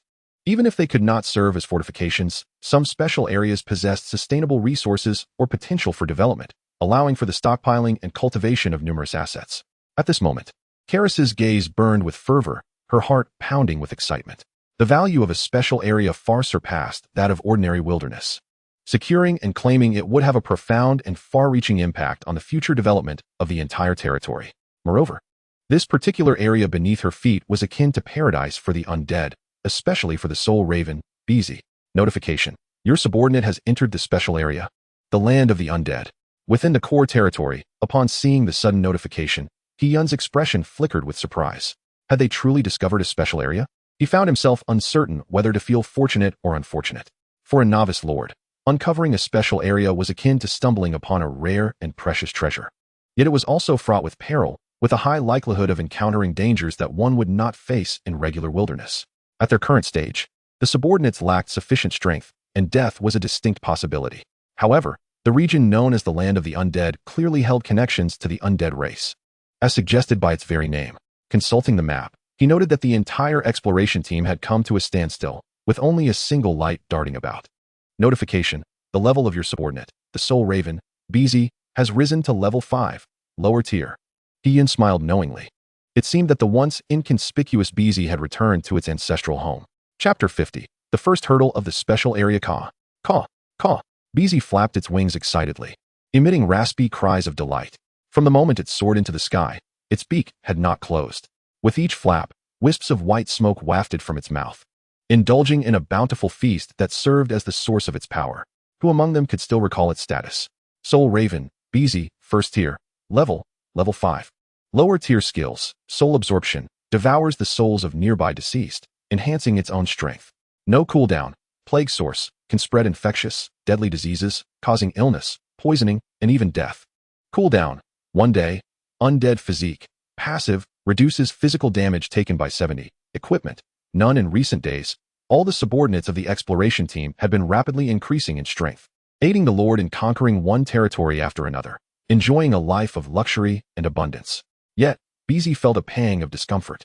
Its skills were indeed formidable, but they were also limited, particularly the plague source ability, which could not be used lightly. The souls of the monsters defeated in recent days had been absorbed, granting some enhancement, yet it was minimal. Most infuriating was that their essence was bland and unremarkable. But this place was different. The specters here have existed for an unknown duration, possessing remarkably pure energy. Each one devoured is exquisitely succulent. In comparison, those previously consumed were akin to desiccated tree bark. These specters are embodiments of pure spiritual energy, impervious to the effects of ordinary races and even many undead beings. Physical attacks are utterly ineffective against them. Only one being is their nemesis. With blissful satisfaction, they have feasted to their heart's content. Beezy continues to voraciously consume the specters. Mid-tier 5th rank, upper 5th rank, lower 6th rank. Its level escalates with the rapidity of a cow launched from a rocket. Caw, caw, caw. With each cry emitted by Beezy, the surrounding wails diminish significantly, until they ultimately vanish, revealing the true nature of their surroundings. What they initially perceived as a dense forest is, in fact, the very center flanked by two colossal rib bones ensconced in foliage. The ground is littered with shattered bones. The ominous giant bones loom on either side, remnants of some monstrous creature stretching endlessly out of sight. Gah! A soft, infantile whimper startled many of the subordinates. Who are you? All the subordinates glanced about. The voice resonated directly within their minds, spoken in their own language, leading them to believe that a more powerful specter was present. Suddenly, atop one of the enormous rib bones, a small boy appeared, wiping away tears with his tiny hands. This boy is a spirit, sporting a long tail behind him. Gah! Beezy's gaze instantly turned covetous, and with a swift motion, it soared towards the spirit, mouth agape in an attempt to consume him. Come back. The voice of Karis halted Beezy in its tracks, causing it to turn and discover the Lord standing beside her. With a lingering glance at the spirit, Beezy felt a pang of longing. If it could devour him, its power would undoubtedly surge once more, sufficient to sustain it for an extended period, possibly even unlocking new skills. Alas, there are no ifs. My lord, this place is perilous. How could you venture here alone? Karis expressed her concern. At the very least, we should have come to escort you. He smiled and waved his hand dismissively, indicating that it was of no consequence. His strength was no longer what it had been days prior. The northern route had been cleared, and a map was available for reference. He had teleported here from not far away. However, the crux of the matter lies elsewhere. The initial discovery of a special area cannot yield specific information unless the Lord is present. He scrutinized the spirit child sobbing upon the giant bone. Spirit Abyss Dragon, first sequence species, juvenile. Details: legends speak of an ancient dragon residing in the abyss of souls, each scale imbued with the light of souls, capable of sensing all soul fluctuations and emotions. They prefer to affiliate with ancient and powerful remnants of the deceased, interacting with souls and undead beings in darkness, while harboring an innate curiosity and yearning for light and sunshine. Level: upper 7th rank. Does such a creature truly exist? The Tome of Lord Valsa distinctly records the existence of some ancient dragon species. These ancient dragons are largely extinct, with some merely spoken of by other draconic beings, never having been seen by anyone. The Spirit Abyss Dragon falls into the latter category. Valsa even explicitly stated in his writings, there is absolutely no such thing as a Spirit Abyss Dragon in this world. Even if they did exist, they would be utterly extinct. This is an inherent contradiction. To adore both light and darkness simultaneously is impossible. Races from these opposing factions invariably clash upon meeting. How does the Spirit Abyss Dragon navigate such dichotomy? Hence, Lord Valsa added a further remark after his assertion of their non-existence. Where did this Spirit Abyss Dragon before him originate? This surpasses the limits of Lord Valsa's knowledge. It is likely that only by conquering and occupying the Land of Bone will the answer be unveiled. Upon entering this realm, he had gleaned some information about the Land of Bone. Land of Bone, special area. Scope: 12 squares effect. Unlocked. Hint: if this area can be completely conquered and occupied, all information regarding the Land of Bone will be revealed. The larger the scope of a special area, the greater the difficulty of conquest. The associated risks are correspondingly heightened. The Spirit Abyss Dragon before him must be the first hurdle he faces. Where should he commence? The juvenile Spirit Abyss Dragon continues to sob. It had only just awakened from slumber, only to discover that many of the spirits that had long kept it company had vanished. No matter how it strained to sense, it could not detect their presence, plunging the Spirit Abyss Dragon into profound loneliness and emptiness. At that moment, it sensed someone drawing near. Instinctively, it melded into the giant bone. But as soon as half of its body was submerged, it suddenly tilted its head. Why are there so many beings of different races gathered behind this human? Especially the two women standing at the forefront. One radiates a potent aura of death. The other is suffused with light, darkness, death, and myriad other forces. Yet, it seems not quite so. It had never encountered beings of such complex attributes, as if all powers coalesced within one. There was even an illusion that all forces originated from her. In an instant, the Spirit Abyss Dragon felt a profound curiosity towards Iphilo. Moreover, behind them, numerous races that were once adversaries coexisted amicably, all respectfully gazing at the man approaching them. Who is this man? The juvenile Spirit Abyss Dragon, still naive, has no comprehension of loyalty. Chapter 51. Do you know the taste of loneliness? The greed of Beezy do not move. He projected his thoughts to all his subordinates as he gradually approached it. The Spirit Abyss Dragon blinked its curious eyes, observing the man drawing near. What does he intend to do? What does he want from me? He slowly extended his right hand, a sight that nearly caused Karis and Iphilo to hold their breath. The Lord approaching the Spirit Abyss Dragon was one thing. but now he was extending his hand towards it. Was he about to strike? Karis tightened her grip on her spear, feeling the slight quiver of the shaft, while two orbs of energy coalesced around Ifilo. Should the Spirit Abyss Dragon make any sudden move, they would act immediately. Yet, in the next moment, they widened their eyes in astonishment. Hiyun gently caressed the head of the Spirit Abyss Dragon. The latter surprisingly did not resist. It continued to gaze at Hiyun with a curious expression. All the subordinates exchanged bewildered glances. Isn't it said that dragon heads should not be touched? The more powerful the draconic beings, the greater their pride. They have always held a disdain for any affront from the weak. To them, a gentle touch is often perceived as the compassion of the strong towards the weak, a sign of care. This Spirit Abyss Dragon, being of the 7th tier, seems to indulge in peculiar play, suggesting it is not merely a pure spirit. A chilling sensation emanated from its palm, reminiscent of the Spirit Abyss Dragon and certain subordinates of the undead. Its form fluctuated between the ethereal and the tangible, capable of transformation at will. Have you had your fill of touching? Seeing this man so familiar, the Spirit Abyss Dragon feigned reluctance. Yet, deep within, it felt an overwhelming joy. Since it could remember, it had been bound to these colossal bones, never encountering another creature aside from a few wandering souls over the centuries. Those souls were mute, incapable of even the most basic communication, yet the Spirit Abyss Dragon could sense their emotional turmoil, a profound sadness that never altered. Upon awakening from slumber, they would vanish without a trace. However, the man before it, accompanied by over 100 living beings, exuded a serene loyalty through their souls. Only when he approached did a hint of anxiety and tension ripple through the souls of those creatures, piquing its curiosity. Were they concerned that it might attack him? But why would it do such a thing? The emotions emanating from them were far more intricate than those of the wandering souls. The feelings it experienced from these beings were unlike anything it had felt in centuries, bestowing upon its long-enshrouded soul a novel experience. What manner of creatures could evoke such sensations, and why would they consider attacking him? Is there anything else here apart from these giant bones? Hiyun inquired. There were some wandering souls, but they have since vanished, the Spirit Abyss Dragon replied. Oh, Hiyun turned to Karis. Let us excavate one. Karis, Ifaro. And the other subordinates immediately moved forward. Ifaro stood beside Hiyun, seemingly on guard, while the others joined Karis in unearthing the giant bones. The Spirit Abyss Dragon observed their actions with indifference. There were countless bones here, more than it could count, at least 1,000. It was quite curious to see what this human intended to do. Are you not concerned at all? Is this not a treasure that belongs to your kind? Hiyun could not help but ask. It was said that dragons hold their treasures in the highest esteem. Could this Spirit Abyss Dragon be an anomaly? Until now, Hiyun had been observing the Spirit Abyss Dragon. The tome of Lord Valsa contained scant references to ancient dragon species, let alone the Spirit Abyss Dragon, which was deemed impossible to exist. If his touching it without provocation stemmed from curiosity, then surely the theft of its treasure by an outsider would incite rage. Do you know the taste of solitude? The Spirit Abyss Dragon suddenly posed a counter-question, tilting its head. Hiyun was momentarily taken aback. Is there an inevitable connection? Indeed, the Spirit Abyss Dragon fixated on Karis and the others as they dug. From the moment I became aware, I have clung to these giant bones, oblivious to the identities of my parents or companions. Only those wandering souls have kept me company. From their anguished souls, I gleaned the meanings of parentage, companionship, and various other significances. I was not lonely, yet through them, I felt the pangs of solitude. They could not communicate with me, yet I could sense their sorrow and suffering.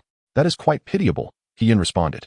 I yearn to encounter other beings, to crave freedom, yet an invisible barrier constrains me, preventing me from departing this place, as if this realm delineates the limits of my existence.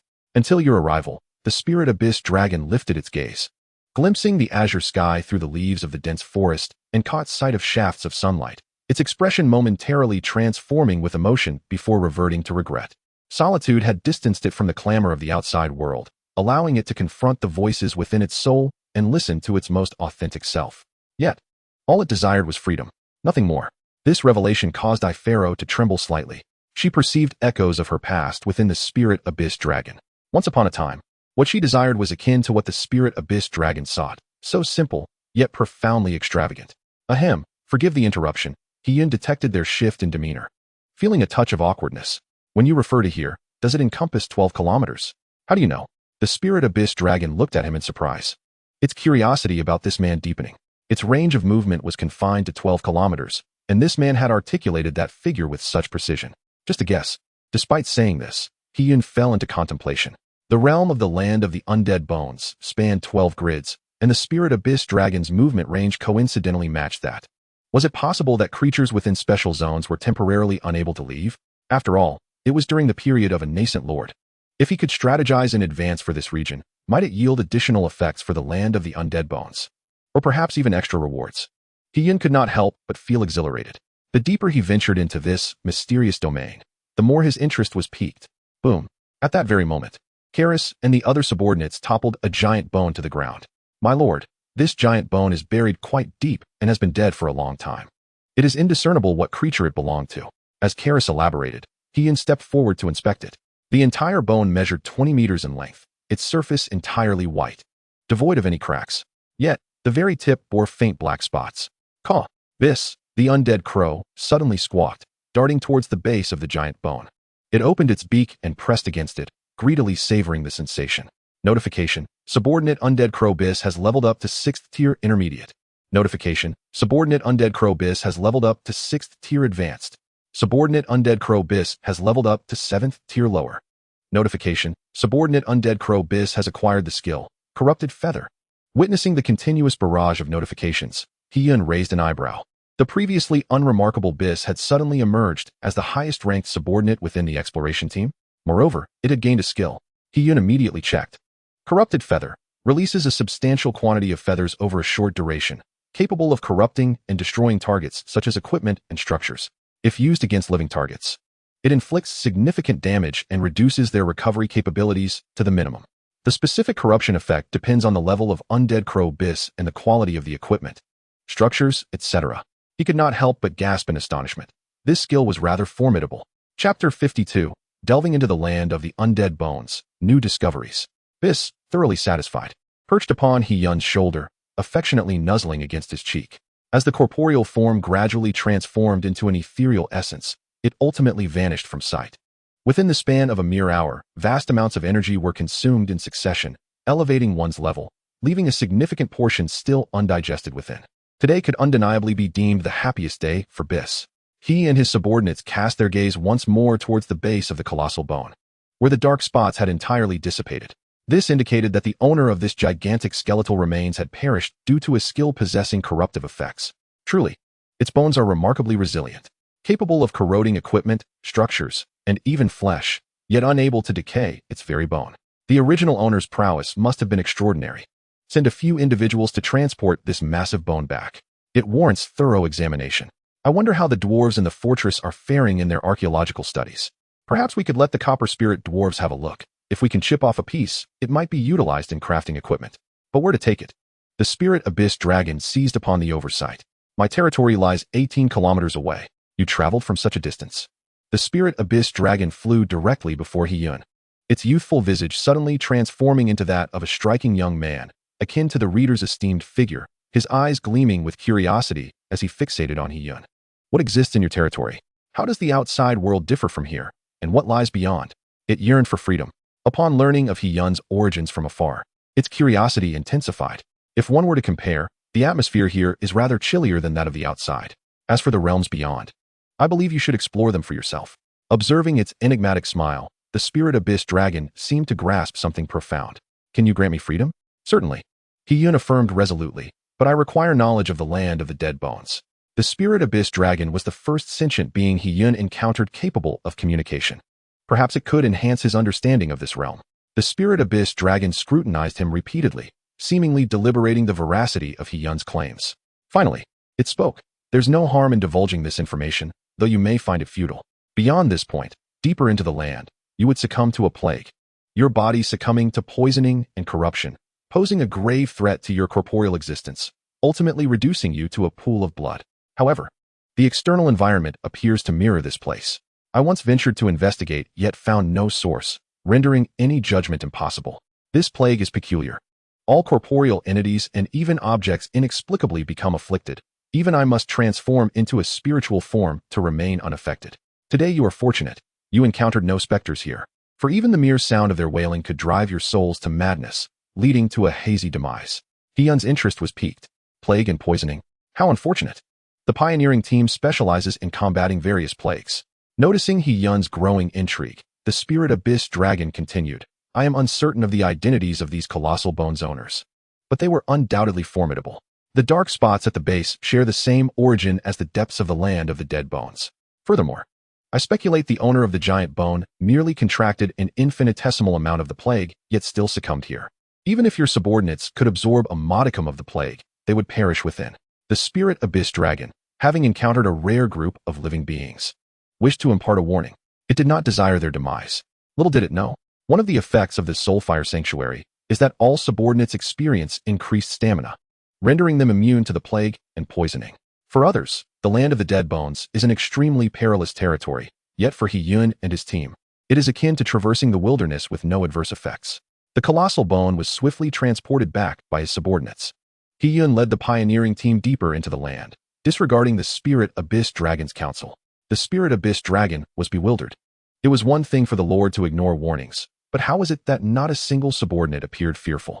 Quite the contrary, they seemed more emboldened. After a moment of hesitation, it decided to follow. After all, it was rather dull here. It would be intriguing to observe the source of their confidence. Notification: you are affected by the bone-corroding poison fog. Your body and equipment will rapidly corrode in a brief period. Notification: triggered the effect of the Soulfire Sanctuary building. Bone-corroding poison fog influence eliminated. After leading his subordinates for a while, He-Yun received the notification. A barely perceptible glow enveloped He-Yun and all his subordinates. To the naked eye, this place appeared indistinguishable from others. It must be a special type of poison fog, colorless and odorless, difficult to detect. He-Yun silently analyzed the situation. The Spirit Abyss Dragon beside him had already transformed into a spiritual form, staring in astonishment as he and his subordinates remained unaffected for an extended period. According to the Spirit Abyss Dragon, an area spanning 11 squares was saturated with this poison fog, indicating a source must exist. The strategy for conquering special zones diverges from the conventional methods employed in the wilderness. It is imperative to locate the core key, to destroy or seize it, thereby allowing for the entire special area to be claimed without needing to eliminate every monster within. In a sense, this simplifies matters considerably, eliminating the need to clear monsters square by square.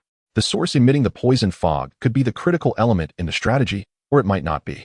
He-Yun possessed no knowledge of this realm. The map only displayed explored areas, proving ineffective for this newly discovered territory. However, there was one point that He-Yun found particularly exasperating. If it is called bone-corroding poison fog, why is this place referred to as the land of the dead bones? Most of the bones should have been corroded by now, should they not? Could it be that the true source is related to the bones? Just then, without waiting for the Spirit Abyss Dragon to speak, Biss suddenly appeared. Soaring towards a particular direction, He-Yun swiftly led his pioneering team in pursuit. Before long, He-Yun noticed that Biss had come to a halt. Not far ahead, countless enormous specters wielding scythes roamed restlessly.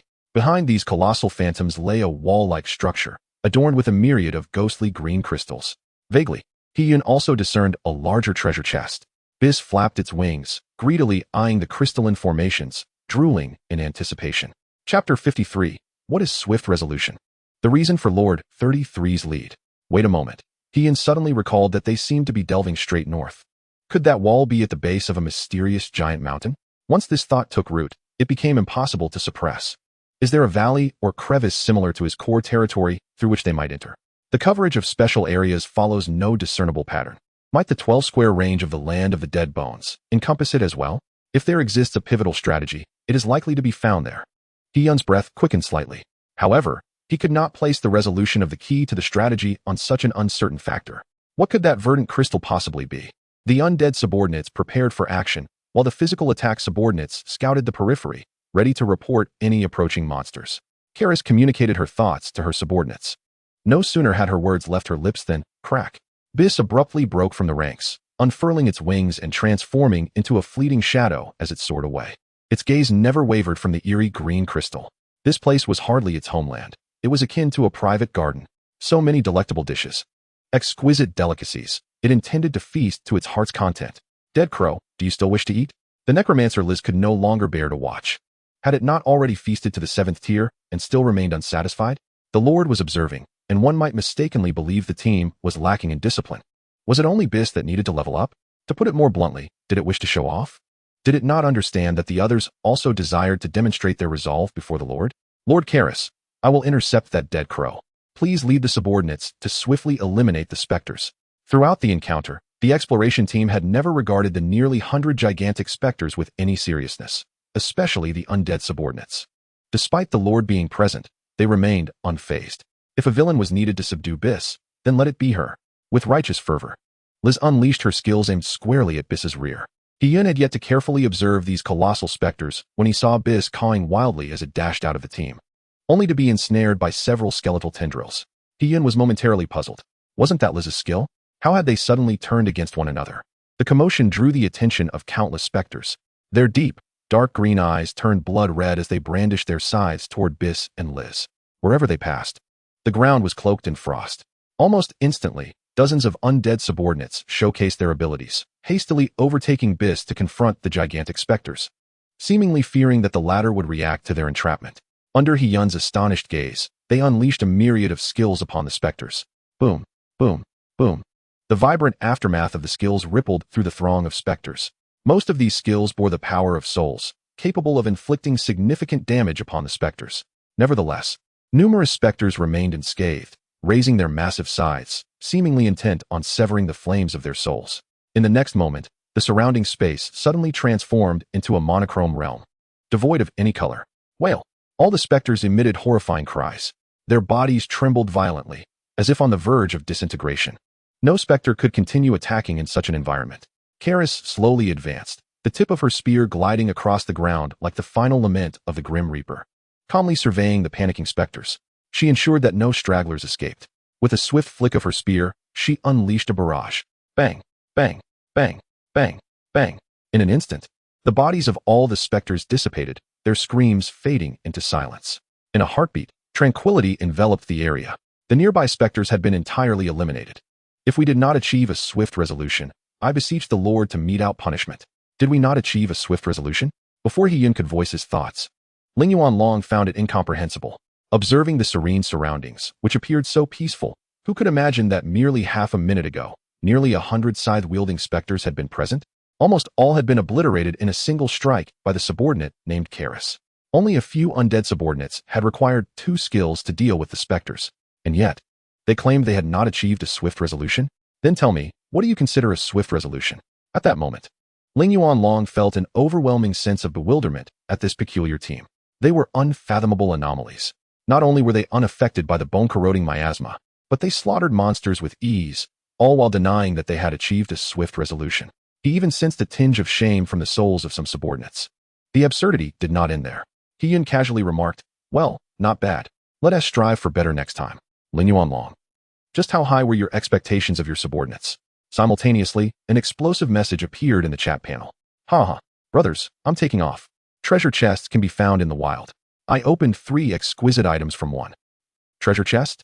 What is that? 3 exquisite items? Are you dreaming, or am I unable to wield my weapon? If you can, prove it with a picture. I will. Here is the treasure chest I opened along with the 3 exquisite items. Attached image. Holy cow? They really are 3 exquisite level items. How did you obtain the treasure chest? This is the key to turning fate around. Our low-tier lords are blessed. Please share some insights. We don't want to remain low-tier forever. Many lords became ecstatic upon seeing the image, particularly those who had not summoned high-tier subordinates. The past 4 days had felt like an eternity for them. Yet now, the news of the treasure chest filled them with immense hope, a chance for revival. Prior to this, they had never heard of treasure chests. As a member of the Dawn Alliance, I will certainly share with you, for we represent Dawn and Hope. The individual emphasized their identity, seemingly harboring some ulterior motive. Previously, a lord mentioned discovering a cluster of monsters in the wild. Typically, this indicates a monster den. Destroying such dens can yield territorial power, crystals, and more gold. The locations of treasure chests often see many monsters congregating spontaneously, lacking any den, as the vicinity of the treasure chest allows for quicker leveling. Thus, to locate a treasure chest, one should pay attention to whether different species of monsters gather in the same area during exploration. As for whether treasure chests appear in monster dens, that remains uncertain. After hunting them down, there is a high probability of finding a treasure chest. The grade of the treasure chest determines the grade of items it can yield, and in multiples, with a minute chance of lower-grade items appearing.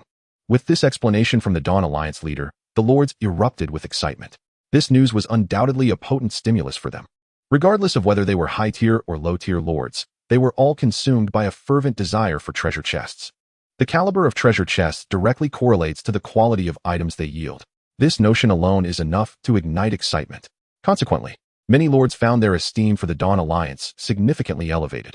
Amidst their fervent discussions, one particular lord swiftly disseminated new intelligence. I personally speculate that Lord 33's rapid advancement is attributed to his prior discovery of treasure chests. Yet, he remains silent about it. Chapter 54. The Aggrieved Bis Gasp. This news sent shockwaves through the realm. Over the past 4 days, nearly every explosive revelation bore the shadow of Lord 33. Numerous lords began to ponder. Indeed, it seems this singular explanation accounts for Lord 33's accumulation of vast wealth and his swift lead over the rest. Of course, my intention is not to incite public outrage or foster animosity towards Lord 33. Neither the Dawn Alliance, nor I, harbor any grievances against him. I merely hope that everyone exercises prudence in selecting their trading partners, discerning who is most suitable for their needs. After all, Lord 33 is an independent lord, unbound by any faction. The lords began to grasp the situation. The Dawn Alliance had discovered that Lord 33's skill stones had been sold, and they grew anxious. They could not allow Lord 33 to acquire the necessary items to continue his ascent. Indeed, our Blackstone Legion concurs. This is not a critique of Lord 33. Independent lords often act autonomously. Our Legion has encountered instances of collaborating with independent lords, only to be deceived. The Eternal Sanctuary agrees. The Dragon Lion Society stands united. The lords recognize that following the acquisition of treasure chests, the Dawn Alliance had evidently grown bolder. Other factions soon joined the fray, applying subtle pressure against Lord 33.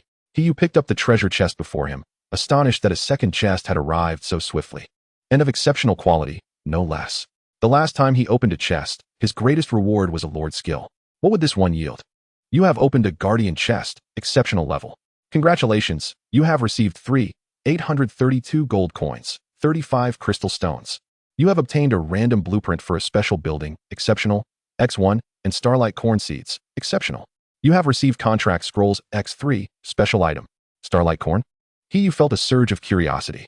Starlight corn seeds, exceptional level, can be cultivated as exceptional grade food within your territory, absorbing sunlight during the day and starlight at night, yielding a bountiful harvest of corn within just 12 hours.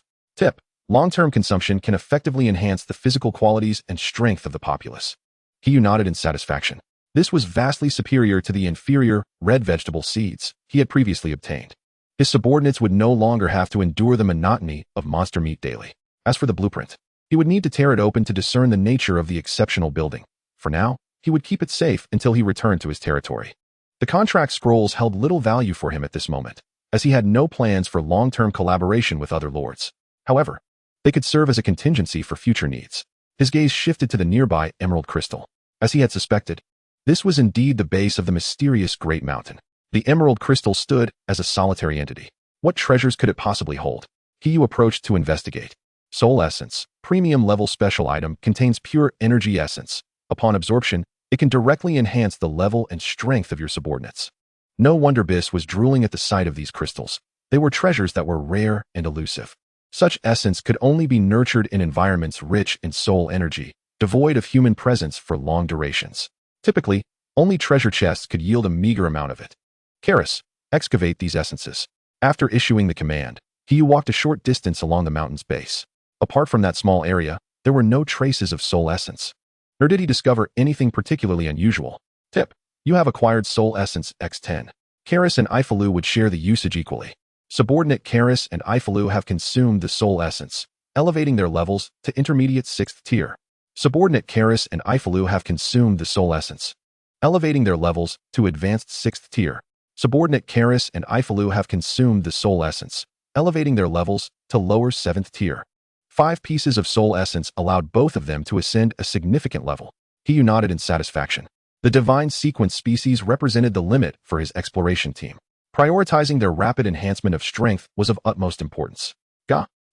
Witnessing the essence being absorbed, Bis expressed its dissatisfaction by flapping its wings furiously in front of Liz, seemingly complaining to her. Its claws incessantly scratched at Liz's hood, only to be thwarted by her staff. Liz remarked, "You are quite bothersome." Ga. Bis felt a pang of sorrow. It was helpless. It could not dare to disturb either of the divine sequence lords, nor the esteemed lord. If it were to act recklessly, it would likely be subdued before it could even show its claws. Had it absorbed 10 pieces of soul essence, it would have achieved at least 9th tier strength, potentially reaching the rank of a king and gaining the ability to shapeshift. This way, it would no longer need to squawk daily, but could communicate with the Lord as the other subordinates did. The power of its skills would also see a substantial increase. One must wonder, whose skills could rival its own, capable of slaying hundreds, thousands, or even tens of thousands of subordinates without a single soldier lost, especially after unlocking the new skill. Corrupting Feathers, it was confident in its ability to take on 1,000 foes. Why? Why could the Lord not see the potential within it? Its skills were formidable, yet they were rendered utterly useless against any member of the exploration team or any citizen within the territory. Of its 4 skills, 3 offensive skills were completely immune. It found itself devoid of any opportunity to showcase its prowess. The only skill remaining was Soul Body, which enhanced its defense. These circumstances resulted in its level being higher than Liz's, yet she remained unperturbed by its presence. It possessed great power but could not wield it, merely watching as other subordinates displayed their prowess before the Lord. The more Biss thought about it, the more distressed it became. All right, I know you wish to grow stronger quickly. A voice resonated in its mind, the Lord's voice. Rest assured, I have a premonition that upon conquering this peculiar area, you are likely to attain royal-level prowess. Gah! Biss's eyes gleamed instantly. Chapter 55, The Heart? Hiyun was acutely aware of the strategic value of the territory. The skills of Plague Source, Corruption Feather, and Soul Devouring were sufficient to form a simple, yet complete system, self-sustaining. One could grow stronger while vanquishing foes. Previously, Biss's abilities were ineffective against undead creatures. However, upon acquiring the Corruption Feather, even the same undead beings would succumb to the corruption of the Soul Flame, eventually extinguishing entirely. The condition, of course, was that Biss must be sufficiently powerful. Apart from subordinates shielded by the sanctum of Soulfire, there were virtually no sequential races immune to Biss's skills. Only exceedingly rare beings of light could disregard his abilities if they exceeded Biss's strength. However, such entities, akin to the ancient dragon clan, are nearly impossible to encounter. Hiyun pondered deeply. The cultivation potential of Biss was immensely significant. In a true battlefield, those swarms of monsters facing Biss would be akin to a living experience bank. Not to mention the imminent formal assessment, where Biss could play a vital role. Cultivating Biss to royal status should surpass all the incoming monsters. At this stage, royal-level beings could be regarded as formidable, capable of completely severing ties with novice villages, or likened to first-tier warriors in the gaming realm of Blue Star. They stand as independent forces among formal lords. The extent to which Biss could handle monsters would depend on the actual effectiveness of his skills. At that point, it would no longer be mere monster hunting, but rather a mass slaughter. A lucrative endeavor, unexpectedly annihilating a monster nest in the process. Hiyun perused the kill panel. Nearly 100 colossal phantoms had been vanquished, yielding precious crystals and territorial power, resources he desperately needed. His own level had reached the lower tier of the 7th stage. Aligning with the 2 divine sequences, his strength had notably increased. Simultaneously, with each ascension, he felt the experience required blossoming ever more substantial. Presently, numerous lords had already transcended the 1st tier, entering the realm of 2nd-tier lord strength. The top-tier lords hovered between the lower and upper tiers of the 3rd stage. This information had not been mere hearsay, but rather gleaned from previous discussions on the chat panel. He had yet to hear of any lords at the 4th tier. Even if they existed, the gap between them and himself was merely 3 tiers. Insufficient. Yet Hiyun remained dissatisfied. I am not the protagonist of this lordly era, let alone those characters from Blue Star's literature, who are at least a significant tier ahead of most elites. Until I pass the formal assessment and acquire the title of Optimal, I cannot afford to be complacent. He tread cautiously, as if on thin ice. Merely 3 tiers separate me. If there exists a figure akin to a destined hero among the top-tier lords, they could surpass me in a heartbeat. Who truly knows if I am the genuine first? On the surface, I may be the foremost among novice lords, yet behind the scenes, a true destined hero may have already left me far behind. Moreover, seasoned lords and established leaders still exist. The pioneering team continued their journey northward along the foothills. Not far along, the Spirit Abyss Dragon indicated that they were no longer within the realm of the bone of the underworld, necessitating an eastward advance. Having witnessed Hiyun and the pioneering team's combat style firsthand, it grew increasingly curious about this man. Perhaps he truly possessed the capability to conquer this place and liberate it. Follow me henceforth. I know of a location steeped in malevolent energy, which has always unsettled me. The miasma there is particularly dense, harboring a heart that beats only once in a great while. A heart? Hiyun's interest was piqued. I have studied that heart for a long time, finding little of note, yet it feels distinctly out of place with its surroundings. It beats once a year. Lead the way. Hiyun was filled with anticipation. What kind of heart could exist independently and still beat annually? Doesn't that imply it is still alive? Suddenly, He-Yun recalled a question. How long has it been since it last beat? The Spirit Abyss Dragon replied, just 4 days ago. An hour later, the Spirit Abyss Dragon guided them to a location rife with a nauseating stench. Corrupted earth lay everywhere, and an aura of wickedness permeated the air. On the blackened soil, withered vegetation twisted grotesquely, as if drained of vitality by some malevolent force, sending chills down one's spine. Standing there, an overwhelming sense of discomfort enveloped them. The heart lay right there. The Spirit Abyss Dragon gestured. Not far off stood a towering gate, 100 meters high, flanked by 2 grotesque demon statues. Each statue grasped chains that led to a central recess in the massive gate. Within rested a dormant heart, approximately the size of a human head. The heart was firmly bound by 2 chains, seemingly tethered here by the 2 demon statues, appearing rather unremarkable. Hint: you have discovered the heart of an ancient light being, epic level. The heart of an ancient light being? He-Yun could hardly conceal his astonishment. He felt no power emanating from this heart whatsoever. Had it not been for the explicit notification, he would never have assumed it belonged to an ancient light being. No wonder it beats once a year. Light beings are notoriously difficult to slay, and many ancient light beings exist. Ancient light elves, holy messengers, and radiant dragons, these creatures, akin to the Spirit Abyss Dragon, defy scrutiny. Could it be that this heart is linked to the colossal bones at the very periphery of the bone of the underworld? Karis and Ephilo approached to investigate, while many undead subordinates circled the 2 statues. Notably, the third sequence fist demon stared at the faces of the statues for a long while. Suddenly, a thought struck him, and he shouted to He-Yun, "My lord, these are 2 formidable demon monarchs. 2 who willingly transformed into statues to seal this heart. Living demon monarchs." His exclamation drew all subordinates closer. The fist demon continued, "The master of this heart must be incredibly powerful, surpassing even the demon monarchs." He-Yun gazed at the 2 statues in astonishment. Demon monarchs possess such abilities? The Tome of the Lord Valza details these demon species. Demon monarchs symbolize authority and status, with a minimum strength of the imperial level, generally existing at the extraordinary tier.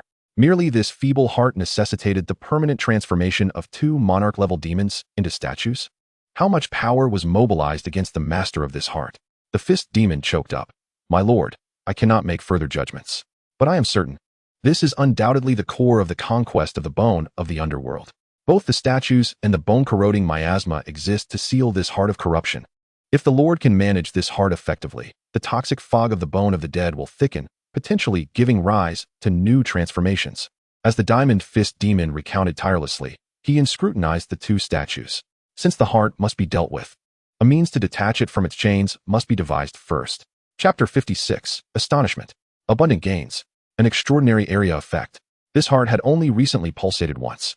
The day it throbbed coincided perfectly with humanity's arrival in this lordly realm.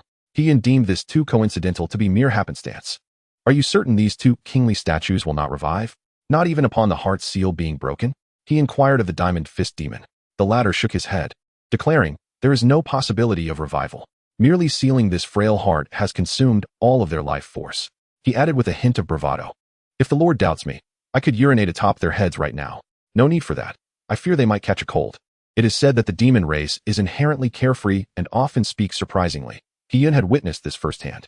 Summoning Karis and Loafi, he directed a powerful strike against the heavy, massive chains, attempting to sever them. Yet, only a crisp sound resonated as the chains repelled the spear of death. So resilient? It was not that the spear of death was feeble, but rather that Karis's current strength was insufficient to unleash its full potential. He-Yun had to seek alternative avenues. The statues of the demon kings offered no prompts. He scoured them thoroughly, but found no clues. He then shifted his focus to the 100-meter stone door, which was engraved with numerous terrifying creatures, predominantly demons, all facing the heart at the center. As he placed his hand upon it, a prompt appeared. Hint: conditions met. Would you like to sacrifice 200,000 gold coins to unlock the seal of the great demon stone door? Hint: upon unlocking the seal, you shall conquer the bone of the dead and gain access to all information. He-Yun: what on earth? How much gold? 200,000. Having calculated carefully, he realized he currently possessed only 300,000 gold coins, of which over 100,000 were collected by Vina's relentless summons during the night. Damn, it was all spent. Nonetheless, He-Yun sacrificed the 200,000 gold coins. His territory had been fully engaged in summoning troops, with no filtering criteria, striving for a population of 500,000. Within just one night, the population swelled to 200,000. Virtually all his subordinates were within the gold mine cave, achieving a gathering efficiency of over 20,000 per hour, merely 200,000 gold coins. It was a matter of less than 10 hours. Just 200,000 sigh.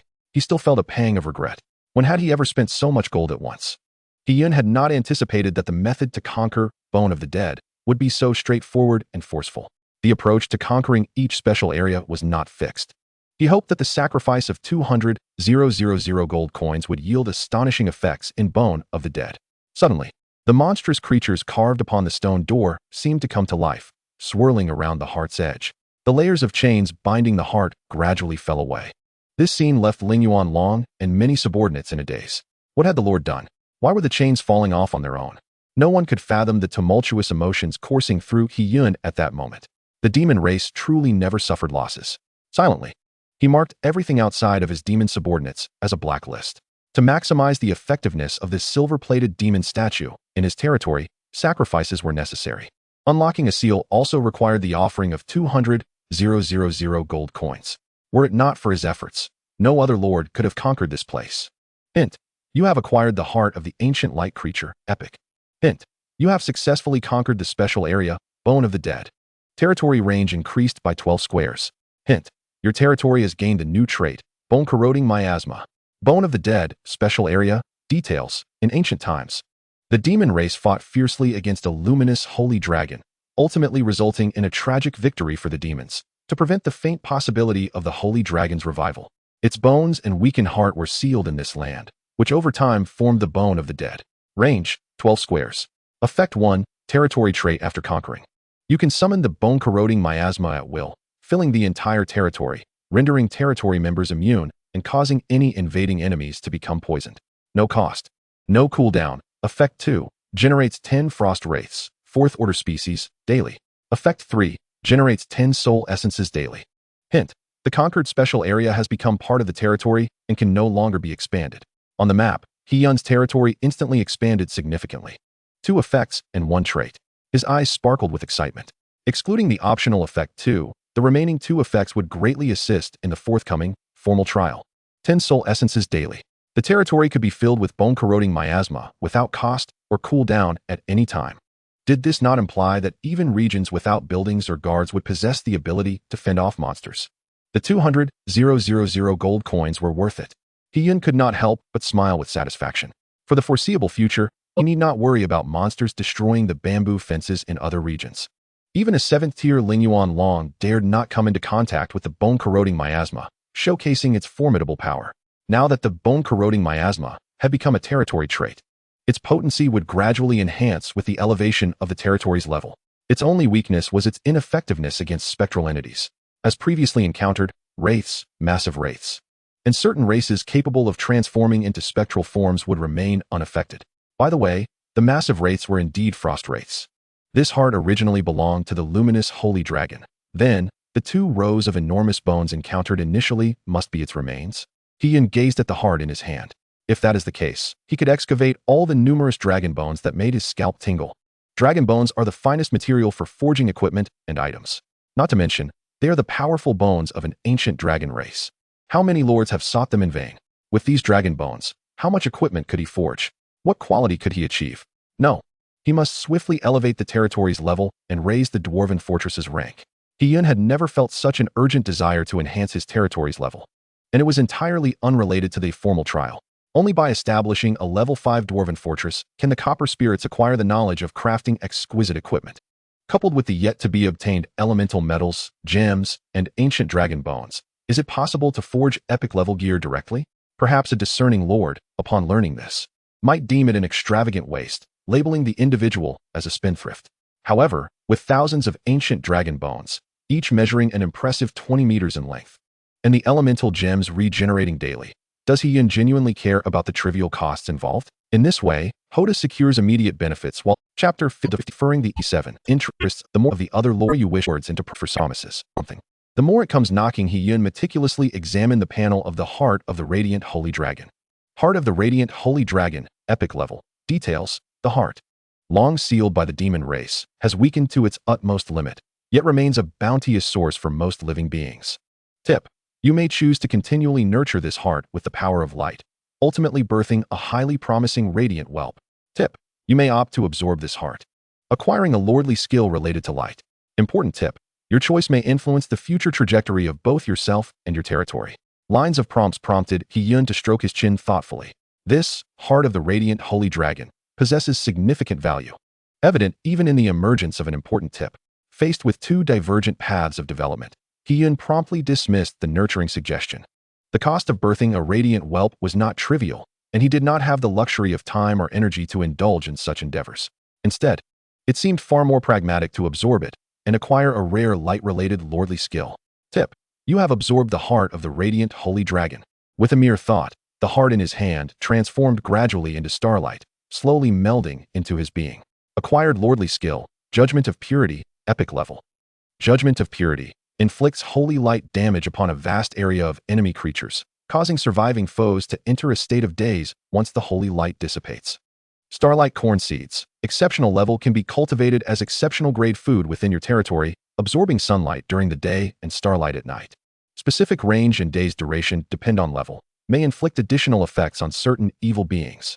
An offensive lordly skill. A smile crept upon Hee-Yun's lips. Not only was it an area of effect attack skill, but it was also ideally suited for mass extermination. One could only imagine the immense utility this skill would yield once his strength ascended to the king level or even to the extraordinary realm. You absorbed that heart. The spirit dragon of the abyss gazed incredulously at Hee-Yun's palm.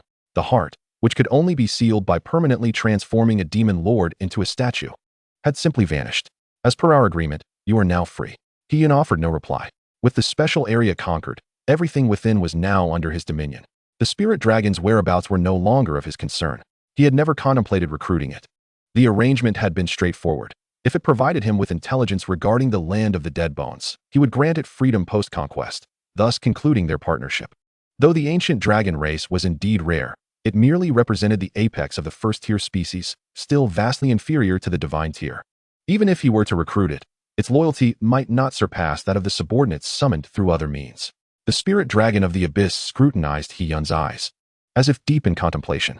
It sensed the constraints binding it had vanished. The sudden taste of freedom felt surreal.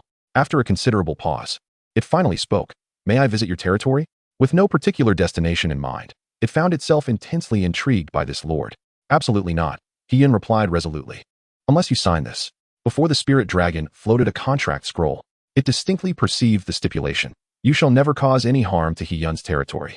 Hee-Yun harbored no fears regarding the spirit dragon's potential visit to his domain. Rather, he was concerned about future possibilities. The spirit dragon was not his subordinate. Should it learn of his territory's layout and later grow powerful enough to pose a threat, it would be a significant loss for him. His apprehension did not stem from fear of the spirit dragon itself. His territory's development was progressing swiftly, with a high ceiling for growth. Yet, prudence remained paramount. After all, the spirit dragon was a top-tier first-order species. To be frank, this method is precarious. Upon reading the clause, the spirit dragon readily agreed. It fell well within the bounds of reasonable demands and bore no adverse impact on itself. Upon receiving the notification of contract establishment, Hee-Yun instructed it to wait. There remained a crucial matter that needed clarification: the two lordly statues in the land of the dead bones, and the stone door. All items resulting from conquering the special area belonged to Hee-Yun. The statues and the stone door were indisputably included. Surely, this was also a structure. Hee-Yun proceeded to investigate. Great Demon Stone Door, special item. Details: instills fear in ordinary monsters, deterring them from approaching. Capable of sealing any creature, causing it to weaken and decay continuously, yet each use necessitates a sacrifice of gold coins. With a snap, Hee-Yun promptly closed the panel. Utterly useless, he declared. Trash among trash. You dare to ruin my youth and squander my wealth. Not a chance. He immediately commanded his subordinates to relocate it to a remote area, severing all ties. This special area could serve as a secondary base for the team. They could store supplies or heavy items there. Hee-Yun also devised a plan for the 10 cold spirits that would emerge daily. During the night, they could scout the surroundings and assess the conditions for nocturnal exploration. Being purely ethereal, they were impervious to regular monsters, and Hee-Yun would not mourn their demise. He intended to reserve a portion of the starlight corn seeds for planting here. He had acquired an entire bag of corn seeds. Although his territory possessed a certain level of defensive capability due to the corrosive bone fog trait, weaknesses still existed. Food was life. Planting them in a dispersed manner could mitigate the risk of destruction. Exceptional crops could potentially transform even the weakest goblins into goblin warriors with prolonged consumption. While not as effective as the gold mine cave, they would serve as a valuable supplement for the exploration team engaged in daily battles. Despite Hiyun acquiring 12 units of territory space in one fell swoop, not a single monster corpse remained. All were ethereal beings, dissipating upon death. Now approaching midday, he needed to plant promptly. Otherwise, Vina would have to dispatch some plant-type subordinates to hasten maturation, and by nightfall, some of his subordinates might go hungry. With all finishing touches completed, the exploration team continued their expedition northward along the mountainside. Hiyun, accompanied by the spirit dragon of the abyss, teleported back to his territory. Feel free to wander. If you wish to leave, do so at your leisure, but kindly refrain from disturbing me, he instructed the spirit dragon before turning to depart. He still had an exceptional random building blueprint yet to unveil. In the realm of extraordinary architecture, only the elemental refinery and a silver-plated golem exist within the territory of Hiyun. As long as it is not of the demon race, anything will suffice. Hiyun fervently prayed, lifting the blueprint with both hands. Steady your mind. Focus. With a sudden burst of strength, he tore the blueprint apart. Notification: you have acquired the extraordinary level building, the Altar of Heavenly Fire. Altar of Heavenly Fire, Demon Race Building. Level 3 effect. It can summon heavenly fire upon a specific grid within the territory, striking the entire grid. Cooldown: 1 day. Notification: the heavenly fire may cause damage to any buildings within the designated grid. What the hell? The more one desires to avoid something, the more it seems to befall them. Am I destined to be a Murphy in my past life? The law of Murphy seems to incessantly manifest in my life, leaving Hiyun feeling as though he had ingested something foul. Next time I acquire a random blueprint, I should let Vina handle it. Fortunately, this time the effect does not require a sacrifice. However, if there are any buildings in the area where the heavenly fire descends, they may sustain damage. Hiyun's constructions are all situated in the core and fortress regions, with no buildings in other areas aside from the bamboo spike fence. This is where it can truly exert its influence. This building is akin to a nuclear bomb. Once the official trial begins, I shall first test it on those monsters. To the east and south of the fortress area, there are 2 vacant territorial grids, perfect for welcoming the initial wave of monsters with the Altar of Heavenly Fire. As the territory expands, the opportunities to utilize it will only increase. Chapter 58, Suppressing Me? A counterattack. The defensive capability of the territory is steadily rising. Hiyun already possesses no fewer than 10 buildings. Excluding the general constructions, he has 6 exquisite level, 3 extraordinary level, and 3 epic level structures. An impressively opulent array of buildings. If possible, Hiyun truly wishes to provoke a wave of monsters for practice. It is now the 4th day. How have the territories of other lords developed? Hiyun opened the chat panel. While focusing on his own progress, it is also essential to understand the developments of other lords, particularly those at the pinnacle and those forming alliances or joining lord factions. He prioritized searching for keywords related to Lord number 33. This is something he does every time he opens the chat panel. It enhances his understanding of other lords and reveals what they are saying about him, preventing any potential information discrepancies among them. Sure enough, each time he searches for his keywords, he discovers delightful surprises. These lord factions are covertly attempting to suppress me. After perusing their comments, they appear quite flattering on the surface. They claim that it is not targeted at Lord number 33 and that there is no animosity towards him presently. Yet in reality, it is a form of suppression. If they truly believe that, why even voice it? Is it not due to the sight of my flawed skill stone being sold in exchange for items they desire that they feel somewhat uneasy? Hiyun could not help but chuckle at this. Since that is the case, I must make my own statement. 2 identical items appeared in his palm. They were the Lord's contract scrolls. I shall toss these into the trading market and see if these top lords can maintain their composure. The effect of the Lord's contract scroll is straightforward. Once a contract is signed, the contents must not be violated. Otherwise, one will be eliminated. No one wishes to gamble with their life, making this the most valuable item for all lords seeking cooperation and negotiation. Currently, most top lords possess significant potential. However, the early stages are exceedingly arduous. Although they have acquired hundreds or thousands of gold coins and claimed 1 or 2 grids, their development remains sluggish. They yearn for cooperation, desiring something tangible to guarantee their trust. Notification: you have listed the Lord's contract scroll. Selling price is customizable, limited to exchanges for extraordinary and above quality items. During the last customization listing, Hiyun observed a phenomenon. Most lords are no longer so impoverished that they cannot develop their territories. Thus, when he set the exchange to exquisite quality, all interested buyers presented exquisite level items. Not a single extraordinary item in sight. With billions of humans, The lucky ones are omnipresent in the chat panel. Frankly, he does not believe there is no one with extraordinary items. Therefore, this time, he set it directly to extraordinary. The audience for the Lord's contract scroll consists of lords in need of cooperation and negotiation. Those with the means to collaborate and negotiate are predominantly the top lords. Hence, they are the ones who most require the scrolls. There are only 2 scrolls available. Extraordinary level items are a substantial investment for them. To obtain them, they must be willing to pay dearly and act swiftly. The same principle applies. Whether to buy or not depends entirely on oneself. Even if extraordinary quality items are indeed scarce, He-Yun can afford to wait a few more days. After all, he is not in a rush. The question is, are they in a hurry? Simultaneously, He-Yun deliberately posted a message in the chat panel. Lord No. 33. I extend my gratitude to the various Lord factions for their support.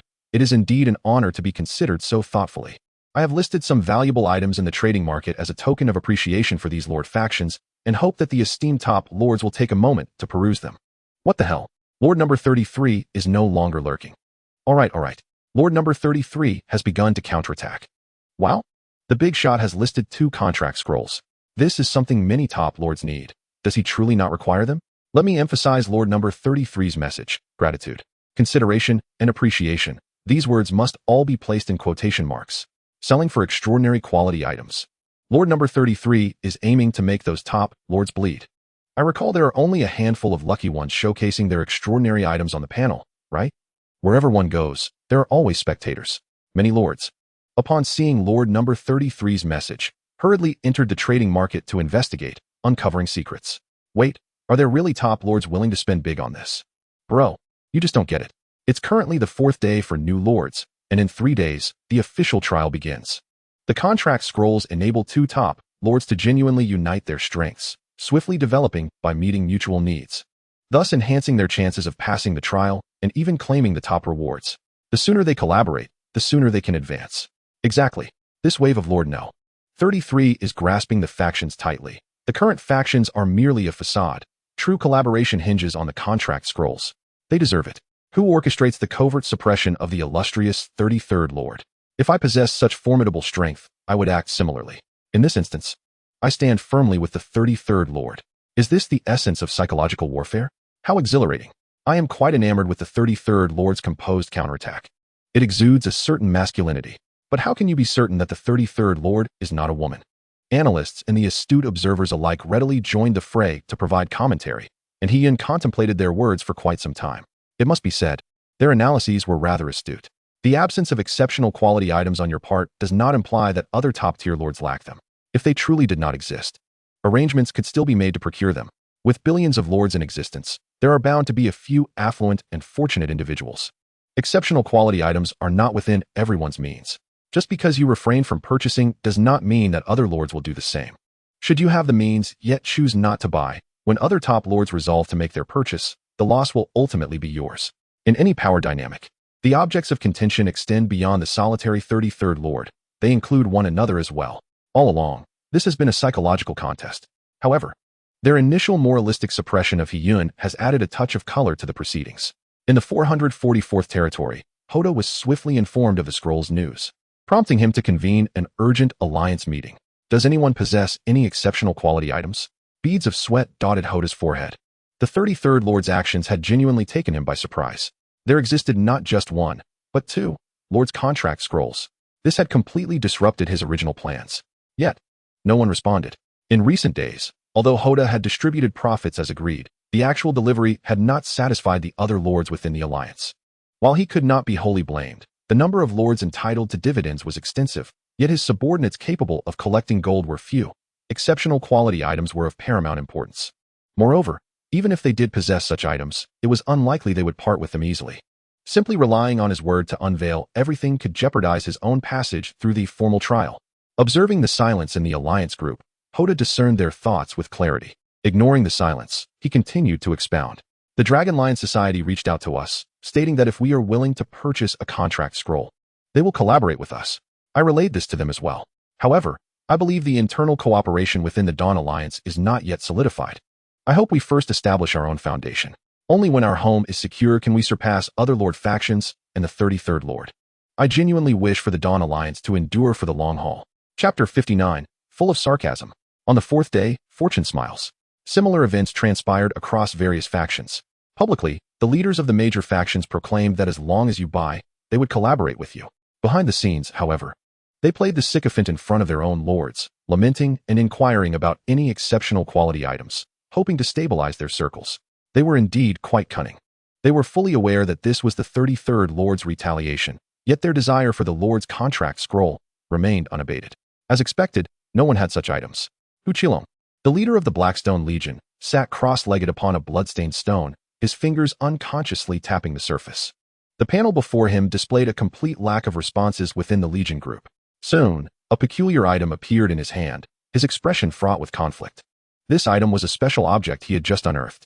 It bore no quality, yet he could guarantee its value far exceeded that of many fine-grade items.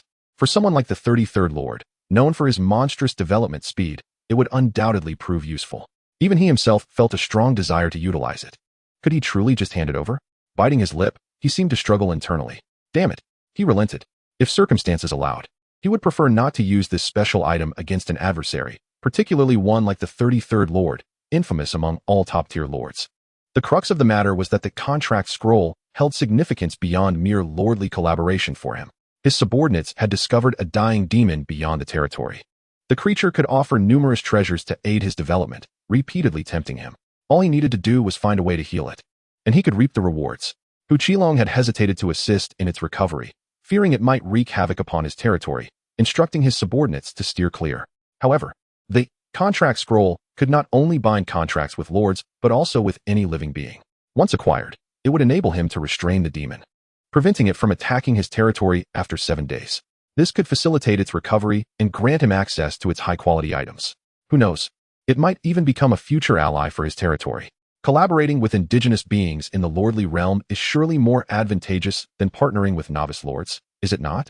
With just 3 days remaining to negotiate with the demon and assist in its recovery to obtain its treasures, time was of the essence.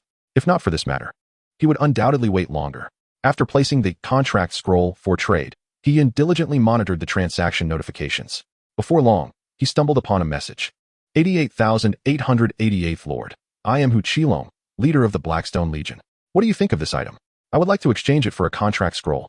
Image attached. Upon opening the image, he found Recruitment Expansion Board. Special item can be fused with the Territory's recruitment board to expand, providing 5 additional recruitment slots. He Yun's eyes sparkled with excitement. 5 additional recruitment slots. This meant that each refresh would yield 10 sequential races available for summoning, an increase of 100%. It significantly enhanced the summoning efficiency for each refresh, which was precisely what Vina needed. A marvelous item. The serial number was also quite auspicious, undoubtedly. It belonged to a person of wealth. He Yun set a customized price for the special item. He soon saw the originally 2 contract scrolls transform into 1. Simultaneously, he did not forget to express his gratitude in the chat panel. 33rd Lord. Thank you, Hu Qilong of the Blackstone Legion, for purchasing a contract scroll. We welcome your next visit. Sarcasm at its peak. Upon seeing this message, the other lords of various factions couldn't help but feel a tremor in their hearts. Had he acted so swiftly? With only one left, they hurriedly sent messages to the leader of the Blackstone Legion. Were they to collaborate with him? Yet, all they received were perfunctory pleasantries. An ominous premonition took root. It was likely that it was intended for internal use within the Legion.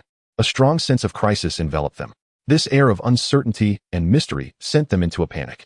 Notification. Your subordinate has slain a 9th-tier lower-level monster. You have gained a minuscule amount of experience, and your level has risen to 7th-tier upper level. Time flowed like water, and days flew by. The days of pretense had swiftly faded. Evening descended. He Yun disregarded the long-familiar kill notifications, focusing instead on the items in his possession. Chain Trap Blueprint. Exquisite grade item enables the crafting of chain-type traps, which can be placed in territorial regions or wilderness, capable of producing exquisite grade chain traps at maximum. Tip. The territory must have subordinates with forging expertise. This was another reward obtained in exchange for a contract scroll. It was rather commendable. Suitable for the Copper Spirit dwarves. There were still too few lords possessing high-quality items. The 2 scrolls yielded little profit. The expansion of the recruitment board was the only aspect that could be deemed satisfactory. A flash of white light heralded the return of Karis and Ephilo, accompanied by their exploration squad. Many of the subordinates exhibited noticeable changes. Behind them was a large, rudimentary wooden cart laden with the corpses of formidable monsters. My lord, after departing from the Bone Abyss, we have hunted 20 of the most powerful monsters. Among them, one is a level 9 lower tier beast, while the rest are level 7 creatures. The lowest combat strength of the exploration squad has reached the intermediate level 5. Outside the confines of the Bone Abyss, we have expanded our territory by 28 squares without any casualties among our subordinates. He nodded with satisfaction. Today had indeed been a bountiful harvest. Essentially, the number of squares expanded daily was doubling.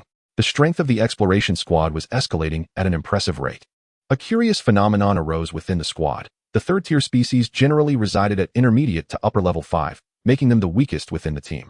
The second-tier races followed suit, primarily at lower to intermediate level 6, serving as the backbone. First-tier species were all at intermediate level 6 and above, with only 2 newly birthed undead subordinates at upper level 5.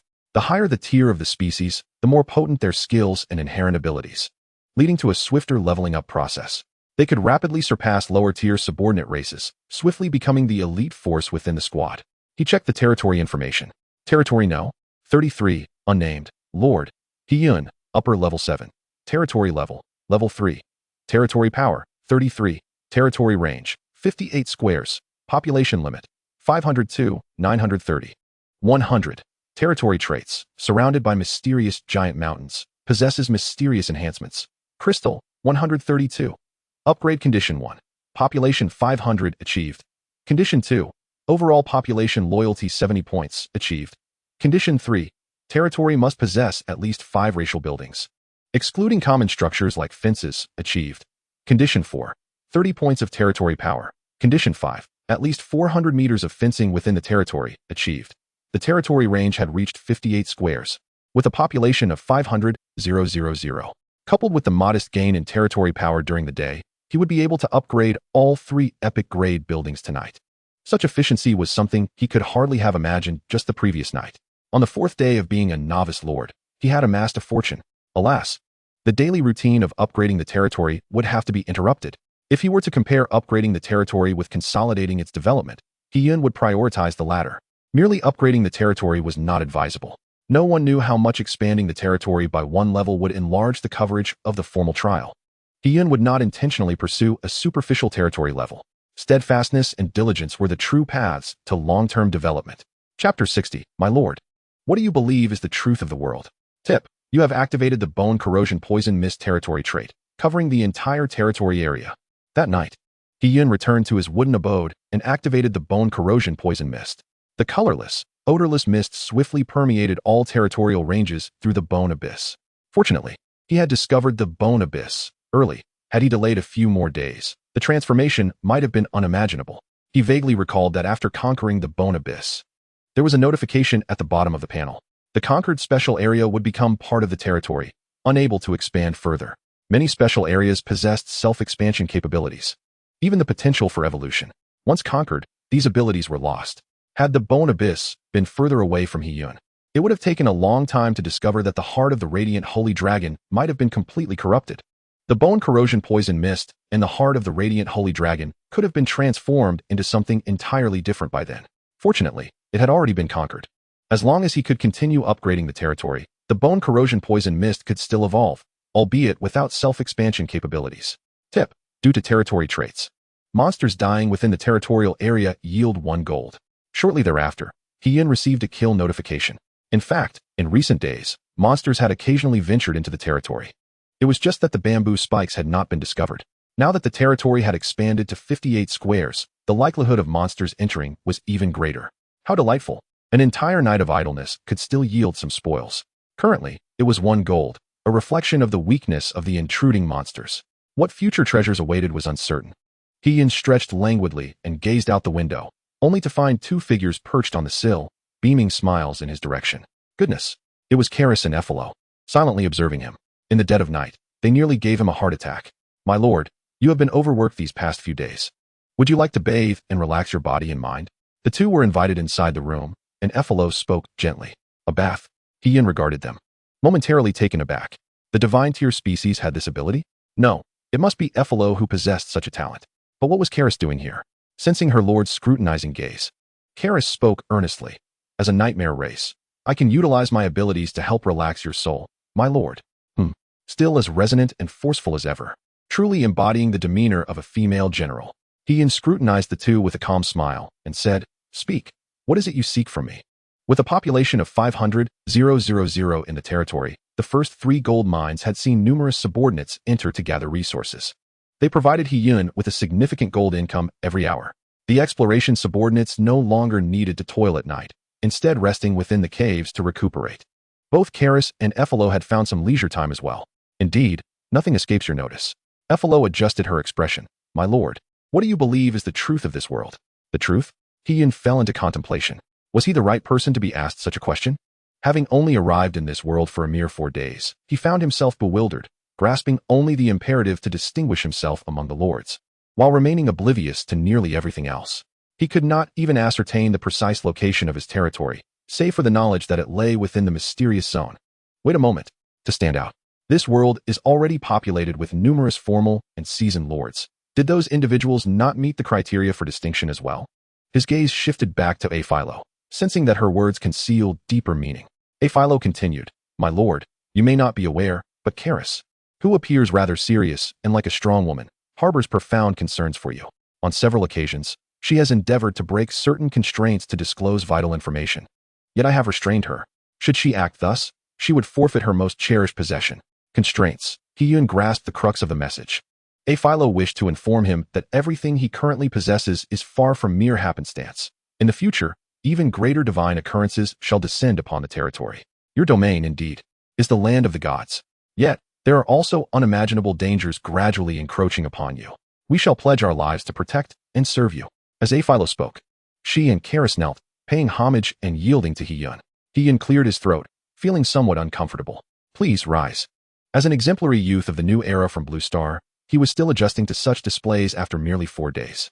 Thankfully, there were no others present. Aphilo's remarks seemed to convey something significant, yet due to certain constraints, it was shrouded in ambiguity. Coupled with the earlier revelation that the spirit abyss dragon could not leave its designated region, it hinted at some form of supreme power manipulating everything. As an avid reader of countless novels from Blue Star, he pondered whether it was appropriate to voice a cliché notion. The realm of lords is far more intricate than he had envisioned, and it likely would not be so simple. Based on Aphilo's words, it appeared that numerous dangers awaited him in the future. Regardless, inquiring further would yield no clarity. He would simply need to remain vigilant moving forward. Tip: you have gained 58 points of territorial power. The almost 60 points of territorial power seamlessly integrated into his account, pulling Hiyun back to the present. No amount of contemplation could surpass the necessity of developing his territory. Tip: you have spent 90 points of territorial power to upgrade the Source Energy Altar, Soulfire Sanctuary, and Guardian Steel to level 3. A resonant hum echoed as the consumption of 90 points of territorial power caused the ground to tremble beneath him. Outside, he observed the 3 epic structures undergoing continuous transformation. A faint purple light shot up into the heavens, only to vanish in an instant. What the hell? Did I just see 3 meteoric-like objects ascend from the ground? Did any lords in the dense forest notice? Are you seeing things? I'm also in the forest, and I didn't see anything. Within the chat panel, a few lords had noticed the spectacle. However, lords remained largely ignorant of the happenings in the wild at night. Such occurrences were hardly extraordinary. Hiyun proceeded to examine the 3 upgraded buildings. Source Energy Altar, Epic Level. Level 3 Effect. Reduces the skill cooldown time of all subordinates within the territory by 33. Effect. Reduces the effect cooldown time of all buildings within the territory by 33. Upgrade requirements. Level 4 territory, 5,000 gold, 40 territorial power. Guardian Steel, Epic Special Building. Level 3 Effect 1. Upon placement of the Guardian Steel, allies within the entire territory experience a significant increase in recovery speed, including but not limited to injury and stamina recovery. Effect 2. Any non-friendly targets entering the territory will be detected by subordinates utilizing stealth or invisibility skills, allowing for clear perception. Note: skills of epic grade or higher cannot be detected. Additional effect: Aphilo the Primordial Bubble can establish a link with the Guardian Steel, allowing for rapid recovery of primordial power and enhanced combat capabilities for a limited time. Lasts 35 minutes. Cooldown of 30 minutes. Upgrade requirements. Level 4 territory, 5,000 gold. 40 territorial power. Soulfire Sanctuary, Epic Special Building. Level 3 quality. Epic Effect 1. Automatically collects the soul fire of deceased undead subordinates, reviving them at varying costs depending on their strength, preserving all except their equipment.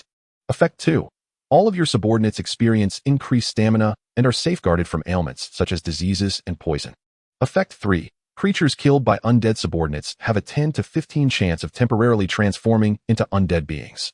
Additional effect. Karis the Sanctuary can produce 2 to 3 first-order undead subordinates daily. Upgrade requirements. Level 4 territory, 5,000 gold, 40 territorial power. With the upgrades, all 3 buildings experience slight enhancements. Among them, the Soulfire Sanctuary exhibited the most significant improvements, with an increased percentage of temporary undead transformation, and it could now produce 3 top-tier undead daily, with the potential for 3 more instances before the formal trial. That meant an eventual 9 elite undead subordinates, far more reliable than the recruitment board. Tip. Your subordinate, the Copper Spirit Dwarf, requests to communicate telepathically. My lord, the equipment has been forged, based on the needs of the pioneering team members. A set of ordinary-grade armor and 6 ordinary-grade pieces have been produced and distributed to the required subordinates.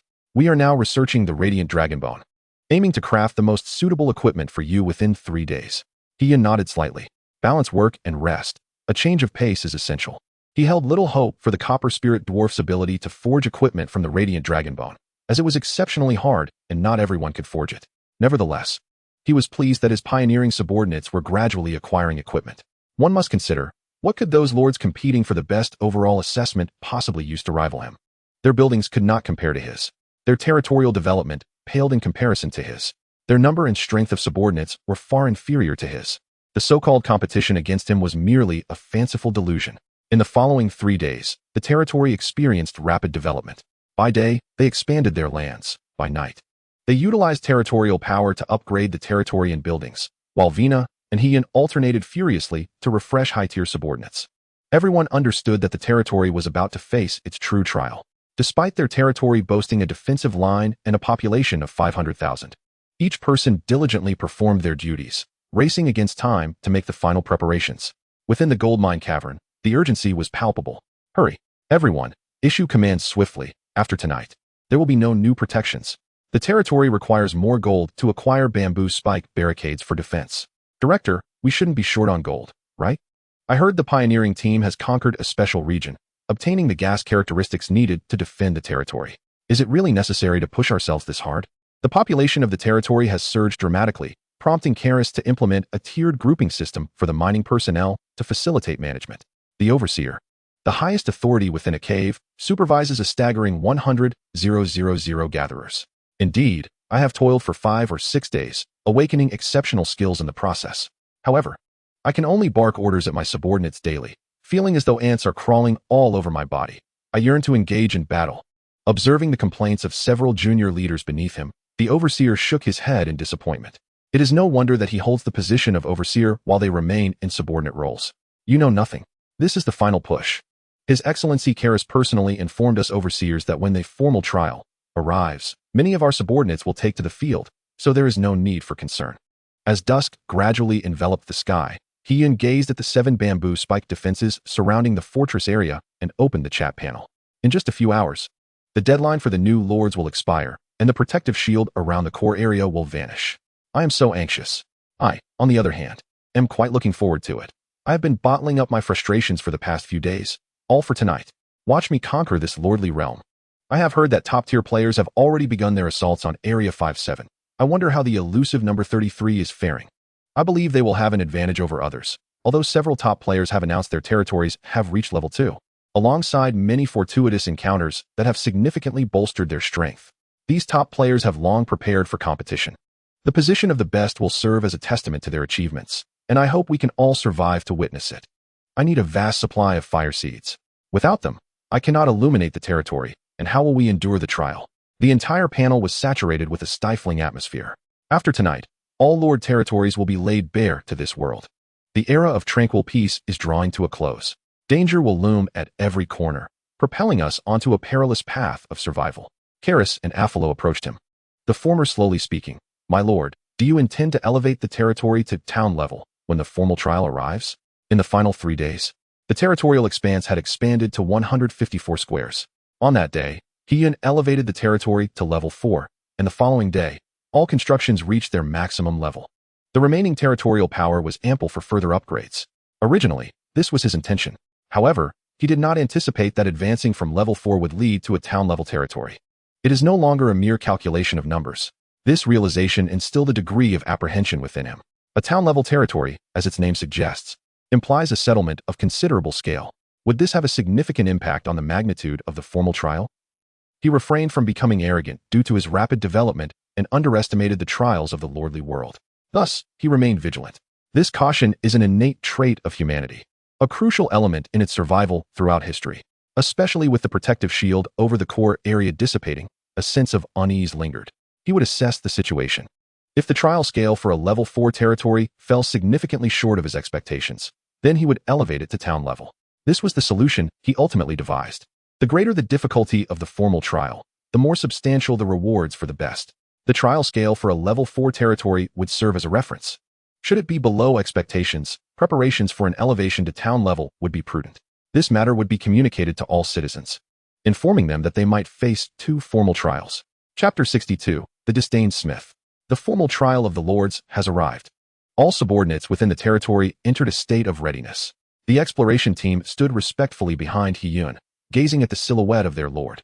Just how vast is the area covered by a level 4 territory? What monsters might come to assail it? My lord, I have succeeded. I have succeeded.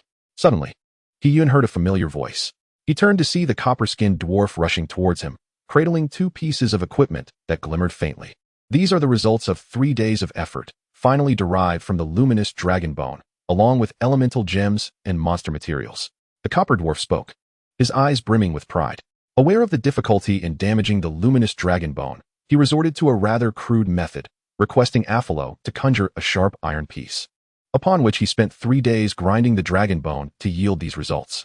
He-Yun was unaware of these details, but the 2 pieces of equipment genuinely astonished him.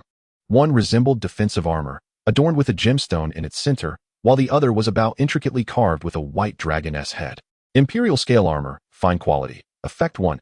Enhances the lord's physical defense, effectively reducing damage from enemy physical attacks. Effect 2. When subjected to a fatal blow. The Imperial scale armor can unleash the potential of the gemstone, forming a temporary protective barrier that withstands 1 lethal injury. Details, crafted clumsily by an unskilled smith. This armor incorporates various rare materials, including the bones of a top-tier dragon, thus classified as superior quality. However, any smith who gazes upon it would disdain its creator. Holy Radiance Longbow, excellent quality. Effect 1. Drawing the bowstring conjures a Holy Radiance arrow, capable of effortlessly piercing enemy defenses. Effect 2. The Holy Radiance arrow possesses tracking abilities, making it nearly impossible to miss. Details, crafted by a somewhat fortunate and clumsy smith, this longbow comprises various rare materials, including the bones of a top-tier dragon. Any smith who sees it would disdain its creator. The detailed descriptions did not truly convey the attributes of the 2 pieces of equipment, but instead criticized the copper dwarf. It is evident that had these materials been in the hands of a skilled smith, they would have yielded at least exceptional grade equipment. Nonetheless, He-Yun praised the copper dwarf and adorned himself with the gear. Elemental gems regenerate daily, and he has thousands of dragon bones. There is ample material to spare. The Imperial scale armor requires no further commentary, while the Holy Radiance longbow might be considered the least impressive weapon within the excellent quality tier. However, its effects are quite practical, offering substantial assistance for the impending formal trial. Hours later, notice, the new lord period is about to conclude. All new lords should prepare to face the formal trial. He-Yun distinctly felt the protective shield above the core territory dimming, nearing its disappearance. He opened the chat panel and glanced at the time in the upper right corner. Less than a minute remained until midnight. Oh no, I am not ready yet. Apart from those high-tier lords, who among the top-tier players is truly prepared? Brothers, may fortune favor you. In these 7 days, I have not claimed a single square of the wild. I can already see numerous monsters gathering outside the territory. May the Lord bless you. I hope all my lordly friends do not turn gray. See you in the daylight. For 7 consecutive days, the frequency of new messages in the fervently active chat panel diminished significantly. With life and death at stake, no lord possessed the inclination to engage in conversation. He-Yun also deactivated the panel, casting his gaze into the distance. The surrounding area had long been illuminated by the torches of his subordinates. While it appeared tranquil, he was keenly aware that this was merely the harbinger of an impending storm. Activate the bone-corroding poison fog ability. Share map permissions with the Divine Order and all the top 3 sequences. Notification. The formal trial has commenced. Boom. Just as the notification appeared, He-Yun witnessed a substantial section of the distant thicket collapse. Although no monsters were visible, a cacophony of bizarre roars reverberated like thunder. Notification. A large number of monsters have invaded your eastern territory. Please clear them swiftly. Monsters slain. Notification. A large number of monsters have invaded your southern territory. Please clear them swiftly. Notification. A large number of monsters have invaded your northern territory. Please clear them swiftly. Monsters slain soon.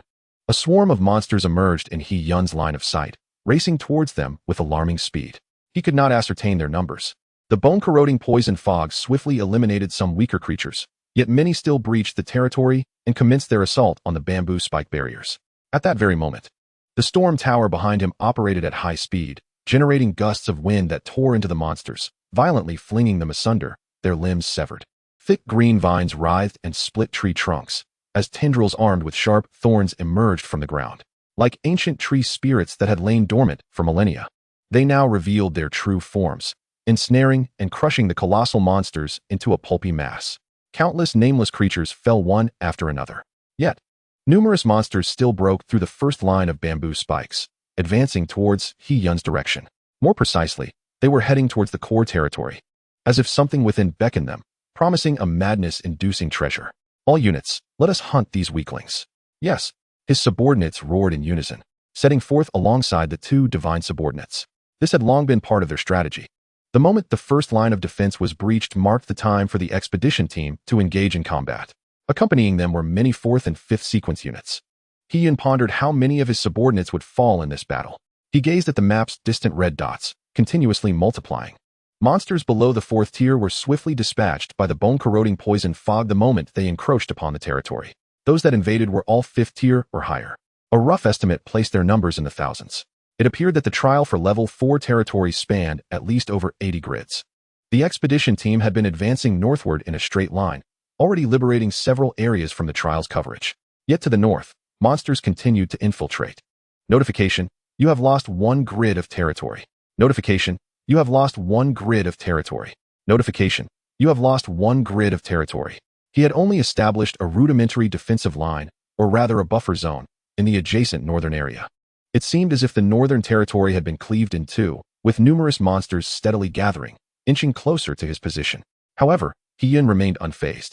These temporary sacrifices were necessary. He was waiting for the opportune moment. Once the northern buffer zone was completely breached, he intended to use the Heavenly Fire Altar to annihilate all the monsters in the north in one fell swoop. Chapter 63. Oh no, I didn't control the power properly. To prepare for the formal trial, nearly 3,000 4th and 5th sequence subordinates had joined the expedition team, standing at the 4th defensive line, awaiting orders. This was their inaugural battle, and they were filled with exhilaration. Fire! Boom! Boom! As Kaylee's issued the command, flames flickered in every direction, creating a breathtaking spectacle. Countless ranged attacks erupted, detonating amidst the distant throng of monsters, tearing them apart in a violent explosion. The swiftly moving monsters were shredded by the barrage of skills. The ranged subordinates continued their assault, with the 4th and 5th sequence units prioritizing 5th-tier monsters. Kaylee's voice resonated in each subordinate's mind. The monsters breaching the territory were predominantly between the 5th and 7th tiers. The newly recruited 4th and 5th sequence units, however, hovered around the 3rd and 4th tiers, requiring concentrated firepower to bring down a single 5th-tier creature. The synergy and combat prowess of higher-tier units were formidable, yet many diverse 6th and 7th-tier monsters advanced, trampling over the remains of their fallen comrades, drawing nearer to the second line of defense. At that moment, a brilliant light erupted. Liz raised her staff high. Corpse explosion. Boom. Like a nuclear detonation, a small mushroom cloud suddenly erupted. The intense shockwave surged forth, momentarily blinding many subordinates, who nearly collapsed to the ground. As the wave subsided, thousands of first-time combatants blinked in astonishment. Before them, where countless monsters had once stood, now lay nothing but a deep crater. Simultaneously, the bamboo spike barrier that constituted the second line of defense bore a significant breach. Oh no, I didn't control the strength well. Liz timidly tucked her staff back into her black robe. It seemed that the damage inflicted by the monsters on the bamboo spike barrier was less than the devastation she had wrought. The Lord won't blame me, will he? In the face of any situation, Liz was never timid. But when it came to the Lord, it was a different matter altogether. This is all money. Hey, Liz, you've destroyed the Lord's defense. I'm reporting this to him. In the skies, Beezy gleefully taunted, seemingly relishing the misfortune. Shut up. Be careful, or I'll pluck all your feathers. The thousands of 4th and 5th sequence subordinates stood transfixed, witnessing this dramatic scene. They felt no pressure of war from the seasoned veterans, who had embarked on countless expeditions. So, this is the strength of the expedition team? They had heard tales of the expedition team while in the gold mine caves. Legends spoke of how Kayleys could slay veteran lord subordinates with a single spear strike. Beezy had devoured ancient viruses to gain power, and now spoke human language. Particularly, they were awestruck by the Lord's advocated strategy of swift resolution. Having witnessed Liz's recent strike, which had obliterated nearly 1,000 monsters, they finally understood. None of it was mere hearsay. It was all the truth. And this was just one expedition subordinate unleashing a skill. Many other expedition subordinates merely gazed into the distance, remaining passive. Would their futures also unfold with the same strength as the expedition team veterans? On the battlefield, nothing invigorates the spirit more than witnessing a comrade swiftly vanquishing an enemy. The anticipation among the subordinates for what lies ahead is palpable. Observing the gaping breach in the second line of defense, which has become untenable, Karis remains unfazed. She addresses her comrades. Attention, everyone. The number of monsters has drastically diminished. We must strive to hold the second and third lines of defense. It is highly likely that the Lord will elevate our territory to the town level, which may introduce even mightier adversaries. Many of our pioneering subordinates are holding back their strength to prepare for even graver challenges. They have never forgotten the Lord's directive for a strategy with no casualties and a swift resolution. Our aim is to emerge from this formal trial without any losses among our ranks. In the last 3 days of the new Lord's tenure, the expansion of the territory has accelerated, and their levels have soared as well. The weakest member of the entire pioneering team is at the lower 7th tier, with most ranging from middle 7th to middle 8th tiers. 2 members of the divine sequence have even reached the lower 9th tier. However, the mightiest among them is Biss, who stands at the upper 9th tier, just a step away from the royal level. The pioneering team of Hiyun has indeed matured. As they listen to Karis, many subordinates are perplexed. The second line of defense, which is evidently no longer usable, will be easily breached by the approaching monsters. Why then must they hold this line? Suddenly, a series of brilliant lights flash. The once breached defense is instantaneously reinforced with new bamboo spikes. Even many of the nearly collapsing bamboo spikes have been newly fortified.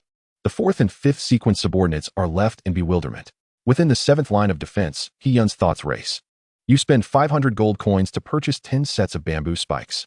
You spend 500 gold coins to purchase 10 sets of bamboo spikes. You spend 500 gold coins to purchase 10 sets of bamboo spikes. The bamboo spikes, dispatched in units of 10, swiftly replenish the necessary defenses along the front line. To have covered the breach with less than 6,000 gold coins? Hiyun is slightly taken aback. It seems that Liz's corpse explosion power is not as formidable as I had imagined. Hiyun shakes his head in disappointment. As a lord, he understands well what battles are truly fought over. Money. Whether it is the number of subordinates, the level of buildings, or the defense lines. All require financial resources. Since the essence of battle is money, there is little to fear. As long as he can slay the monsters that breach the defense, he can swiftly restore the line with new bamboo spikes. If he so desires, he could even encircle the intruding monsters within a confined space using bamboo spikes, leading to their extermination. I can assure you, this is a unique strategy that only I can employ with gold. Unfortunately, this method not only requires a substantial amount of gold, but also has high demands for the fencing, which bamboo spikes clearly do not meet. While bamboo spikes are sturdy as a quality fence, they represent the lowest tier among quality options and cannot withstand the assaults of 7th tier monsters for more than 10 minutes. Higher quality barriers, which could be referred to as walls, are not only exceptionally robust, but also possess many special attributes. With such structures, the gold-based strategy could yield numerous innovative tactics. I must find a way to acquire a better wall. Gazing at the map, the red dots indicating monsters intruding from beyond the mist are dwindling. Only a few thousand monsters remain capable of breaching the defense line. The vast majority of 4th tier and lower monsters have succumbed to the corrosive bone poison fog. If counted, the total number of monsters encountered in this trial is approximately 20,000 to 30,000. It appears that the trial for a 4th tier territory is as I anticipated. Hiyun's gaze shifts to the northern part of the map. Countless red dots are densely clustered together, forming a crimson wave, halted by a straight line. It is nearly time. Alert! The effect of the heavenly fire altar is triggered. Not far away, the flames suspended in the center of an altar begin to flourish, dancing wildly before transforming into shooting stars ascending northward. In the night, the sky suddenly tears open, with flames illuminating half the heavens. The scorching light, akin to a long-imprisoned beast breaking free from its shackles, descends violently upon the horde of monsters relentlessly assaulting the bamboo spikes. Boom, boom, boom. An unending torrent of heavenly fire cascades down. resembling the judgment of the divine, wreaking havoc within a kilometer radius. The ground cracks under the oppressive heat, trees ignite, crackling loudly. Everything is engulfed in the inferno, and those frenziedly attacking the barriers have turned to charred remains, reduced to ashes. Chapter 64, A Harsh Trial? Rebirth. Alert! You spend 7,000 gold coins to purchase 100 sets of bamboo spikes. Reinforcing the northern defense line, he then turns his attention to the territory panel. Upgrade. Town-level territory. It is time to join the fray. Territory number 444. Hoda's domain is also besieged by countless monsters. Fight. Defend our territory. Under the leadership of his first sequence creature, the green-faced jade beast, hundreds of subordinates are resisting the onslaught of monsters. Hoda surveys the map. So many monsters for a level 2 territory trial? In just this brief half hour, over 2,000 monsters have infiltrated the territory. Fortunately, most are of low level, only second and third tier. The buildings, in conjunction with the subordinates, do not pose much of a threat. However, if this continues, the area containing the gold mine may very well fall. The trial for a second-tier territory seems to be far more challenging than I had anticipated. In a dense forest, one of the so-called formal trials is unfolding. A 3-meter-tall humanoid creature with reddish-brown skin and sharp horns looks disdainfully at Hu Qilong beside him. Indeed, the trial for a level 2 territory is certainly nothing for you. Hu Qilong rolls his eyes. This horned man is the demon he rescued, known as the Blood Shadow Demon, a first sequence creature. The Blood Shadow Demon glances at the monsters rushing in from all directions, somewhat dissatisfied. These creatures are not as formidable as you claimed. Their blood does not restore much of my strength.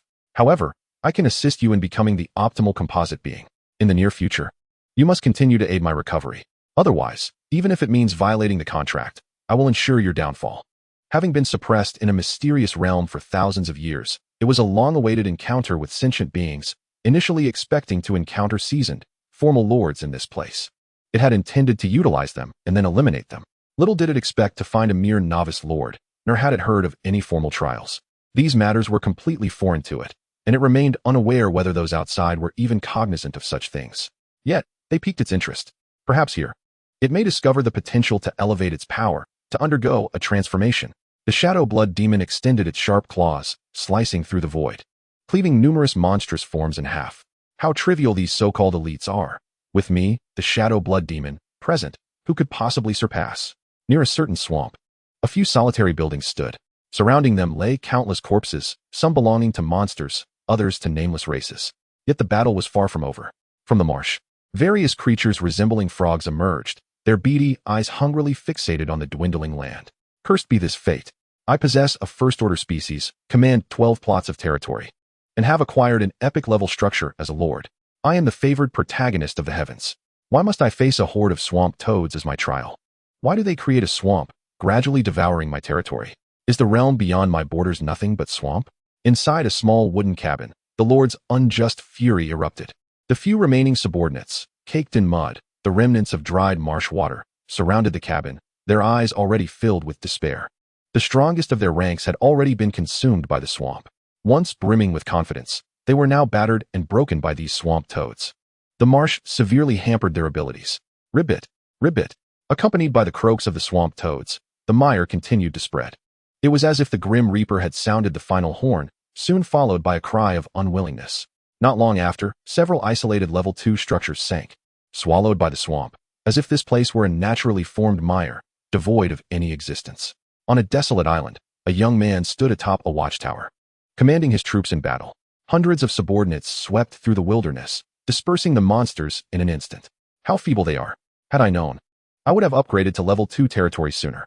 Though I boast numbers, there are scarcely any tier 3 monsters, while my subordinates benefit from buildings and support. What significance does this trial hold for me? The young man shook his head in resignation. He was one of the elite lords. On the 7th day, he would elevate his territory to level 2, among the slowest of the elite lords capable of such ascension. Since the new lords learned of the formal trial, countless individuals expressed their negativity on the chat panel daily, spreading panic and pressure, causing him to worry that the incoming monsters would be overwhelmingly strong. After all, his territory lay upon a desolate island. To his surprise, upon the actual arrival of the trial, he discovered that while the number of monsters was not insignificant, there were fewer than 50 tier 3 beasts. With just his first-order species, he could effortlessly slay large swathes of them. There was no pressure at all. The trial was not yet concluded. He hoped the upcoming challenges would bring him some excitement. In the mysterious realm, Billions of novice lords underwent the baptism of the formal lord trial. Some found it easy, others faced difficulties, and some felt despair. Each lord must bear their rightful responsibility, either achieving rebirth in war or being eliminated from the lordly world. This is the true cruelty of the era of lord selection. Every moment, countless lords perish. All novice lords remain unaware that the number of incoming monsters is not solely correlated with the grid range. It is also influenced by the extent of territory expansion, the territory's latent influence, and various other factors. Even the disturbances caused by subordinates during exploration could lead to entirely different formal trials. From the moment they decided to venture out for exploration, the trial was subject to constant change. Meanwhile, Heian was embracing his rebirth. Hint: you have upgraded your territory to town level, surpassing all novice lords. Due to being in the formal trial period, you will encounter unprecedented immense challenges. If successful, you will reap unprecedented rewards. In this moment, all subordinates received the same notification and began to exert themselves even more diligently in slaying monsters. No one knew when the town-level trial would arrive. The monsters roared and bellowed, seemingly filled with resentment. No matter how fiercely they attacked, exerting all their strength, they could not breach the second line of defense. They could shred bamboo fences. But against the orderly skills of the subordinates and the few Tier 8 fighters at the forefront, they were helpless. Gradually, they began to show signs of fatigue, suffering heavy casualties. At last, the Tier 5 monsters were all annihilated. The Tier 6 monsters met the same fate. Only a handful of Tier 7 monsters remained, clinging to life. Many subordinates radiated a brilliant light, a sign of ascending ranks. Essentially, most subordinates had at least gained a slight level during this battle. Yet, not a single subordinate cheered. Boom, boom, boom, boom. In the distance, the dense forest trembled as large trees began to topple, birds scattered in fright, and heavy footsteps echoed from afar, creating a strong tremor. The sky revealed a few dark spots, slowly approaching them. Roar! The frost dragon's guardian beneath it let out a furious roar, spreading its immense wings and soaring into the sky, accompanied by over a dozen various flying troops. Were those the mountain dragon descendants and the claw dragons? Heian recognized them immediately upon his arrival, somewhat astonished. This is the formidable challenge I must face. Why does the map indicate fewer than 200? Anything associated with dragons is no weakling. Few in number, could they possess high levels? The lowest were intermediate Tier 7. Most resided at Tier 8, and only 3 were lower Tier 9? Hiss. Heian's expression gradually shifted from initial shock to anticipation, ultimately morphing into disdain akin to having ingested something foul. Is this what you call a tremendous challenge? How weak they are. The hint spoke of unprecedented immense challenges. Thankfully, he had kept his expectations in check. This is nothing short of a splendid opportunity for resources and experience. The 3 lower Tier 9 creatures appeared comparable to the dual goddesses of the divine sequence, yet they were no match for them. The quality was lacking. At least increase the quantity. Yet the number was even less than that of his exploration squad. What kind of challenge is this? Their foundational combat power was merely a level higher than that of the exploration squad, all ranking in the top tier of the first sequence. Their potential sufficient to compensate for such minor disparities. In that moment, he felt as though he was the blessed protagonist of fortune. These little dragons were indeed sacrificing themselves to aid in the development of his territory. It was utterly unexpected and delightfully surprising.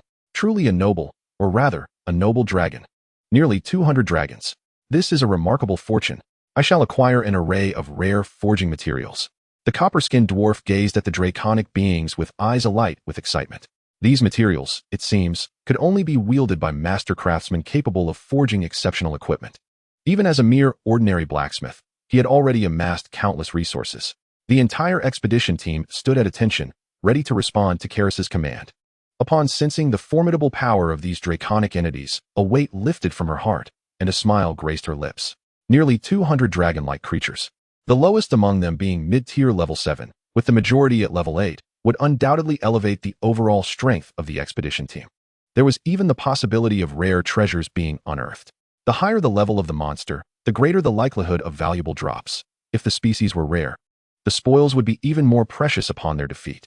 Draconic beings possess intelligence, far surpassing that of ordinary monsters. Although the mountain rock dragonkin and clawed flyers are among the lowest tier of the dragon lineage, they still commanded respect. In the skies above, frost dragons and aerial forces circled their territory, ever prepared to engage the incoming wyverns. The frost giant dragon beneath them emitted low growls, instilling a sense of dread in the approaching dragons. However, at the sound of the wyvern leader's furious roar, they rallied once more. The majesty of the pure-blood giant dragon could intimidate the lesser dragonkin, diminishing their fighting spirit. Yet, the sheer number of over 100 wyverns was not easily deterred. The flying squad had only just been established, comprising a mere 10 or so subordinates, separated from the expedition team. In stark contrast, the ground expedition team vastly outnumbered the mountain rock dragonkin. Before them, the lower-tier level 9 dragonkin leader emerged from the ranks. Speaking in human tongue and fixing his gaze upon Hiyun behind the defense line, his crimson vertical pupils gleamed with arrogance. Your presence has drawn the attention of our dragonkin. Take pride in it. Bow to me and surrender your territory, and I may spare you. He paused abruptly, suddenly realizing that among those confronting him stood quite a few high-ranking dragons, including a nameless purple dragon that instilled a profound sense of terror within him, compelling a primal urge to flee. Such fear was instinctual. Who are you? Why do you submit to feeble humans? He inquired, directing his gaze at the Lingyuan dragon. I simply enjoy residing in this territory. What of it? Do you have a problem with that? The Lingyuan dragon regarded him with disdain. The dragonkin leader began to retreat slowly, a sense of foreboding creeping upon him. His dragonkin subordinates also sensed the presence of the Lingyuan dragon, their forward momentum abruptly halting, retreating step by step. Among the opposing lord subordinates, there were only 2 lower-tier level 9s, while they boasted 3, 1 in the sky and 2 on the ground. The disparity in top-tier combat strength was sufficient to compensate for their numerical inferiority, allowing them to seize this territory for themselves. However, that purple dragon presented an unpredictable variable. Though it possessed only upper-tier level 8 strength, it radiated a potent sense of crisis, indicating it was likely a rare pure-blood draconic creature. Moreover, it appeared to willingly remain in this territory, not merely as a human subordinate. In the face of humans, these dragons could be arrogant and domineering. Yet, confronting a human territory protected by a pure-blood dragon, especially one so rare, was a risk they dared not take.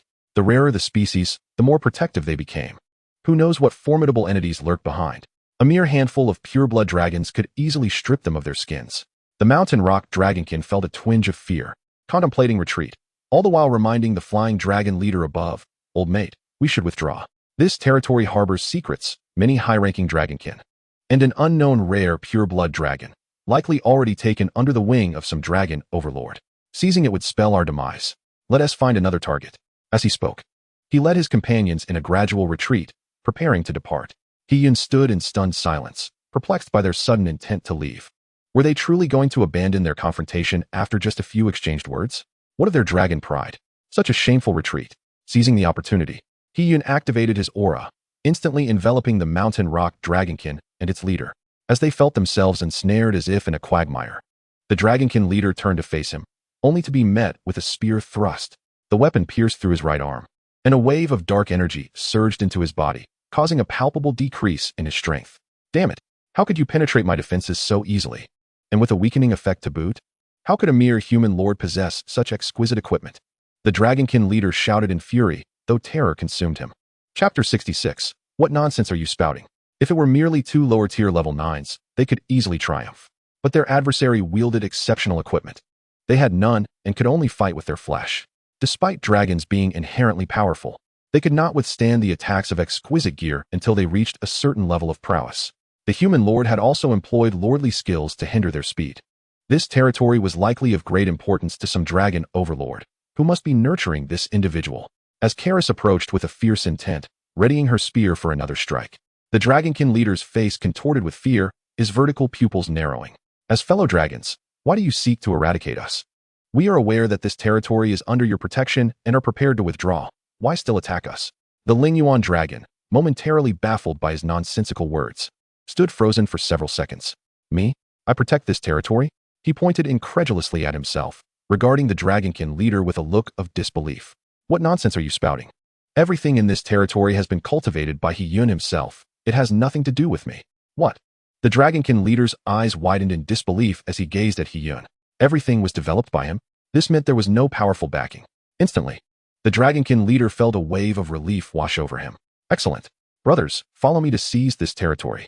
Let us claim everything here for ourselves and enslave these wretches. If there is no backing, then there is nothing to fear. A mere piece of exquisite equipment is not insurmountable.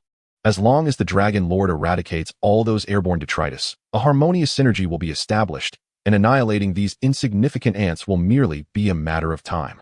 In gratitude for revealing this secret to me, I shall ensure you accompany them to the grave." The multitude of mountain rock dragonborn shifted their offensive stance, bracing against the Lord's skill as they began to retaliate. After all, they are dragons. Despite the advantage in levels, they were not intimidated by the subordinates of these lords. "Brother, I am here to assist you," a voice called out from behind the dragonborn leader. It was his brother, another 9th-tier lower mountain rock dragonborn, arriving to lend support. When confronting opponents of equal strength wielding exceptional equipment, one must exercise utmost caution. Suddenly, they perceived 2 orbs of bubbles materializing, seemingly harmless.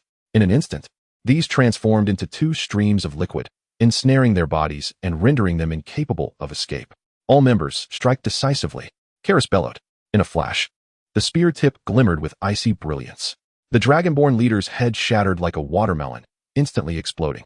Notification: your subordinate has slain a 9th-tier lower mountain rock dragonborn, acquiring the item Dragon Blood Potion, Exquisite. Leader: countless mountain rock dragonborn bore witness to their leader being slain in an instant, their eyes wide with shock as they gazed at the woman shrouded in black cloth. All of them were also 9th-tier lower. How could the disparity be so vast due to a single piece of exceptional equipment? Yet, they had no time to ponder further. A swarm of expedition subordinates had already launched their assault, unleashing a barrage of various skills. Annihilate this band of ground lizards. The mountain rock dragonborn seethed with rage at being referred to in such a derogatory manner. They were noble dragonkin, descendants of the dragon lineage, and loathed being likened to such lowly creatures as lizards. Many mountain rock dragonborn began to counterattack.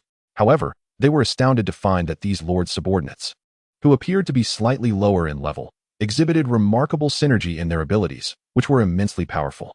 It seemed they had received some form of enhancement. Meanwhile, they were struggling under the weight of diminishing combat effectiveness. In the blink of an eye, dozens of mountain rock dragonborn fell, their bodies collapsing into pools of blood. Strangely, some of the already fallen mountain rock dragonborn rose again, their eyes glowing with soul fire, mindlessly attacking their comrades. Notification: your subordinate has slain a mountain rock dragonborn. You gain a small amount of experience. Notification: your subordinate has slain a mountain rock dragonborn. You gain a small amount of experience. Notification: your subordinate has slain a mountain rock dragonborn. Your subordinate mushroom ninja has been promoted to 8th-tier intermediate. Your subordinate holy flame troll has been promoted to 8th-tier advanced. The notifications of continuous kills flooded in. Hiyun beamed with delight.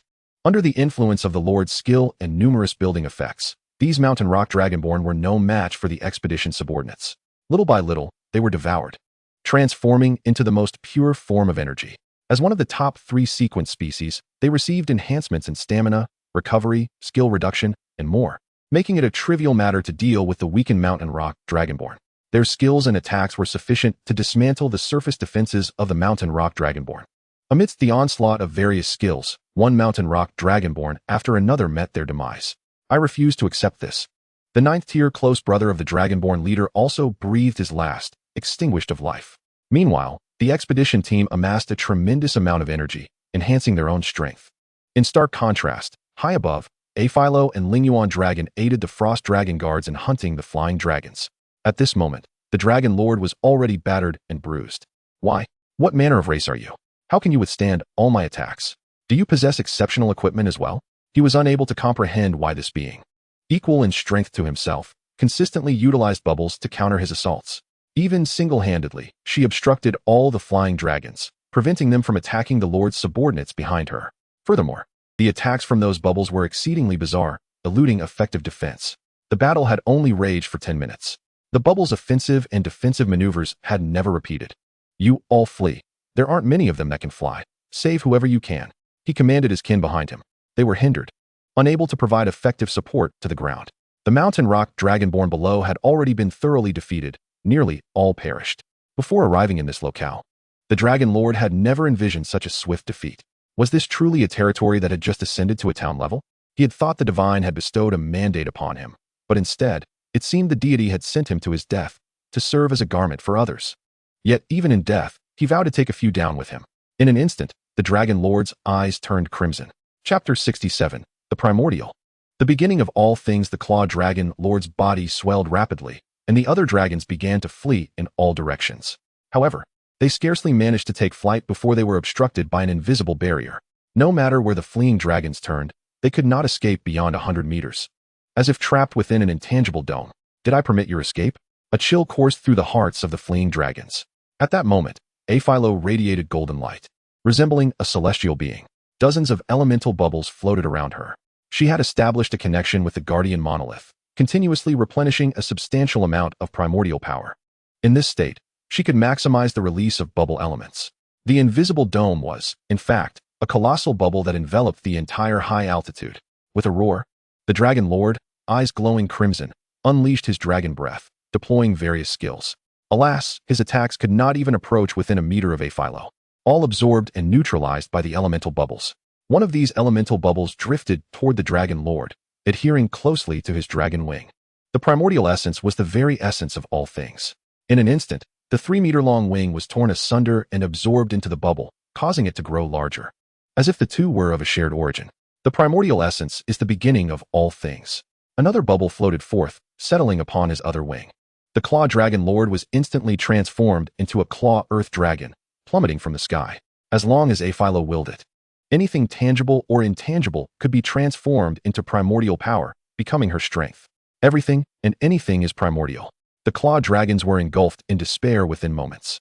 Shortly thereafter, your subordinate primordial bubble Aphilo has slain a 9th-tier lower Claw Dragon. Your subordinate has slain a Claw Dragon. Your subordinate has slain a Claw Dragon. Since the battle commenced, the notifications of kills had not ceased, much to Hee-Yun's satisfaction.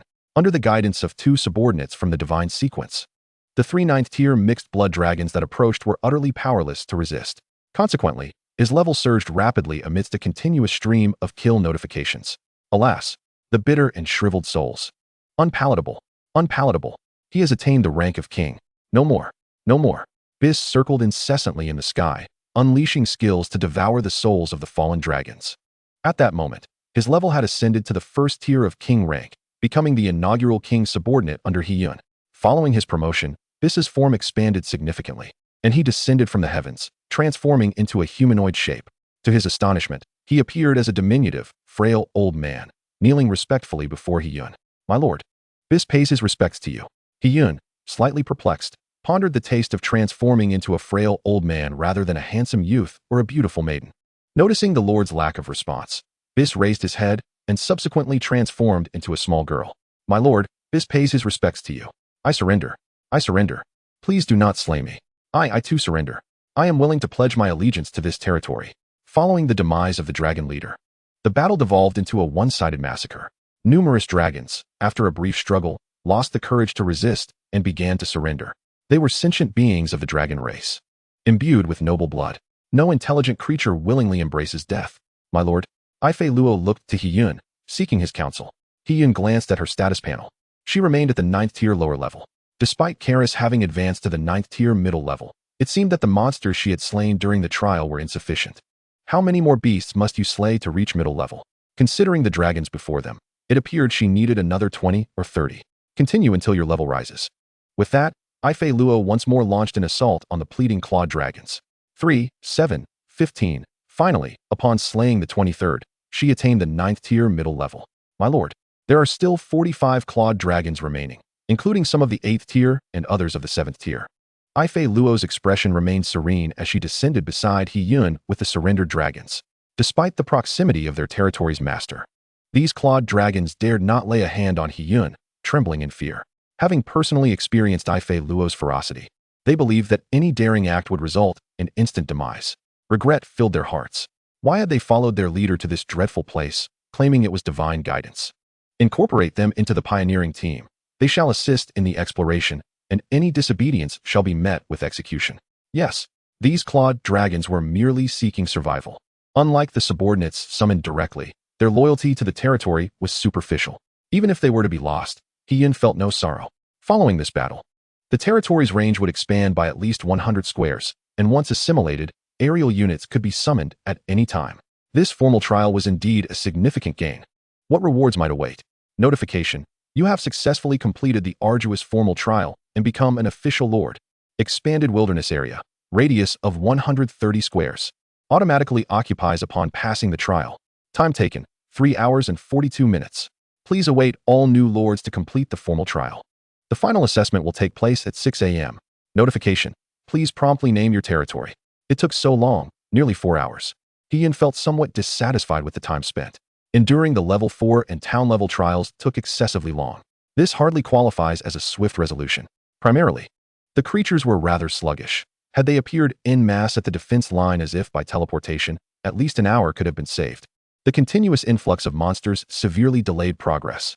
Moreover, the journey from the territory to the defense line was time-consuming. One could only wonder if this would affect the final assessment. However, pondering this was futile now. In just over 2 hours, the trial would conclude.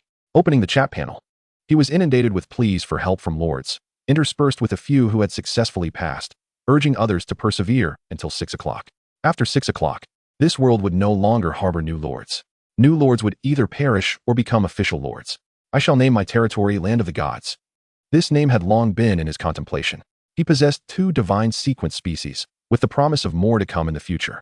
These divine subordinates would shape his territory. Moreover, Ife Luo had previously informed him that the area encompassing his territory was indeed the Land of the Gods. He was eager to see what challenges awaited him. The 4 characters of Land of the Gods would proclaim his dominion to the world. Notification, your territory no.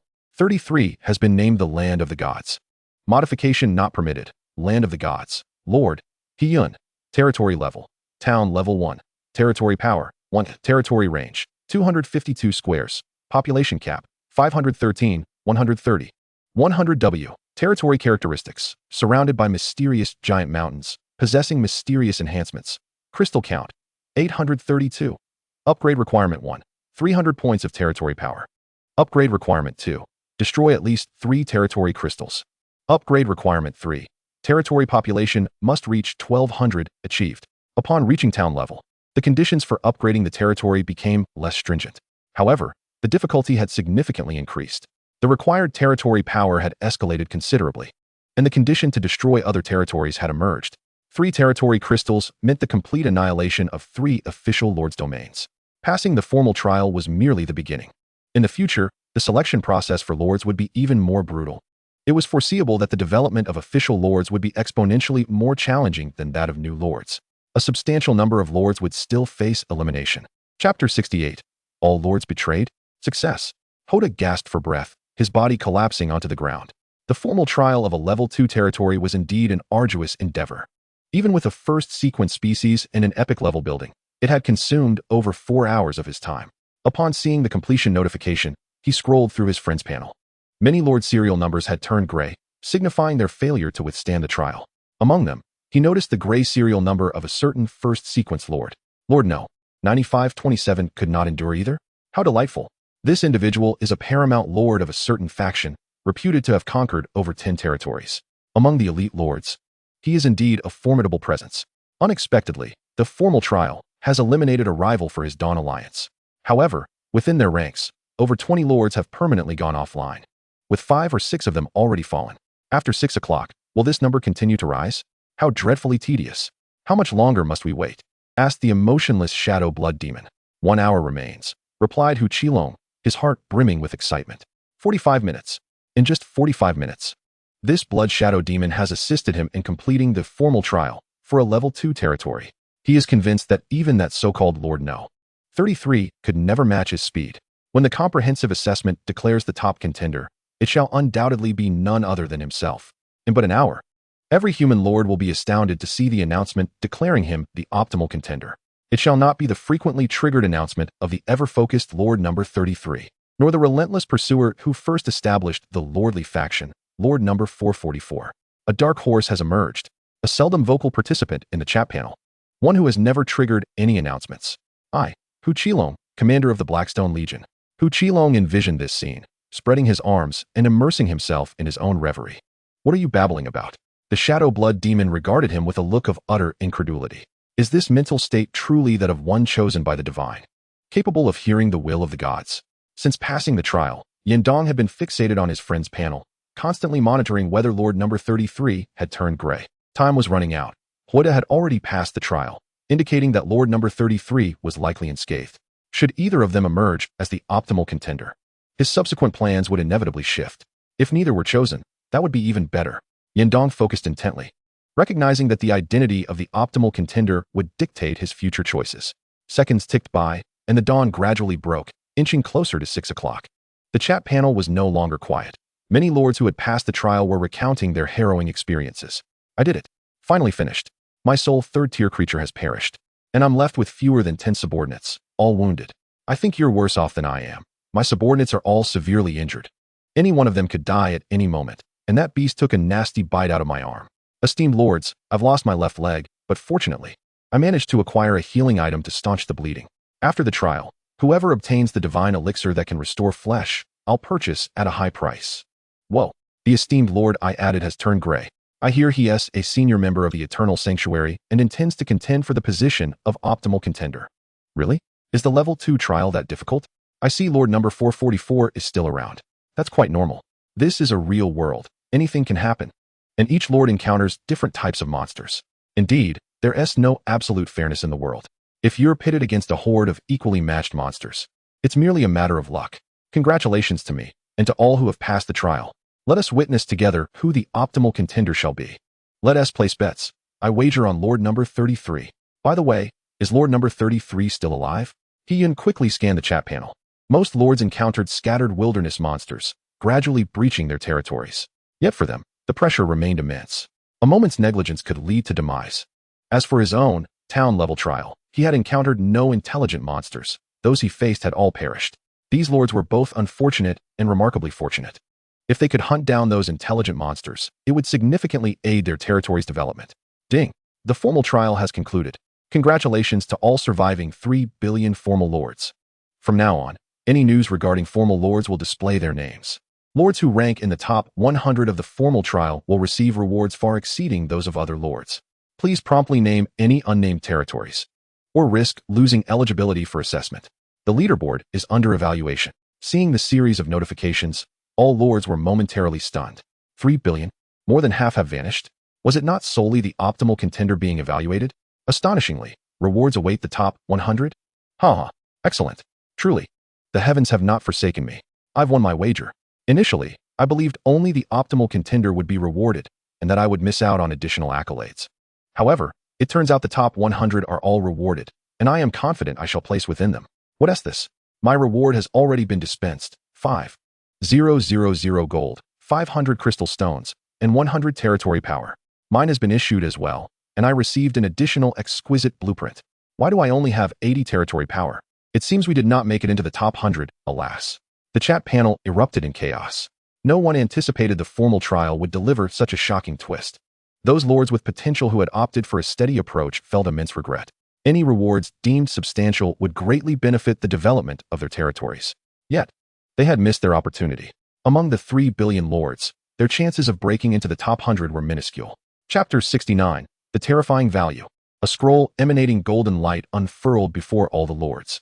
A grand and majestic voice resonated in the ears of the lords who had just endured trials. Notification. The statistics have been completed, and the top 100 leaderboard is now announced. Notification. The evaluation criteria will be based on the number of monsters killed, individual strength, and the time taken to pass the trial. All lords' evaluations will be presented in the form of points. The evaluation weight is 3, 4, 3. At the bottom of the scroll, glowing text began to materialize. 100th place, Leoli Fairy Domain, Nan Sherling.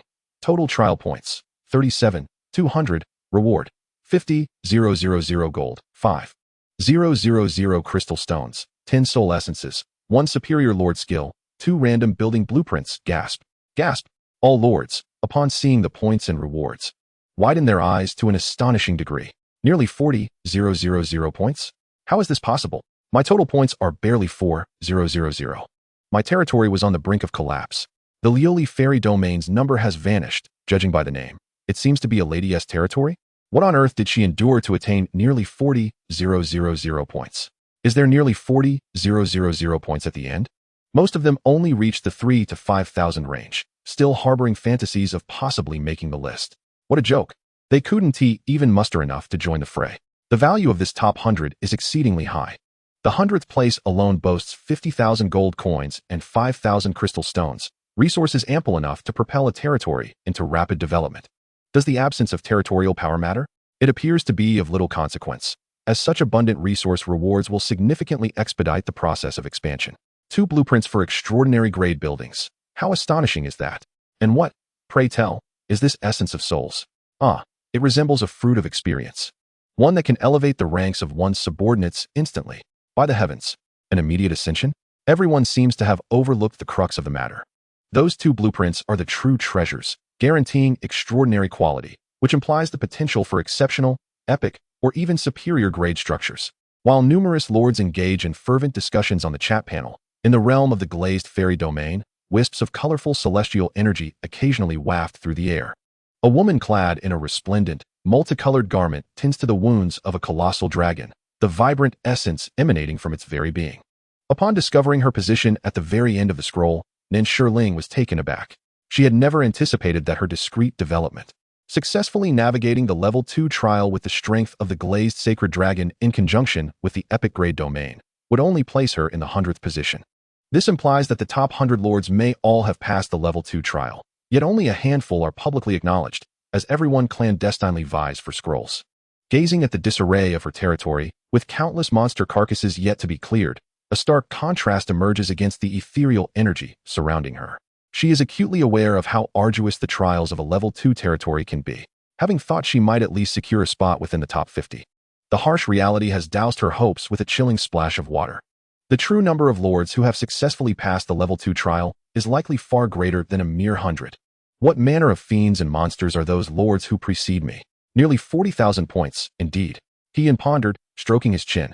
Truly, hidden talents lie among humanity. Thankfully, he has never underestimated anyone. In the Blue Star realm, countless individuals toil in their respective fields, even sacrificing their very lives to engage in the relentless competition that has become societal norm. Upon crossing into this unknown world, where a moment's negligence may spell death, this pressure compels many to strive even harder. The scroll displays an unending list of territory names. 99th place, Land of Starlight, Million. 98th place, Maple Leaf Territory, Lution. The disparities in total points are minimal, with rewards strikingly similar. Damn it! I passed the level 2 trial, and still only placed 98th. How many lords are competing fiercely? I thought I was exceptional, modestly preparing to astonish everyone. But it seems everyone is so cutthroat. Suddenly, Lution's lamentation appeared on the chat panel, causing a stir among all lords. By the heavens! No wonder there are so many points. Fascinating. Utterly fascinating. It appears everyone has their own opportunities. I am even more curious now about who the ultimate victor is. Those few star lords in the limelight likely won't even make the top 100. Does this mean all of the top 100 are lords who passed the level 2 trial? How can there be so many who succeeded? Isn't the level 2 trial supposed to be difficult? Surely, those above are not fools. The ones who failed have perished, leaving more than half of the lords gone. That we have survived until now is a testament to survivor bias. I just want to know where Lord 33 stands. Who has him on their friends list? Let us unmask him. He nodded to himself, confirming his suspicions. Many lords are indeed competing fiercely, secretly elevating their territories to level 2 in a bid for the title of the ultimate victor. Yet, it appears there are far too many such lords. 50th place, Skyward Territory, total points 58, 200. Reward, 80,000 gold. 20th place, Dreamland Ancient Site, total points 64, 020. Reward, 10th place, Palace of the Divine Tree, total points 82, 810. Golden characters incessantly flicker, approaching 100,000. As the rankings proceed into the top 20, the gap in points continues to widen. The criteria for assessment are not solely based on the number and strength of monsters, but also on the time taken. One cannot help but wonder how many points I might have. Hyun's countenance grew solemn. With so many unfamiliar competitors emerging, he could not help but reflect on his position. It is evident that he is not the protagonist. Among the 30 billion lords who have survived, there truly are many exceptional individuals. His time in the trial was not particularly short, yet thankfully the most significant weight lies in the monster levels. Achieving first place should not pose a significant challenge. As he contemplated, the rewards for the 10th place materialized.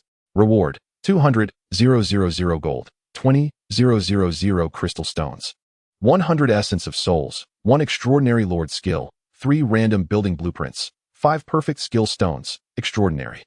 The rewards for the top 10 have escalated to an entirely new tier. The standard gold, crystal stones, and essence of souls require no elaboration.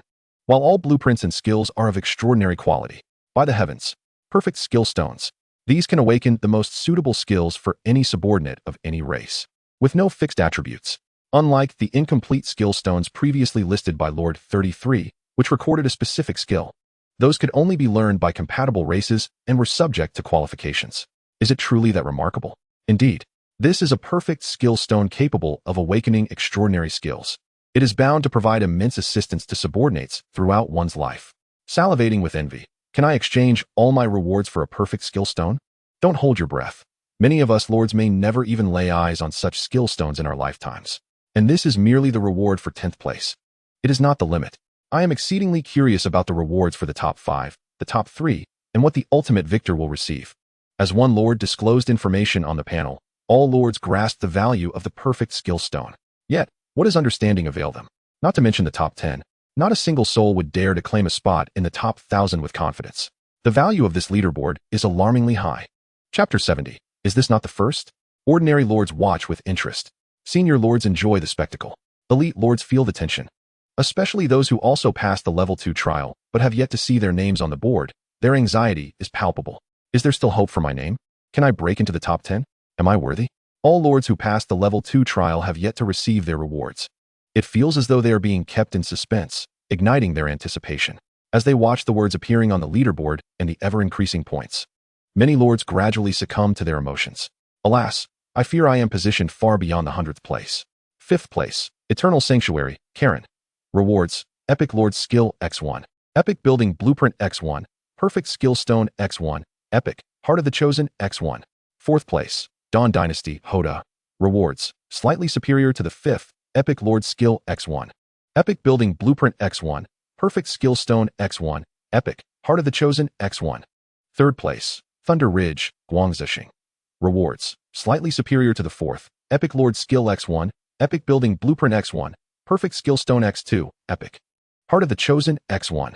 Upon seeing Hoda and Karen's names on the list, my gaze was immediately captivated.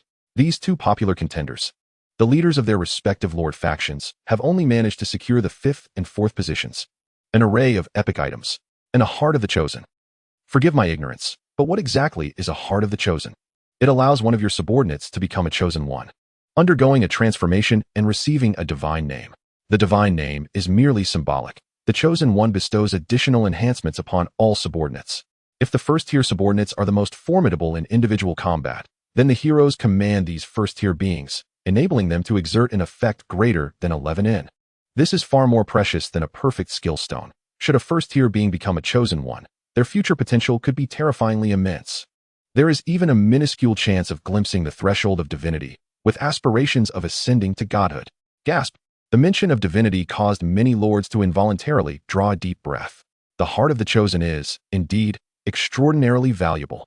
They could scarcely fathom the existence of such an item in the world, utterly shattering their understanding accumulated over the past 7 days. Brother, are you speaking the truth?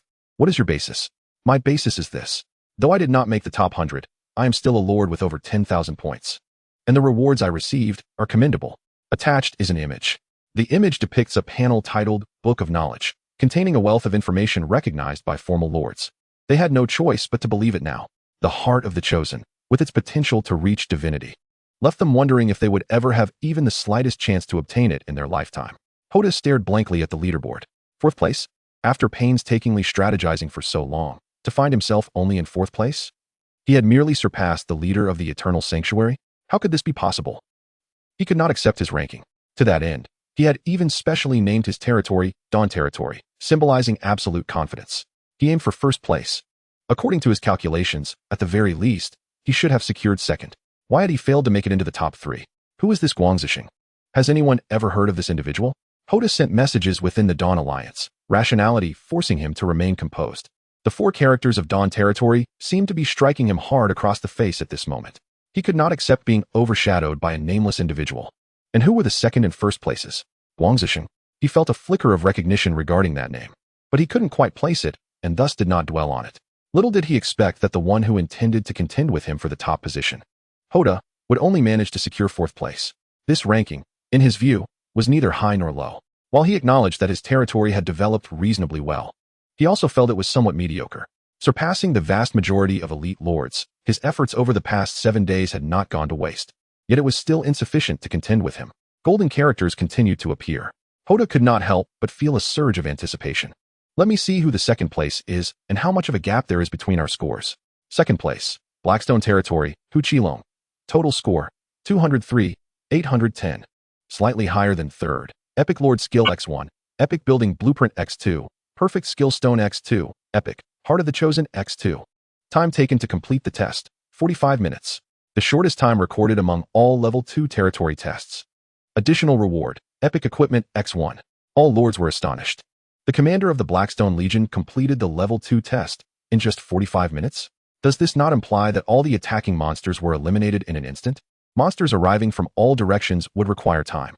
This 45 minutes likely included a considerable portion of time wasted by the monsters en route. What? This isn't even first place. A lord exclaimed in disbelief.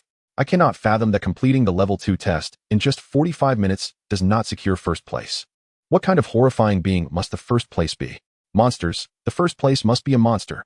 The leaderboard has clearly announced Hu Qilong as the fastest. Yet he is still only in second place. This proves that the number and strength of the monsters faced far exceed those encountered by Hu Qilong's territory. I cannot even begin to comprehend what the first place must have experienced to surpass Hu Qilong and claim the top position. Could it be that he faced the Level 3 test? Someone casually mentioned this in the chat panel. Instinctively, everyone thought of one individual, Lord number 33. Indeed, if anyone dared to elevate their territory to Level 3, it could almost be conclusively attributed to one person alone. The first to elevate their territory to Level 2, possessing a staggering amount of gold coins, triggering multiple Lord announcements. Only Lord No. 33 could amass sufficient territorial power, ensuring the development of his territory did not lag, while daring to attempt the challenges of the Level 3 territory test.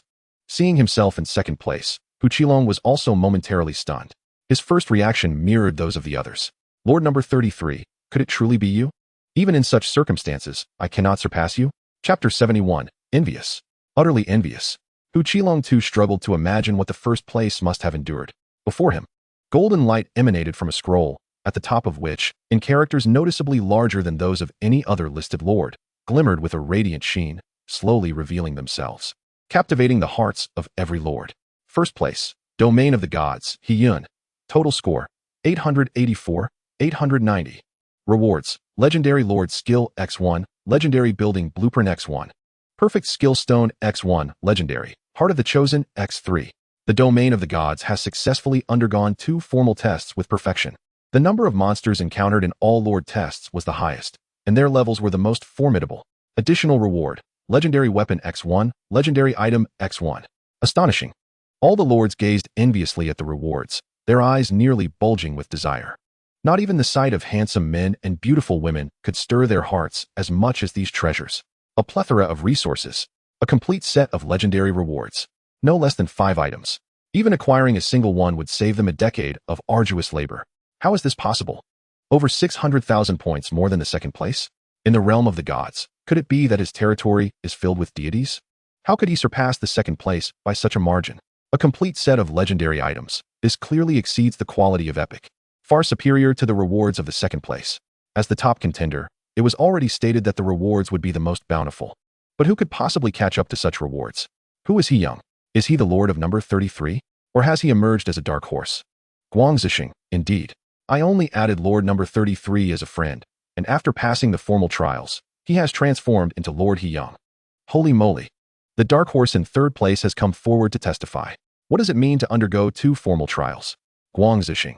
I speculate that Lord Heyang upgraded his territory during the formal trials. Truly a combination of strength and audacity. Our defeat is not in vain. I have long wished to collaborate with Lord Heyang.